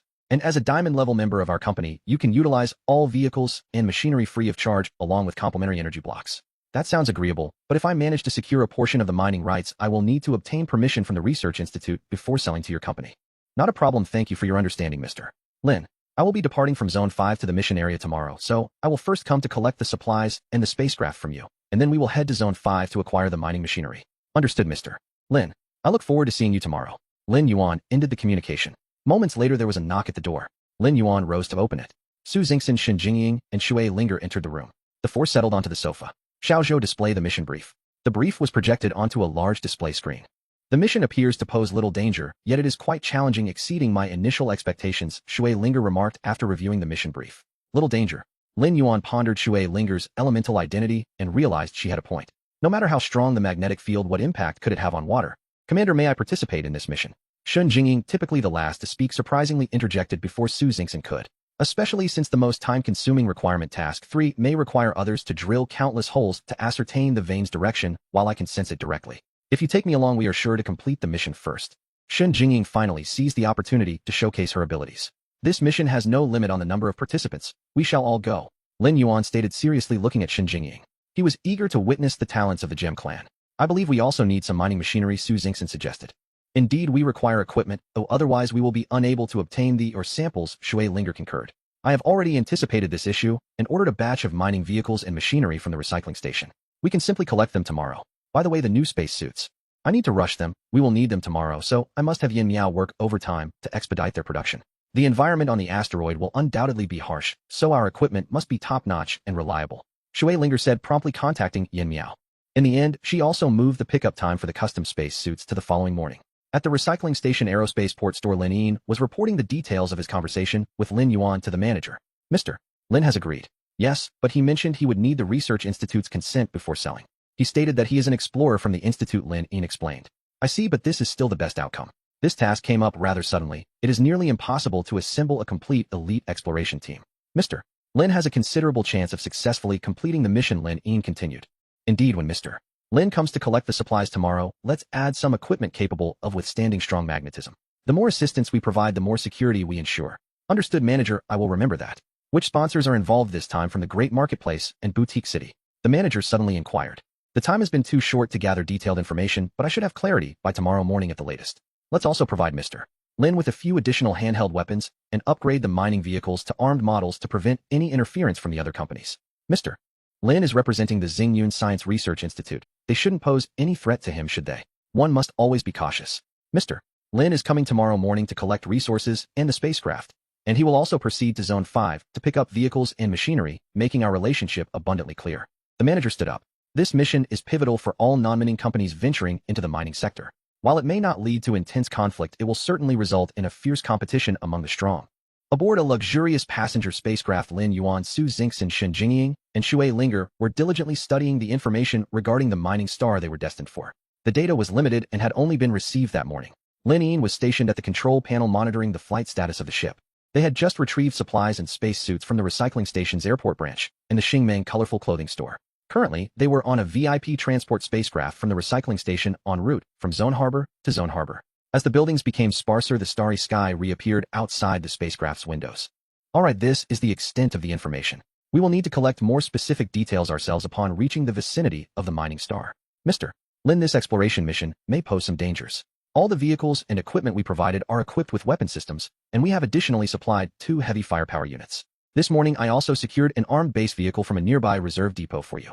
Is such substantial firepower truly necessary? Lin Yuan furrowed his brow. Better safe than sorry, Lin Yin kindly advised. Our manager mentioned that there are numerous factions participating in this exploration, and we cannot rule out the possibility of encountering unscrupulous individuals. Understood, I shall keep that in mind. The spacecraft gradually approached an enormous or transport vessel. The gray-black ship loomed like a small city floating in the sky. The passenger craft entered the transport ship's interior, and after passing through several gates docked in a spacious chamber. The rear hatch of the spacecraft slowly descended, and Lin Yin led Lin Yuan and the others down the ship in succession. Though this Titan Interstellar Resources Group's super-large or transport vessel is somewhat outdated, the vehicles designated for this exploration team have recently been upgraded with new equipment. As you know, the most arduous role within an interstellar mining group is that of the exploration team, so their equipment is typically the most advanced and frequently replaced. You can rest assured about the quality of this batch of gear. The group approached a mining truck, the colossal tires towering approximately 2 stories high. The entire vehicle was a deep gray, its exterior cloaked in half a meter of specialized armor. Several laser emitters were distributed around the truck, and atop it sat a turret capable of rotating degrees. This is the Titan's boot truck, a flagship model from the Titan Interstellar Resources Group. This variant is a smaller version suitable for commuting, capable of adapting to various terrains, and has a wide range of engine power variations suitable for complex gravitational environments. We have prepared 8 of these trucks for you as basic transportation on the mining star. As Lin Yuan and the others circled the truck, a massive mobile fortress came into view, towering approximately 6 stories high, resembling a gigantic turtle shell. This is the base vehicle I mentioned to you, referred to as the Titan's Hut. Though small, it is perfectly suited for our exploration team. Can this base vehicle transform into a base? Lin Yuan suspected it was more than just a vehicle. Indeed, it can transform into a base, but it requires a relatively open area. The base vehicle takes about an hour to expand into a fixed base and approximately 3 hours to revert to vehicle mode, Lin Yin explained, recalling the details. Therefore, I recommend determining the location for the base before deploying the vehicle. Next to the base vehicle stood 2 colossal cannons. This is known as the Titan's Pipe, boasting immense firepower capable of blasting a sizable hole in a mountain. It is the most commonly used defensive cannon by the Titan Interstellar Resources Group's mining teams. It can operate independently or be set up near the base for defensive fire once established. Does it fire shells? Lin Yuan inquired. It is capable of both typically firing high-energy beams, but it can also launch specific shells. We have prepared 2000 rounds for you along with a substantial supply of energy blocks sufficient for approximately 1000 shots. Lin Yuan silently calculated that this firepower reserve could sustain a small-scale skirmish. This area contains the mining and weaponry equipment. Here are exploration vehicles, excavators, tunneling machines, conveyors, and/or separators ample to establish a small mining site. We also have high-energy particle cannons, laser cannons, and heavy cannons, all mounted on self-propelled bases for mobility. These are lightweight modified cannons fitted with small spacecraft engines, enabling them to take off and engage targets. Additionally, we have various individual weapons and ammunition sufficient for intense use over a fortnight. Lin Yuan gasped, realizing this mission resembled more of a combat operation than a mining expedition. Nevertheless, being well-prepared was never a fault. With a flicker of thought, Lin Yuan stored the equipment in his badge space. Lin Yin produced a small metallic disc embossed with the image of a giant supporting a boulder with both hands. This is the control core for all the equipment you just received. You can operate it manually or control it remotely. Thank you for your support. I will do my utmost to secure a share of the mining rights. Lin Yuan accepted the control core and stored it in his badge space. Very well, let us conclude here. Next, we must head to Dock A37 for assembly. Lin Yuan summoned the Shenzhou, and they boarded in succession. The Shenzhou had nearly doubled in size since its inception. The cockpit was now equipped with 4 seats, 3 in front of the control panel and 1 behind them. The resting quarters had also expanded to 4 compartments. Once seated, the spacecraft powered on. Little boat, input the coordinates for the task assembly point. Affirmative, Commander, coordinates have been entered. Receiving a communication request from the task officer. Connect. We have just received notification to board in 1 hour. The screen displayed, revealing Jiang Mo reviewing the latest mission brief. Upon arrival near the roll and roll-off ship, you may activate the dedicated communication frequency for the mission. A supply ship will request docking to distribute equipment for the task. After collecting the gear, you will be able to board. I have reported your spacecraft's identification signal, so you can dock directly according to the guiding signal. I have also sent you the identity information of the other 3 Venus-level explorers from the Research Institute's Direct Universe Marvel Expedition team. They will lead 2 separate teams. Should the need arise, you may coordinate with each other. Conflict among expedition team members is strictly prohibited. What if someone attempts to claim credit? Lin Yuan felt it necessary to seek clarity to avoid trouble later. Claim credit. If their team tries to usurp your achievements, I can authorize you to take action, but be sure to record it. Excellent. Lin Yuan was pleased with Jiang Mo's response. And if other organizations' teams obstruct my exploration mission, in that case, feel free to employ any means at your disposal without hesitation. The bottom line of the Nebula Scientific Research Institute is not something that just anyone can challenge. This is Xiao Jinghao. Please transmit the identification code. Code received and verified. Shenzhou Hao, please proceed. Commander, the supply vessel Xiao Jinyu 56 Hao requests docking. Docking authorized. Jingying, please retrieve the supplies. Understood, Commander. Shun Jingying rose from her seat and floated toward the docking hatch. Xiao Zhou, upon receiving the supplies, commenced the modifications to install the spaceship magnetic energy shield armor and the advanced anti-interference communicator. Affirmative. Xiao Zhou was prepared for the upgrades. 10 minutes later, Shun Jingying appeared at the cockpit entrance. Report, Commander. Supplies received and verified. Begin modifications. Lin Yuan gazed out the porthole as fleets of ships converged toward the Xiao Jing Hao, approximately several hundred vessels in total. Commander, the Xiao Jing Hao is requesting communication. Connecting. Greetings, esteemed Venus-class explorer Lin Yuan of the Nebula Science Research Institute's Cosmic Wonders Expedition Team. I am Shuang Rong, the liaison officer for the A-Mining Star Exploration Mission from Xinjia Aviation Port Group. I will serve as your exclusive contact throughout the mission. Should you require any assistance, please do not hesitate to reach out. I am committed to providing you with the utmost support. Very well. May I inquire how many teams are participating in this exploration? A total of teams have accepted the mission. So many. Indeed. Initially, only elite-level explorers were permitted to undertake the mission for safety reasons. However, the group recently relaxed the criteria, reportedly due to an influx of interstellar travelers at the aviation port. Lin Yuan's mind stirred. Numerous player teams had joined this promised to be a bustling event. Of course, we have tempered expectations for the newcomer teams. It is elite squads like yours upon whom we place our highest hopes. Hence, each elite team is assigned a dedicated liaison. As their conversation unfolded, the Shenzhou Hao slowly entered the interior of the Xiao Jing Hao. Your quarters have been arranged. All elite teams' rooms come equipped with private ship berths. You may dock your ship directly at your room's berth. Access is granted via your Explorer ID card. In approximately minutes, the Xiao Jing Hao will set sail. We expect to reach the designated star region in about hours. Do you have any other questions or requests? Shuang Rong smiled warmly. Not at the moment, thank you. Very well. Should you need anything, I am always available aboard the Xiao Jing Hao to assist. Lin Yuan ended the communication. I have a feeling this mission will yield fruitful discoveries, Su Xingxin suddenly remarked. Really? Shen Jingyin clasped Su Xingxin's hand. I share that sentiment. Last night, I was so excited thinking about exploring the mining star that I couldn't sleep. I've never been to a mining star, but I'm eager to see it. Exploration sounds thrilling, Shui Linger expressed enthusiastically. The Shenzhou Hao decelerated and entered an enormous chamber, several hundred stories tall. The walls were lined with neatly arranged rooms, each boasting an expansive docking platform protruding outward. The docking bays were staggered thoughtfully to avoid obstruction. Some platforms already housed 4 or 5 ships, others 1 or 2, while several remained vacant. Following navigation prompts, the Shenzhou descended toward an empty docking platform. Once secured, the crew disembarked sequentially. With a thought, Lin Yuan caused the ship to vanish. They stood on the platform observing ships arriving continuously. Various interstellar species disembarked and proceeded to their quarters. Let's return to our rooms to rest. Later we'll check if the other 2 teams from the Research Institute have boarded. They opened the hatch and entered their room. The suite was luxuriously appointed and even more spacious than a hotel room. Xiaozhou contact Jean Lin. Communication established. Greetings, I am Explorer Lin Yuan. Hello, I am Jean Lin. A massive golden serpent's head nearly filled the screen. Its vertical pupils flickered with specks of golden light. My liaison has spoken of you. You rose to gold rank after only 1 mission. Quite fortunate. Thank you. I hope to learn much from you during this mission, Lin Yuan humbly replied, unwilling to provoke enmity. Follow me, I guarantee your safety. Very well, Senior Jean. I will strive to learn from you. Anything else? No, thank you for your guidance. Understood. Jean Lin ended the call. Xiaozhou contact by Chui. Commander communication established. Mr. By greetings. I am Explorer Lin Yuan. The screen revealed a white-furred gorilla's face. It's you, the lucky human lad. Bai Chui exclaimed and pulled someone into view. Another white-furred gorilla appeared. See, this is the fortunate human lad. You must be Mr. Bai Fu. I'm mistaken. I am Bai Chui, he is Bai Fu. Hehehe, human lad, have you boarded? I've just docked. Come to the central bar for a few drinks. Bai Chui waved a glass of golden liquid at the screen. Wonderful, my treat. But you 2 better not compete for the bill. Come along. We await you. Bai Fu ended the communication. Connected? Su Xingxin asked. Yes. The golden serpent was rather aloof, but the silverback gorilla brothers seemed amiable. They invited me for drinks. Will you go together? I will. Shui Linger responded eagerly. I won't. I need rest to recover fully to better sense the minerals, Shen Jingying said. I won't either. I'll rest a bit, Su Xingxin said, leaving the lounge with Shen Jingying. Let us depart.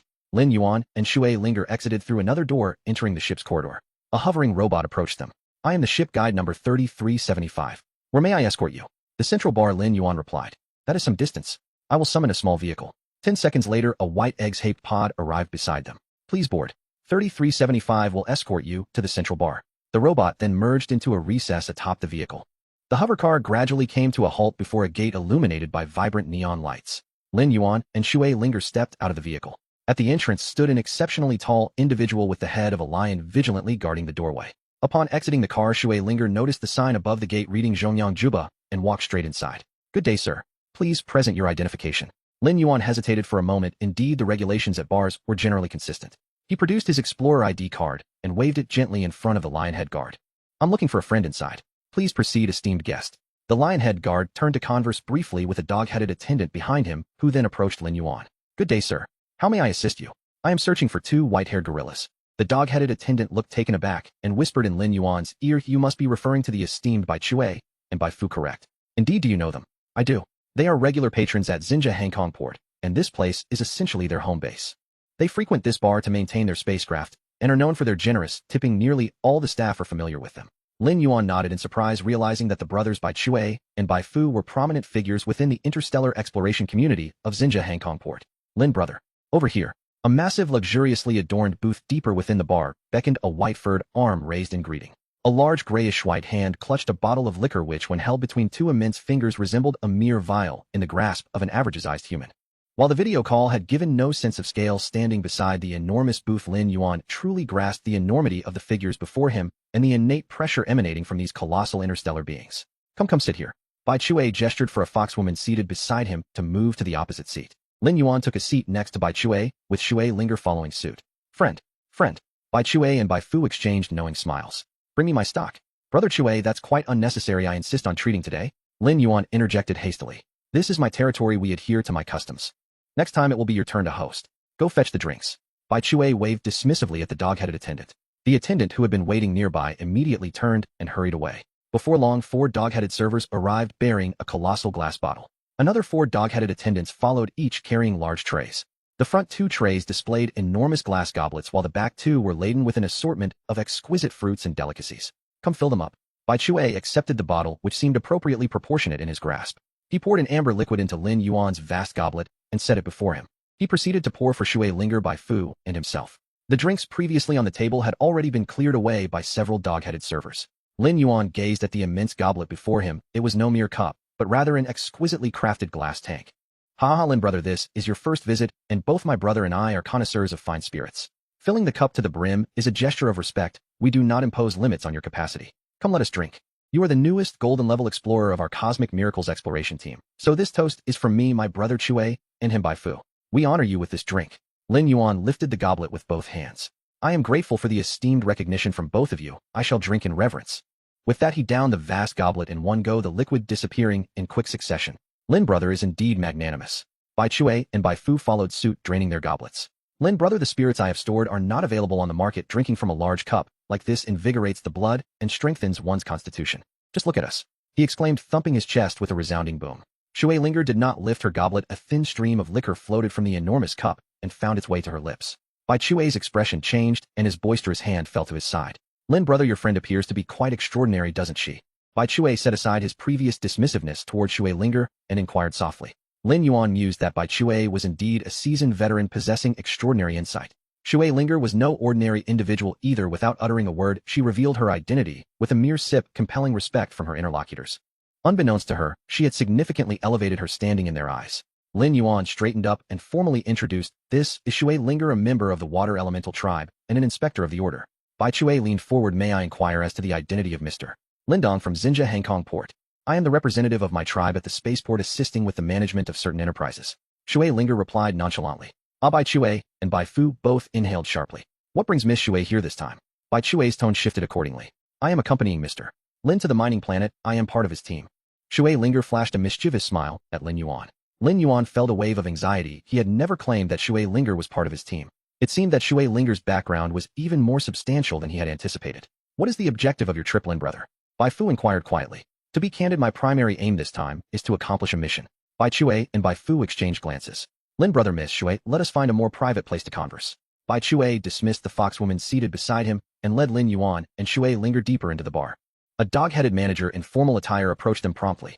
"Esteemed guests, the guest performance has yet to commence. We have urgent matters to discuss. There's no time for entertainment. Prepare tea room no. Brew the tea and clear everyone else out." "Understood, I will arrange it immediately. Please follow me." The dog-headed manager communicated through his earpiece and hurried to keep pace with them. At the end of a corridor deep within the bar, the dog-headed manager opened a heavy gate. The four of them passed through in succession. As the gate closed behind them, the din of the bar vanished in an instant. "Please come this way." The dog-headed manager guided them to a sturdy alloy door. "Lin brother, Miss Chue, please." Bai Chue opened the door. "You may leave now. We require a moment to talk." Bai Chue directed his gaze towards the dog-headed manager. "Of course, esteemed guests." The manager retreated slowly. The four settled at a tea table. On the table, 2 sets of tea utensils were arranged. On set was of regular size, while the other was slightly larger. Bai Chue filled the cups of Lin Yuan and Chue Linger, though the cups were so small that a bit spilled over. Bai Chue glanced up, seeing that Lin Yuan and Chue Linger were unfazed, and he felt relieved to sit down and pour tea for himself and Bai Fu. "Lin brother, Miss Chue, there are certain pieces of information regarding the mining planet that were not included in the official mission briefing," Bai Chue remarked. "Pray tell," Chue Linger inquired with curiosity. The initial change was detected when a transport vessel noticed a slight deviation from its established course. Bai Chue replied, sipping his tea. "The neutron star near Xinjia Hangkong is commonly referred to as Xinjia Lighthouse, serving as the navigational reference point for the airport. As long as the spacecraft can locate this neutron star, they can find Xinjia Hangkong. Since last month, one transport vessel reported a minor discrepancy between its current course and its historical trajectory. Upon discovering this, the vessel promptly made course corrections, yet the navigational equipment indicated no issues. After extensive verification, it became apparent that the magnetic field of the neutron star used for positioning had undergone a subtle change. This prompted investigations into the reasons behind the neutron star's alterations. Some speculated it might have been impacted by an unknown celestial body. Others conjectured that the neutron star had reached a certain stage of deterioration. In summary, opinions varied widely, until one day someone proposed the idea of flying there to investigate. And indeed, someone ventured forth, yet never returned. Remarkably, the individual who did not return was a member of the Xingji Tuangxianjia Zhulbu. This incident created quite a stir within the circle of interstellar explorers. A member of the Xingji Tuangxianjia Zhulbu. Lin Yuan swallowed a mouthful of water and asked, "Indeed, Lin, are you familiar with the Xingji Tuangxianjia Zhulbu?" Bai Chue inquired. "Yes, I am also a member of the club." Lin Yuan nodded. "What? Haven't you heard about this matter?" Bai Fu expressed disbelief. "I recently arrived at Xinjia Hangkong. Prior to this, I was not in this star region," Lin Yuan briefly explained. "Oh, I see." Bai Fu refilled the tea for Lin Yuan and Chue Linger. "And then?" Chue Linger asked, taking a sip of water. Subsequently, many adventurers eager to join the Xingji Tuangxianjia Zhulbu sought to prove their mettle by undertaking the journey, hoping to achieve results that would qualify them for club membership. And none returned. Chue Linger interjected. "Correct. Miss Chue, you have deduced correctly, not a single one returned." Bai Chue offered Shui Linger a vivid red fruit. Do try this, it is a new variety recently brought to the airport by a ship. Seeing this, Lin Yuan also took one and bit into it, finding it quite delightful. Shui Linger accepted the fruit, and a layer of frost instantly formed on its skin. She took a bite, enjoying its refreshing sweetness. It is indeed delicious. Please continue. Bai Chue watched the formerly chilled fruit and swallowed hard. After that, many adventurers who had previously shown eagerness hesitated, until one person returned. Someone returned. Yes, not only did he return, but he also discovered a mining star. This mining star had previously been concealed within the electromagnetic radiation zone emitted by the neutron star. Its existence had gone unnoticed. Thus, the earlier adventurers' vessels, while approaching the neutron star, did not account for the gravitational influence of the mining star, resulting in erroneous flight path calculations leading to their eventual crash either on the neutron star or the mining star. I see, but how did the individual who discovered the mining star ascertain that it was indeed a mining star? Lin Yuan inquired further. That person had formerly been a prospector for the Xing Kuang Yuzhanju, but after aging out of the mining team, he continued to pursue his passion for interstellar prospecting by establishing his own prospecting studio, accepting isolated exploration tasks or adventure missions. His vessel was an older model previously retired from the mining team, yet equipped with top-notch instruments. At this point, Bai Chue lowered his voice. It is said that the readings from the prospecting instruments aboard his vessel were unprecedented, revealing several rare minerals at peak quality levels. Hence, he confidently declared it a mining star. Lin Yuan stroked his chin. If that is the case, this mining star must be of immense value. Bai Chue took a sip of tea. Indeed, it is of considerable worth, attracting the keen interest of the 4 major interstellar mining corporations. This individual promptly reported his findings to his former employer, the Xing Kuang Yuzhanju, and reportedly received a substantial bonus.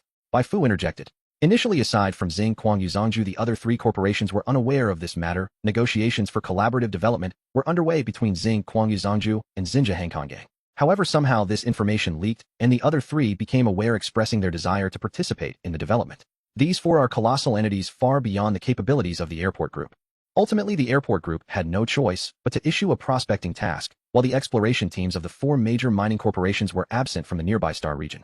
Can mining companies bypass the airport group to develop independently? Lin Yuan questioned. Not possible, for this star region has been acquired by the airport group centered around that neutron star, granting them 100% ownership of the entire area. This was done to ensure uninterrupted navigational routes surrounding the airport, prohibiting any group from developing arbitrarily within this star region without the airport group's consent. Hence, whoever endeavors to develop the mining star in the future must secure the airport group's agreement. This is lawful. Would those large corporations let such a lucrative opportunity slip by? Lin Yuan asked. Certainly not, which is why the 4 mining companies selected their respective partner teams for this mission. It is said that the Xing Kuang Yuzhanju chose the Dameicheng Group, the Titan Interstellar Resources Group opted for the Huishaozing Group, the Huanyu Guangxi Group selected the Jingpin Cheng, and the Rongli Zhonggong Group chose the Wangxing Hui. Interestingly, however, the Huishaozan exploration team disbanded halfway through recruitment, reportedly due to the dissatisfaction of the station manager with the team's quality. Upon hearing this, Lin Yuan felt a chill run down his spine, realizing that no secret remains hidden in this world. He harbored some resentment towards the Huishaozan, pondering why they had prepared so many weapons and equipment, as they seemed to treat him merely as a pawn. Yet Lin Yuan soon found peace in this realization. They had been instrumental in his personal growth, and he too needed to demonstrate his true worth. Beyond the 4 major mining corporations and their partners, other significant factions and organizations are also eager to participate. After all, we are merely representatives dispatched by the Research Institute. Bai Fu added. By the way, regarding the 3 teams from our Research Institute, do you 2 elders have any insights into Jean Lin's situation? Lin Yuan redirected the conversation towards Jean Lin. Bai Fu grimaced. I shall take the floor. Bai Chue interjected. He belongs to the foreign team. Foreign team. Lin Yuan expressed his confusion. It refers to those who have transferred from other exploration teams, Bai Chue elucidated. There is a regulation within exploration teams. If one transfers from another team, their rank must be reduced by 1 level.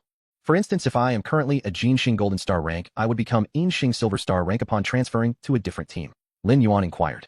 Precisely, that is the implication. You must demonstrate the capability befitting a Jinxing rank to earn a reinstatement. After all, exploration teams engage in relatively clandestine operations on behalf of various organizations, no one wishes to expose the recent gains they have achieved. Hence, members of exploration teams tend to nurture their own talent. Such behavior as switching teams is not particularly welcomed in this field. If you leave, you will carry away the secrets of your original organization, and the new one will undoubtedly suspect you of being a spy sent to gather information, Bai Fu added. Thus, Jean Lin originally held the Jinxing rank, but after transferring to the Research Institute, he was demoted to Yinxing rank, and only later was he reinstated as a Jinxing, though not without suspicion. Bai Chue and Bai Fu exchanged glances, offering awkward smiles. That encapsulates the gist of it. We will not be cooperating with him. Lin, you were right to express your distrust of him, Bai Fu stated bluntly. It is said that he was the sole survivor of his previous exploration team after a certain mission, and reports suggest he failed to submit any findings leading to his expulsion from that organization. Our academy adheres to the principle of welcoming talent without prejudice, which is why we accepted him. If it were an exploration team formed by a corporate entity, it would have been utterly impossible to receive him. It seems Jean Lin is also a person shrouded in secrets. Lin, my brother, and I initially accepted this task on behalf of the Research Institute. We shall proceed step by step. However, seeing your fervent ambition, we are eager to contribute and assist you and Miss Shui in completing this mission. I am merely a team member and Lin Yuan is my captain, so I follow his lead, Shui Linger remarked nonchalantly. It is the same for us. We wholeheartedly support Captain Lin, Bai Shui, and Bai Fu echoed in agreement. Since you esteemed seniors are so righteous, upon reaching the designated location, we shall execute my unified plan. My objective is to secure 50 of the mining rights. Bai Fu and I will certainly cooperate with Captain Lin to fulfill the task, Bai Shui declared, thumping his chest. Well then, it is getting late, I must take my leave. Let us gather before our departure. Understood, we await Captain Lin's summons. Lin Yuan and Shui Linger, under the guidance of the dog-headed manager, did not return to the bar's main hall, but exited through an alternate passageway from the central bar. Brother, do you think we must align with Lin Yuan? Bai Fu inquired. Indeed, the task officer has specified such requirements. This time Lin Yuan is the primary force, and we are to act as support. What are your thoughts on this young human? Anyone capable of having the young lady of the water elemental clan by their side cannot be an ordinary person. Is the water elemental woman truly the young lady of her clan? It's practically assured the elemental clans are powerful, yet sparse in number. Based on certain rumors I have heard, it should not be mistaken. Doesn't the Xinjia airport hold at least 30 of her assets?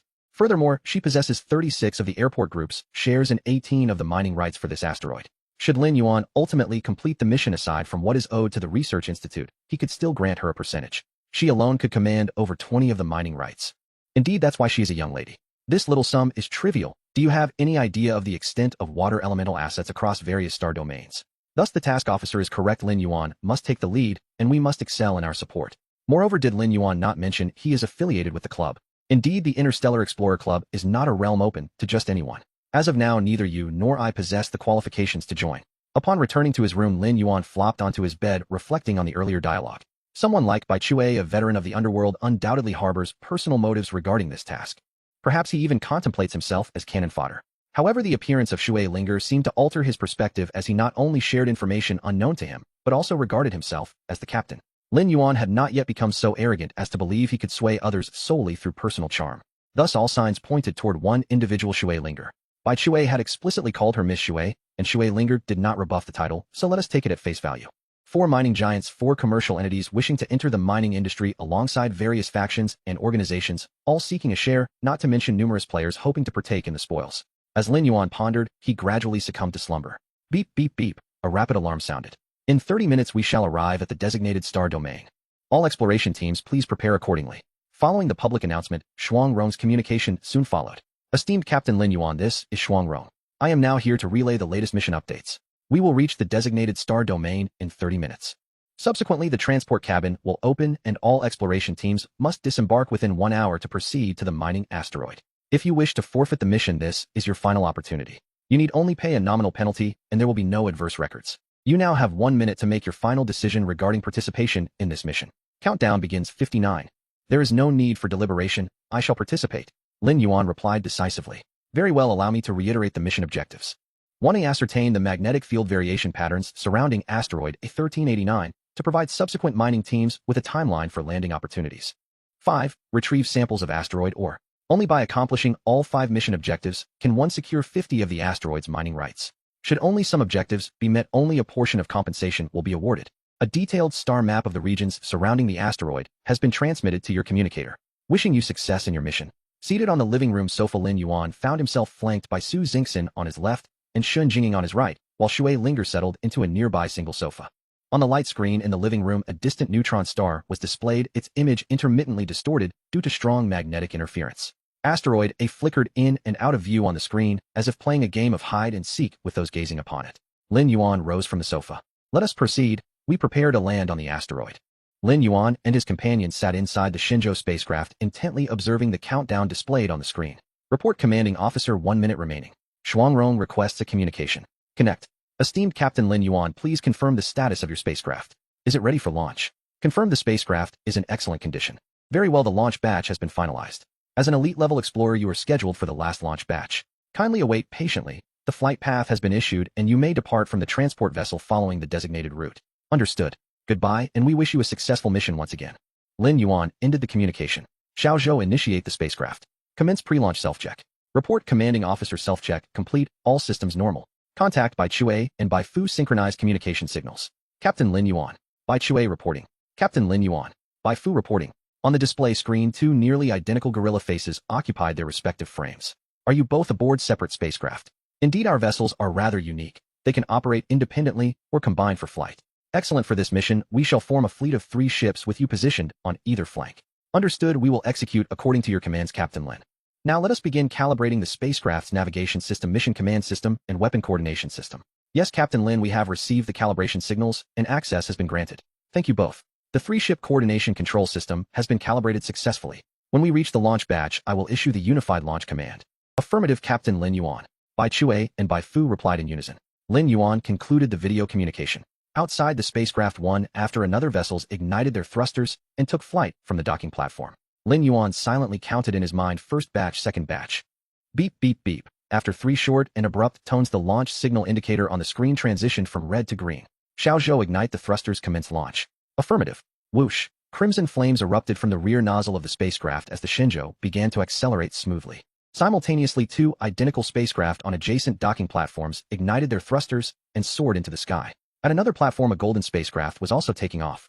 In quick succession, all vessels stationed at various platforms ignited their thrusters and departed. Moments later, the vast hangar once brimming with spacecraft stood entirely empty. Under Xiao Zhou's precise control, the Shenzhou departed from the Shaojing transport vessel along the designated flight path. Within a few seconds, 2 identical spacecraft flew to the left and right front of the Shenzhou. The 3 spacecraft formed an inverted triangle formation heading towards the mining star. Xiao Zhou activate neutron star radiation monitoring and commence tracking the magnetic field's periodic changes. Magnet King begins sensing the surrounding magnetic field fluctuations, identify the areas of magnetic weakness near the neutron star, and relay the sensing results to Xiao Zhou for analysis. Shenjinging Xiao Zhou has completed the integration of the ore detection radar on your gemship. You may now begin remote scanning for mining star signals and preliminarily assess the types and distribution of ores. Su Xingxin continuously monitor the status of all other expeditionary vessels, coordinating with Xiao Zhou to ensure a safe flight path. Shui Linger maintained vigilance for surrounding vessels to prevent any surprise attacks from behind. As Lin Yuan issued his commands, each team member diligently fulfilled their roles, and a palpable tension began to envelop the spacecraft. An hour later, no other vessels remained near Lin Yuan's squadron, consisting of Bai Chue and Bai Fu. All spacecraft approached the mining star along their planned routes, while deliberately avoiding other vessels. Commanding officer. The radar has detected that several spacecraft have begun to disappear. Xiao Zhou alerted. Have we deciphered the patterns of the magnetic field changes near the mining star? Not yet. The time frame is too short. We have simulated based on existing data for 21 iterations, achieving a similarity of 67 between the predicted results and actual changes. We require further observation. Do we have preliminary results regarding the ore composition? Lin Yuan inquired. According to the current detection results, the mining star is predominantly composed of alloy veins, with various rare metal ores comprising approximately 70. The magnetic field strength is exceedingly high, resembling a colossal magnet. To obtain specific ore distribution and detailed composition analysis, landing is indeed necessary. Understood. Reduce flight speed and continue collecting data from the forward vessels. By correlating the locations of the missing vessels and the magnetic field change map, we will further deduce the periodic changes. We will initiate action once the prediction accuracy reaches 90. Magnet King, deploy a portion of the magnetic storm drones for reconnaissance and stealth tasks. We require more first-hand data and intelligence support. Commanding officer Bai Chue is requesting a communication. Connect. Captain Lin Yuan's several vessels from the first launch batch have disappeared while approaching the mining star. According to reports from the forward explorers, they have likely crashed onto the mining star. I have observed the disappearing vessels and am currently analyzing the magnetic field changes to locate a landing window. I am also calculating, but the data volume is immense and the variable parameters are overly complex. The estimated calculation time is nearly a month. Bai Chue lamented. Do not rush. I'll follow my commands shortly. Maintain formation and continue forward. Reduce speed to 60 and let us observe a while longer. Understood, Captain Lin Yuan. Commanding officer. The Shaojing has sent a task prompt report. 80 of the first launch vessels have lost contact, and the mining star has been classified as unlandable by the first batch of vessels. The remaining vessels from the first batch will no longer attempt to land. The second batch of vessels will begin landing attempts. Continue observations. Yes, all landing trajectories have been incorporated into the data stream and are undergoing simulation and calculation. Commanding officer. The Shaojing has sent a task prompt report. The second batch of launch vessels has a disappearance rate of 80 and the mining star remains classified as unlandable. The third batch of vessel landing attempts has begun. Commanding Officer. The Xiao Jing has sent a task prompt report. The fifth batch of launch vessels has a disappearance rate of 80. 3 teams have nearly completed their landing missions, but encountered a severe magnetic storm during descent. The Mining Star's classification has been revised to difficult landing. Now it is our turn with the last batch of vessels to commence landing attempts. Lin Yuan was acutely aware that the first 5 batches of vessels were merely exploratory missions primarily consisting of players and small organization teams. They lacked advanced equipment support and extensive exploration experience, mostly participating with a gambler's mindset of perhaps it could succeed. Starfall Aviation Port allowed their participation to dispel any doubts, stating it's not that I am unwilling to let you participate, rather you simply do not possess the capability to explore the Mining Star. Among the last batch of launched vessels, the majority comprised genuine elite-level exploration teams. Report Commanding Officer. The success rate of simulating magnetic field changes has reached 92, and we have computed the optimal landing trajectory. Commence orbiting the Mining Star and exercise discretion in our flight intentions. Assume control over the flight operations of the Baichue and Baifu vessels to preclude any potential breach of our trajectory. Report to the commander. We have received a communication request from Baichue. Connect. Captain Lin Yuan, are we prepared to land? Baichue inquired first. Indeed, I have preliminarily completed the simulation calculations for the landing trajectory, but the landing window is exceedingly brief. Thus, I will command the flight team to execute the landing operation. Lin Yuan's tone was resolute. The control of the flight must remain in his hands, leaving no room for negotiation. However, Baifu expressed hesitance. There is no however. The landing time is critically short and manual commands are unlikely to achieve the necessary synchronization. If you dissent, the consequences of ship destruction and loss of life will be yours to bear. Lin Yuan remained unwavering. Very well. Baichue was the first to concede. I agree to Captain Lin's direct control, but please keep us informed of the flight status and provide early warnings. Of course. You can access all flight conditions. Fine, I accept as well. Baifu acquiesced to Lin Yuan's arrangement. Lin Yuan terminated the video communication. Xiaozhou initiate the collection of flight data from Baijian and Baijian, analyzing the discrepancies between actual and nominal data. The vessel control accuracy must achieve. Understood, Commander. Baichue sat in the cockpit, a visage of Baifu displayed on the screen. Brother, we are simply entrusting the flight control to him. Do you truly have faith in him? Baifu voiced his reluctance. From the current perspective, he claims to have calculated the landing trajectory and timing, something neither of us could ascertain. This indicates that his vessel possesses an exceptionally robust computational system, Baichue replied as he adjusted his facial hair. So he directly commands the ship while we merely observe. What if he does not command directly? What if he intentionally delays our entry into the landing window, causing us to coincide with its closure? Baifu fell silent. Indeed, without a defined trajectory and an understanding of the landing timing, they would lack dominion over their fate. The estimated success rate for the landing trajectory I have calculated is approximately. Baichue revealed a sense of resignation evident in his voice. My calculations yield a mere success rate, Baifu added, equally disheartened. Then there is no need for further deliberation. At present, Lin Yuan's membership in the Xingji Tangxinjia Club appears to be legitimate. Baichue wiped his face. Let us gather our spirits and prepare to observe Lin Yuan's landing process. Beep, beep, beep. Both Baichue and Baifu received an alert simultaneously. In the next 10 minutes, we will conduct a flight control test. Please ensure all personnel fasten their seatbelts. Countdown. Baichue and Baifu exchanged startled glances, promptly tightening their seatbelts. Initiate. Baijian and Baijian soared away like arrows released from a bow, vanishing in an instant. Acceleration, deceleration, turns, abrupt stops, flips, spirals. 10 minutes later, the two vessels returned to the flanks of the Shenzhou. Inside the ship, Baichue and Baifu were nearly slumped in their seats. Brother, is this the flying skill of Captain Lin? I feel as though I'm coming apart at the seams, Baifu exclaimed, only to be interrupted by the sound of retching from across the way. Brother, are you alright? I'm fine, quite well actually, just Doug. I am now more uncertain if entrusting flight control to Captain Lin Yuan was a wise choice, brother. Trust in Captain Lin, we cannot achieve such flying prowess up inside the Shenzhou. Report, Commander. The flight test has concluded, and the actual parameters of the Baijian vessels have been recorded. The control synchronization rate can achieve. And operational compensation calculations have ensured a control accuracy of. Establish a flight path around the Mining Star. Remain vigilant of the surrounding environment. Prepare to ignite the anti-gravity engines. They must be activated immediately if captured by the neutron star. Affirmative, Commander. The crew of the Shenzhou commenced their orbit around the Mining Star. Warning. Warning. Report, we have detected a squadron of ships tailing us. It appears they intend to replicate our flight path. Shui Linger pointed at the screen. On the display, 3 vessels trailed in formation far behind the Shenzhou, yet their flight trajectories were indeed consistent with that of the Shenzhou. Lin Yuan felt a surge of resolve. Would he become the pathfinder? He would test whether they could traverse the path he had chosen. Xiaozhou, make slight adjustments to our trajectory, veering closer to the neutron star. Prepare to initiate the anti-gravity engines. Understood, Commander. In the distance, the 3 vessels continued their leisurely pursuit of Lin Yuan's course. Captain, can that outdated ship land? How can we know without trying? Let's follow and observe for now. What if it suddenly crashes? What shall we do? Are you foolish? We can maintain this distance. If it goes out of control, won't we simply flee? True enough, you always have a plan. Once it loses control and crashes, we can find another ship to follow. Exactly, that's the spirit. Always engage your mind, understand. Allowing others to scout the path for you is wise rather than recklessly charging ahead. The Shinjo flew with tranquility, and no one noticed that the trajectory began to subtly shift. As it surpassed a certain critical point, a faint black flame erupted from the central engine at the rear of the ship. Seconds later, the Shinjo exited the gravitational field of the neutron star, returning to its normal orbit. Captain, my ship is having difficulty turning. Do not shout, mine is as well. I am checking the engines. Captain, mine is also beginning to lose control. What is happening? Captain, it appears we have been captured by the neutron star. Quick, adjust the engines to maximum power.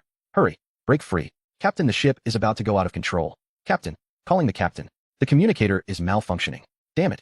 Lin Yuan watched as 3 dots on the radar screen drifted away from their flight path, heading towards the neutron star. Captain Lin, I could directly land on the mining star. Shui Linger yawned. I am aware. Lin Yuan continued to focus on the radar screen. You knew. Shui Linger sat up. Yes, I have always known, Lin Yuan replied calmly. Then why complicate matters? Shui Linger turned her chair to face Lin Yuan. Indeed, why not simply use your vessel to complete the mission?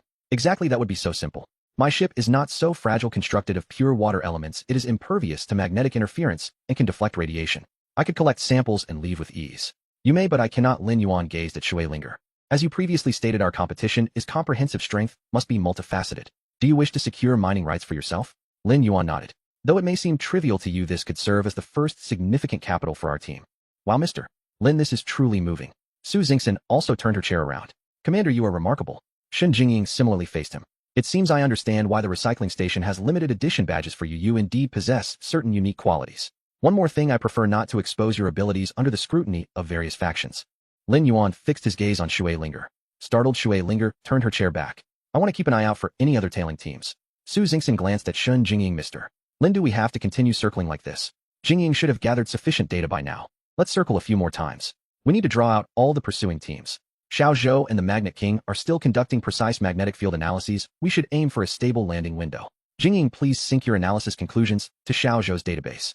We aim to land on the most valuable or vein. Occupy upon landing. To possess is to own. Understood, Commander. I have discovered a highly concealed lithium titanium phosphate crystal vein. There are no traces on the surface of the mineral star, but below the surface it is vast and profound, much like tree roots. Moreover, there may be associated star crystal deposits deep within this vein. Star crystal? Lin Yuan inquired, looking at Shen Jingying. Are you certain? Is it that kind of star crystal? Indeed. The lithium titanium phosphate crystal vein primarily produces crystals used as energy storage units. Such veins are likely to be accompanied by star crystals in their depths. Lin Yuan furrowed his brow. All right, well, land here. Once we touch down, all other tasks will be set aside. Your first priority is to investigate the vein's orientation. We must collect the star crystals first. Understood, Commander. I will sync data with Xiao Zhou now. With that, Shen Jingying turned away. Captain Lin Yuan, another tail has appeared behind us. Shui Linger pointed to the red markers on the radar. This batch seems to consist of 2 teams, one following us, and the other tailing the team ahead of them with a considerable distance between them. Xiao Zhou altered the detour route, referencing the previous plan. However, this time we need to decelerate first, reduce our orbital altitude, allowing the ships behind to enter the neutron star's magnetic field radiation zone.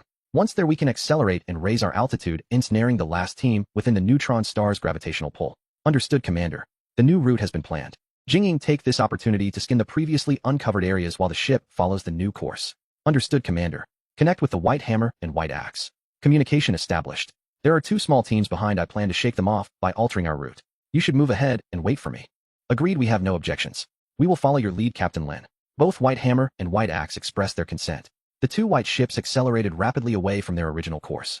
The Shinjo also altered its flight trajectory, descending in altitude while gradually slowing down. Captain, they have slowed down. Are they preparing to land? Possibly. After circling for so long, they must have selected their landing spot.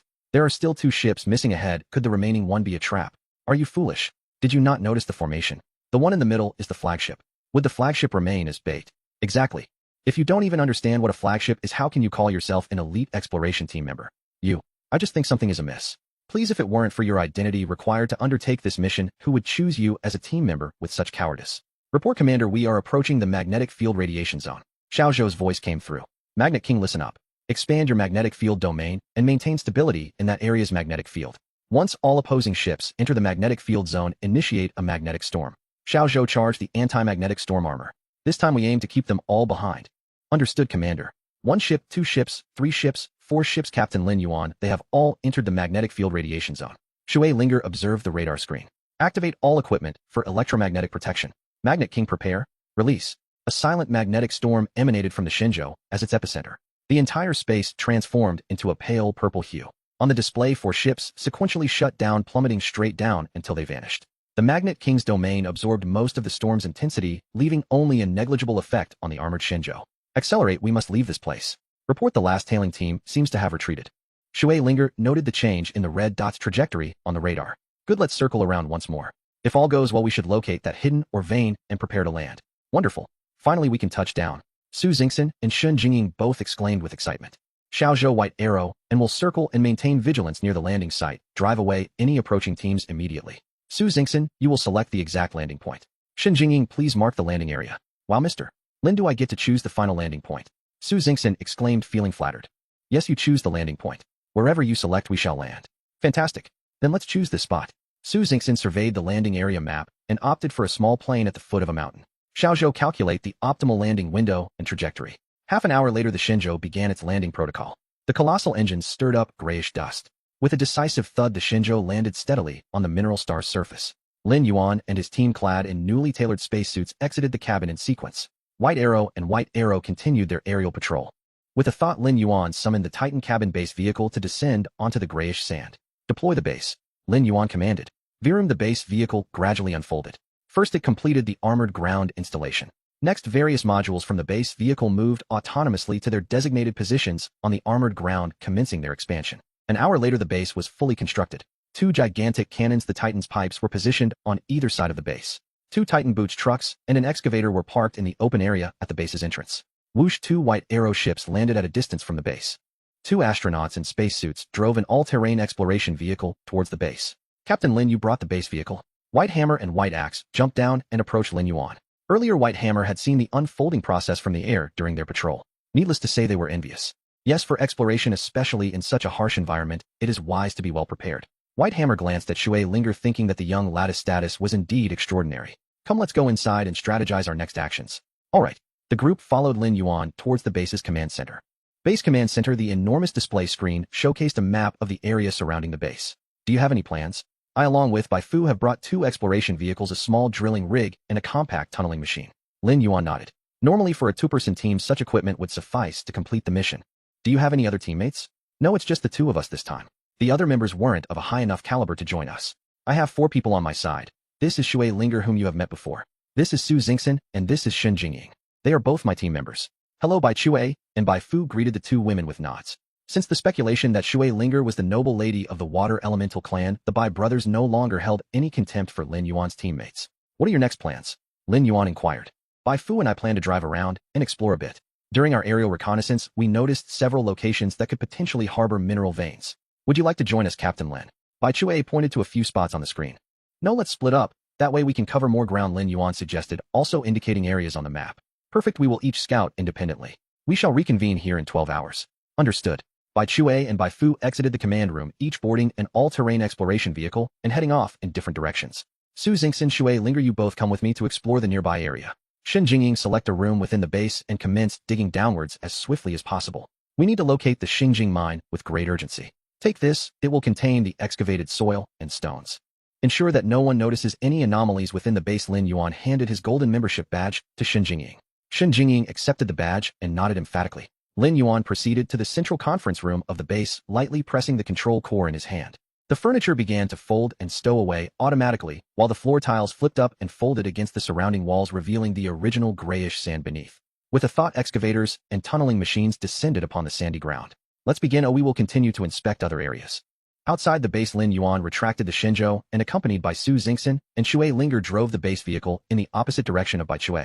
Xiaozhou calling Shuangrong. Esteemed Captain Lin, it is my pleasure to assist you. Hello, Shuangrong. My team and I have successfully landed on the surface of the mineral star. Really? Captain Lin, you have actually accomplished the landing. Please hold on, I need to report to the higher-ups. With that, the communication abruptly ceased. A full minute later. Captain Lin, I sincerely apologize. It has been confirmed that your team is the first expedition team to land on the mineral star. How many teams have completed the landing task? Currently, only your team and Bai Chue's team have successfully landed. According to monitoring data, he landed approximately an hour later than you. I have already reported your landing status to the corporate headquarters. The headquarters has decided to award you the first landing reward. What does that reward entail? The first landing reward grants you ownership of the first mineral vein you discover. Ownership of the first mineral vein discovered. Lin Yuan pondered. The mineral vein beneath the base was of immense value and could not be exposed yet. He needed to find another one. Yes, you simply need to inform me of your landing location and timing window. That cannot be done for now. I must ensure my safety. Then the first landing reward will be deferred to the next team that lands until someone is willing to report their landing coordinates and timing window. That is acceptable. If the first landing reward is not issued within a day, contact me again, and I will provide you with the coordinates and window then. Understood. Wishing you successful mining. Lin Yuan ended the communication. Su Xingxin activated the navigation system on the Titan's boots truck. These points were pre-marked by Shen Jingying. They are exposed mineral veins on the surface. Let's go check them out. Alright, let's head to this one first. It's the largest and has the highest mineral value. Shui Linger pointed at the screen. Agreed, we shall go here. Lin Yuan, seated in the driver's seat, decided to relish the experience of manually driving the armored mining truck. The ground remained a grayish sandy terrain, intermittently revealing low ridges. Look, there's a little hill ahead. That's the spot. Su Xingxin indicated to the left front of the vehicle. A hill almost entirely composed of metal shimmered brilliantly. This is at the zirconium-titanium crystal vein, just as described by Shen Jingying. Su Xingxin picked up the communicator and snapped a photo. Lin Yuan turned the steering wheel, directing the vehicle straight towards the metallic mountain. At the foot of the metallic hill, a shadow flitted past. Although not distinct, it had already been detected by the vehicle's radar. It seems there's something. Shui Linger exclaimed. Indeed, let's approach for a closer look. Lin Yuan responded, wondering if it might be a creature from the mineral star. Magnetic King, deploy the Magneto Storm Gold Ring Bees. Outside the vehicle, 10 Magneto Storm Gold Ring Bees appeared, as if summoned from thin air, their wings fluttering rapidly as they sped ahead. The Magnetic King materialized within the truck bed, releasing a magnetic field. Master, there is a large lizard in the pit at the base of the hill. Can your swarm eliminate it? Engagement has begun, but the creature is entirely covered in metallic armor, rendering our damage minimal. 2 have already self-destructed, but the damage effect is insignificant. It seems that the creatures here have adapted to live in high-intensity magnetic fields, making them nearly immune to the effects of the magnetic storm. The Magnetic King explained, appearing somewhat helpless. She had encountered her nemesis this time. The usually invincible Magneto Storm Bee Swarm was utterly ineffective against the lizard beast's formidable defenses. Continue monitoring. Oh, let's go have a look. Knowing what lay ahead, Lin Yuan accelerated the vehicle. The massive tires and suspension system absorbed most of the bumps, ensuring a remarkably smooth ride. The closer they approached the metallic mountain, the more imposing it became. He resolved to claim this mineral vein as his first discovery, hoping that the other teams would lag behind so he could secure the first landing reward. Lin Yuan parked the vehicle atop a small hill not far from the metallic mountain, gazing down at the large pit at the base. Within the pit, a gigantic lizard was voraciously consuming the exposed metal ore at the foot of the mountain. Its body was entirely encased in pale golden scales. With casual swipes of its sharp claws, it effortlessly dislodged a massive ore from the mountainside. Its metallic, glinting teeth crushed the ore into fragments with ease. Xiaozhou, target lock, preparing for laser strike. Lock confirmed. Whoosh. 4 laser emitters mounted on the mining vehicle activated simultaneously, unleashing 4 beams of light that struck the head of the metallic lizard. Roar. The lizard emitted a thunderous roar, clearly displeased at being disturbed while feeding. Swallowing the ore fragments in its mouth, the metallic lizard crawled out of the pit, immediately spotting an armed truck on the nearby hilltop. Ugh. A low rumble echoed as a pale purple ripple emanated from the lizard's gaping maw. It's a magnetic storm. Su Xingxin exclaimed in astonishment. Zzz. The faint purple wave collided with the magnetic field of the Magnet King. At the edge of the magnetic field, sparks flew as the entire area appeared to quiver and contort like a soap bubble buffeted by a strong wind. Xiaozhou, high-energy particle cannon locked. Virum. A thick beam of white light struck directly at the metallic lizard's head. Roar. The lizard stumbled, collapsing to the ground. Dead. Lin Yuan felt it could not be that simple. The 3 of them fixated on the lizard in the distance. 2 seconds later, the lizard slowly rose, a few pieces of its metallic scales having fallen off. What formidable defenses. Should I try the Gemstone Clan's X-Crystal Ray Cannon? Yet seeing such a resilient giant lizard, Lin Yuan hesitated. How wonderful it would be to tame it. Miss Shui, do you have a method to control this lizard? You wish to tame it. Shui Linger discerned Lin Yuan's intentions at a glance. Indeed, this lizard would make an excellent guardian of the mine. That is a valid point. I have an ice cannon that we could try. Please bring out another truck. Understood. With a thought, Lin Yuan conjured another Titan's boot mining truck beside him. Shui Linger extended her hand outside the window, releasing a mist that enveloped the truck. Moments later, as the mist dissipated, a colossal white cannon emerged in the truck's cargo bed. I have frozen the ice cannon and the truck bed together. You may take control now. Shui Linger produced a screen. This is the control center for the ice cannon. Lin Yuan accepted the screen. Let Xiaozhou operate it. Xiaozhou, integrate the ice cannon control system. Understood, Commander. A square recess appeared on the truck's console, and Lin Yuan fitted the screen perfectly into place. Looking again at the metallic lizard in the distance, it remained at the edge of the pit, although a few ore fragments lay beside it, and it continued to chew relentlessly. It appeared to have regrown a few scales atop its head. Such impressive regenerative abilities. Lin Yuan concluded that this enormous lizard was undoubtedly a natural guardian of the mine. Sturdy and resilient, it could recover strength simply by consuming or truly a chosen guardian beast. Xiaozhou moved closer. First bombard it with the high-energy particle cannon to remove all the scales from its head, then use the ice cannon to freeze it. The two massive trucks thundered down the hillside, producing a tremendous roar. Hearing the noise, the gigantic lizard crawled out of the pit, once more its mouth opening just as a white beam surged towards it. The lizard winced in pain, shutting its jaws. Immediately, it turned its body, swinging its tail, launching the grounds or towards the mining vehicles like projectiles. Xiaozhou evade. Fire the high-energy particle cannons in alternation for fire suppression. Stones and/or rained down like a deluge, causing the truck's glass to crackle. The two rooftop cannons alternately shot forth beams of white light, suppressing the giant lizard to the point where it could hardly lift its head, yet its tail continued to swing, sending more or flying at the vehicles. Left with no choice, Lin Yuan summoned 4 more trucks, initiating a full-scale assault on the metallic lizard. Report, Commander. The lizard's scale coverage has been reduced to 60. Shall we commence freezing? Activate the ice cannon fire. A beam of chilling white light erupted from the cannon's mouth, instantly freezing the surrounding ore and soil, crystallizing into white ice. The mining truck beneath the cannon became encased in frost, gradually coming to a halt. As the metallic lizard was struck by the white light, it instinctively sensed danger and attempted to evade, only to find its entire body rigid, its cognitive functions slowing to a crawl. When Lin Yuan and the others reached the edge of the pit, the colossal metallic lizard was already encased in a massive block of ice, resembling an enormous transparent amber. Will it survive? Lin Yuan turned to Shui Linger. It is alive, it was merely instantaneously frozen. Shui Linger explained. With a wave of her right hand, the ice began to melt, a chilling mist seeping into her body. Before long, the lizard's rear skull was revealed while the rest remained encased in ice. You may attempt to tame it now, its mind is already thawed. Lin Yuan climbed atop the ice block, placing his hand on the exposed head of the metallic lizard devoid of its scaled protection. Player has captured the rare interstellar creature, magnetic gold giant lizard. This species possesses the ability to communicate. Would you like to purchase translation services? Translation fee, planetary Coende. Would you like to buy translation services? Yes, no. Lin Yuan selected yes. Cold pain. The giant lizard emitted a faint murmur. Do you wish to submit to me? I am cold. Could you warm me up first? The skin on the lizard's head trembled. I can warm you, but you must first submit to me, otherwise you shall remain in this ice block forever. I am of the giant lizard clan, how could I submit to an outsider? Very well, then you may stay in the ice block. Lin Yuan leapt down from the ice. He waved to Shui Linger. Freeze it again.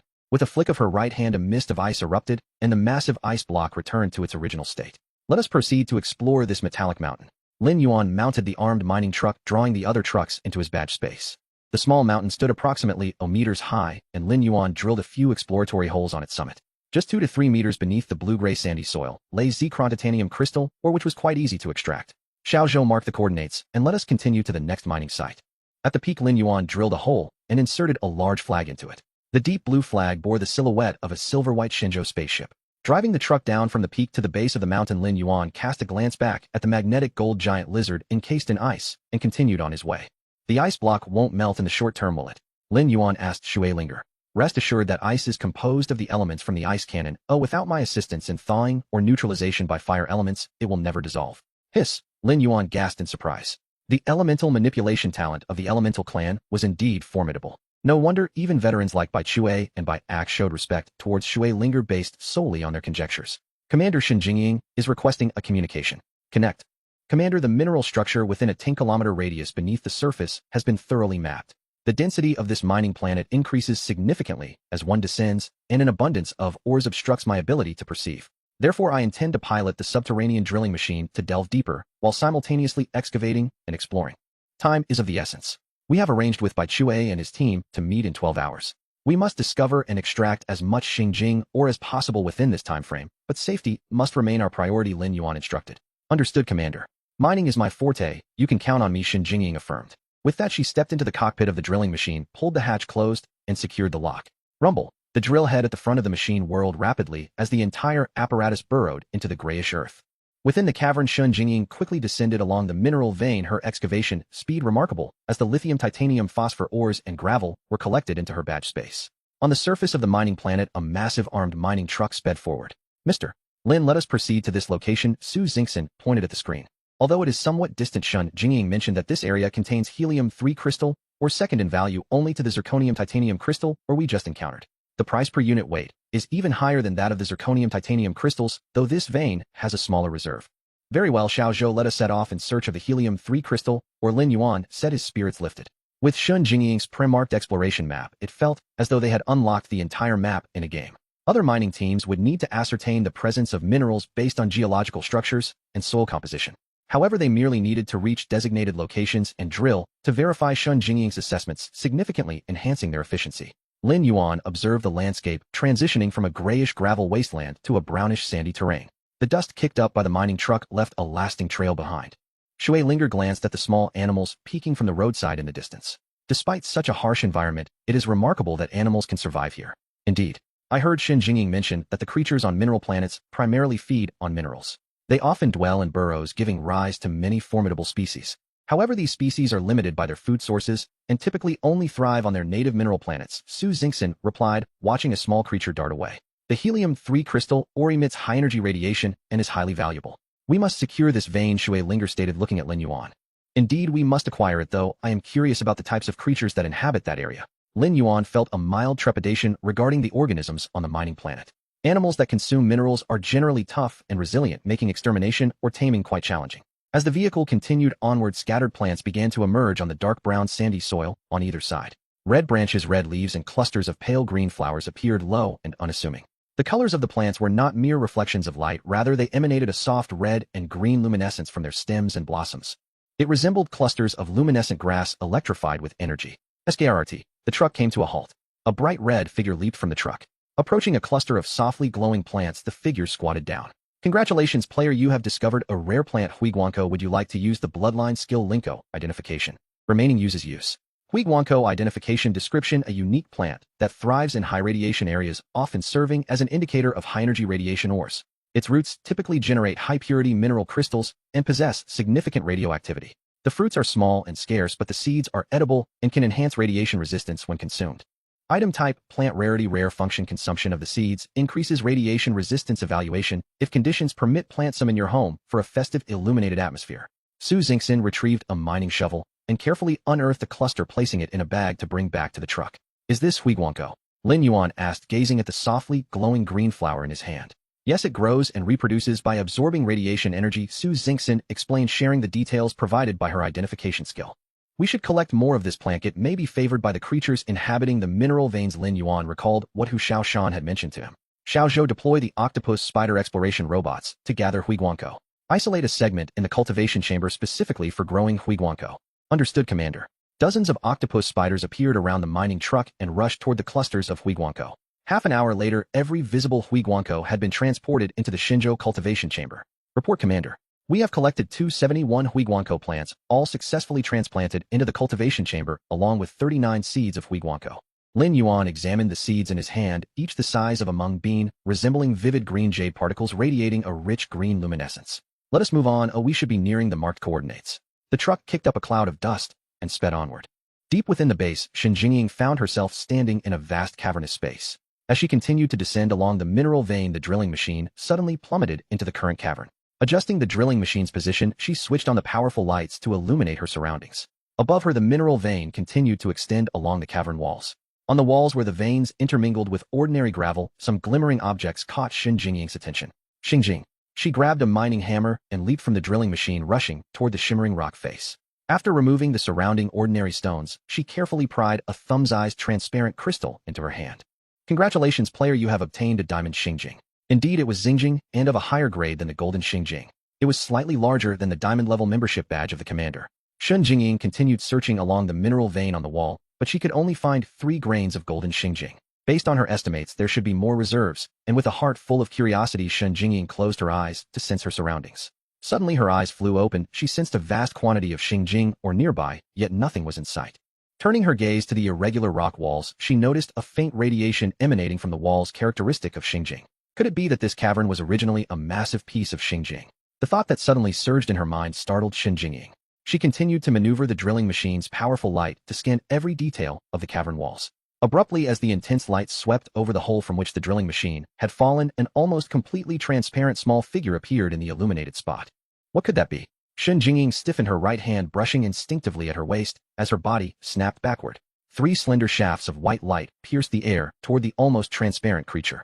A piercing cry reverberated through the cavern, and the fragile animal plummeted straight down from the ceiling. When Shin Jingying had struck the creature earlier, she had sensed the intense, unmistakable fluctuation characteristic of Xingjing Quang. Unable to adjust the mining rig's lamp in time, she shut her eyes and activated her Orzinzing talent. In the mind's eye, a scintillant speck like stardust descended ahead of her. She surged forward, vaulted, and caught it before it struck the ground. She landed, rolled forward, and settled into a steady half-squat. Feeling the soft, yielding body in her palm, she opened her eyes. Beneath the overhead light, she held a small mouse cloaked in translucent, first squeaking anxiously. "Quiet," she said. "I know you can speak. You are a Xingjing Quangling, aren't you?" Exposed, the transparent mouse ceased its pretense of ordinary rodent behavior. "You are right. I am the Quangling born of Xingjing Quang," it admitted, abandoning further struggle and submitting as if resigned. Xingjing could not help smiling. "You needn't behave so helplessly. I have no intention of harming you." She pinched it more firmly, though her concern was not that she might suffocate it, but that the clever Quangling might wriggle free. "How did you recognize me?" the mouse asked. "Have you ever left here?" She countered. "No. I only recently assumed this form and haven't left. I planned to exit through that hole above, but you discovered me." It lifted its nose and indicated the shaft overhead. "We are Basi Ranzu, our people mine. It is not unusual for us to recognize Quangling. Come with me, and you can leave." Xinjingying's tone was straightforward. "What do you mean, come with you? You can enter a contract with me and acknowledge me as your master. You asked me to acknowledge you as my master. I have already assumed form I can leave on my own. Why should I subordinate myself to you when I can go free? Because you are in my grasp, and I will not let you go of your own accord." Xinjingying tightened her hold. "You're crushing me." The mouse writhed, tongue lolling, every feature strained with pain. "Don't act. I know you're not so fragile. Quangling are not that easily broken." Xinjingying flicked its nose with her other hand. The mouse yelped, and then went still. "See, you are fine. Accept me as your master, and I will lead you out. I should tell you that our clan possesses an innate sensitivity to all manner of, and an inherent ability to suppress them. In my grasp, your talents cannot be exercised. If you doubt me, try." The mouse twisted futilely in her hand, then repeated the motion several times before quieting. Xinjingying chuckled as its ears drooped. "I did not lie. If you accept me as your master, your talents can even be enhanced. Consider it. There is also a secret our Basi Ranzu, if they slay a Quangling, can randomly seize one of its talents. For Quangling unwilling to submit, we often trade for a skill because skills are concrete and useful." Allayed by coercion and persuasion, the mouse yielded. "Very well, I agree. I acknowledge you as my master." A system prompt then appeared in her mind. Current submission. Taming conditions satisfied. "Tame now? Yes, no. Yes." Xinjingying answered eagerly. She did not tell the Xingjing Shu that taming a Quangling would also enhance her own talent and allow her to share some of the creature's abilities. She opened her attribute panel. Taming information: tamed creature Xingjing Shu rare class, interstellar elemental species, capable of growth, current stage, juvenile skill, storage, a vast internal cavity within the abdomen capable of holding numerous items, master, shared skill, transfer the ability to move objects into its internal storage space, master, shared skill, invisibility, adjusts fur coloration and refracts light to achieve visual concealment. Skill void ray emits a specialized beam from the eyes. Anything struck by the beam is transported to an unknown void. Xinjingying stroked the mouse's translucent fur. "From now on you shall be called Xiao Toming." She set Xiao Toming upon her shoulder and turned back to the subterranean drilling machine. "There should be more Xingjing Quang in this vein," she said, tapping the small creature on the head. "There are a few, but the highest quality only reaches diamond grade. The superior deposits formed around me have been assimilated," Xiao Toming replied. "Fine. You point the whale sense. Let's collect the remaining Xingjing Quang as quickly as we can." "Why bother collecting them? I do not consume Xingjing Quang below diamond grade." Xinjingying rapped Xiao Toming lightly on the head. "Stop nitpicking. If you want to find them, find them. All right. They'll guide the way." Xiao Toming, smarting, lowered its head and curled upon her shoulder. At a vast depression in the ground, Lin Yuan, Shui Linger, and Su Xingxin stood beside a truck, gazing into the hollow. The hollow might have been a shallow meteorite crater or the desiccated bed of a lake. They stood at its rim. The truck's radiation gauge needle had passed the halfway mark, far exceeding the threshold humans could safely endure. "This must be it. The depression is the area of highest radiation," Su Xingxin said, and tossed a flat pebble into the basin. The stone skittered across the empty air above the hollow, skipping a dozen times before finally striking the surface. A faint green mist billowed up from the distant floor and rushed toward them. Lin Yuan narrowed his eyes. "A swarm of bees. Another swarm. You may ascend, I shall converse with them." "Are you certain you can manage alone?" Shui Linger inquired, casting a glance at Lin Yuan. "Absolutely. Although other creatures might pose a challenge, the bee species are unlikely to cause any trouble. After all, I am the sole apiculturist here," Lin Yuan replied. "Apiculturist? What does that entail?" Shui Linger probed further. Su Xingxin patted Shui Linger on the shoulder. "Come now, have you forgotten about his magnetic tempest golden ring bees? They are quite fond of him, there's nothing to worry about." She turned and walked towards the truck behind them. In the blink of an eye, the two returned to the truck, observing the swarm of bees encircling Lin Yuan in the distance. "Do you think he will be all right?" Shui Linger expressed her concern. "Rest assured, if you observe closely, those bees are merely flying around him. They are not stinging." Su Xingxin gently waved her hand. "Indeed, it seems he possesses such remarkable abilities," Shui Linger remarked after watching for a moment, leaning back in her seat and relaxing. "Player has discovered the rare interstellar species Conula radiation bee. This species possesses the capacity for linguistic communication. Shall we proceed with translation?" Translation fee planetary coin per day. Would you like to purchase translation services? Yes, no, yes. The foremost priority remains locating the queen and understanding the conditions surrounding this helium crystalline vein. Where is your queen? Please take me to her. Human, you ought not to venture here. Although your scent is quite pleasant, I advise against proceeding further. The radiation here exceeds your tolerance. A larger worker bee hovered before Lin Yuan. Take me to your queen, I wish to converse with her. Lin Yuan stepped forward, fully immersing himself in the shallow pit. A faint rustling sound emanated from the headset of his exosuite. Evidently, the radiation within the pit was significantly more intense than that outside. Well then, human, since you insist on proceeding, let us go. Several conila radiation bees grasped Lin Yuan from behind and flew forward. Captain Lin Yuan appears to have been taken away, Shui Linger noted as she watched the departing swarm. Su Xingxin looked up. Indeed, he has flown off with them. They are likely headed to the hive. There's no need for concern. We can simply wait for him. Should we follow them? No, I think not. You being a water elemental are not afraid of stings, but I am still apprehensive. I wouldn't want to complicate matters for Mr. Lin. Su Xingxin replied, sticking out her tongue. All right, then let us contact Shen Jingying to see what she is up to, Shui Linger suggested. Sounds splendid. Let's see if she has unearthed any treasures. Su Xingxin expressed her enthusiasm. The conila radiation bees, unlike the magnetic tempest golden ring bees, do not possess massive bodies nor exhibit such aggressive tendencies. They belong to a species that utilizes radiation to produce a specific type of honey. By collecting the pollen of radiant grass, they create a unique radiation bee glowing honey, which effectively mitigates the harmful effects of radiation on the human body. Prolonged consumption can notably enhance one's physical constitution, rendering it a rare delicacy that can be consumed long-term without adverse effects. Lin Yuan contemplated relocating the entire swarm to his hive chamber, providing himself with a continuous supply of glowing honey to bolster his vitality. After approximately half an hour of flight, Lin Yuan reached the central area of a colossal circular shallow pit. In the distance, a massive mushroom seemed to rise before him. Human, we are nearing our destination. You are fortunate our queen has agreed to meet you. A worker bee flying alongside Lin Yuan announced. Your queen will surely meet with me. Do you know why? Lin Yuan turned to the lead worker bee. Why is that? Because I can lead your kind toward the stars and seas. Seas? What are seas? Lin Yuan smacked his forehead high at another who has never seen the sea. Moments later, Lin Yuan arrived before the enormous mushroom he had observed earlier. It was a magnificent tree. However, the canopy that should have been present had been replaced by a vast hive. Lin Yuan swore he had never encountered such an immense hive in his lifetime. The hive shimmered with various hues of bioluminescence, rendering the entire structure resplendent and beautiful. Let us proceed, we must enter. Several worker bees pulled Lin Yuan upwards along the tree trunk, entering the hive through a crevice near the trunk. Countless bees flitted about within the hive, brushing against Lin Yuan as they passed, as if he were an enormous radiant grass flower. Our queen awaits, just ahead. We can only escort you this far. The lead worker bee indicated, signaling for the others to set Lin Yuan down before turning to depart. Lin Yuan found himself upon the resilient, elastic surface of the hive's interior.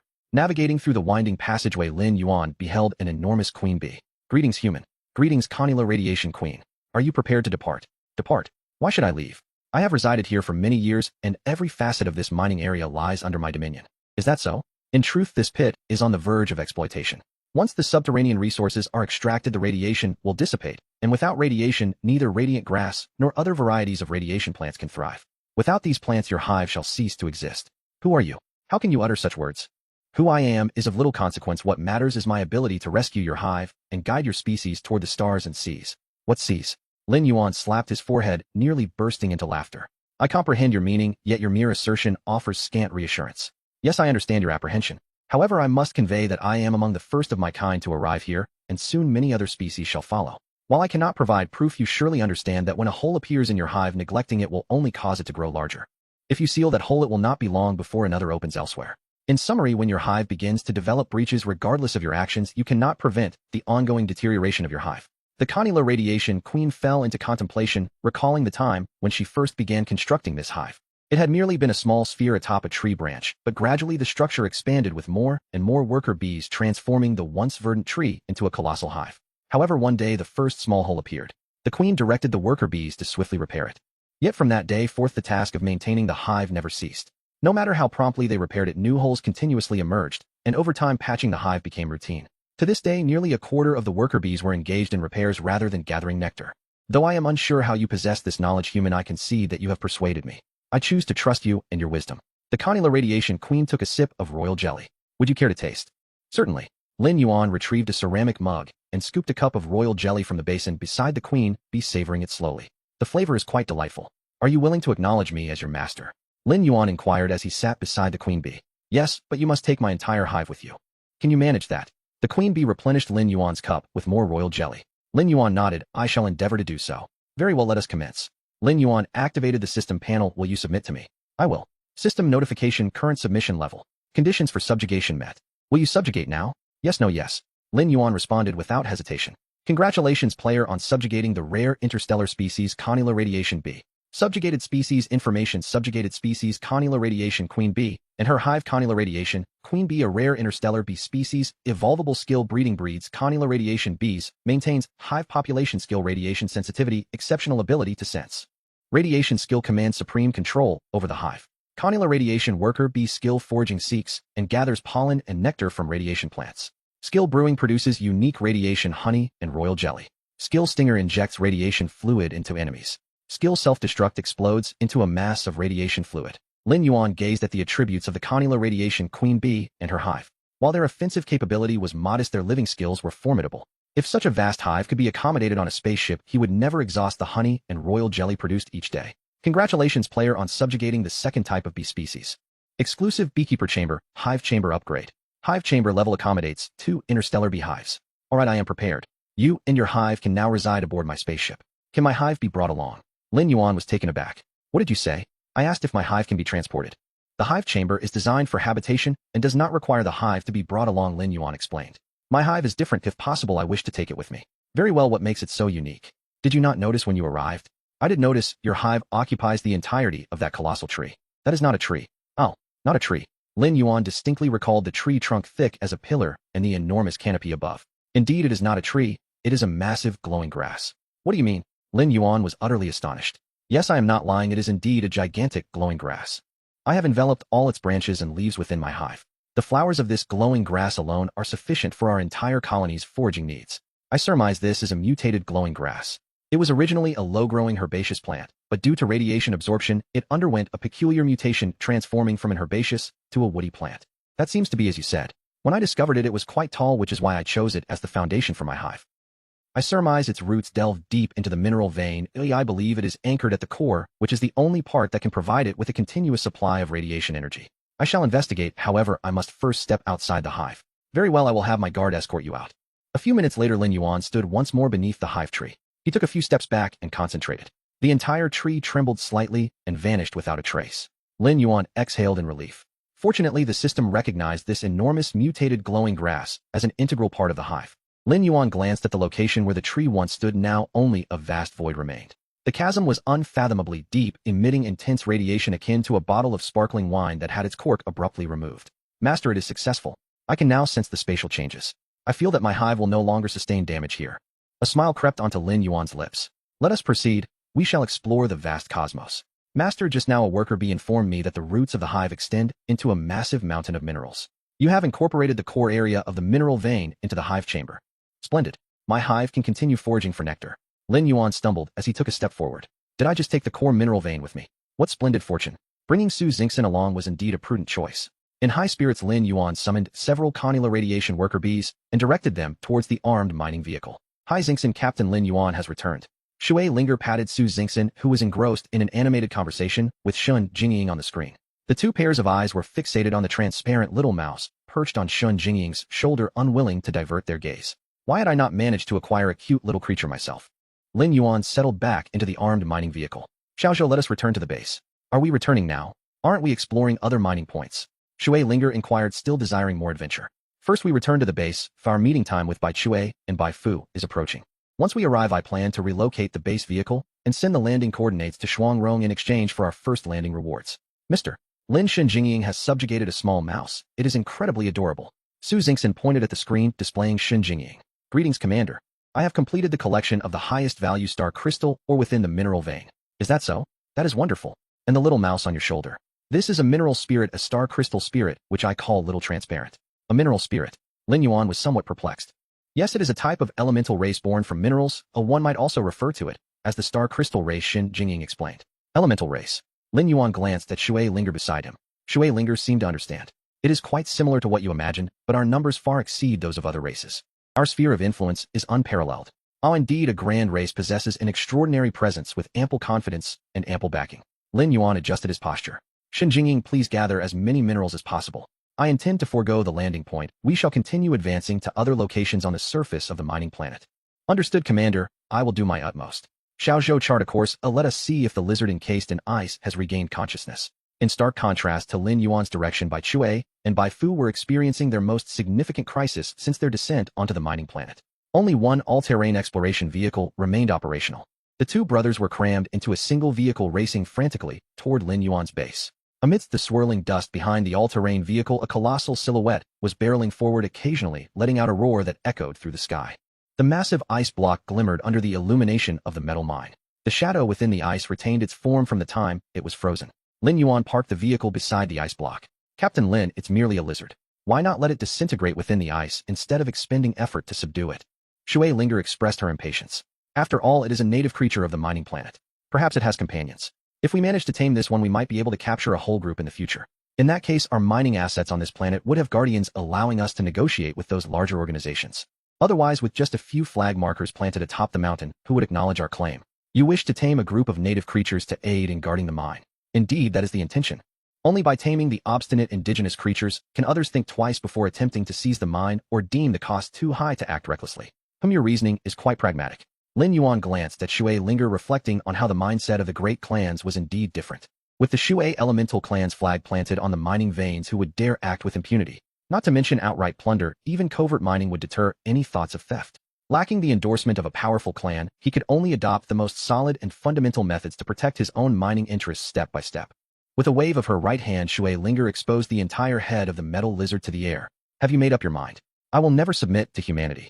Oh, does that imply you would be willing to submit to the elemental clan? Lin Yuan inquired, casting a glance at Shui Linger. I certainly do not want these foul and ugly creatures, she replied with evident disdain. Did you hear that? Only I am willing to subdue you, others find you repugnant. Lin Yuan ascended the ice block and looked down upon the metal lizard. My patience is limited. You have 10 seconds to contemplate. If you do not submit, I shall be inclined to use your head as a decorative specimen in the lounge. Lin Yuan began the countdown. Sometimes only a countdown could evoke the deepest fears buried within the soul. As the numbers dwindled, cracks began to appear on the massive ice block. Initially sparse, they soon became increasingly dense. The metal lizard felt as though its entire body, save for its head, was being fragmented into pieces. The fragments grew increasingly minuscule, nearing the state of powder. The countdown concluded. The body apart from the head would transform into ice dust scattered across the ground. The pain was excruciating, far beyond even the torment of 1,000 cuts. This was a cellular-level disintegration. I agree. The metal lizard cried out with its eyes shut tight. The suffering was unbearable, a true torment. Lin Yuan, after counting to oi, prolonged each subsequent number. The agony of gradual disintegration persisted endlessly. Finally, when Lin Yuan reached, the metal lizard could endure no longer. Stop! Lin Yuan raised his hand, halting the destructive process. At that moment, the ice block had nearly transitioned to a pure white, with intricate cracks covering its surface, as though it might shatter at any moment. Why haven't you shouted yet? The voice of the metal lizard brimmed with fury. Mine has not yet concluded. Lin Yuan continued. I agree. The metal lizard felt it could endure no more. If this continued, it would plunge into an unending abyss of pain. Are you willing to submit to me? Lin Yuan asked. I am willing.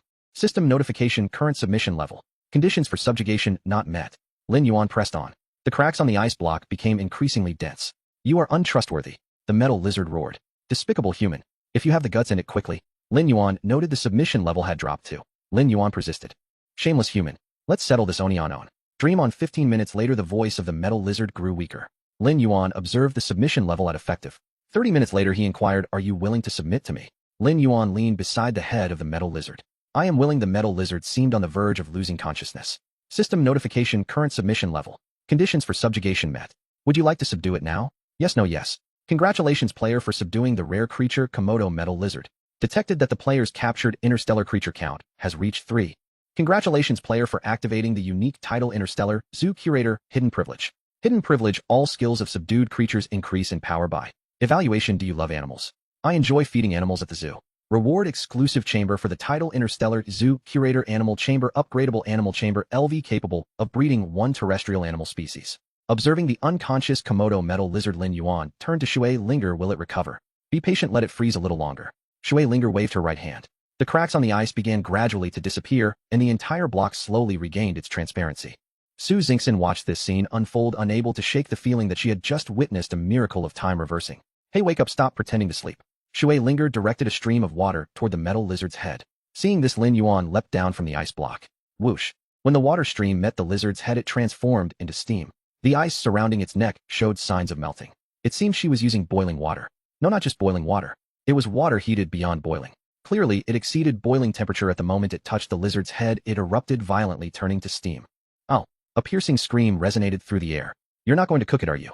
Lin Yuan whispered. Foul creature consuming so much of my spiritual power. To have it repair its body and still feign death.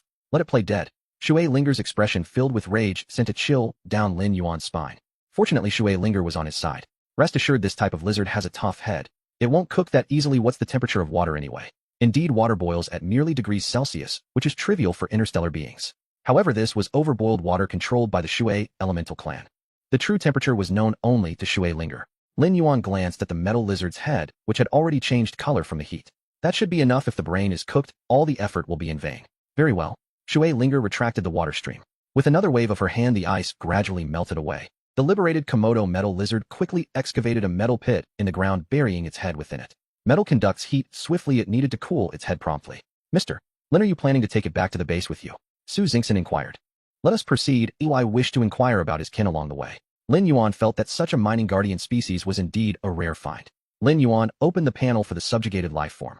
Subjugated interstellar life form information. Subjugated life form Komodo metal lizard, a rare interstellar reptilian species capable of evolution skill armor. Its body is enveloped in thick metallic armor, absorbing the essence of the metal it consumes. Skill magnetic storm. A tumultuous magnetic field erupts from its mouth. Skill metal intuition. Possesses an extraordinary sensitivity to metallic veins. Evaluation. A Komodo metal lizard with a tail to tell, seemingly concealing its lineage. Lin Yuan glanced at the system prompt, then at the lizard whose head remained in the mining pit. This lizard even had an evaluation. A lizard with a story. Is your head cool? If so, let's depart. We are setting off. Lin Yuan shouted towards the lizard. The Komodo metal lizard remained unresponsive. We are leaving you. I hope you do not engage in any foolishness that might overheat your head. Shui Linger remarked coldly. Whoosh. The Komodo metal lizard pulled its head from the mining pit and begrudgingly trotted over to Lin Yuan. Indeed, they were all creatures that feared the strong and bullied the weak. Henceforth you shall be known as Tai Tu, do you hear me? The metallic lizard cast a glance at Lin Yuan, but remained silent. Let us move, board the vehicle. Tai Tu, keep up.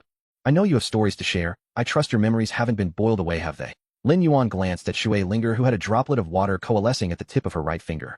Very well, master, I shall recount my tale. The unusual ensemble of 3 individuals and 1 lizard made its way leisurely towards the base. Throughout the journey, the trio listened to the giant lizard's narratives, finding the passage of time rather agreeable. The story was rather cliché. Tai Tu was of royal lineage, a prince of the Komodo metal lizards on this mining planet. However, the aging giant lizard king suddenly became infatuated with a foreign female lizard that appeared from nowhere. This led to the birth of a mutated Komodo metal lizard.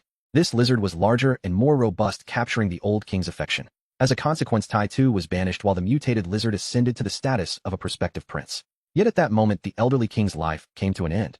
The mutated lizard did not receive the support of the entire clan, though it garnered a handful of loyal followers. Tai Tu, disheartened, distanced himself from the clan and became a reclusive lizard. The original lizard clan, having lost their rightful prince, splintered into several factions, with the mutated lizard neither acquiring the official title of prince nor gaining the recognition of most Komodo metal lizards, culminating in fragmentation akin to feudal lordship. Lin Yuan could not help but sigh. Indeed, the struggle for succession is ever present. Observing Tai Tu running alongside the armed mining vehicle, Lin Yuan contemplated whether he should intervene in this royal contest. Wow, this tale is riveting. Tai Tu is so unfortunate. We stand with you. Together we shall defy the odds. Su Xingxin waved her tiny fists, nearly inscribing, I am a common dog, and I love watching upon her visage. Captain Lin, what are you pondering? Shui Linger inquired. Your subjugated creature seeks the throne. Do you still need to deliberate?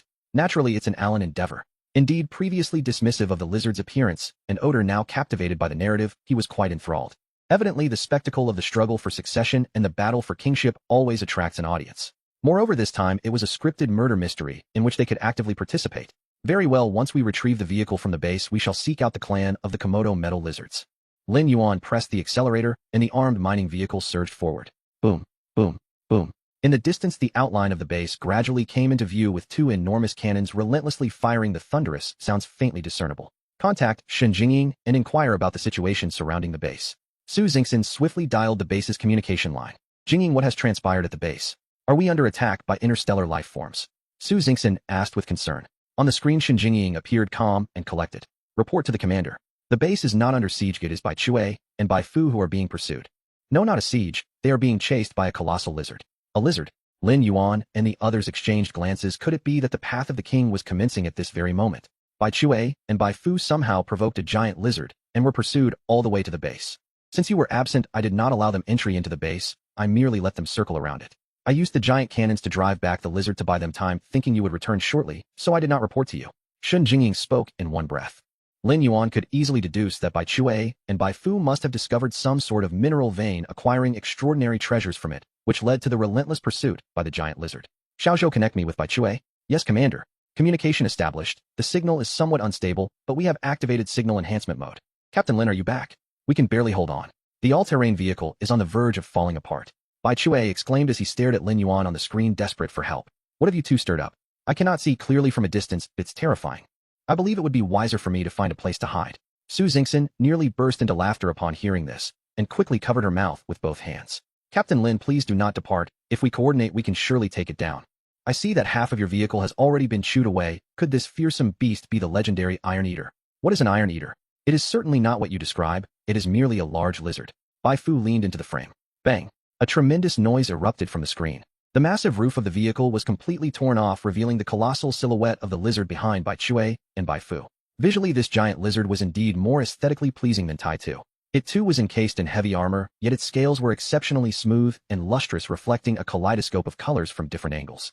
Come, Tai Tu, take a look. Is this not your mutated sibling? Lin Yuan directed the visual feed to the communicator, presenting it to Tai Tu. Report, Master, this is not my mutated metallic lizard sibling. Oh, not your mutated brother. Su Xingxin and Xue Linger leaned in with curiosity. Had the script of the Path of the King been altered? Indeed, Master, I do not deceive you. That lizard is not my mutated sibling. Then who is it? Xue Linger and Su Xingxin inquired in unison. It is the mother of my mutated sibling. Ah, the group inhaled sharply. Captain Lin, please hurry. We truly cannot hold on any longer. Bai Su pressed his head forward. I'm almost there. I can already see the dust rising from your vehicle. Captain Lin, I will give you all our gains from this expedition. Please lend us your assistance. Bai Chue pushed Bai Su aside, speaking earnestly. There is no need for such formality, my esteemed seniors. I am on my way. Oh, just hold on a little longer. Lin Yuan ended the communication. Xiaozhou, accelerate. Shun Jingying, head directly to the control center and avoid any other locations. I am preparing to retract the base vehicle, which will take approximately 3 hours. Yes, Commander. I have arrived at the command center. During the retraction process, the command center of the base vehicle would be reduced in size, but not folded. Lin Yuan took out the controller and pressed a button lightly. The base vehicle began its retraction procedure. Does that lizard known as Iron Head possess something you require? Master, that lizard is not our Komodo metal giant lizard. She possesses earth element skills and has significantly higher defense than I do. She wields a special piece of equipment known as the Hutu shield, which she typically morphs into plates attached to her body. When attacked, the shield automatically shifts to the location of the assault to enhance her defense.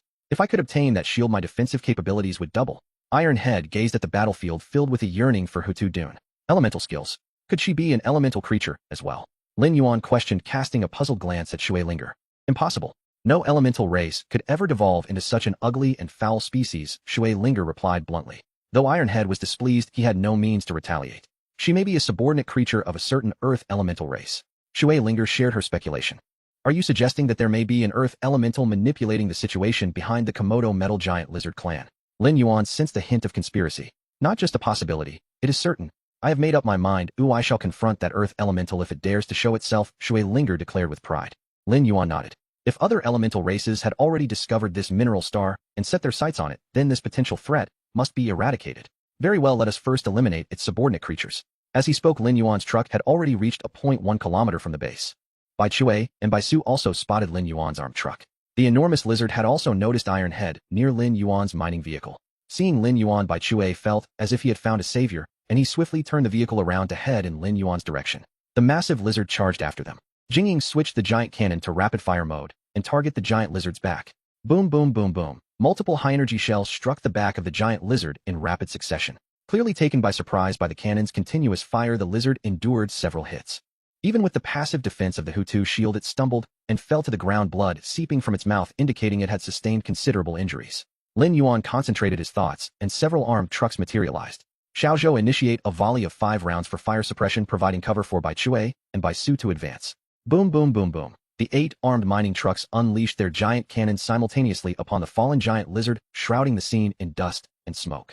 Bai Chue and Bai Su could barely see ahead, and could only slam the accelerator, gritting their teeth as they barreled forward. Bai Chue understood that this barrage of fire was meant to cover their escape. Should he fail to flee and be caught by the giant lizard again, he would undoubtedly become a victim of its unrelenting wrath. Under the dual pressure of the armed mining trucks and the base's giant cannons, the massive lizard was forced to remain stationary. By the time Bai Chue and Bai Su managed to reach Lin Yuan's convoy, the giant lizard had only advanced less than 500 meters. Ironhead, it's your turn, Lin Yuan said, gesturing towards the Komodo metal giant lizard prince outside the window, indicating the dusty giant lizard in the distance. Yes, master. I shall demonstrate the true power of the Komodo metal giant lizard to her. Fool, I sent you to battle not to engage in a contest. Cast aside your juvenile notions. Survival is the key to regality. Yes, your teachings are well taken. Ironhead lifted his head for the first time, confronting the stepmother who had inflicted psychological trauma upon him. Cough, cough. Who might you be? Isn't this the son who ran away from home? Years have passed, and you have fallen so low as to become a dog for humans. Do you honor your father? Do you respect your royal bloodline? You have no right to speak of my father, nor of our family's bloodline. Ironhead's eyes burned red as he took a step forward, accelerating. He intended to bite off the giant lizard's neck with his own teeth, for he knew she was the one responsible for his mother's death. From Ironhead's gaping mouth, an unprecedentedly powerful magnetic storm began to brew. Roar! A terrifying purple wave erupted from Ironhead's mouth, racing towards the giant lizard. The giant lizard, not daring to be complacent, summoned 1, 2, and 3 earthen walls in succession, finally conjuring a semi-transparent yellow shield to block in front of itself. Boom! The first earthen wall shattered into fragments. Boom! The second earthen wall broke into several pieces. Boom! The third earthen wall split in two. Thud! The magnetic storm detonated against the semi-transparent yellow shield, but it was evident that its initial might had diminished. The yellow shield flickered several times, showing no signs of distress. After years, you remain no better than before. If this is all your capability, then your human master shall have to offer incense for you this time next year. The giant lizard mocked, while simultaneously preparing for its own attack. Surrounding gravel gradually coalesced into a large ball composed of earth and rock, rolling towards Ironhead. Ironhead unleashed another magnetic storm, smashing the rocky ball to pieces. Ironhead pressed onward. However, gathering a rocky ball seemed effortless. With a few light swipes of its forepaw, the giant lizard formed another large ball. In contrast, Ironhead was evidently expending greater energy, and the intensity of the magnetic storms he emitted was diminishing. Shall we lend him a hand? Su Xingxin suggested, unable to bear the sight any longer. Let us wait a moment. There may be a turn of events. Lin Yuan sensed that Ironhead's gradual descent into a predicament might not be entirely unfavorable. At last, Ironhead's magnetic storm failed to obliterate the rocky ball, leaving him pinned beneath it with his tail and one leg trapped. Ha ha ha, look at you now. You mirror the position your mother once found herself in. She too was trapped like this, only to have her skull shattered by me. The giant lizard advanced step by step towards Ironhead, while another massive stone ball gradually coalesced beside it, growing larger. Ironhead's head was increasingly overshadowed by the enormous stone ball. You! Ah! Tai Tu's eyes burned a fiery red, nearly gushing with fury. The subservient creature Ku Mo Duo Jin Shu giant lizard has surpassed its rage threshold, awakening the power of its royal bloodline. Ku Mo Duo Jin Shu giant lizard Tai Tu has acquired the royal bloodline skill Rage of the King. Rage of the King automatically triggered when anger exceeds the threshold. Upon activation, all attributes increase by. The skill ends when the rage dissipates. Acquired racial bloodline skill Metal Piercing. Metal Piercing. The metal plates covering the head, limbs, back, and abdomen can morph into metallic spikes, possessing the armor break skill with the activation probability. Lin Yuan observed the sudden emergence of the system notification and understood immediately. Indeed, anger is the finest catalyst for unleashing potential. Boom. The massive boulder pressing down on Tai Tu was sent hurtling away. The enormous stone that was poised to crush Tai Tu was deftly dodged. Ah! With blue-dread eyes, Tai Tu let out a bellow, a long metallic spike sprouting from its head, while its metal claws transformed into lethal blades, additional spikes emerging from its back and abdomen. Kill! With a forceful swing of its arms, the colossal lizard, caught off guard, had its Ho-2 shield automatically deploy, intercepting the attack from Tai Tu's left hand. However, the blade of its right hand struck true against the shoulder of the giant lizard. Armor break. A probability of is not insignificant. At the moment the blade made contact with the giant lizard's shoulder plate, it yielded effortlessly like butter under a hot knife. Swish! 4 massive gashes appeared on the giant lizard's shoulder, almost severing its entire forearm. Roar! The giant lizard howled in pain, twisting its body, its enormous tail crashing into Tai Tu's abdomen, sending it flying. Though the giant lizard's tail bore several punctured wounds, it at least managed to create distance from Tai Tu.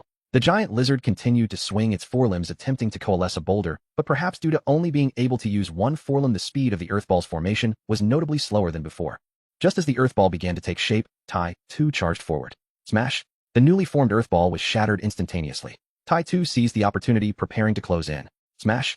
The massive tail struck Tai Tu again, sending it flying. While Tai Tu, in the state of Rage of the King, nearly matched the giant lizard in attributes, it still lacked considerable combat experience. Bai Chue Yu and Bai Axe sneak in to assist Tai Tu. Understood, Captain Lin. Bai Chue cracked his knuckles, leaping down alongside Bai Axe from their nearly wrecked all-terrain expedition vehicle. After being chased earlier, it was too frustrating.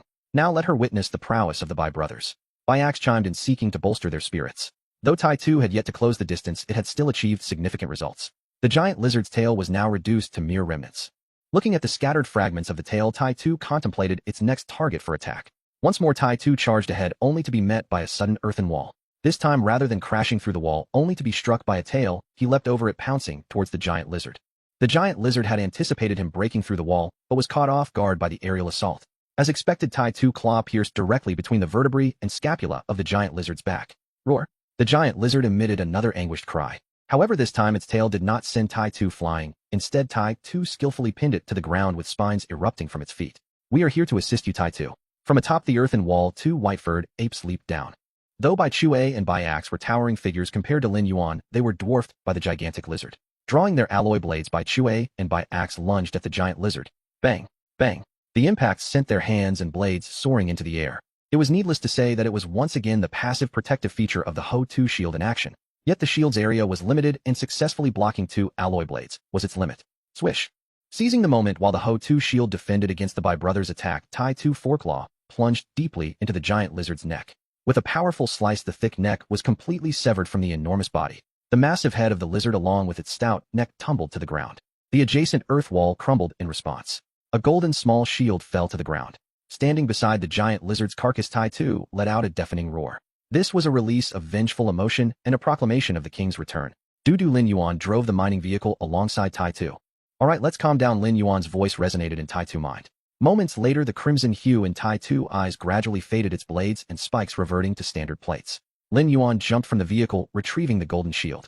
The matte-finished golden shield bore intricate engravings of mountainous terrain. Shui Linger approached, gently caressing the shield's surface. "This belongs to the elemental clan. It resonates with the unique activation frequency of the earth element." "I can feel it." Shui Linger retracted her hand. Lin Yuan scrutinized the system notification before him. "Congratulations, player has acquired Ho-2 Shield Replica. Ho-2 Shield Replica item type, equipment rarity, rare function, possesses unique defensive attributes of the earth element, capable of auto-defense, enhancing personal defense by 100 when equipped, and increasing shielded area defense by 600. Evaluation: a replica of the Ho-2 shield. Although the replication technique isn't inferior, it has garnered some attributes of the earth element, making it a fine piece." Lin Yuan tossed the shield to Tai-Tu, saying, "This equipment will truly realize its maximum potential in your possession." "Thank you, master." Tai-Tu extended its forepaw to catch the shield, slapping it against its body, whereupon it melded seamlessly with its armor plates. Yet each plate appeared to be thicker and more resilient than before.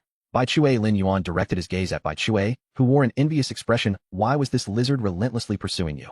Bai Chue jolted, realizing Lin Yuan was prompting him. He hurriedly retrieved an object from his pocket. "Captain Lin Yuan, we discovered a mountain over there, and within a cave at its deepest point we found this." Lin Yuan accepted the small paper package handed over by Bai Chue, and carefully unwrapped the layers of soft paper enveloping it. A golden object emerged. "It resembles a dragon fruit," Lin Yuan remarked as he examined it from various angles. "We too believe it to be a dragon fruit, albeit with a different hue shimmering with golden light, and its exterior is exceptionally hard," Bai Chue concurred. "However, I assure you, Captain Lin, this has indeed been plucked from a tree, not crafted from metal." Lin Yuan nodded. "I understand, and I trust you." At that moment, he received a system notification. "Congratulations, player has acquired Golden Dragon Fruit. Golden Dragon Fruit item, type Curiosity, rarity, rare function, aids in awakening high-level bloodlines. Evaluation: awakening bloodlines depends on talent. First, one must possess a bloodline, and second, that bloodline must have evolutionary potential." No wonder that giant lizard relentlessly pursued it. It might have been calculating the ripening days of the fruit, intending to harvest it for its beloved offspring. Little did it expect that Bai Chue would snatch it first. "Ironhead, you have important matters ahead. I shall personally see to it that you consume this fruit." With that, he tossed the golden dragon fruit high into the air, where Ironhead caught it in one swift motion. Bai Chue and Bai Fu watched Ironhead with envious expressions, yet dared not utter a word. "Very well, your vehicles have been destroyed. I can provide you both with 2 armed mining trucks that you can modify for use." "Thank you, Captain Lin, we owe you our lives. Without your intervention, we might have perished. We have also unearthed some ores." Bai Chue signaled to Bai Fu. Bai Fu hurriedly rummaged through his pockets. "No need, keep the ores for yourselves." Lin Yuan waved his hand dismissively. "Next, I require you to continue prospecting, gradually gaining control over the mineral veins on this planet." "Captain Lin, give us your orders. You have saved our lives, and we shall follow your lead," Bai Chue declared, emphatically thumping his chest. Lin Yuan did not take Bai Chue's words too seriously, yet he believed that when interests aligned, the Bai brothers would stand by him. "Bai Chue, Bai Fu, you are my esteemed seniors. I will report our landing coordinates to the aviation company to guide more spacecraft to our planet. We shall then split our forces. You will accompany Ironhead, assisting him in regrouping his kin while securing the metal veins on the planet. Ironhead is the heir to the Komodo metal giant lizard. His race is scattered around various metal veins, feeding on the minerals. If you help him ascend to the throne and gather his tribe, the corresponding veins will belong to us. We shall share the spoils equally.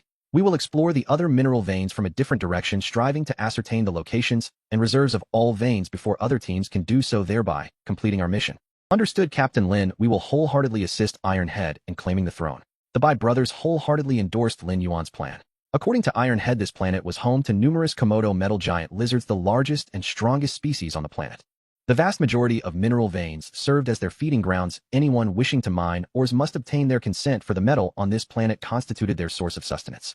To recklessly compete with them for food would inevitably lead to catastrophic consequences. Lin Yuan provided the Bai brothers with additional weapons and aided them in modifying an armed mining truck, integrating the detection equipment from the previously wrecked all-terrain vehicle into the mining truck. Captain Lin, we are grateful for your assistance. If we can secure a few mineral veins, it would surpass all our previous earnings. Bai Chue's words conveyed genuine respect. You are my seniors. I merely stumbled upon this opportunity. As long as Ironhead becomes the sole ruler of this planet, the mineral veins shall be ours. Lin Yuan smiled. Captain Lin, your foresight is commendable. I shall set off to assist Ironhead in subduing his tribe. With that, he and Bai Fu each drove an armed mining truck laden with weapons, racing down the path they had come. Beside them, Ironhead sprinted swiftly. Ironhead, Lin Yuan's voice resonated within his mind. First, gather the tribes that acknowledge you, then unite the neutral tribes, and finally confront your mutated lizard brother. Gather provisions, delay your claim to the throne. Do you understand? I understand, Master. I believe my intellect has sharpened since awakening the royal bloodline, Ironhead replied. Once you have subdued a few tribes that recognize you, find a safe moment to consume the golden dragon fruit and complete your high-level bloodline awakening. With neutral tribes wavering, you must strike decisively. Unleash the power of your royal bloodline to suppress them and swiftly eliminate any dissenters. Once you have subdued the first neutral tribe, the resistance from the others will weaken significantly. After you have gained the allegiance of the majority of tribes, it will mark the beginning of your campaign against your mutated brother. I look forward to your ascension as the ruler here, but do not disappoint me. I shall heed my master's teachings and diligently work to subdue the tribes, ensuring I do not let you down. Ironhead felt his royal heart ignite, and with each tribe he conquered, he would steadily transform into the true king of the mineral planet. Mr. Lin, they've departed. Where do we go from here? Su Xingxin inquired, gazing at the tracks left by the departing mining trucks.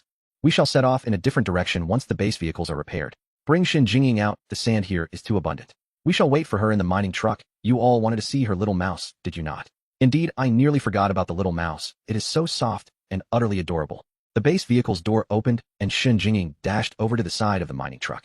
Come up, show us your star crystal mouse. Su Xingxin opened the driver's door, welcoming Xin Jingying as she climbed up the ladder.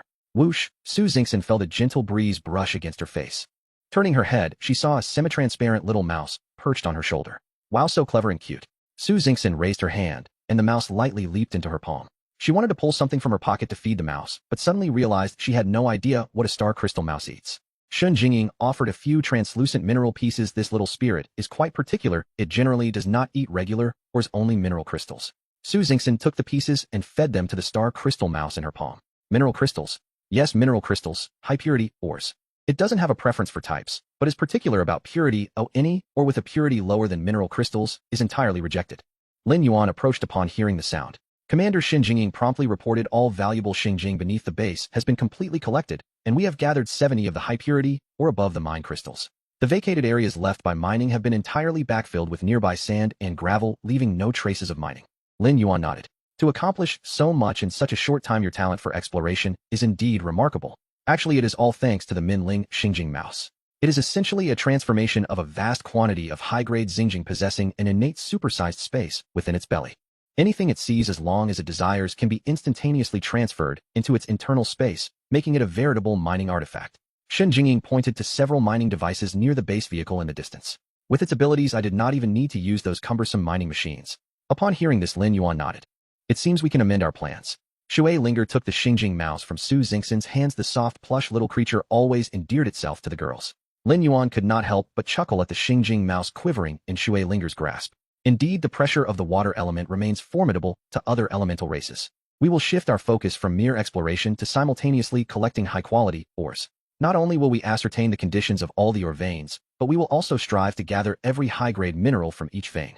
Next, we shall report the precise coordinates and the patterns of the landing time window from here, then relocate all mining equipment to the zirconium titanium crystal ore vein that Tai Tu has begun to guard, designating it as our first discovered ore vein. Commander, the base vehicle's retraction sequence has been completed and is ready to move. Xiao Zhou's voice came from the cockpit. Understood.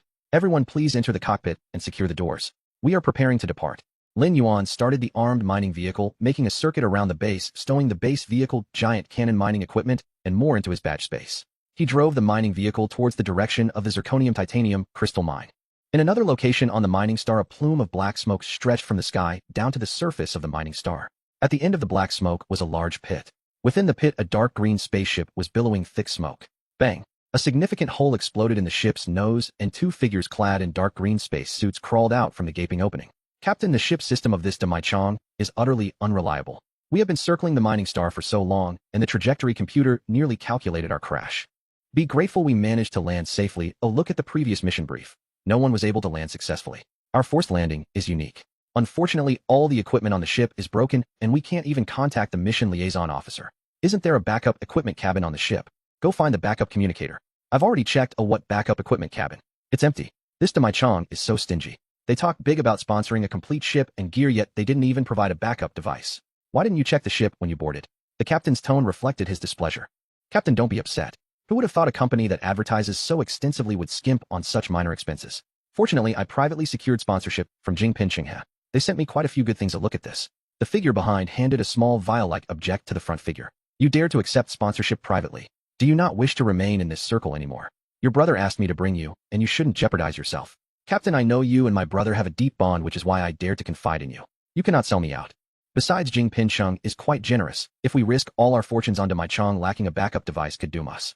Jingpin Chong really is generous, offering a singly-used space capsule and an all-terrain armed exploration vehicle. Hey, there's more. The figure in the back pulled out a box from the backpack.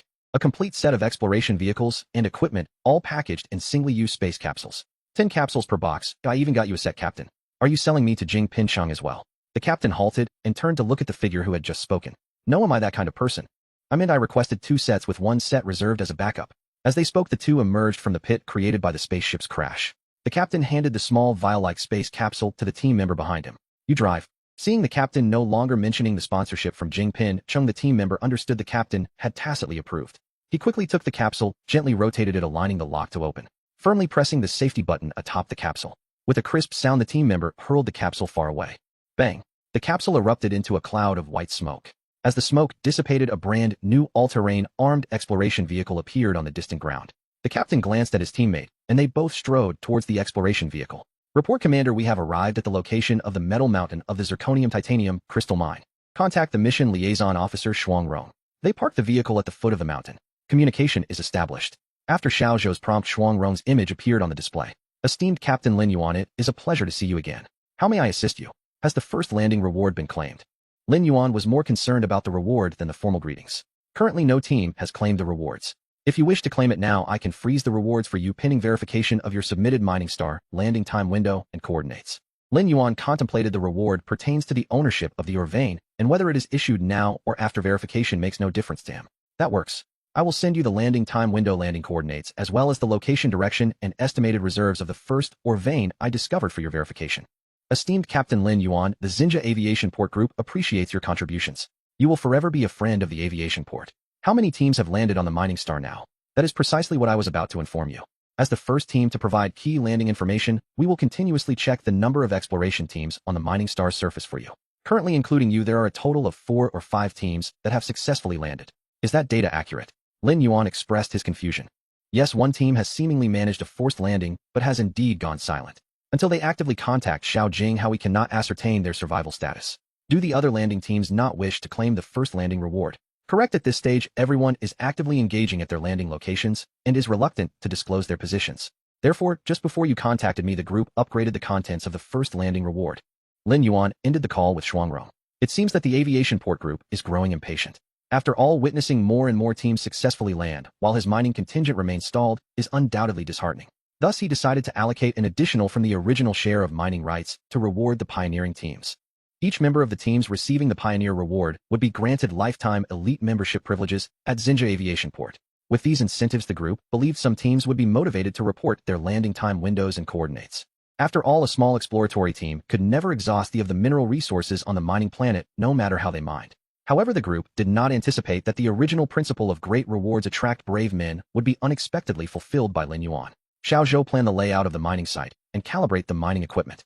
We shall establish a small mining site here, Lin Yuan instructed, pointing to the shallow pit at the base of the hill where Iron Head once roosted. The habitats of the Komodo metal giant lizards are often located closest to underground metal veins, allowing miners to extract or just a few meters down. As for the colossal metal mountain, Lin Yuan had no intention of disturbing it. This metal mountain would serve as the landmark of his mining operation. Mr. Lin, aren't we here to explore? Why establish a mining site? Su Xingxin inquired, puzzled. Lin Yuan chuckled and glanced toward Shui Linger. He's merely deceiving others.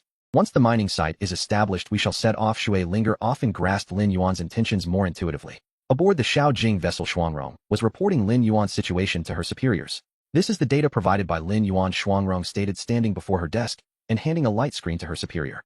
Behind the desk, a blue-faced, monkey-headed figure scrolled through the content on the screen with quick fingers. With a swift gesture, the data was projected onto the main screen before them. This Lin Yuan is quite remarkable. How did he calculate such precise landing time windows? The patterns he identified are astonishingly succinct and extraordinary. Knock, knock, knock. The office door was rapped upon. Come in. The blue-faced, monkey-headed figure continued to scrutinize the verification calculations on the screen. Report, Chief. The team I contacted has just uploaded the landing time window and coordinates requesting the Pioneer reward. A white, long-furred rabbit burst into the room, placing the light screen on the desk. Shuirong, please wait. Shuangrong's task team has already submitted the data, and the system is currently verifying its authenticity and feasibility. The issuance of the Pioneer reward is temporarily frozen. The blue-faced, monkey-headed figure maintained focus on the screen. Oh. Shuirong glanced at Shuangrong, seething with frustration. What a ridiculous exploration team. It took her much effort to persuade them to report their data, and just as she made progress, Shuangrong swooped in to steal the limelight. Had her commission vanished just like that? Indeed, task coordinators received a commission reward, a special provision from the Xinjia Aviation Port to encourage coordinators to better serve elite exploration teams. This Pioneer Reward Commission constituted 1/1000th of the mining rights. 1/1000th may not seem significant, yet it sufficed for a small mining company to thrive abundantly. For an ordinary employee, it represented an opportunity to step into financial independence. Chief, I request simultaneous verification. Shuirong, feeling anxious, could not bear the thought of losing her chance at financial freedom due to a mere few minutes. The chief raised his gaze, his blue face and glossy black eyes scrutinizing Shuirong with a hint of displeasure. In her urgency, Shuirong disregarded the implications of her plea. Chief, the verification results for Shuangrong's team's data are still pending. Please grant me an opportunity. The team I liaised with is also exceptional. The chief studied Shuirong for several moments. It can be done, but let me make it clear, should you insist on this course of action, you will face penalties for breaking the rules. I am willing to accept the consequences, Shuirong declared fervently. Do not rush. Allow me to explain the penalties. Shuirong was genuinely anxious. The chance for financial freedom lay before her. If Shuangrong's team's data proved valid after verification, she would irrevocably lose this opportunity. The penalties are as follows. First, if you receive a commission, the amount will be reduced to 1/10th of its original value, equating to 1/10,000th of the mining rights division, and your violation will not be pursued.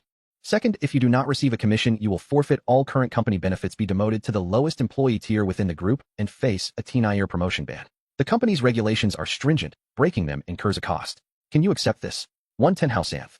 Such a fraction could ensure her a lifetime of financial security. On one side, a lifetime of comfort, on the other, potential destitution. After a brief consideration, Shuirong made her choice. She would gamble on this. I accept. I agree to the penalty conditions. Very well, please sign here. The blue-faced chief retrieved a light screen from a drawer, tapped a few commands, and the penalty terms appeared on the screen. Shuirong took the screen, skimmed it quickly, signed it with haste, and returned it to the task officer. The chief reviewed her signature and stored the light screen. With a wave of his hand, the data information from Shuirong's team was uploaded to the main screen for verification calculations. Beep. Data verification now. Completed feasibility of landing window, probability of successful landing, comprehensive evaluation. This time window is particularly suitable for small to medium-sized mining vessels. Utilizing large mining vessels will reduce efficiency while ensuring success, and only one giant mining vessel may land within any single time window. The chief rotated the main screen to face Shuangrong and Shuirong, who stood beside the desk. The data from Shuangrong's team is impressive. The group will proceed to dispatch a small mining vessel for practical verification. Shuirong, I can still offer you a chance to retract your decision. If you do so now, it will be as if the previous events never occurred, and no blame shall be assigned. Shuirong found herself in a profound quandary. She recognized that such data could be deemed remarkably commendable. Yet based on her private inquiries, she learned that Shuangrong's liaise team lacked any notable sponsors or special backgrounds. Conversely, her team was the esteemed No. Seed team sponsored by Jingpin Chung. Should she abandon her position? Shuirong closed her eyes. She had been well acquainted with the strength of Jingpin Chung for many years. How could the No. Seed exploration team, sponsored by them, possibly be outdone by an obscure small team? This small team was merely fortunate to land several minutes earlier. Or perhaps they had not even landed earlier than her contact team. It was simply her excessive persuasion that allowed them to seize the opportunity.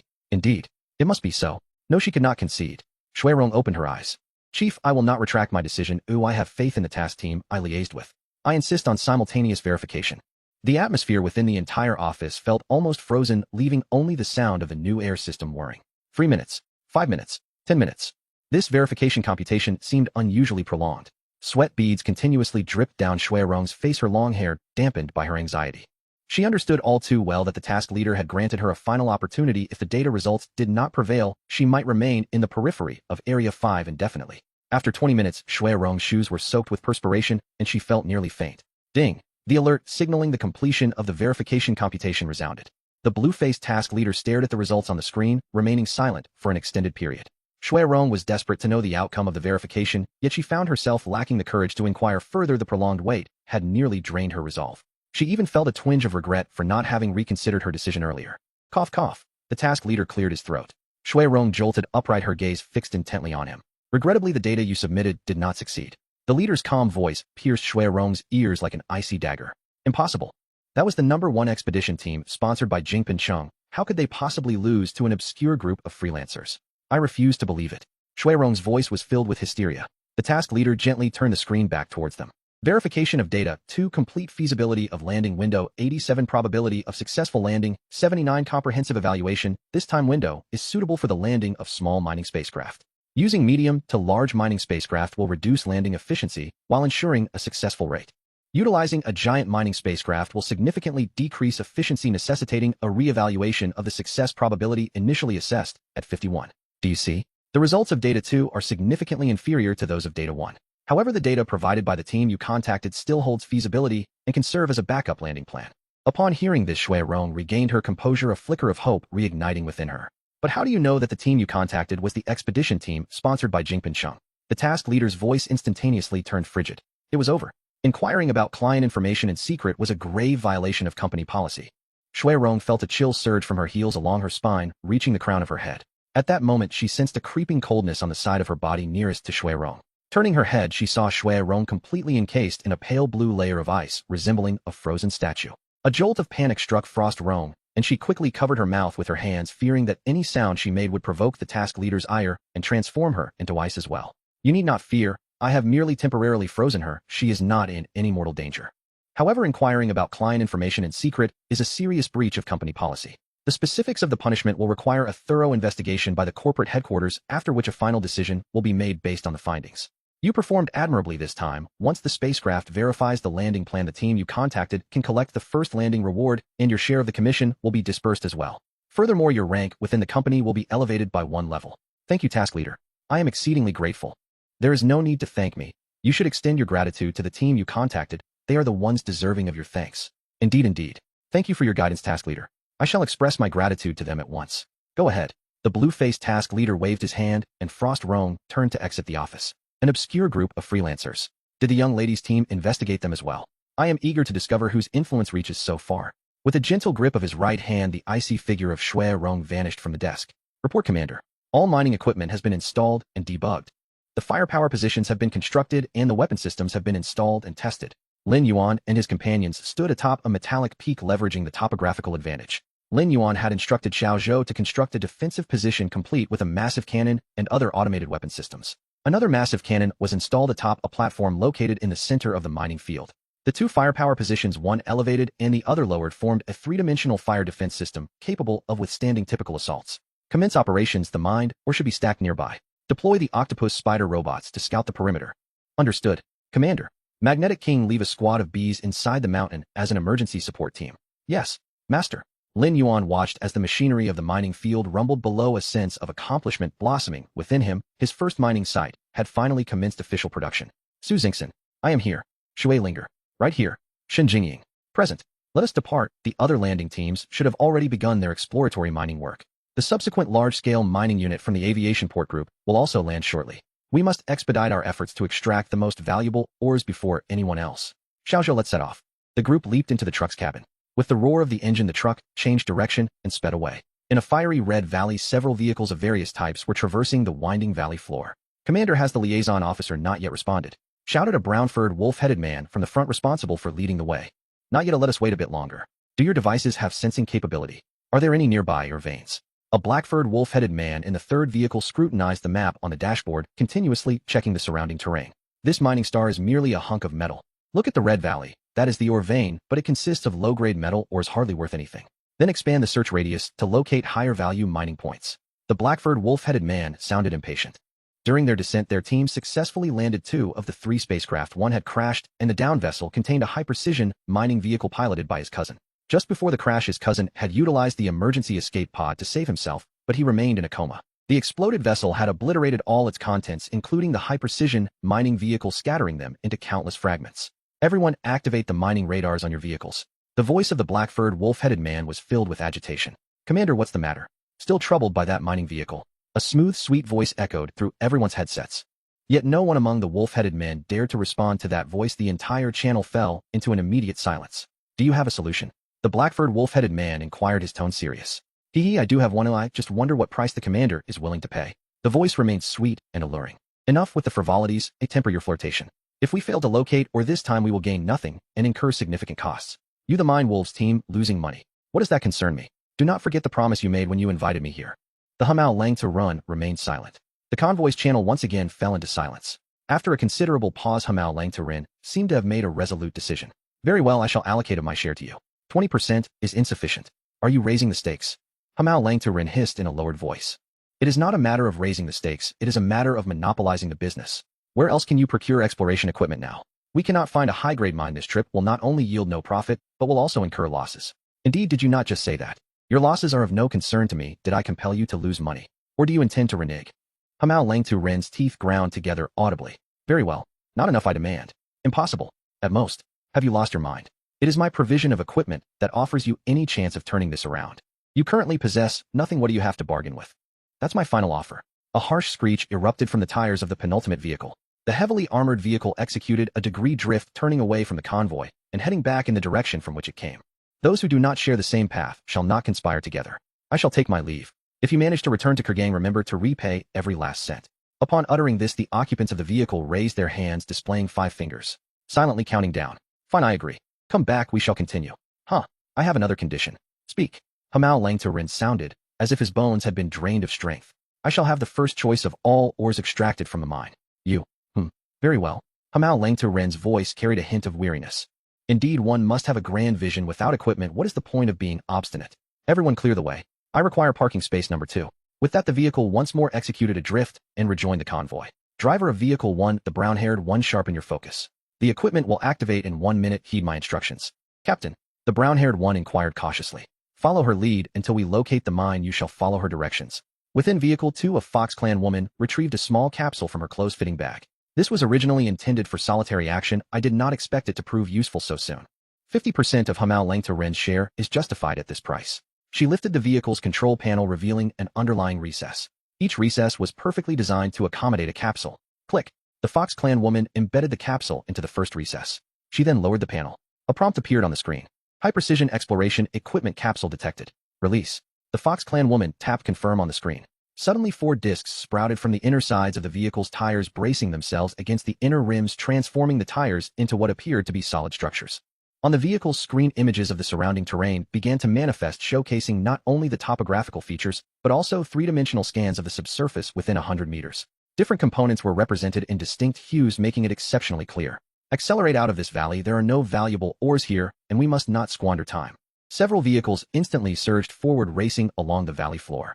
Commander, I sense fluctuations of star crystals nearby. Are star crystals present here as well? Lin Yuan gazed out at the endless gobi. Yes, below us, Shen Jingying indicated beneath the mining vehicle. Very well, we shall switch vehicles. The group leapt from the armored mining cart and dove into the underground drilling machine that Lin Yuan had retrieved. Boom! A resounding roar echoed as the drilling machine burrowed into the earth. As the machine drilled downward, it transported the soil and debris from the front to the rear. Several individuals focused on the screen, observing the gradual change in the sand's color ahead. What type of ore vein is this? Su Xingxin asked Shen Jingying. Strontium barium titanate crystal, or Shen Jingying replied succinctly. Su Xingxin appeared bewildered. Do not ask, you would not understand. Shui Linger teased from the side. Very well, I indeed do not comprehend. This is not my area of expertise, Su Xingxin conceded. However, I have a feeling that the star crystal mine we discover this time will be somewhat extraordinary. Lin Yuan abruptly turned to Su Xingxin. How will it be different? Just a feeling, something about it seems more precious, Su Xingxin pondered, ultimately settling on the notion of it being valuable. You saying that suddenly fills me with anticipation. Within a vast pit, a brownish-yellow spacecraft appeared to be in a state of near crash. The craft was split into two sections with black smoke billowing from the rear. Beside the spacecraft within a makeshift tent. Brother, it is truly exasperating. We had successfully landed. Who could have predicted the ground would suddenly collapse, creating such a large pit? This spacecraft, alas, I fear we shall not be able to rely on it again. Third brother, your chosen landing strategy was sound. Do not blame yourself. At least we are unharmed and most of the equipment aboard the spacecraft remains functional. Indeed, third brother, do not be disheartened. We can find a solution for the spacecraft. As long as the subsequent mining team from the company lands, we need not worry about the return journey. Eldest brother, second brother, the Wangxing Hui has staked everything on us this time. I fear that if anything goes awry, it will not only tarnish our Shanling team's reputation, but also provoke retribution from the Wangxing Hui. Third brother, do not fret. The person in charge of Wangxing Hui at Xinjia Hangkong is the father of my close friend. Retribution is unlikely. As long as we do not return empty-handed, nothing will happen from their side. Little sister, you will handle communication with Wangxing Hui, updating them on our progress to secure maximum support. Second brother, you shall oversee the equipment. Integrate and install the communication and detection devices from the spacecraft onto the 4 mining vehicles we brought. The space equipment sponsored by Wangxing Hui is limited and primarily intended for sample transport. For now, place it in 2 mining vehicles along with the remaining mining equipment. Third brother, you will pilot vehicle 1. You and second brother will share vehicle 1 while I and little sister will drive vehicle 2 following behind you. Vehicles 3 and 4 will be designated as backup and stored in the space equipment. I observe several large rock caverns surrounding this pit. Third brother, first determine our course. Based on our landing position, we shall proceed through the rock tunnels. This will allow us to avoid contact with other teams on the surface and significantly increase our chances of encountering veins underground. 3 hours later, the Shunling team completed their preparations and selected a rock tunnel. On the orbital path surrounding the mining star, various spacecraft gradually solidified their landing strategies, one after another attempting to descend, each leaving brilliant streaks across the sky like shooting stars.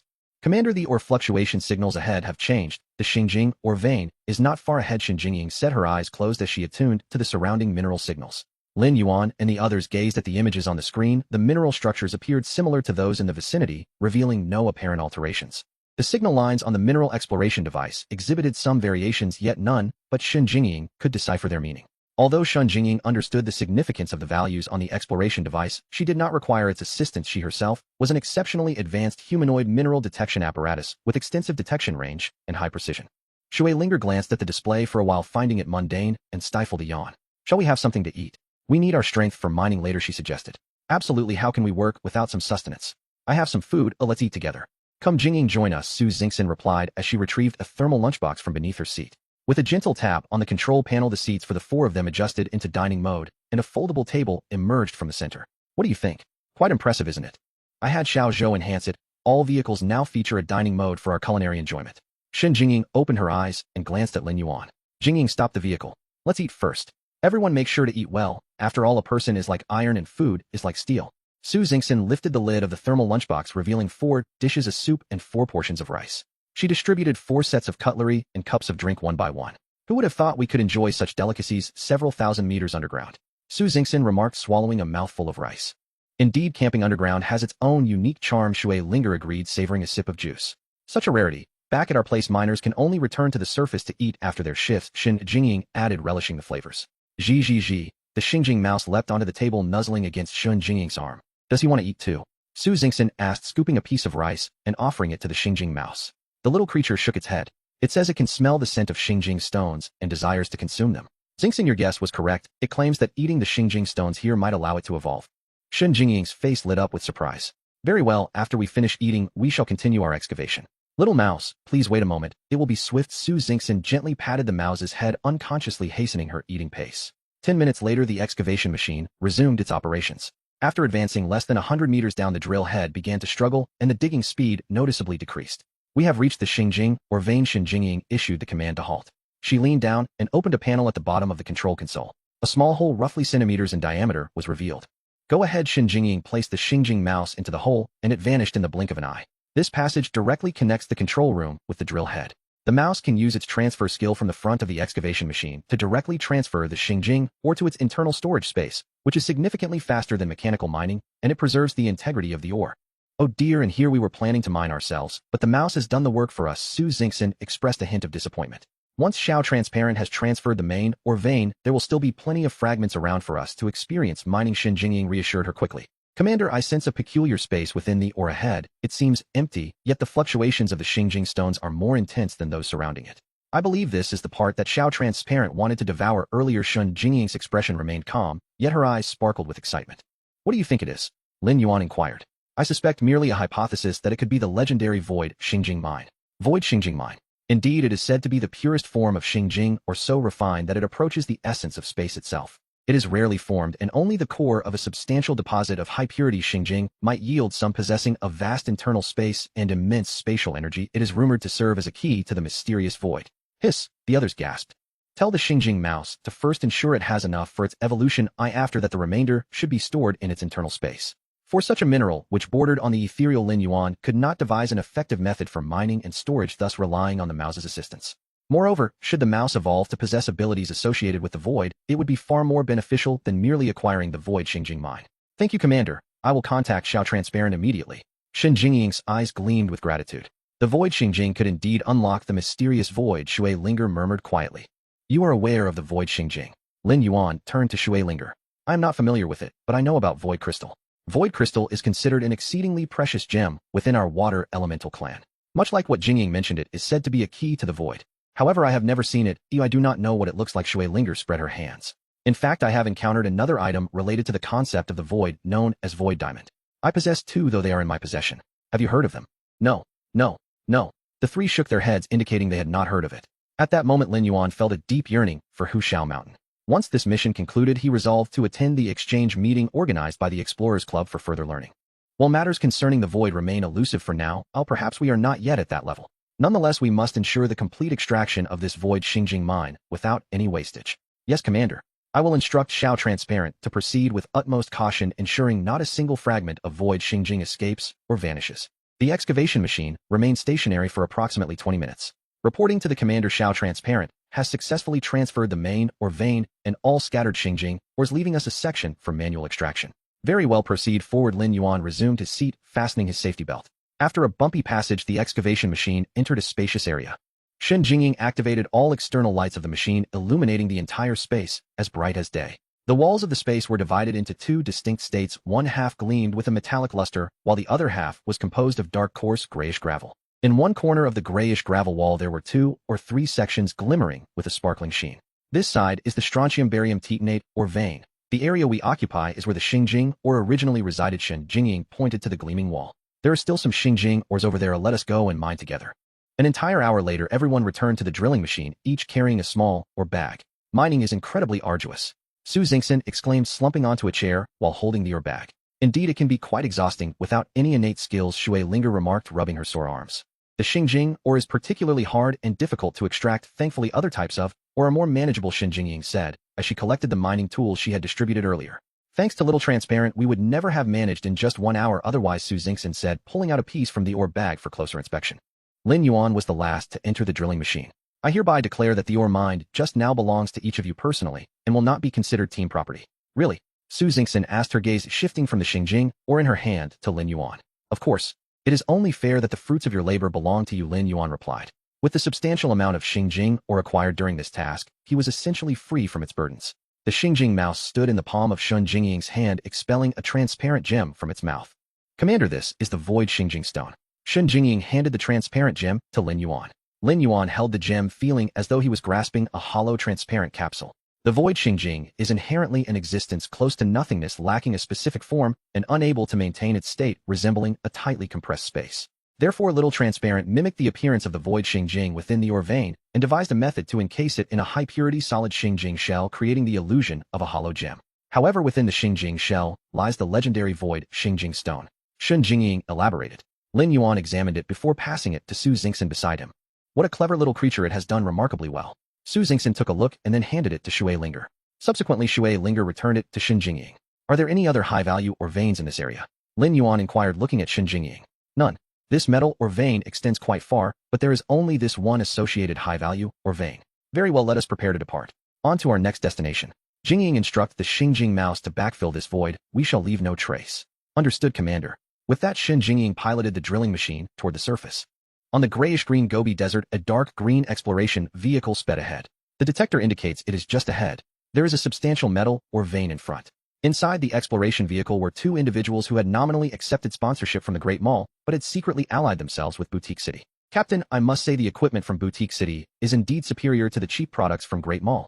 Have we pinpointed the exact location of the ore vein? The brown red-faced Matuden asked as he examined the equipment list. Almost.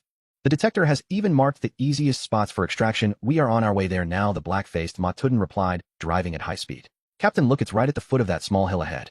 The Matuden captain lifted his head to glance at the distant hill before returning to check the equipment list.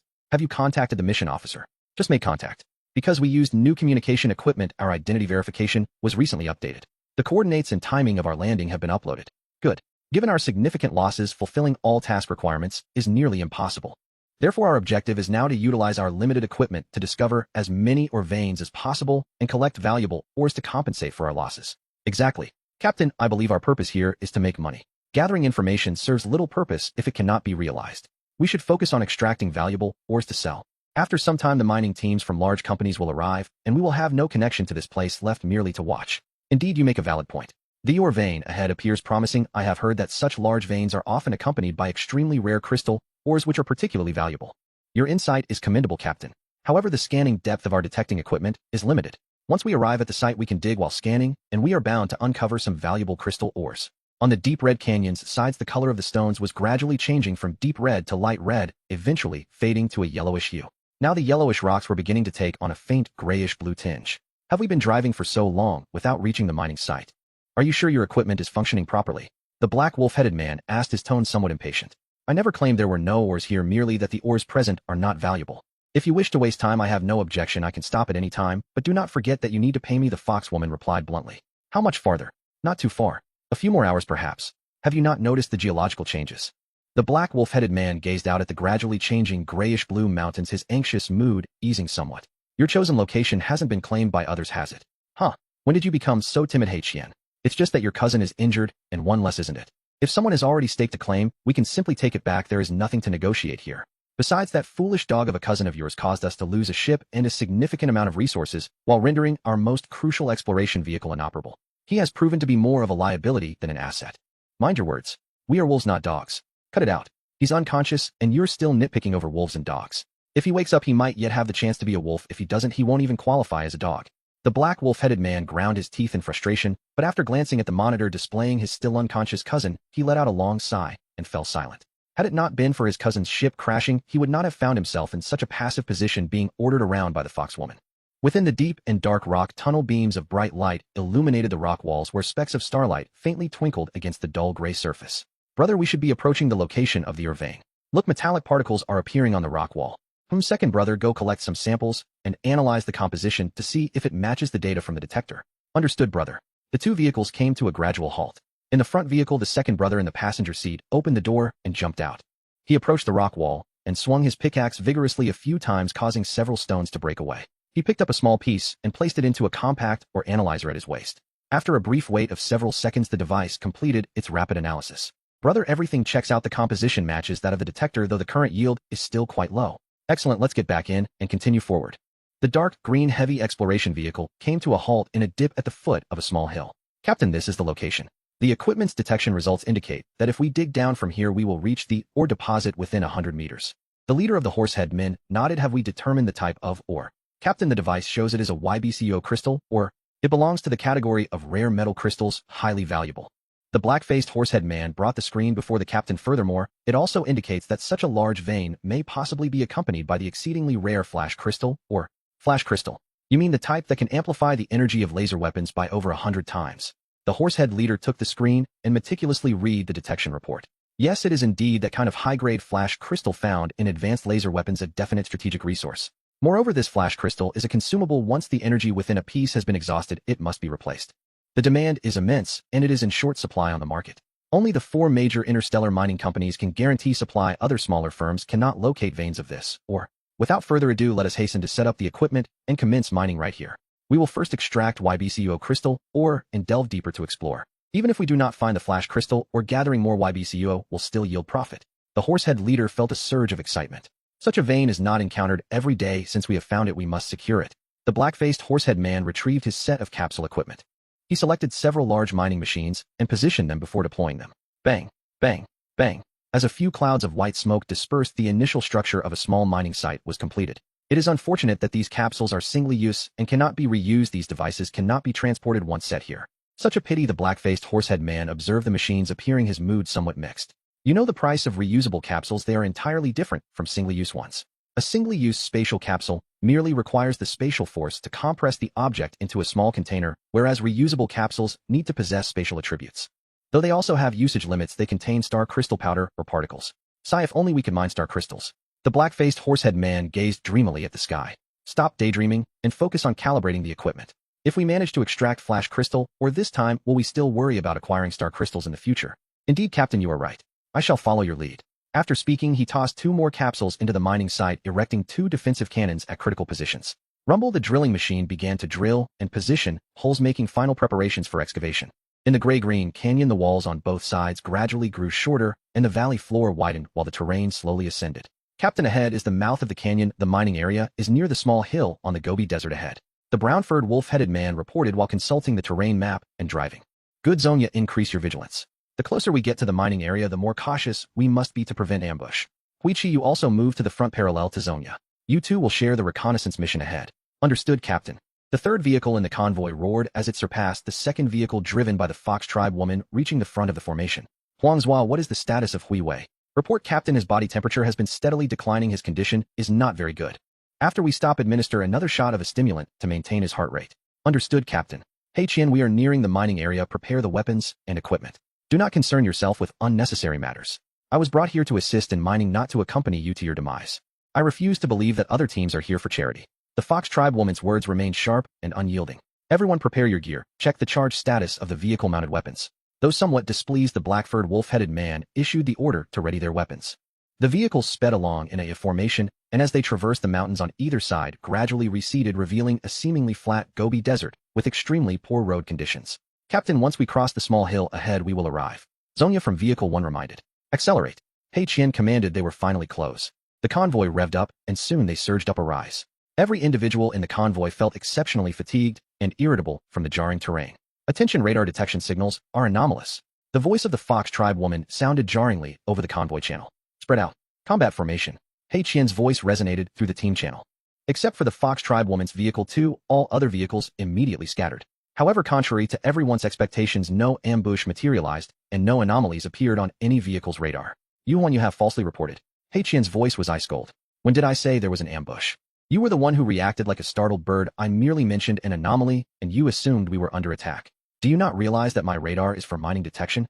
Yuan of the Fox tribe retorted defiantly. All right, what anomalies are present on the mining radar? He Qian took a deep breath, suppressing his rising anger. The radar shows some shadows and lines at the location of the mining area, resembling mine tunnels. If I am not mistaken, someone is actively mining there. What? Has a mining team already arrived? What? Do you not believe it? Just climb up the small hill ahead, and you will see for yourself. Yuan was also somewhat irate. A prime mining site had been preemptively claimed, and the orientation of the mine tunnel clearly indicated they were heading deeper where rare and high-value special ores awaited. Yuan shared the radar detection display image with all vehicles. Look for yourselves. The rare ores in the depths of the vein are about to be exhausted. Hurry. We must stop this team. This is our deposit. He Qian's voice held a hint of madness. With an unsuccessful descent, a cousin unconscious, the exploration vehicle destroyed, and a series of humiliations at the hands of the Fox tribe woman, He Qian was in a foul mood. Now the ore deposit he regarded as his own had been claimed by someone else. He could no longer endure it. The vehicles climbed up the small hill in succession, revealing a small mining site in operation at the foot of the hill. Several unmanned small mining trucks streamed out of the mine entrance, dumping their loads of ore onto a pile. Boom! The defensive cannon at the mining site fired its shell. The heavy transport vehicle carrying He Qian's cousin was struck, launching into the air before crashing down and rolling down the slope. No. He Qian's eyes widened, and he slammed his hands on the steering wheel in frustration. All vehicles. Charge. All weapons. Open fire. I want every member of that mining team. An eye for an eye. 3 vehicles immediately charged forward, with only the vehicle of the Fox clan woman, Yuan, lagging behind. Boom. Another shell struck the front side of the vehicle driven by He Qian. The immense shockwave nearly overturned it. He Qian abruptly swerved the steering wheel to avoid a single pit ahead. His right hand lifted from the wheel and slammed down onto the launch button on the control panel. Bang! A missile shot forth from the rear compartment of the vehicle, adjusting its trajectory in midair before diving fiercely toward the defensive artillery in the mining area. Explode with all your might. Swoosh, swoosh, swoosh. 3 more missiles hurtled toward the defensive artillery in the mine. Boom. The vehicle driven by Zonia, known for its speed, was struck by a shell aimed directly at its front. Zonya swerved the wheel desperately, but the shell still hit the missile compartment at the rear of the vehicle. Boom. The rear half of the vehicle erupted in a catastrophic explosion, flinging the front half down the mountainside, tumbling all the way. Inside the vehicle, He Jian was infuriated, launching missiles from the rear compartment as if they were free. A minute earlier within the mining area. Captain, our first mine shaft has begun to yield, or, if we can continue this for a few days, we'll break even. Indeed, considering the quality of the extracted, or it is certainly worth a considerable sum. The blaring alarm abruptly interrupted their optimistic musings. Captain, someone is approaching. The black-faced horsehead man pointed at the vehicles appearing on the hilltop. Exploration team. What should we do, Captain? The black-faced horsehead man glanced at the freshly unearthed ore. We have no choice. Look at their multiple vehicles. There are only 2 of us. How do you think they would react upon seeing us? The black-faced horsehead man spat onto the ground. Captain, I've been waiting for you to say that. They'll operate the cannon and catch them off guard. All right, you go to the cannon position, and I'll drive the vehicle to load the ore. If we can't win, we'll flee. With that, the brown-haired horsehead man dashed toward the mining vehicle. Boom. The deafening cannon fire almost knocked the horsehead captain to the ground. On the distant hilltop, a heavy special vehicle was sent soaring into the air, rolling down the mountain. Captain, direct hit. The black-faced horsehead man cheered, shaking his fists. Easy. Keep going, fire a few more rounds. With that, the brown-haired horsehead man got up and hurried back to the vehicle. Plumes of white smoke rose from the mountaintop as multiple missiles screamed through the air toward them. Boom. The defensive cannon fired again. Boom, boom, boom, boom. In an instant, the 2 defensive cannons erupted into fiery fireballs. Before the brown-haired horsehead man could reach the vehicle door, he was hurled away by a tremendous shockwave, crashing onto a mining cart parked at the entrance of the mine unconscious. The cart, propelled by the force, slid down the gentle slope of the mine. Meanwhile, the black-faced horsehead man was consumed in a blazing fireball along with the defensive cannon. Soon after, more missiles rained down, obliterating all mining equipment in the area, reducing all vehicles to mere fragments. Brother, I think I heard explosions. Could someone be blasting for ore? Blasting for ore? What era are we in, still blasting for ore? Exactly. Second brother, are you hearing things? Old second is not mistaken, there is indeed a sound, but I can't discern it clearly. In our family, old second has the best hearing. Third brother, look up at the tunnel ceiling, something is glowing. Gee. Old third stopped the vehicle and leaned out the window to gaze upward. Indeed, a fist-sized transparent crystal was glowing above. Watch this. Old third produced a metal claw and tossed it upwards. The claw securely grasped the glowing crystal. With a firm tug, crack. The rock behind the crystal was severed. The radiant crystal along with some rock debris cascaded down. Old third pulled his right hand back, the metal claw landing in his grasp. Second brother, what kind of crystal is this? Old second took the crystal. It was not cold, but rather slightly warm, the white fluorescence in the dark mine, even somewhat dazzling. This can't be Shan Jing sure. Old second exclaimed after inspecting it for a while. What did you say? The eldest brother's voice echoed through the vehicle's intercom. Brother, I said I think it looks like Shan Jing sure. Why don't you take a look? I'll check. If it truly is Shan Jing sure, then our trip will have been worthwhile, ha. With that, he opened the vehicle door and leaped out toward the front vehicle. Old second, let me see. The eldest brother took the crystal from old second and scrutinized it carefully. Indeed, this is Shan Jing sure. Third brother analyzed the composition using the analyzer and record the parameters. We will adjust the detection frequency of the exploration radar for local surveying. Understood, brother. Old third took the Shan Jing sure and inserted it into the ore analysis instrument. Ding ding ding dong. What's that sound? The sudden noise startled everyone. Old second, drive forward and see what it is. Weapons ready. Yes, brother. The vehicles then started up and proceeded toward the source of the sound. Commander, I sense a unique mineral wave. Shen Jingying suddenly opened her eyes. Oh, have we discovered another rare mineral? Su Xingxin was even more excited than Shen Jingying. Where is it? Shui Linger inquired curiously. Having experienced the thrill of mining for their own gain, the group had developed a keen interest in mining. Much like fishermen who cannot resist the allure of a fishing pond. Yes, it's a type of crystal ore that I've used on my spacecraft before. It may not be the rarest, nor does it compare to Xing Jingshu in value, but it is practical and in high demand. You've been talking for ages, what, or is it? Su Xingxin asked impatiently. Shan Jingshu or Shan Jingshu. Su Xingxin had never heard of it. Shan Jingshu. Lin Yuan had no knowledge of it either.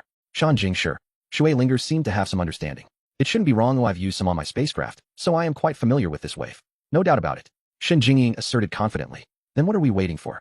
Let's go switch vehicles. Su Xingxin was about to pull the door open and jump out. Wait, let me find the location.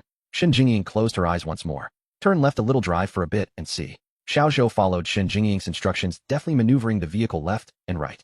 10 minutes later. Approximately 1 kilometer from the small hill. Here seems good, oh let's dive down from here. Shen Jingying confidently gestured a downward motion. At once they jumped from the vehicle and entered the tunneling machine. Shen Jingying resumed her seat at the controls, closed her eyes and piloted the machine as if a dolphin diving into the sea, plunging beneath the surface of the earth. Under the ruins of the shattered turret, He Qian seethed with rage. In his grasp, he tightly clutched a small vial. The vial bore no markings, yet he was all too familiar with its origins. A shadow of betrayal loomed over his heart. Was this a team covertly supported by Jingpin Chung? Was their objective the annihilation of our Mine Wolf squad? The defensive artillery was formidable, precise in its strikes. How could an ordinary casual team possess such prowess and equipment? Jingpin Chung presented one facade while harboring another. Without collecting any, or He Qian's Jingpin Chung unit no, had already suffered one casualty and two severe injuries, leaving only himself and Hui Qi unscathed. He Qian cast his gaze towards the periphery of the mining site, where the wretched foxwoman Yu Huan lurked at a distance, her vehicle unmarred by a single shard. She showed no intention of entering the mine, waiting instead for him to scout a path for her. Captain, we found no traces of others. They might have hidden in the mine, Hui Qi reported breathlessly. The missiles just ravaged this ground, leaving it a barren wasteland, erasing any evidence. However, I can affirm that no one drove away. If there are survivors, they must have taken refuge in the mine. After observing for a while, Yu Huan drove her vehicle closer to He Qian. He Qian glanced at her in the vehicle and gestured for her to roll down the window. What is it, Captain He Qian? Yu Huan's head poked out of the window. Take a look. Could this be the handiwork of your company? He Qian tossed the small vial towards the foxwoman. Yu Huan's right hand blurred as she snatched the vial midair. A disposable spatial capsule, no special markings, contents description. Vehicle. As she rotated the vial, Yu Huan mumbled. Unmarked contraband signifies nothing. Where did you find this? The moment Yu Huan grasped the vial, she recognized it as her company's product. She was acutely aware, having dispatched no fewer than 10 sets herself. Yet admitting it was out of the question, even if everyone recognized it, she could not confess. This was a company strategy aside that could not be publicly acknowledged, a shadowy aspect of the corporation. He Qian pointed to a dark humanoid shape beneath the artillery base. One fell over there. Such technology is best executed by your company, as you well know, He Qian remarked icily. I have never seen such a thing, yet at the very least it differs from the basic models I encountered at the company, and its design is not alike. Our products are far more refined than this. Merely an illusion of appearance, the feel cannot be altered. Yu Huan fell silent for a moment. Even if we were to concede it were our product, how can you be certain it was sold to him by us? He Qian was momentarily stumped. Indeed, with no markings, who could ascertain the provenance of the item? He must demand an explanation from Jingpin Chung upon returning. With that thought, he extended his hand towards Yu Huan for the vial. What are you doing? I will keep this for now. It concerns our company's reputation. I intend to submit it to headquarters for a thorough investigation. After declaring this, the vial vanished from Yu Huan's hand. He Qian clenched his teeth, but said nothing. The immediate priority was to search the mine. The rest could be dealt with later with Jingpin Chung. Hui Qi, prepare the drilling machine. We are descending into the mine. Understood, Captain. Hui Qi withdrew a spatial capsule from his arm pouch, a delicate piece with a yellow body and a golden cap, a reusable version of golden quality. Hui Qi gently twisted the cap and tossed it forward, releasing a plume of smoke, revealing a small drilling machine at the cave entrance. This was a compact underground drill, slightly wider than the mine's passage, accommodating 4 seats. Are you coming? He Qian glanced at Yu Huan inside the vehicle. I am not going. I will wait here, Yu Huan replied, rolling up the window and reclining in the driver's seat. Let's go, Hui Qi. We must locate the remnants of this team and ensure their complete eradication. Once He Qian and Hui Qi boarded the small drilling machine and entered the mine, Yu Huan's vehicle opened a circular hatch beneath, and a single-person drilling machine emerged, burrowing into the ground. In the dimly lit rock tunnel within an open or cart, the centaur leader Blood Mane remained unconscious. Brother Look, Ling Lao San pointed to the markings on Blood Mane's spacesuit. A niche brand under Demai Chong. This could be a mining team sponsored by Demai Chong. Ling Lao, well-versed in such matters, observed. Brother, what should we do? Should we? Ling Lao gestured suggestively at his neck. What foolishness. Look at the marks on him. He was clearly knocked out by an explosion. How can we assist his enemies? Ling Lao stroked his beard. Let's have Xiao Mei wake him up and give him some weapons to seek revenge. We must hasten to find the Shanjing stones. Every piece we unearth is profit. What's wrong, big brother? Ling Xiao hurried over upon hearing the commotion. Wake him up and help him regain some strength, Ling Lao instructed, pointing at the centaur Blood Mane. All right, said Ling Xiao, her twin horns emanating a faint green glow. Everyone around felt a refreshing surge, alleviating their fatigue significantly. Cough, cough, cough. Blood Mane opened his eyes, startled to find 4 gazes fixed upon him, one with a horn radiating green light. Where am I? You are in the mine. You arrived here aboard this vehicle, and you were unconscious. We rescued you, Ling Lao explained, patting the small cart. You saved me. I am eternally grateful to my saviors. Blood Mane scrambled from the cart, bowing deeply before Ling Lao. Oh no, please don't. Ling Lao rushed forward to assist him. We crossed paths by chance. We merely offered a helping hand. You need not express such gratitude. We noticed your injuries, and let Xiao Mei help restore your strength. Now that you are well, we shall part ways. With that, they turned to leave. You saved me, making you my benefactors. Blood Mane insisted on kneeling to express his gratitude. Not necessary, not necessary. We do not adhere to such customs. Young brother, I see you were injured and looked quite disheveled. Have you encountered enemies? Brother, your insight is piercing. Blood Mane knelt on one knee, clasping his hands. My team and I discovered this vein and began mining when suddenly an unknown squad attacked us. We were outnumbered and my teammates were annihilated. Please, I beg you to avenge us. Ling Lao exchanged glances with Ling Lao Air, who retrieved a set of individual laser cannons and a backpack from the vehicle. Brother, we are all trained in mining techniques and not well-versed in combat. Here is a new model of individual laser cannon, a gift for you to seek your vengeance. Thank you, Benefactor, for this cannon. Bloodmane exclaimed, his face alight with excitement.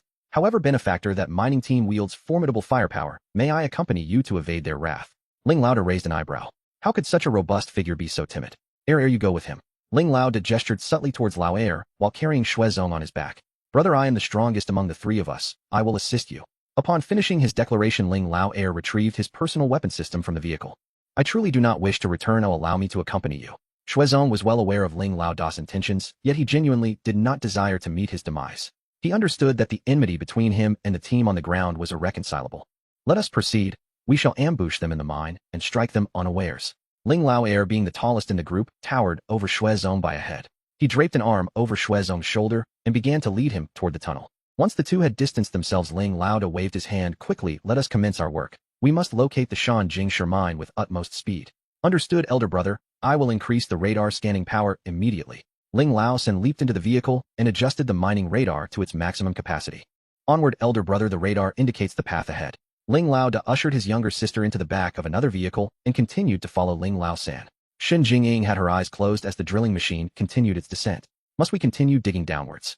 Su Xian inquired, a hint of curiosity evident in her voice. Indeed, Shanjingshi is an energy-rich or predominantly found in substantial chunks that reside within the deeper strata of the earth. While there may be occasional deposits at shallower levels, they are merely products of geological activity and not their original geological layer, Shen Jingying explained patiently. Does that not imply that Shanjingshi is exceedingly difficult to discover? Lin Yuan asked. Precisely, ores that form within deeper geological layers are increasingly elusive, she affirmed. Some, even when located, prove to be exceedingly challenging to extract. However, the vast majority remain completely undiscovered. Shui Ling Air sipped her juice. I understand. Exploration entails finding the ore and leaving the rest to the mining team.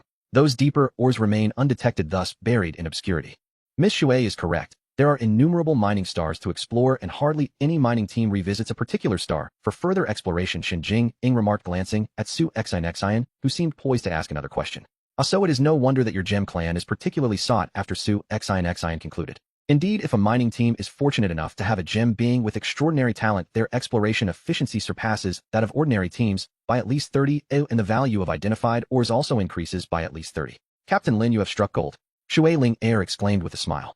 Captain Lin saved my life. I joined the team of my own accord, Shen Jingying interjected hastily. For this expedition to the mining star, we owe our gratitude to Shen Jingying. Without her, we would still be scouring the surface like other teams, lacking such an intriguing journey, Lin Yuan stated as he produced several bottles of drinks. Come, let us raise a toast. Cheers. The drilling machines continued their descent. Commander, we are nearing our destination. The detector indicates that the external temperature is rising, and we should soon behold the Shanjingshi vein. As Shen Jingying's words faded, the previously dark screen erupted into blinding brightness. Su Xian raised her hand to reduce the brightness. It is time for little transparent to shine go forth. The star crystal mouse once more emerged from the conduit beneath the control panel. The light ahead of the drilling machine gradually dimmed, then vanished entirely. Let us proceed. There is more to uncover, Shen Jingying urged as she continued to navigate the drilling machine deeper. In another drilling machine. Captain, there's something I feel compelled to say, Hui Qi remarked as he piloted the drilling machine, his gaze shifting to the side at He Qian. With just the two of us here, speak your mind. I sense that our current expedition has been particularly fraught with misfortune. Hui Qi recounted their misadventures since landing. Captain, do you suspect that the Fox Clan woman might be problematic? After uttering this, Hui Qi turned his head away, fixating on the screen of the control panel, avoiding He Qian's gaze. He Qian fell silent. He was reluctant to believe that Yu Huan posed an issue, yet it was undeniable that she consistently benefited from his misfortunes. This gave rise to his suspicions. With our team suffering significant casualties, it is not prudent to engage in long-distance maneuvers. I propose we take a moment to regroup here. During this period, we shall no longer require her mining radar. Her command ends here. Understood, Captain. I will follow your lead. Slow down. We have traveled for quite some time, and I believe we are nearing the end of the mine tunnel. He Qian scrutinized the screen, noting the freshly hewn marks along the walls, yet the path ahead remained shrouded in darkness. Focus the lights on the tunnel's end. Moments later, all headlights converged upon the tunnel's terminus. An irregularly shaped large opening emerged on the screen. Have they fled? He Qian could scarcely believe his eyes. Chase them. I must ensure they pay the price. Hui Qi pressed the accelerator to the floor, propelling the drilling machine forward at an accelerated pace. As the drilling machine burst forth from the irregular opening, an explosive sound resonated. Boom! A shell struck the side of the drilling machine. After a violent jolt, the drilling machine came to a complete halt. Hui Chi pressed the accelerator several times, but the engine remained unresponsive. The earlier shot had obliterated the drilling machine's transmission system. Captain, I will eliminate them. Hui Chi wiped the blood from his face. Wait, let us fire our remaining shells first, lest we encounter further ambushes. Open fire. Boom. Boom. Boom. Hui Chi guided the cannons on the drilling machine, unleashing the remaining shells into the darkness ahead. The entire cavern trembled. Have they lost their minds? If they collapse this place, none shall survive. Shuezong exclaimed to Ling Lao Air beside him. Indeed, Ling Lao Air was a formidable character. He had anticipated that He Qian's drilling machine would pursue upon spotting the mine tunnel's exit and had preemptively excavated a hiding spot near the entrance. As expected, just as Ling Lao Air surmised, He Qian was caught off guard and struck, decisively rendering the drilling machine incapacitated and nullifying He Qian's mechanical advantage. It is of no concern, just look at the ore here. The entire tunnel surrounding the mine is rich with metallic veins. It is impossible for it to collapse. Fear not. When they emerge from that drilling machine, you shall strike them hard. All right, I shall heed your advice.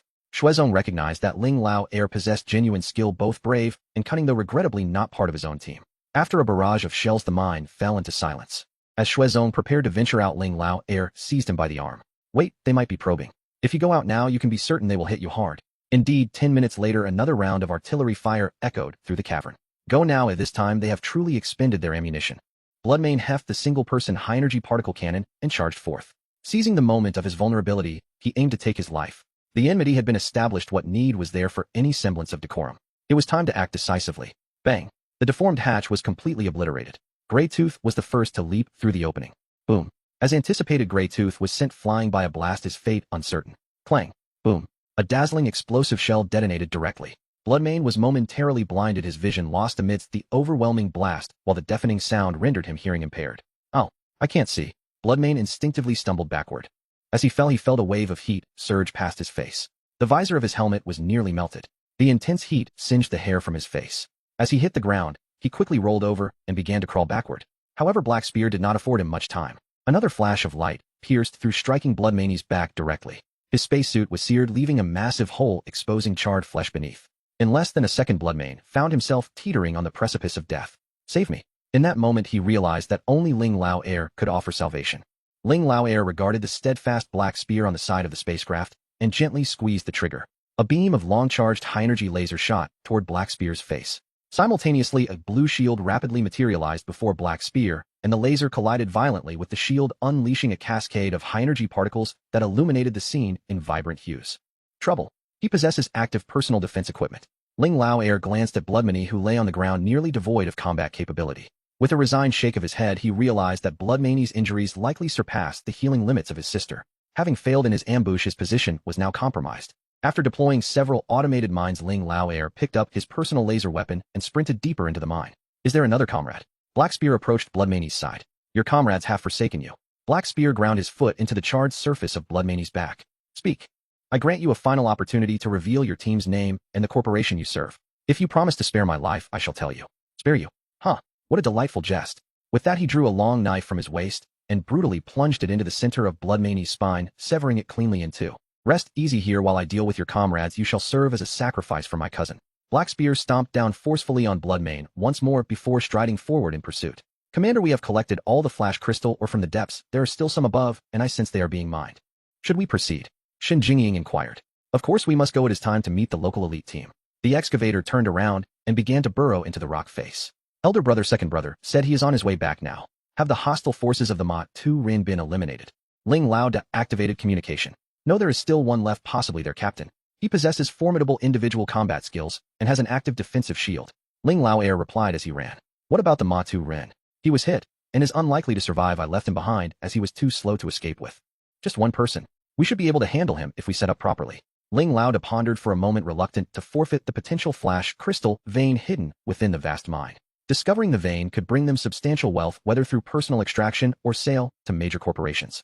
Lao Air, continue making your way here, but ensure your trail is not too distinct to avoid raising their suspicions. Lao San and I will prepare the vehicle-mounted giant laser cannon. When you arrive, lie down flat, and we shall activate the cannon at full power, depleting the shield's energy in an instant. Then Lao Air, you can swiftly eliminate him. 5 minutes later, Lao Air appeared on the radar screen. Everyone, including Ling Lao, held their breath. Behind Lao Air, Black Spear was advancing swiftly, impatience evident as he sought vengeance on Lao Air. Lao Air, can you hear me? Elder brother, I'm ready. What are your instructions? Get a bit closer, I will signal you to lie down. Understood, elder brother. Suddenly Black Spear, who had been running, came to an abrupt halt, leaving Ling Laoda on the radar screen momentarily stunned. What was happening? Why did he stop? This was bad. He must be locking onto Lao Air. Lao Air, get down. Now. Ling Laoda nearly shouted himself hoarse. Laosan, activate. Lao Air's quick reflexes saved him. As Black Spear launched his attack on Lao Air, Ling Laoda and Laosan simultaneously activated their vehicle-mounted weapon systems. As expected, two thick beams of light directly struck Black Spear's shield. The shield flickered briefly before shattering, like broken glass scattering fragments. Black Spear was enveloped by the massive beams. A second later, his weaponry detonated, consuming him in a fiery explosion. Commander, I detected energy weapon discharge fluctuations. Continue the advance, activate the excavator's protective armor. Beside Ling Laoda's vehicle, an excavator suddenly appeared. With its large cannon aimed at the assembled group, a voice emerged from the excavator. Can you hear me? Lin Yuan spoke. I am merely a passing team hoping to collaborate on some mining projects. What are your thoughts? How did you come up from below? Laosan inquired, puzzled. I got lost down there. Operating this excavator is quite challenging, and I have yet to acclimate. Ling Laoda regarded him warily. A passing team? No one would easily believe such a claim. I do not know what you all are doing, but please believe I mean no harm. We can work together. Collaborate. Ling Laoda responded, skeptical. Indeed. You provide the ore coordinates, and I will assist in the extraction. We can split the mind, or 50-50. How does that sound? What if we do not agree? Do not agree. Then there will be no further discussion. Simultaneously, several cannons on the excavator fired. Both vehicles were blasted away. Even far off, Lao Air was not spared, rendered unconscious by the sheer force of the shockwave. In an instant, the entire underground cavern was engulfed in smoke and chaos. This was the most decisive action you've taken since I met you, Shui Ling Air observed, looking at Lin Yuan. Alas, they were unwilling to cooperate in the extraction, and there was a substantial amount of flash crystal awaiting my collection. I could not afford to relinquish the ore I had secured, so I had no choice but to act against them. Commander, you are utterly handsome, Shun Jingying cried, waving her fist. Precisely. If they refuse to cooperate, then everything will be ours, Su Xingxin said, glancing at the screen to assess the impact of their strike. That's the spirit. A team like ours walks the mining worlds with impunity. Cooperation. They should be begging to work with us. Shui Linger nodded, a flicker of admiration, touching her gaze toward Lin Yuan. Lin Yuan rubbed his nose. He had not expected such a dramatic reaction to his thunderous move. Perhaps he had been too modest before. It was time to display properly the prowess befitting a Venus-class explorer attached to the Yuzhou Kiji Tangxiandi of the Xingyun Kexuyinjun. Xiao Zhou dispatched the Octospider drones to tidy the battlefield. Gather all vehicles and equipment. Detain any survivors. As for those already dead, preserve them respectfully. The fallen deserve our reverence. You show respect for your adversaries, Shui Linger observed, sipping her juice. Regardless of allegiance, we are all here for exploration. This is respect for explorers, for the spirit of discovery, Lin Yuan replied, looking at the blackened tunnel ahead. The journey of exploration brimmed with unknowns. None could say what the next day, the next hour, or even the next second might bring. To fall along the path of exploration might be the fate of many adventurers. He shook his head and emptied his mind of such thoughts. Let us move on. At that moment, Lin Yuan's Huizhang Kongjian contained 7 more Viakang, each housing members of Shanling Zaiduai and Quangling Zaiduai, the 4 from Xinling Heiqian and Huiqi of Quangling and Madoyuan Suezong. Their vehicles and gear, though battered, had been collected as well. 10 minutes later, Xin Jingying steered the tunneling machine to a rock face. We can't continue along the cave's corridor, we must break through the wall. I also sense a large seam of Shanjingshi Quang has dwindled a little. Someone may have already found this shallow vein, Xin Jingying said, urgency in her voice. No matter. If another crew beat us here, consider them our collectors, Shui Linger declared, imperious. Lin Yuan's mind flickered to a post-apocalyptic novel he had read earlier. When force is decisive, might really becomes right. Without strength, any wealth or opportunity one wins merely outfits another's prosperity. He must only grow stronger. After a jolt, the tunneler entered another cavern. On the screen, a small mining rig stood before a luminous rock face. A micro-excavator hammered at the glowing Shanjingshi chunks, peeled away slowly, and occasional shards detonated in blinding flashes. Clearly, those working the vein lacked proper Shanjingshi extraction equipment. Their effort was inefficient and perilous. A large crystal detonation could shred the hull of a small tunneler. Look how they struggle, let's help them, Shui Linger suggested, eyeing Shun Jingying at the controls. Shun Jingying advanced the tunneler. Its roar drew the attention of the small rig. Yet the operators within did not pause. Their hammering grew more frantic. Commander, look, Shun Jingying said, pointing at the screen. Send your little shade to seize the whole seam, Lin Yuan said, folding his arms. We'll go forward and speak with them. The tunneler's high-intensity lights shifted fractionally, then steadied. A translucent trace slid along the ceiling toward the luminous rock face. In an instant, the tunneler stopped before the wall. Lin Yuan glanced upward. Near the glowing face, a small transparent figure lay crouched on a protruding stone, awaiting orders. With a metallic click, a barrel on the tunneler trained on the small mining rig. Xiao Zhou opened the local broadcast channel. Yes, Commander. Channel open. Hello. We are the Venus-class exploration team of the Yuzhou Kiji Tangxiandui under the Xingyun Kexuyinjuan. Please state your team designation. Lin Yuan's voice emanated from the rig speakers. The woman inside the rig, Yu Huan, felt a chill.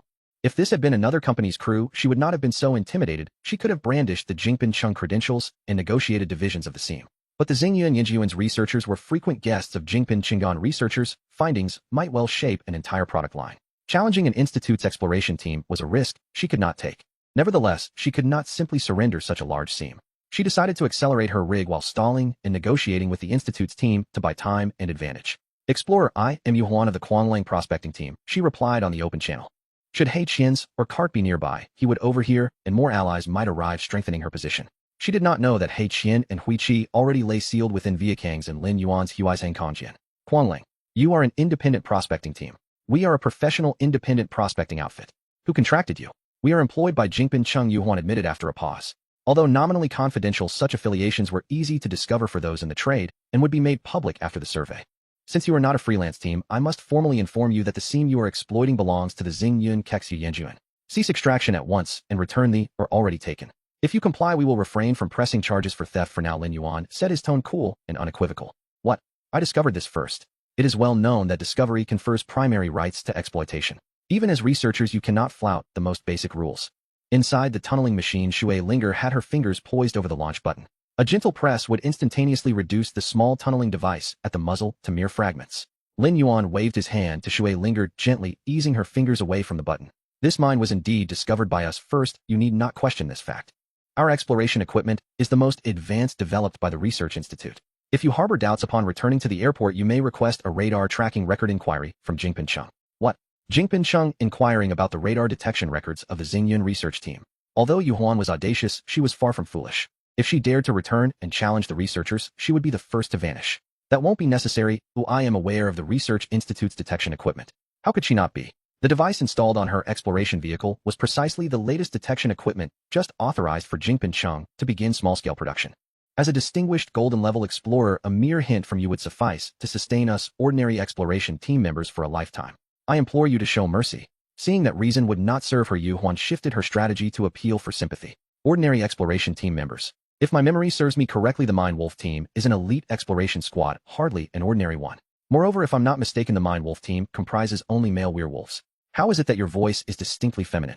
Lin Yuan, uncertain about the personnel structure of the Mine Wolf team, merely sought to intimidate the woman within the machine. I am a recent addition, a newcomer. A newcomer. I now suspect you are impersonating a Mine Wolf team member to pilfer precious ores. Quickly confess your true identity. I have an order team inspector accompanying me on this mission, and should you continue to evade, I hold the authority to eliminate you on the spot. Oh, this is a misunderstanding. I am truly a member of the Mine Wolf team. I just joined before this mission commenced. 5, 4. I assure you, Explorer, I am not lying.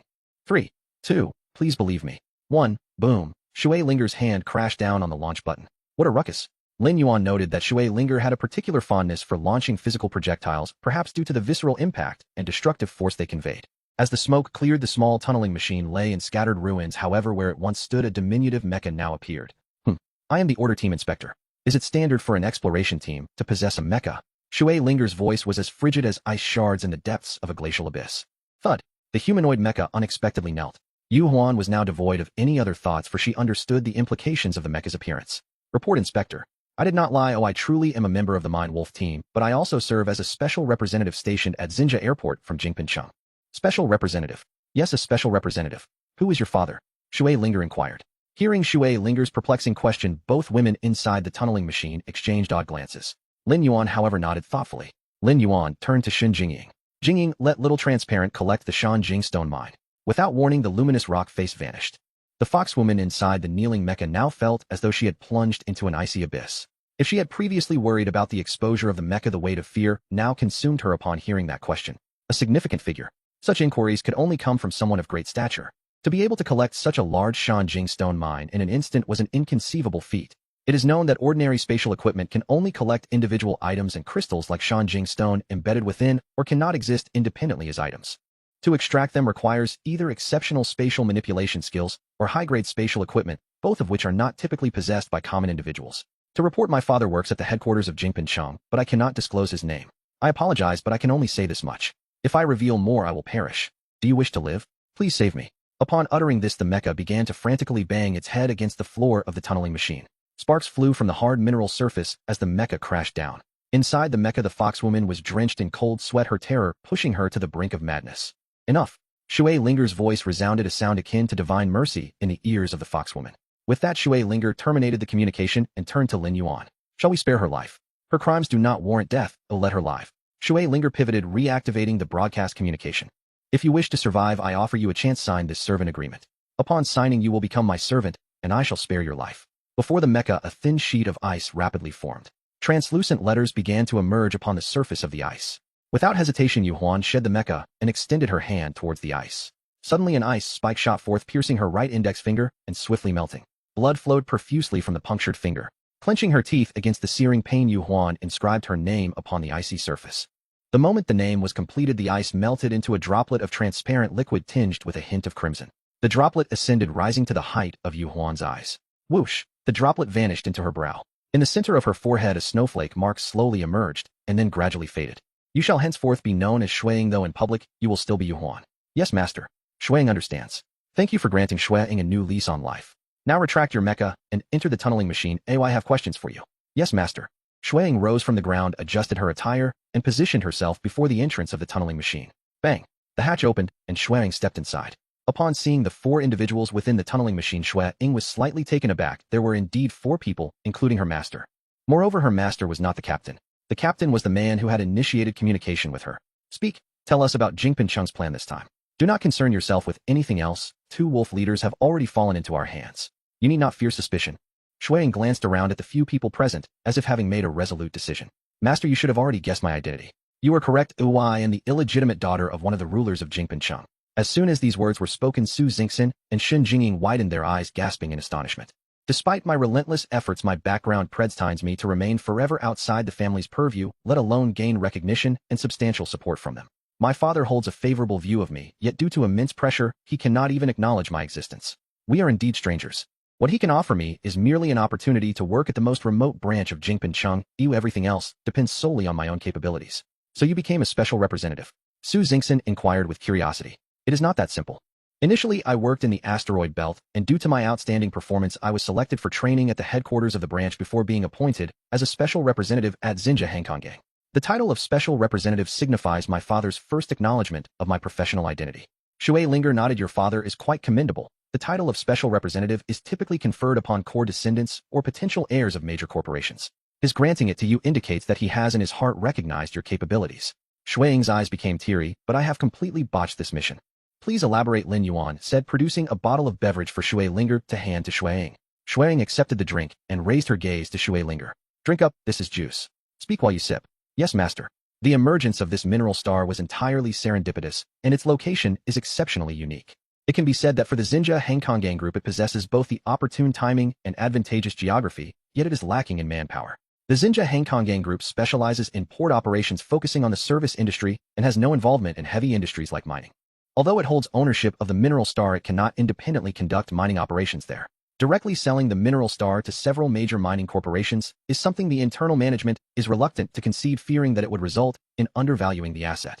Hence, they devised a plan to issue a mission attracting various teams to explore the site and subsequently collaborate with the winning team for extraction. This way, they need not worry about the major corporations colluding to misrepresent the mineral reserves to the Hangkonggang group, and the Hangkonggang group can maintain its dominant position as the principal party. And how does this relate to your Jingpin Cheng? Su Xingxin failed to perceive the connection. Indeed, up until this point, there has been no relation to Jingpin Cheng. Unlike several other enterprises, the objective of Jingpin Cheng is not to expand the group's mining operations. Quite the contrary, the company's aim is purely to secure 50 of the mining rights for this mineral star. Your company is solely interested in the minerals? Su Xingxin asked. Indeed, Jingpin Cheng is here for the minerals on this mineral star. Shui Linger pondered for a moment, recalling the mecha she had previously seen. It is for those specific metallic ores, isn't it? You are correct, master. It is precisely those metallic ores. What kind of metallic ores? Su Xingxin inquired, puzzled. Shen Jingying took over the conversation. It includes those we encountered earlier, along with a few others. The metals extracted from these ores after undergoing a specialized smelting process can be transformed into various unique alloys, which are crucial raw materials for manufacturing mechas. Oh, now I understand. Oh, Jingpin Cheng aims to produce mechas. Su Xingxin exclaimed, realization dawning upon her. Shuang nodded yes. Will many be produced? Shui Linger asked. Master, I lack precise figures as that information is beyond my reach. However, the production volume will undoubtedly be substantial, as the company's initial plan encompasses not only acquiring that 50 mining right, but also purchasing additional rights from the Xinjia Hangkonggang group, with a preference for acquiring as much as possible regardless of price. Wow. Su Xingxin gasped how many mechas could be constructed from the entire mineral star's metals to require such a volume. Indeed, the company has planned accordingly, directing us to acquire mining rights as extensively as feasible. During one of my conversations with my father, he inadvertently let slip a term which I overheard. It was expedition plan. This project may be associated with the Mecha Initiative. He might have intentionally let it slip to alert you in advance, so you could prepare, Linger remarked calmly. Shuang paused, then slowly responded, that could be the case. Thus, Jingpin Chung has an expedition plan that necessitates a vast number of mechas, correct? Shuang nodded thoughtfully. While it is not entirely accurate, it can indeed be interpreted that way. Do you comprehend the implications of mechas? Linger queried. Yes. Mechas are contraband. Shuang lowered her gaze. Are civilian organizations forbidden from possessing mechas? Lin Yuan asked. Yes, one could say that only the orderly forces and the Conquest Army are permitted to possess or extensively equip themselves with mechas. The Conquest Army. Lin Yuan, Su Xingxin, and Shun Jingying chorused in unison. Most interstellar races have never heard of the Conquest Army, for they are known to be the most formidable military force existing only at the fringes of the cosmos. Do they engage in combat? Who are their enemies? What territories do they conquer? Su Xingxin rapidly inquired with 3 questions. I am not entirely certain. I only know that the star domains they conquer are considered our universe. As for the other questions you pose, I am currently unable to provide answers. Thus, Jingpin Chung may have discovered a location within the cosmic frontier devoid of the Conquest Army, intending to expand its own universe. Lin Yuan speculated boldly. Everyone present, including Shui Linger, was taken aback by this conjecture. It is possible. After this exploration mission concludes, I will swiftly take control of the clan's enterprises within Xinjia Hangkonggang, and then I shall report your hypothesis to the clan. Perhaps Jingpin Chung has indeed uncovered such a place. Shui Linger took a deep breath of her beverage. You still haven't explained why mechas are considered contraband. Su Xingxin tugged at Shui Linger. Because mechas represent the ultimate form of armed power, the pinnacle of interstellar might. No spacecraft can triumph over mechas of equivalent military capability. How impressive. Do you also possess one? Su Xingxin's eyes sparkled with excitement. Yes, you guessed correctly. Shui Linger replied with a slight smile. May I take a look? Su Xingxin was overwhelmed with curiosity. Not possible. Shui Linger firmly declined. My mecha is equipped with the enforcement recording device of the Order Squad. It cannot be displayed casually, let alone be used freely. Each operation requires a report submission, which is quite cumbersome. Alright, if only we could have our own mecha. Don't you agree, Jingying? Su Xingxin nudged Shin Jingying with her shoulder. Indeed, a mecha. I have never heard of such a thing before. Shin Jingying also expressed her longing. Very well, Shuang, since you have acknowledged me as your master, I shall not allow you to leave empty-handed. Hence, upon the completion of this task, I will grant you a portion of mining rights. Of course, 50% is out of the question, but you will receive something. At the very least, there will be a seat at the negotiation table for the Jingpin Chung, a seat that only you may occupy. Do you understand? Thank you for your grace, my master. Shuang immediately knelt in gratitude. Let us proceed. The Shanjing stone mine has been fully harvested, and our exploration mission must continue. Lin Yuan beckoned Shin Jingying to activate the underground excavation machine towards the surface. In a vast basin, 2 factions stood in confrontation. On one side were the throngs of Komodo metal lizards led by a notably larger lizard. Unlike the others, this colossal creature's scales shimmered with a kaleidoscope of colors resembling a layer of metallic laser paint. On the opposing side stood another Komodo metal lizard at the forefront, its scales subtly glinting with golden hues, and its features revealed a hint of draconic lineage. This was Tai Tu, the Komodo metal lizard that had enhanced its bloodline power through Lin Yuan's subjugation. Flanking Tai Tu were 2 armed mining vehicles with Bai Chui and Bai Fu occupying the driver's seats of the various vehicles. Further to the sides, several larger lizards were present. Behind them, there was another group of Komodo metal lizards, though their numbers were fewer compared to the opposition. Tun Shan, your father has only recently passed, and instead of mourning, you dare to bring forth a band of exiled weaklings to incite trouble. Look at your surroundings: human equipment, a white-haired gorilla. Do you think that by acknowledging humans as your masters you can stand against me? You think too highly of yourself. Who granted you such audacity? The vividly scaled giant lizard was the mutated sibling of Tai Tu. At this moment he gazed arrogantly at Tai Tu, convinced that should a battle ensue he would tear the opponent to shreds at the very first encounter. Duangu, do not be deluded. I recognize that you possess some bloodline of the Komodo metal lizards, so I am willing to offer you a chance. If you now prostrate yourself and sincerely call me brother, I shall overlook all previous grievances. Tai Tu spoke in a calm tone. This is the funniest joke I have heard. A discarded child of the king, having gained some external support, dares to return and challenge the rightful lineage, while saying, overlook. Who do you think you are? The Supreme King. Do you believe that allying with a few spineless tribes grants you dominion over this planet? The colorful giant lizard erupted in laughter, as did the cohort of lizards behind him. In the mining vehicle to the left of Tai Tu, Bai Chui leaned out of the window. Tai Tu, I never expected your true name to be Tun Shan. What a powerful name. Names are merely titles. I am called Tai Tu now, a name bestowed upon me by my master representing my utmost glory. Bai Chui waved his hand dismissively. Alright, Tai Tu sounds great, very imposing. But I say our weapons are ready. When shall we strike? There's no point in merely exchanging words. Ready. Ready. Look at those 2 small hills behind us. Soon Bai Fu and I will feign retreat, driving the armed mining vehicles up there. Each hill will serve as a launching site. Over there at the edge of the basin, you can see the 4 circular mounds. They are the attack positions constructed by 4 octopus spider robots hiding 4 medium laser cannons within, just awaiting your command. After introducing the firepower arrangements he had just completed, Bai Chue licked his lips, preparing to charge with the mining vehicles. Very well, we shall proceed, as you suggest. In the first wave we all charge forward. You will feign retreat upon engagement, luring the enemy to pursue. Once they ascend the launch positions, we will counterattack and utterly annihilate them. Tai Tu outlined the basic strategy. Yes, exactly. Bai Chue withdrew his head into the driver's cabin, awaiting Tai Tu command to attack. Tai Tu turned to face his kin behind him. As you all have heard, you are the loyal ministers who once aided the late king. Because of you, the Komodo metal lizards have become the mightiest race on this planet. Yet that Duan-gu, a bloodline-altered aberration through unseemly means, has garnered a handful of misguided supporters attempting to claim the throne while insulting us as discarded children. It is a reversal of heaven's decree. Today I shall avenge the late king by vanquishing this rogue. Tun Shan, we are willing to recognize you as our king. Tun Shan, I shall serve as the vanguard, severing the head of that aberration as a tribute to celebrate your ascension, King Tun Shan. King Tun Shan, King Tun Shan, King Tun Shan. All right, everyone, heed my command. Charge. With Tai Tu command, all the Komodo metal lizards launched into a charge. The mining vehicles of the brothers Tai Tu and Bai Chue spearheaded the assault. On the opposite side, the vividly scaled Duan-gu and his numerous lizards also commenced their charge. Boom, boom. A series of 2 thunderous explosions erupted from the armed mining vehicles flanking Tai Tu. Within Duan-gu's charging ranks, 2 giant lizards were struck down, collapsing to the ground. The lizards behind them began to scatter, some veering off, while others trampled over the fallen, causing chaos to erupt in their ranks. Boom, boom. With 2 more consecutive shots, another 2 giant lizards fell, further intensifying the disorder within their ranks. Xiongya, take your tribe and eliminate those 2 vehicles. The 2 armed mining vehicles had only fired 4 shots before Duan-gu felt a palpable threat. He had to eliminate the hazard quickly. It is crucial to maintain a cohesive charging formation and an unwavering killing momentum when 2 opposing forces collide. If the formation falters and the momentum dissipates, it will result in a one-sided massacre at the first engagement. On the outer edge of the charging group, a notably larger lizard contingent surged forward, accelerating towards Tai Tu. They were Xiongya and his tribe, a combat faction with offensive and defensive capabilities far exceeding the average. In the circular basin, both sides sprinted with fervor, sending gravel and dust swirling into the air, generating a billowing cloud of smoke. Bai Chue and Bai Axe relentlessly targeted the front line of the opposing camp, continuously firing at the colossal lizards, each shot bringing down another beast. The throngs of colossal lizards on both sides opened their gaping maws, releasing bursts of magnetic storms that rumbled into the enemy ranks. However, both factions consisted of Komodo metal lizards naturally endowed with formidable immunity against magnetic storms. Moreover, the armored mining trucks piloted by Bai Chue and Bai Axe had been specially modified by Xiao Zhou to withstand magnetic disruptions, rendering the intensity of ordinary storms utterly harmless to the vehicles. Seeing that the magnetic storms bore no effect on either side, both teams ceased their fire, pouring all their energy into the mad dash. Notably, under the leadership of Duan-gu, the faction surged forward with an increase in speed of over 10%.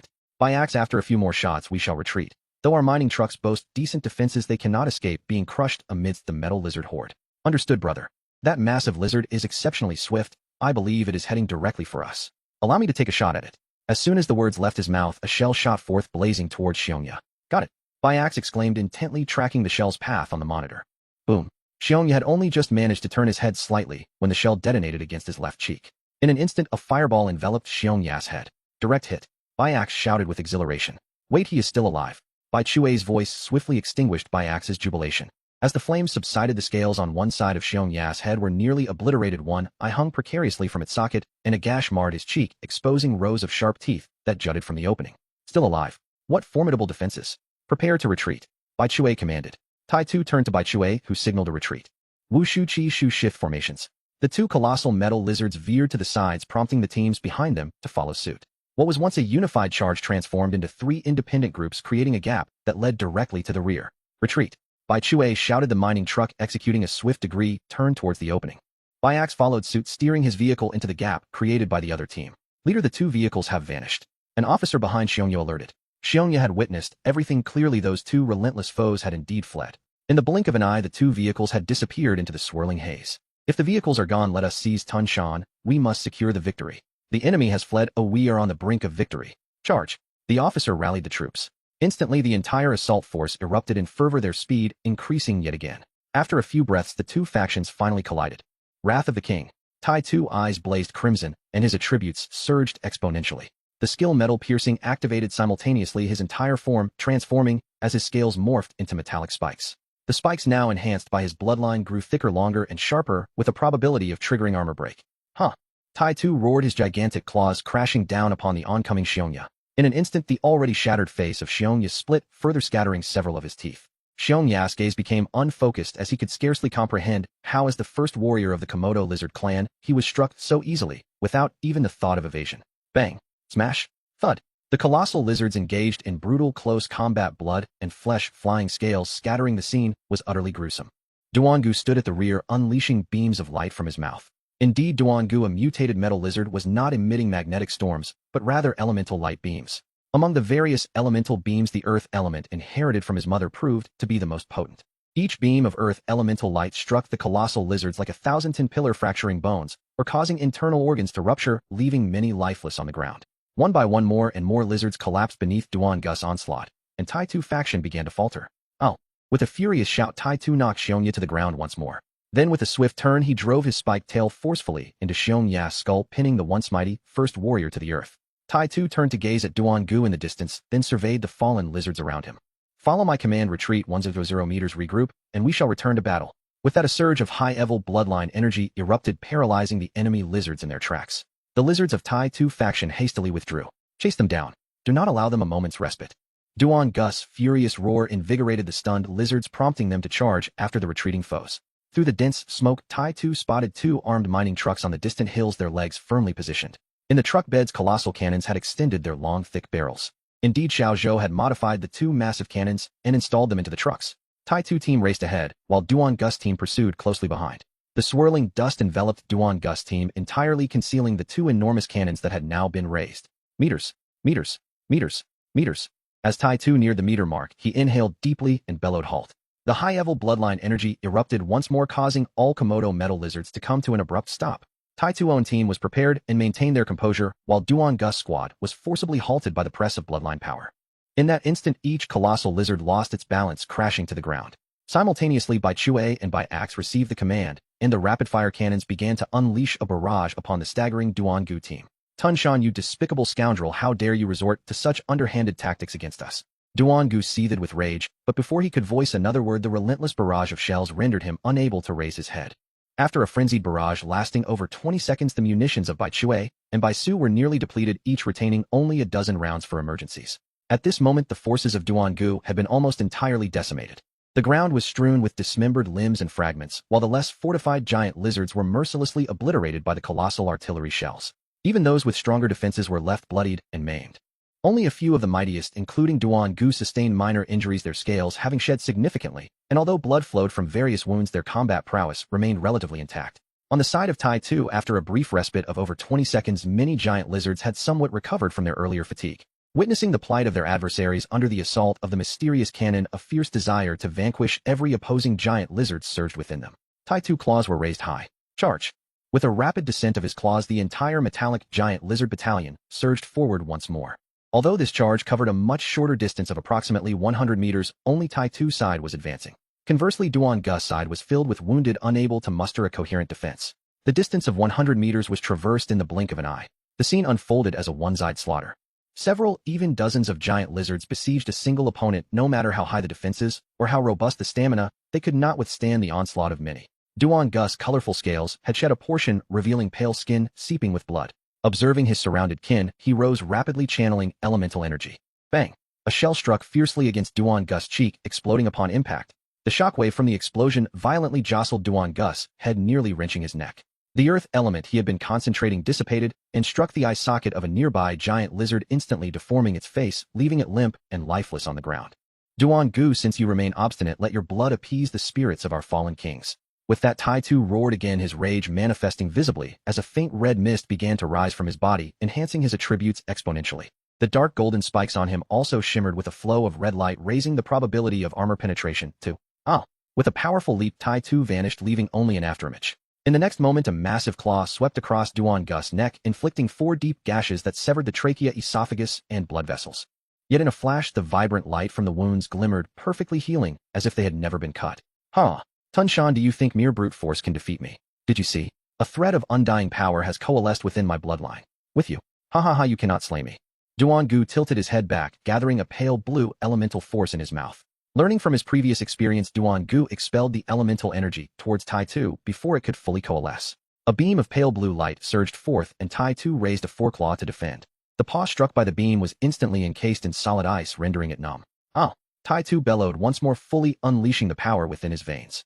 Above his head, a colossal dragon's head formed from red fury flickered briefly. The ice covering his claw shattered into fragments. Clang! Tai-Tu slammed his frozen forepaw onto the ground, causing shards of ice to scatter as his arm broke free.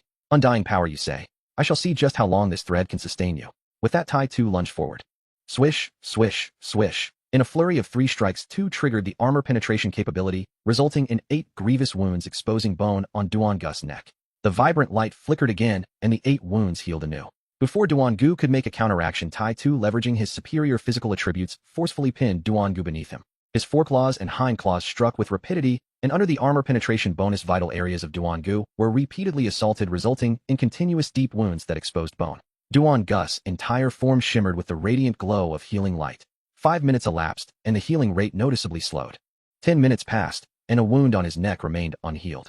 20 minutes later, the once vibrant glow from Duan-Gu had dimmed to near invisibility, his body marred with deep, visible wounds. Lying on the cold, gritty ground, his blood flowed across the sharp stones. "What now? Can you still recover?" Tai-Tu inquired. Before Duan-Gu could respond, Tai-Tu swept his claw, severing a head from its robust neck. At the neck's severed edge, the vibrant glow had vanished completely. "The treasonous Duan-Gu has been vanquished. All of you kneel and submit, and you shall be spared." Tai-Tu brandished Duan-Gu's head for all to see.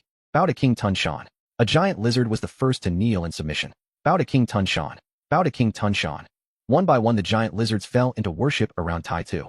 "I am no longer Tun-Shan. I am now simply Tai-Tu. Bow to Tai-Tu Wang." All metallic giant lizards echoed in unison. 2 mining vehicles slowly approached Tai-Tu, and Bai Chui and Bai Su leaped from the vehicles. "Tai-Tu, congratulations on becoming the new king. Thank you both for your unwavering support in uniting all the mining clans. I shall reward you handsomely." "Ha ha ha, dear brother Tai-Tu, do not stand on ceremony. We are merely fulfilling Captain Lin Yuan's wishes, and as for the reward, you need not trouble yourself. We are not greedy men." Bai Chui's eyes crinkled with delight. For them, the success of this mission held little significance. The treasures they had acquired would undoubtedly elevate their fortunes. "You need not be modest. My master has instructed that the reward will satisfy you both." After exchanging a few more words with the brothers, Bai Chui, Tai-Tu turned to address the kneeling metallic giant lizard kin. "From this moment forth, our sole mission is to guard the mineral veins for my master Lord Lin. To guard the mineral veins for Lord Lin. To guard the mineral veins for Lord Lin. To guard the mineral veins for Lord Lin." This marks the 10th type of rare crystal mine we have discovered, does it not? Su Xingxin inquired, gazing at the orange glowing or before her. "I believe it is indeed the 10th if my memory serves me correctly," Shen Jingying replied, while counting on her fingers.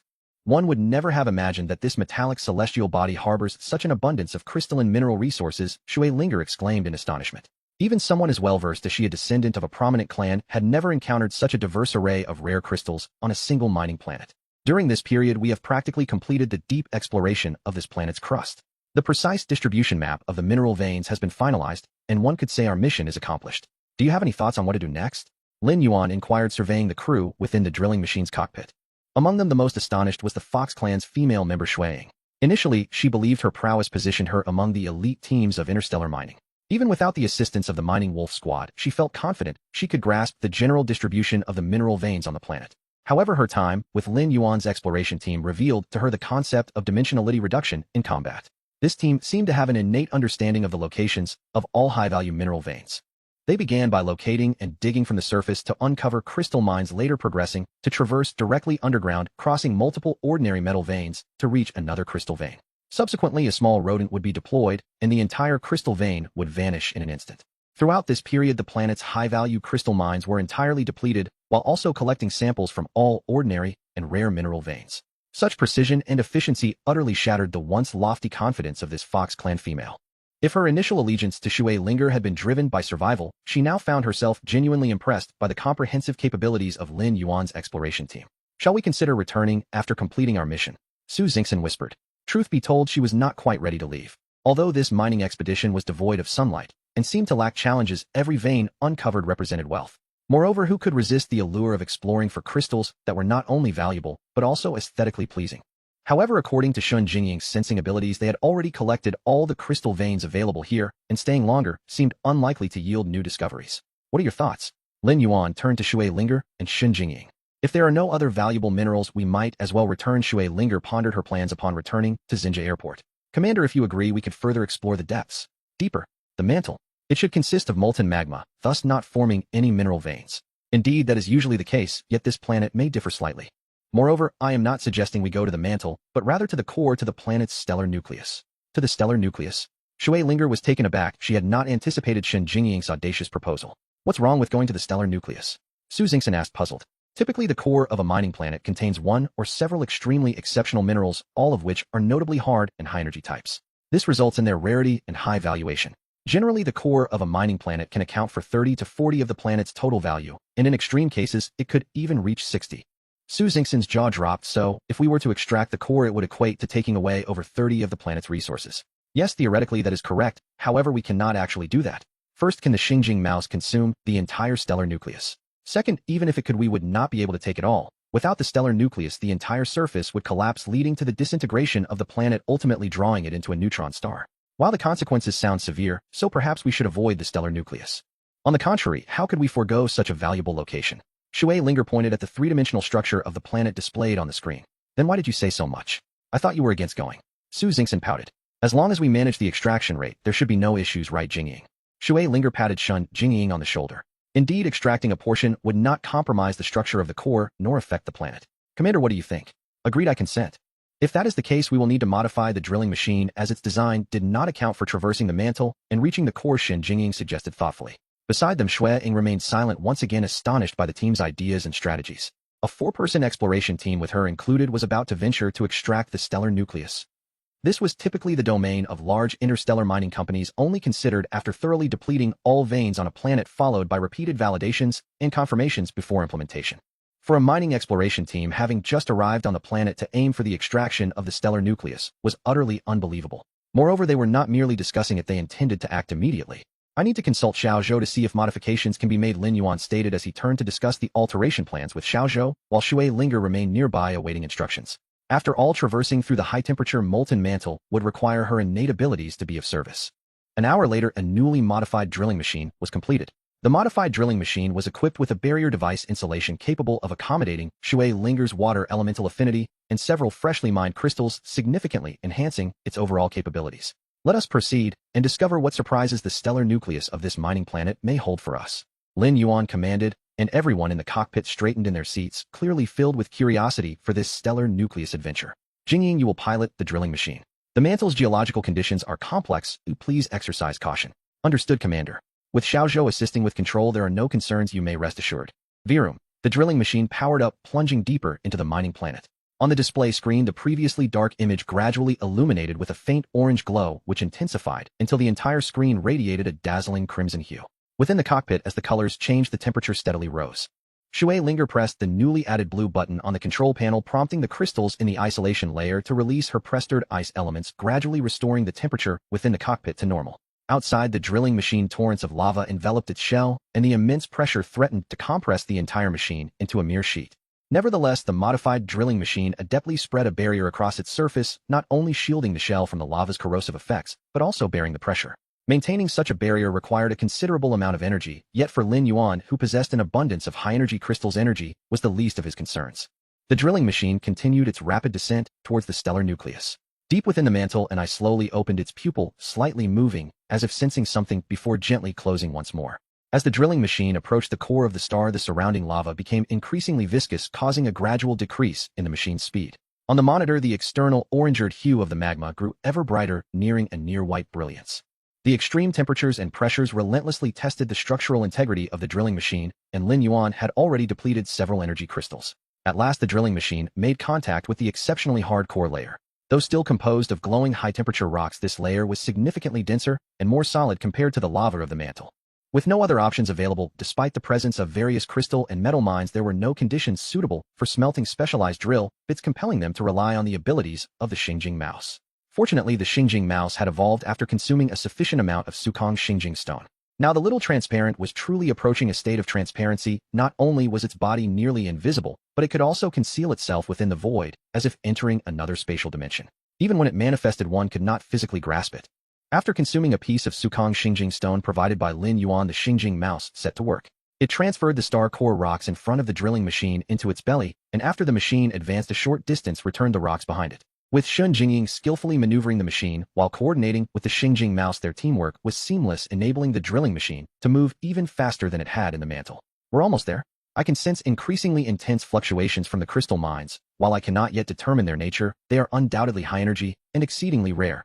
Sweat beads formed on Shun Jingying's forehead as managing the drilling machine, directing the Xingjing mouse, and simultaneously sensing the internal structure of the star core to plan the excavation route, placed a tremendous strain on her mental faculties.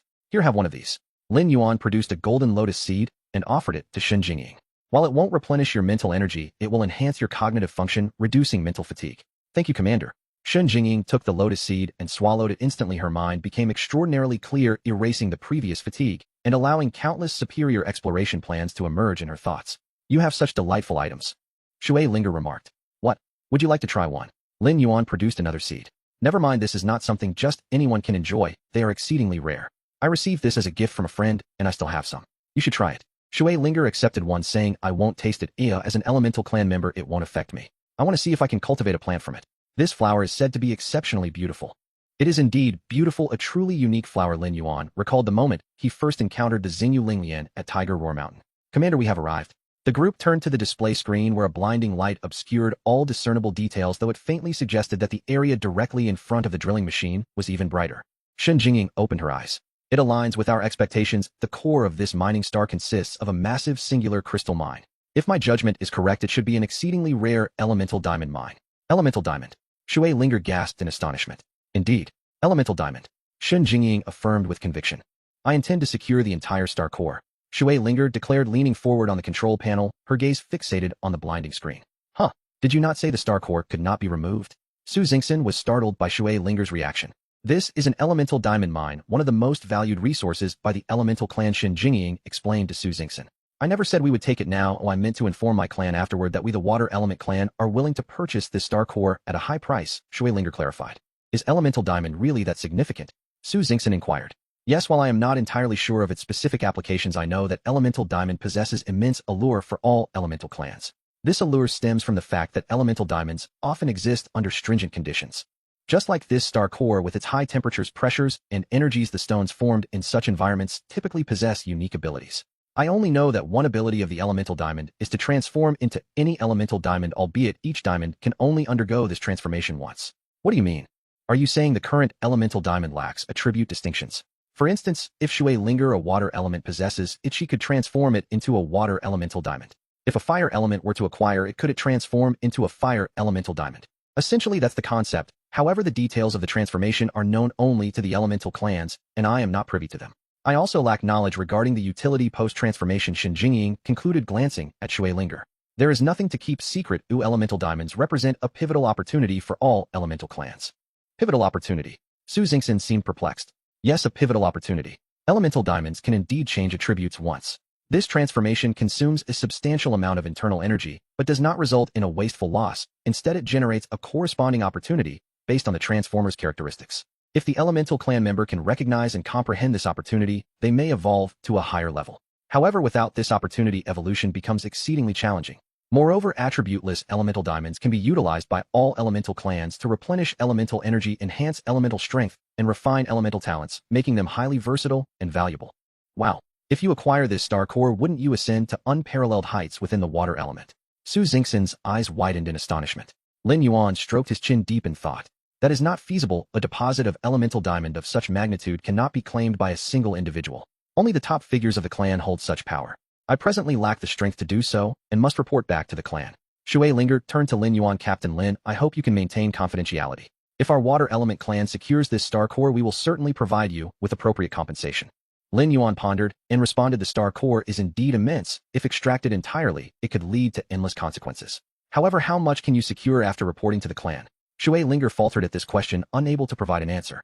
Although she was the first in line to inherit the water element clan, she was not the only capable successor. Moreover, such a diamond mine could not be overlooked by the clan's elite. Seeing Shui Linger silent, Lin Yuan proposed, how about this? We will take all the elemental diamonds from this star core. Shui Linger was taken aback. Lin Yuan possessed such audacity. You need not report within the clan. We can compute the dilemma of the mineral star's disintegration and perhaps discover a solution. Jingying inquire if Little Transparent can entirely consume this elemental crystal mine. Additionally, collaborate with Xiaozhou to calculate the critical conditions for the mineral star's disintegration. Yes, Commander, Shen Jingying replied excitedly. If she could acquire the elemental crystal from the core of the entire star, she would undoubtedly be a remarkable figure in the annals of the Gem Clan.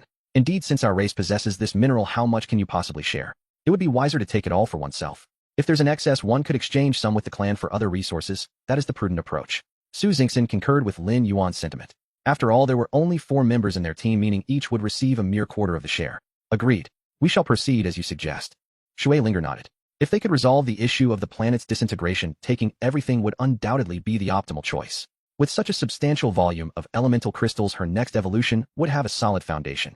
Commander Little Transparent has indicated that it can transport all the elemental crystals from within the star's core, but it requires additional void star crystals to expand and strengthen the space within its belly. Granted, let it proceed. The priority is to extract all the elemental crystals. Lin Yuan did not hesitate in the slightest. Report, Commander. Xiaozhou has completed the calculations. The elemental crystal ore constitutes approximately 60 of the star's core mass. If entirely excavated, it would indeed destabilize the structure of the mineral star. However, after meticulously verifying the mineral vein map, Xiaozhou discovered that in certain areas the elemental crystal ore nearly reaches the surface of the star's core, with some regions already connecting to the surface. Thus, once the internal elemental crystals are removed, the internal pressure will sharply decrease, causing the lava in the mantle to flow through these channels into the core to fill the vast void left by the excavated elemental crystals. This would also replenish approximately 30 of the mass, allowing the overall mass of the star's core to stabilize at around 70, which could barely maintain the stability of the mineral star for a short period without disintegration. Very well, let us proceed. Once the space within the star crystal mouse stabilizes, we shall commence. Within the dense lava surrounding the core, 2 eyes gradually opened, and beside a vast mouth was a bottomless opening from which small particles of elemental crystals were occasionally ejected. Suddenly the mouth opened wide, drawing in the surrounding lava along with the newly ejected elemental crystals. After a contented belch, the mouth slowly closed once more. This colossal creature was covered in black scales with fiery glimmers occasionally flickering across its surface, lending it an air of mystery. Commander Little Transparent is prepared. We can commence the collection of the elemental crystals. Excellent, let us begin. Yes. The star crystal mouse once again burrowed out from a small opening beneath the control panel. A few seconds later, the area ahead on the display screen, previously illuminated and dazzling, suddenly darkened as the very center of the star's core transformed into a void. Lin Yuan and the others felt their bodies almost lift off the ground as the direction of gravity seemed to shift simultaneously. From the rock walls of the vast cavity, hundreds of orange-red lava streams erupted, converging toward the center of the void. A powerful whirlpool appeared beside the mouth of the black-scaled behemoth, drawing in the surrounding lava through the hole from which it had previously ejected crystal particles. Startled, the black-scaled creature crouched near the opening for a moment, as if sensing something extraordinary, and then began to swiftly traverse the surface of the star's core. Inside the drilling machine's cockpit, the star crystal mouse had returned, its entire body glowing with energy. Clearly, the energy from the elemental crystals within the star's core had exceeded everyone's expectations. Seeing this, Lin Yuan promptly instructed the star crystal mouse to consume several more void star crystals. After a dozen seconds, the star crystal mouse's condition gradually stabilized. Let us depart. The star's core will gradually be filled with lava. While the outer shell remains stable and robust, we must leave this place swiftly. At Lin Yuan's command, Shen Jingying maneuvered the drilling machine to turn while the star crystal mouse began shifting the layers of star rock ahead. On the surface of the mineral star, several already landed exploration teams noted that their equipment felt somewhat lighter, while those descending were abruptly propelled back into space due to the sudden gravitational shift. Nearly all detection devices identified an astonishing phenomenon. The gravitational constant of the mineral star had momentarily diminished. The drilling machine sped forward with remarkable swiftness, and with the assistance of the star crystal mouse, it soon breached the outer shell of the star's core, plunging into the viscous lava within. Warning. Unknown life form approaching. Warning. Unknown life form approaching. A dark shadow flashed across the display screen. The crew was taken aback. A creature existed within the mantle of the mineral star. Thud. The drilling machine, which had been operating smoothly, was jolted off course. What to do? In this thick lava with its orange-red streams, it was impossible to discern the creature's movements. Zayas, who tracked the creature's movements. Report, Commander. The drilling machine's detection equipment is limited to it cannot locate the creature within the lava. This was a dilemma. The drilling machine was designed solely for mineral exploration and was equipped only with the most basic life signal detection devices. It functioned adequately in open spaces, yet was utterly ineffective in lava. Commander, I can attempt it. Shen Jingying furrowed her brow slightly. I sensed a faint fluctuation of elemental crystals, and this signal source is in motion. Does that creature carry elemental crystals? Lin Yuan inquired. It is possible that its prolonged consumption of elemental crystals is the cause. The energy of elemental crystals is exceedingly high, requiring an extensive period for complete absorption. Shun Jingying continued to focus her senses. The drilling machine began to move as Shun Jingying guided it in pursuit of the enormous creature. Upon realizing that the strange machine trailing it had detected its presence, the massive creature turned and charged toward the drilling machine. Commander, it is coming straight for us. Lin Yuan's heart raced. Laser weapons. Particle beam weapons. These armaments would be ineffective in the lava. They could only resort to conventional projectiles. However, it was uncertain how effective they would be in lava. They would have to wait until the colossal creature drew closer before firing. Zaizu calculate the safe distance for the projectile explosion and simulate the projectile trajectory within the lava. Jingying, you shall operate the weapon system. Fire when we are nearer to maximize lethality. Yes, Commander. Meters. Meters. Meters. Meters. Boom. A high-energy explosive round shot forth from the cannon at the front of the drilling machine. The lava before the barrel was compressed into a massive vacuum cavity. Bang. The projectile struck the chest armor of the colossal beast, dislodging several scales beneath, which blood began to seep. Commander, the lethality is insufficient. That creature is still advancing toward us. Shun Jingying held the control stick tightly, slightly adjusting the direction of the drilling machine. Lin Yuan raised his gaze toward Shui Linger. Allow me to give it a try. With that, he walked toward the rear of the drilling machine. Take some of this, Lin Yuan said, patting the back of Little Transparent, as the Xingjing mouse expelled several elemental crystals. Shui Linger accepted an elemental crystal, choosing a piece the size of a fingernail and placing it in her mouth. In an instant, her aura transformed, a layer of deep blue ice armor manifesting upon her body. A bone-chilling cold radiated from Shui Linger. I shall proceed. With that, she transformed into a flurry of icy shards and drifted out through the rear hatch. Outside the drilling machine, the enormous black carmored creature charged directly at them, its gaping maw gathering a brilliant flame. This is dire. An orange-red torrent of molten lava erupted from its mouth. The drilling machine was nearly struck head-on. Warning, warning, warning. Barrier energy depleted. Imminent failure. Backup energy engaged. Barrier regeneration in progress. Within the drilling machine, everyone was taken aback by the sudden assault. Lin Yuan felt grateful that Xiao Zhou had been assisting with the operations. It was Xiao Zhou who had promptly activated the backup energy, allowing the barrier to hold, preventing the drilling machine from suffering a direct hit. Before anyone could fully recover from the recent attack, the drilling machine suddenly rolled sideways. On the display screen, a massive mouth rushed past the underside of the drilling machine. Shun Jingying was drenched in sweat. Commander, I apologize. The molten lava surge was composed of the same elements as the surrounding lava, and I failed to detect it. My sincerest apologies. Do not blame yourself, you have performed admirably. Next, Shui Linger will handle it. Suddenly, Shui Linger's figure appeared behind the drilling machine.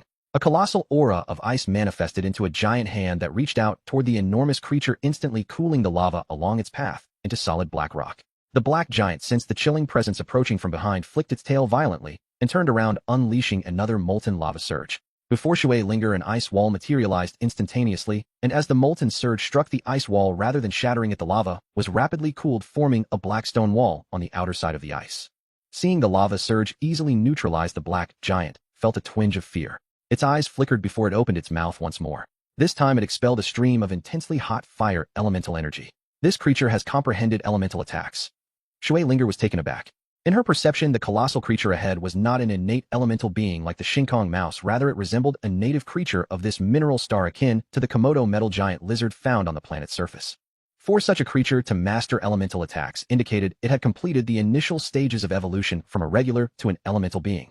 As she beheld the fiery elemental torrent surging toward her, Shui Linger dared not act recklessly. She swallowed the elemental crystal in her mouth, a pure surge of energy exploding within her. She raised her right hand, pointing forward as an ice pillar extended from her fingertips to collide head-on with the fire elemental energy that had penetrated both thick lava and ice walls. Zzz. Steam, ice shards, rocky debris, and sparks erupted at the point of collision, scattering various byproducts of water and fire elements. Moments later, the fire elemental energy weakened, and the ice pillar surged forward. The black Karmer giant was startled, closing its mouth and attempting to flee. Trying to escape, Shui Linger flickered and vanished from sight. At the far end of the ice pillar, a shard of ice flew forth, coalescing into Shui Linger's true form. Not far away, the enormous creature was desperately fleeing. With a gentle flick of her fingertip, an ice crystal shot forth, swiftly approaching the massive beast. Boom! A wave of frigid energy erupted, pushing the surrounding orange lava aside, and in an instant a colossal hollow ice sphere formed around the black giant. For the first time, the molten giant revealed its complete form. It was in fact a Komodo lava giant covered in black scales, yet its size exceeded that of the Komodo metal giant lizard on the mineral star by more than tenfold. It was a mutated Komodo metal giant lizard. Moreover, it had transitioned into an elemental being. Shui Linger marveled at the black giant encased in a layer of ice. Suddenly, the giant's body contracted, its scales transforming from black to a dark crimson hue. It could change its size. Had it completed the second phase of elemental evolution? At this moment, the Komodo lava giant had shrunk to a size comparable to that of a metal giant lizard. The fire elemental energy almost enveloped its scales. Bright flashes of fire intermittently flickered on the surface of the dark red scales. Crack! The ice shell that had covered the lava giant was shattered. The no-diminished lava giant charged directly at the ice sphere's shell. Thud! The lava giant was rebounded by the sturdy ice shell, and while some ice shards fell away, there were no cracks to be found. Witnessing this, Shui Linger couldn't help but cover her mouth in laughter. Did that hurt, little giant lizard? Why not submit to me? I can take you away and provide you with delicious treats. Shui Linger retrieved an elemental crystal, tossing it playfully in her hand. Glancing back at Shui Linger, the creature shrank once more, its fire elemental presence intensifying. In the blink of an eye, it had shrunk tenfold, resembling a small dog, its scales glowing a fiery red, each plate polished to a shine, with faint flames licking up from each scale. It had genuinely completed its second phase of evolution. As Shui Linger observed the pure fire elemental radiating from the miniature giant lizard, she confirmed her suspicions. Thud! Crack! The lava giant crashed against the ice shell once more, and this time the point of impact shattered into ice shards, creating a large pit, with numerous cracks radiating outward, covering nearly half the ice sphere's shell. The lava giant felt elated. One more charge would shatter the ice shell, allowing it to escape. This innate elemental creature was far superior to its current self. The near fracture of the ice sphere surprised Shui Linger. This was the ice armor cage she had formed after absorbing the elemental crystal, which had nearly been breached by the little giant lizard. With a flash of blue light from her right hand, countless pale blue ice particles shot from her fingertips and delved into the spherical ice shell. The cracks on the shell instantaneously healed, and the thickness of the ice increased by more than double. Do not waste your efforts. The fire elemental you have painstakingly accumulated should be reserved for further evolution. Your elemental heart has not yet fully evolved. Overexertion of elemental energy will lead you to stagnate in the semi-elemental stage. Shui Linger's tone remained calm, yet to the lava giant each word resonated like a heavy hammer striking deeply at its heart. Stay here, or shall I follow the members of the elemental clan and depart? The flames upon the body of the lava giant lizard flickered erratically. Elemental being, what is it that you seek from me? To her surprise, the giant lizard spoke. Shui Linger remained unfazed. You seem to have misunderstood the current situation. What I desire is your submission, your entirety, and not to extract anything from you. The lava giant lizard paused, then responded, I cannot submit to you. I have my mission. Your mission? Pray do tell. Once I complete my evolution, I must return to the planet's surface to rejuvenate my clan. Complete evolution. Your clan. Shui Linger laughed softly. Firstly, you can no longer continue your evolution here. You may have already sensed it. The power within the core of the planet has vanished. Yes, that very force which has always supported our continuous evolution. The giant lizard was taken aback indeed. After consuming the last few special crystals, the deep well had transformed into a vortex drawing magma, and he no longer felt that invigorating elemental force surrounding the core. The elemental diamonds within the core have all been extracted by us. If you remain here, the elemental power within you will gradually dissipate, ultimately regressing to your original form.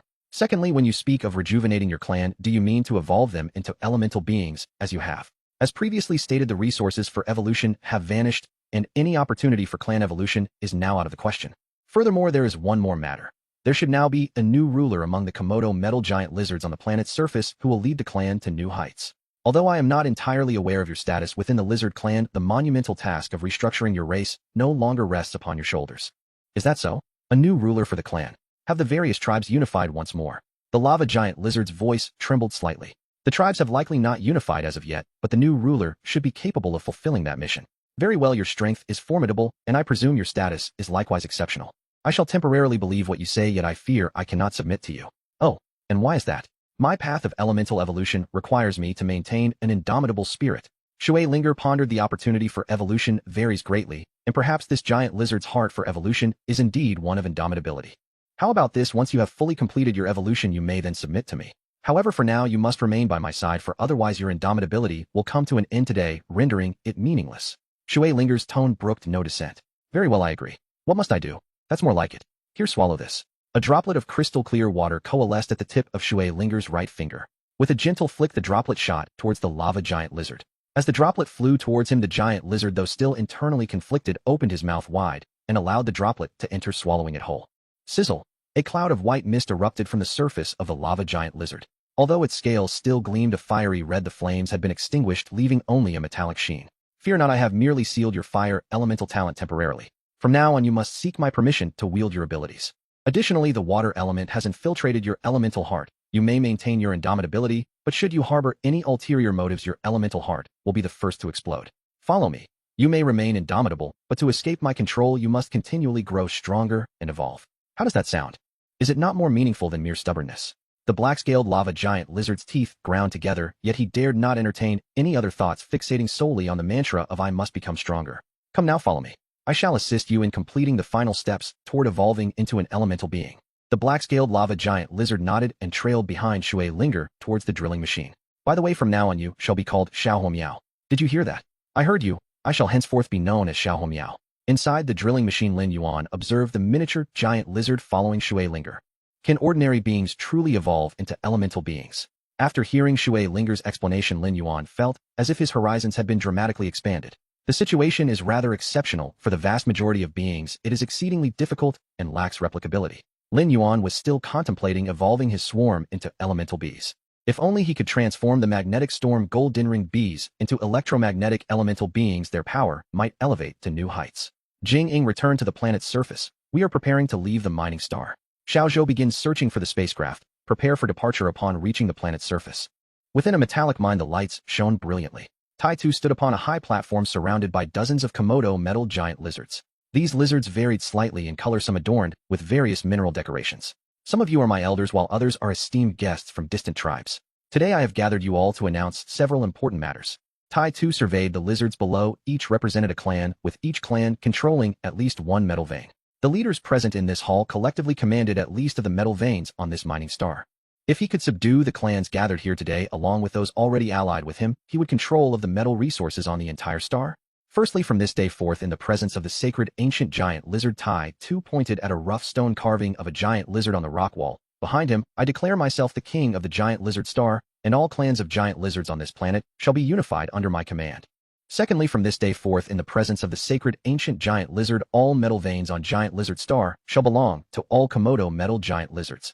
Thirdly, from this day forth, a new royal cabinet will be established comprising 10 seats. 2 will be held by former royal members, 4 will be occupied by clan leaders who have fought alongside me, and the remaining 4 will be elected from among you.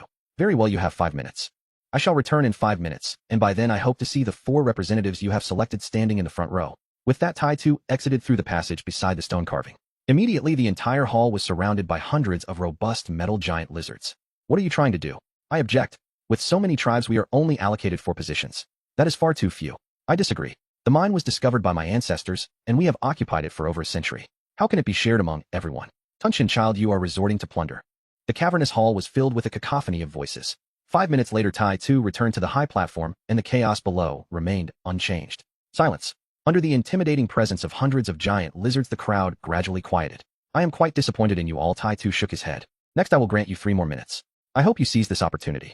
However, this time I will first select a tribal leader to join the cabinet. Anyone willing may simply step onto the high platform and bow before me. The giant lizards exchanged glances, none daring to move, maintaining a silent consensus in hopes of pressuring Tai Tu to alter his earlier declaration. Suddenly, an inconspicuous gray-brown giant lizard rushed to the front of the high platform and deeply knelt before Tai Tu. The Tai Chan tribe is willing to follow King Tai Tu. Excellent. Tai Tu tossed a metallic token, declaring you will start as the 7th elder of the cabinet. You may decide the remaining 3 positions. The Shen Wu Wei here will now be at your command. I trust you will manage it within 3 minutes. Additionally, the integration of tribes is the trend of the future. There are currently too many tribes, and the ranks are not cohesive. You shall handle this matter. After speaking, Tai Tu exited the hall once more. In the lounge at the back of the hall, the brothers Bai Chui and Bai Fu were seated at a massive stone table, tallying their recent gains. They had also unearthed chunks of crystal ore. Although it could not be compared to an entire vein like Lin Yuan's, each piece would undoubtedly incite fierce bidding at the trade market at the aviation port. The brothers Bai Chui had certainly returned with bountiful rewards. Brother Tai Tu, do you not fear that the various tribes will harbor resentment due to your ruthless actions? Bai Chui inquired, polishing a crystal emanating a red glow. Brother Chui, with so many tribes, if we do not integrate them, chaos will inevitably ensue. We must seize this opportunity to unify the tribes and complete significant integration work. Afterward, I will thoroughly mix the giant lizards from different tribes, redistribute the mines, and redefine the tribes. From now on, tribes will be named by region rather than by bloodlines. Only in this way can we truly gain control over all the mines and better manage the resources of this mining star for our master. 2 minutes later, a giant lizard entered from outside and announced, my king elder number 7 requests an audience. Come in. Upon entering, the previously mentioned gray-brown giant lizard prostrated itself on the ground. My king, I have tentatively selected the remaining 3 cabinet members for your final decision. Let us go and see. With that, Tai Tu led the way back to the hall. At the foot of the high platform, dozens of giant lizards had vanished, leaving only 3, who stood below prostrating themselves. Didn't I say to select 3 elders for the cabinet? Why are there still 6? Tai-Tu asked. My king, only you can decide who will be elected as cabinet elders. I Hui-Pai dare not act without permission. The giant lizard again prostrated itself. Then you shall be chosen. Tai-Tu randomly pointed to 3 that he found agreeable. The 3 giant lizards immediately stepped forward, bowing once more before the high platform. Thank you for your grace, my king. As soon as the words left their lips, Hui-Pai suddenly lunged, launching a deadly assault on the 3 chosen giant lizards. The first bite severed one giant lizard's neck, and then he grappled with the other 2. 3 minutes later, Hui-Pai, battered and bruised, returned to bow at Tai-Tu's feet. Tai-Tu regarded Hui-Pai thoughtfully. From now on you shall be elder number 6. Thank you for your grace, my king. Hui-Pai remained prostrate, deeply respectful. Near Lin Yuan's base camp, the ground suddenly heaved up into a small mound. Then a massive drilling machine erupted from the earth. As the mechanical sounds ceased, the hatch opened and several figures leapt out. It has been so long since we returned. Quickly let us feast at the camp. Su Xin led the way. Indeed, it was too stifling inside the drilling machine. I want a table overflowing with dishes. Shun Jing followed closely. Are we preparing to return? Shui Ling'er asked. Yes, once we reach the camp, I will submit the mission completion report to the liaison officer. Then we will prepare for our return. Lin Yuan turned and stowed the drilling machine into his badge space, hurrying to catch up. At the base camp, the group sat around a large round table, indulging in a feast. Commander, the mission liaison officer, is on the line. Greetings, Captain Lin Yuan. The visage of Shuang Rong appeared on the wall screen. Hello, I am here to inform you that we have completed our mission and are ready to return, Lin Yuan said, taking a bite of fried chicken leg. Captain Lin, what did you say? You have completed your mission. Shuang Rong's face was filled with disbelief. Yes, we have finished. If you are ready on your end, I can submit the mission report and accompanying materials now. However, the mineral samples will have to wait until we return to Shao Jinghao before I can hand them over. Understood, Captain Lin. You may submit the mission report at your convenience. I am prepared on my side. Furthermore, according to the landing coordinates and time window you previously submitted, we have completed several verifications. A large mining vessel will arrive at the mining star in 2 hours. You may directly hand over the minerals to the task leader there.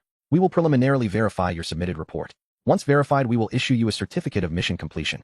To facilitate your departure from the mining star, we can arrange for your team to board the return flight of the large mining vessel. If you prefer to pilot your own ship, we can also provide support with booster rockets. I choose the booster rocket service. Compared to boarding their vessel for the return journey, Lin Yuan felt that piloting his own ship was much safer. And as for the booster rockets, it was necessary to take advantage of that. After all, escaping from the mining star would consume considerable fuel. Although the Shenzhou Hao was equipped with an anti-gravity engine, Lin Yuan preferred to keep his ship's capabilities concealed unless absolutely necessary.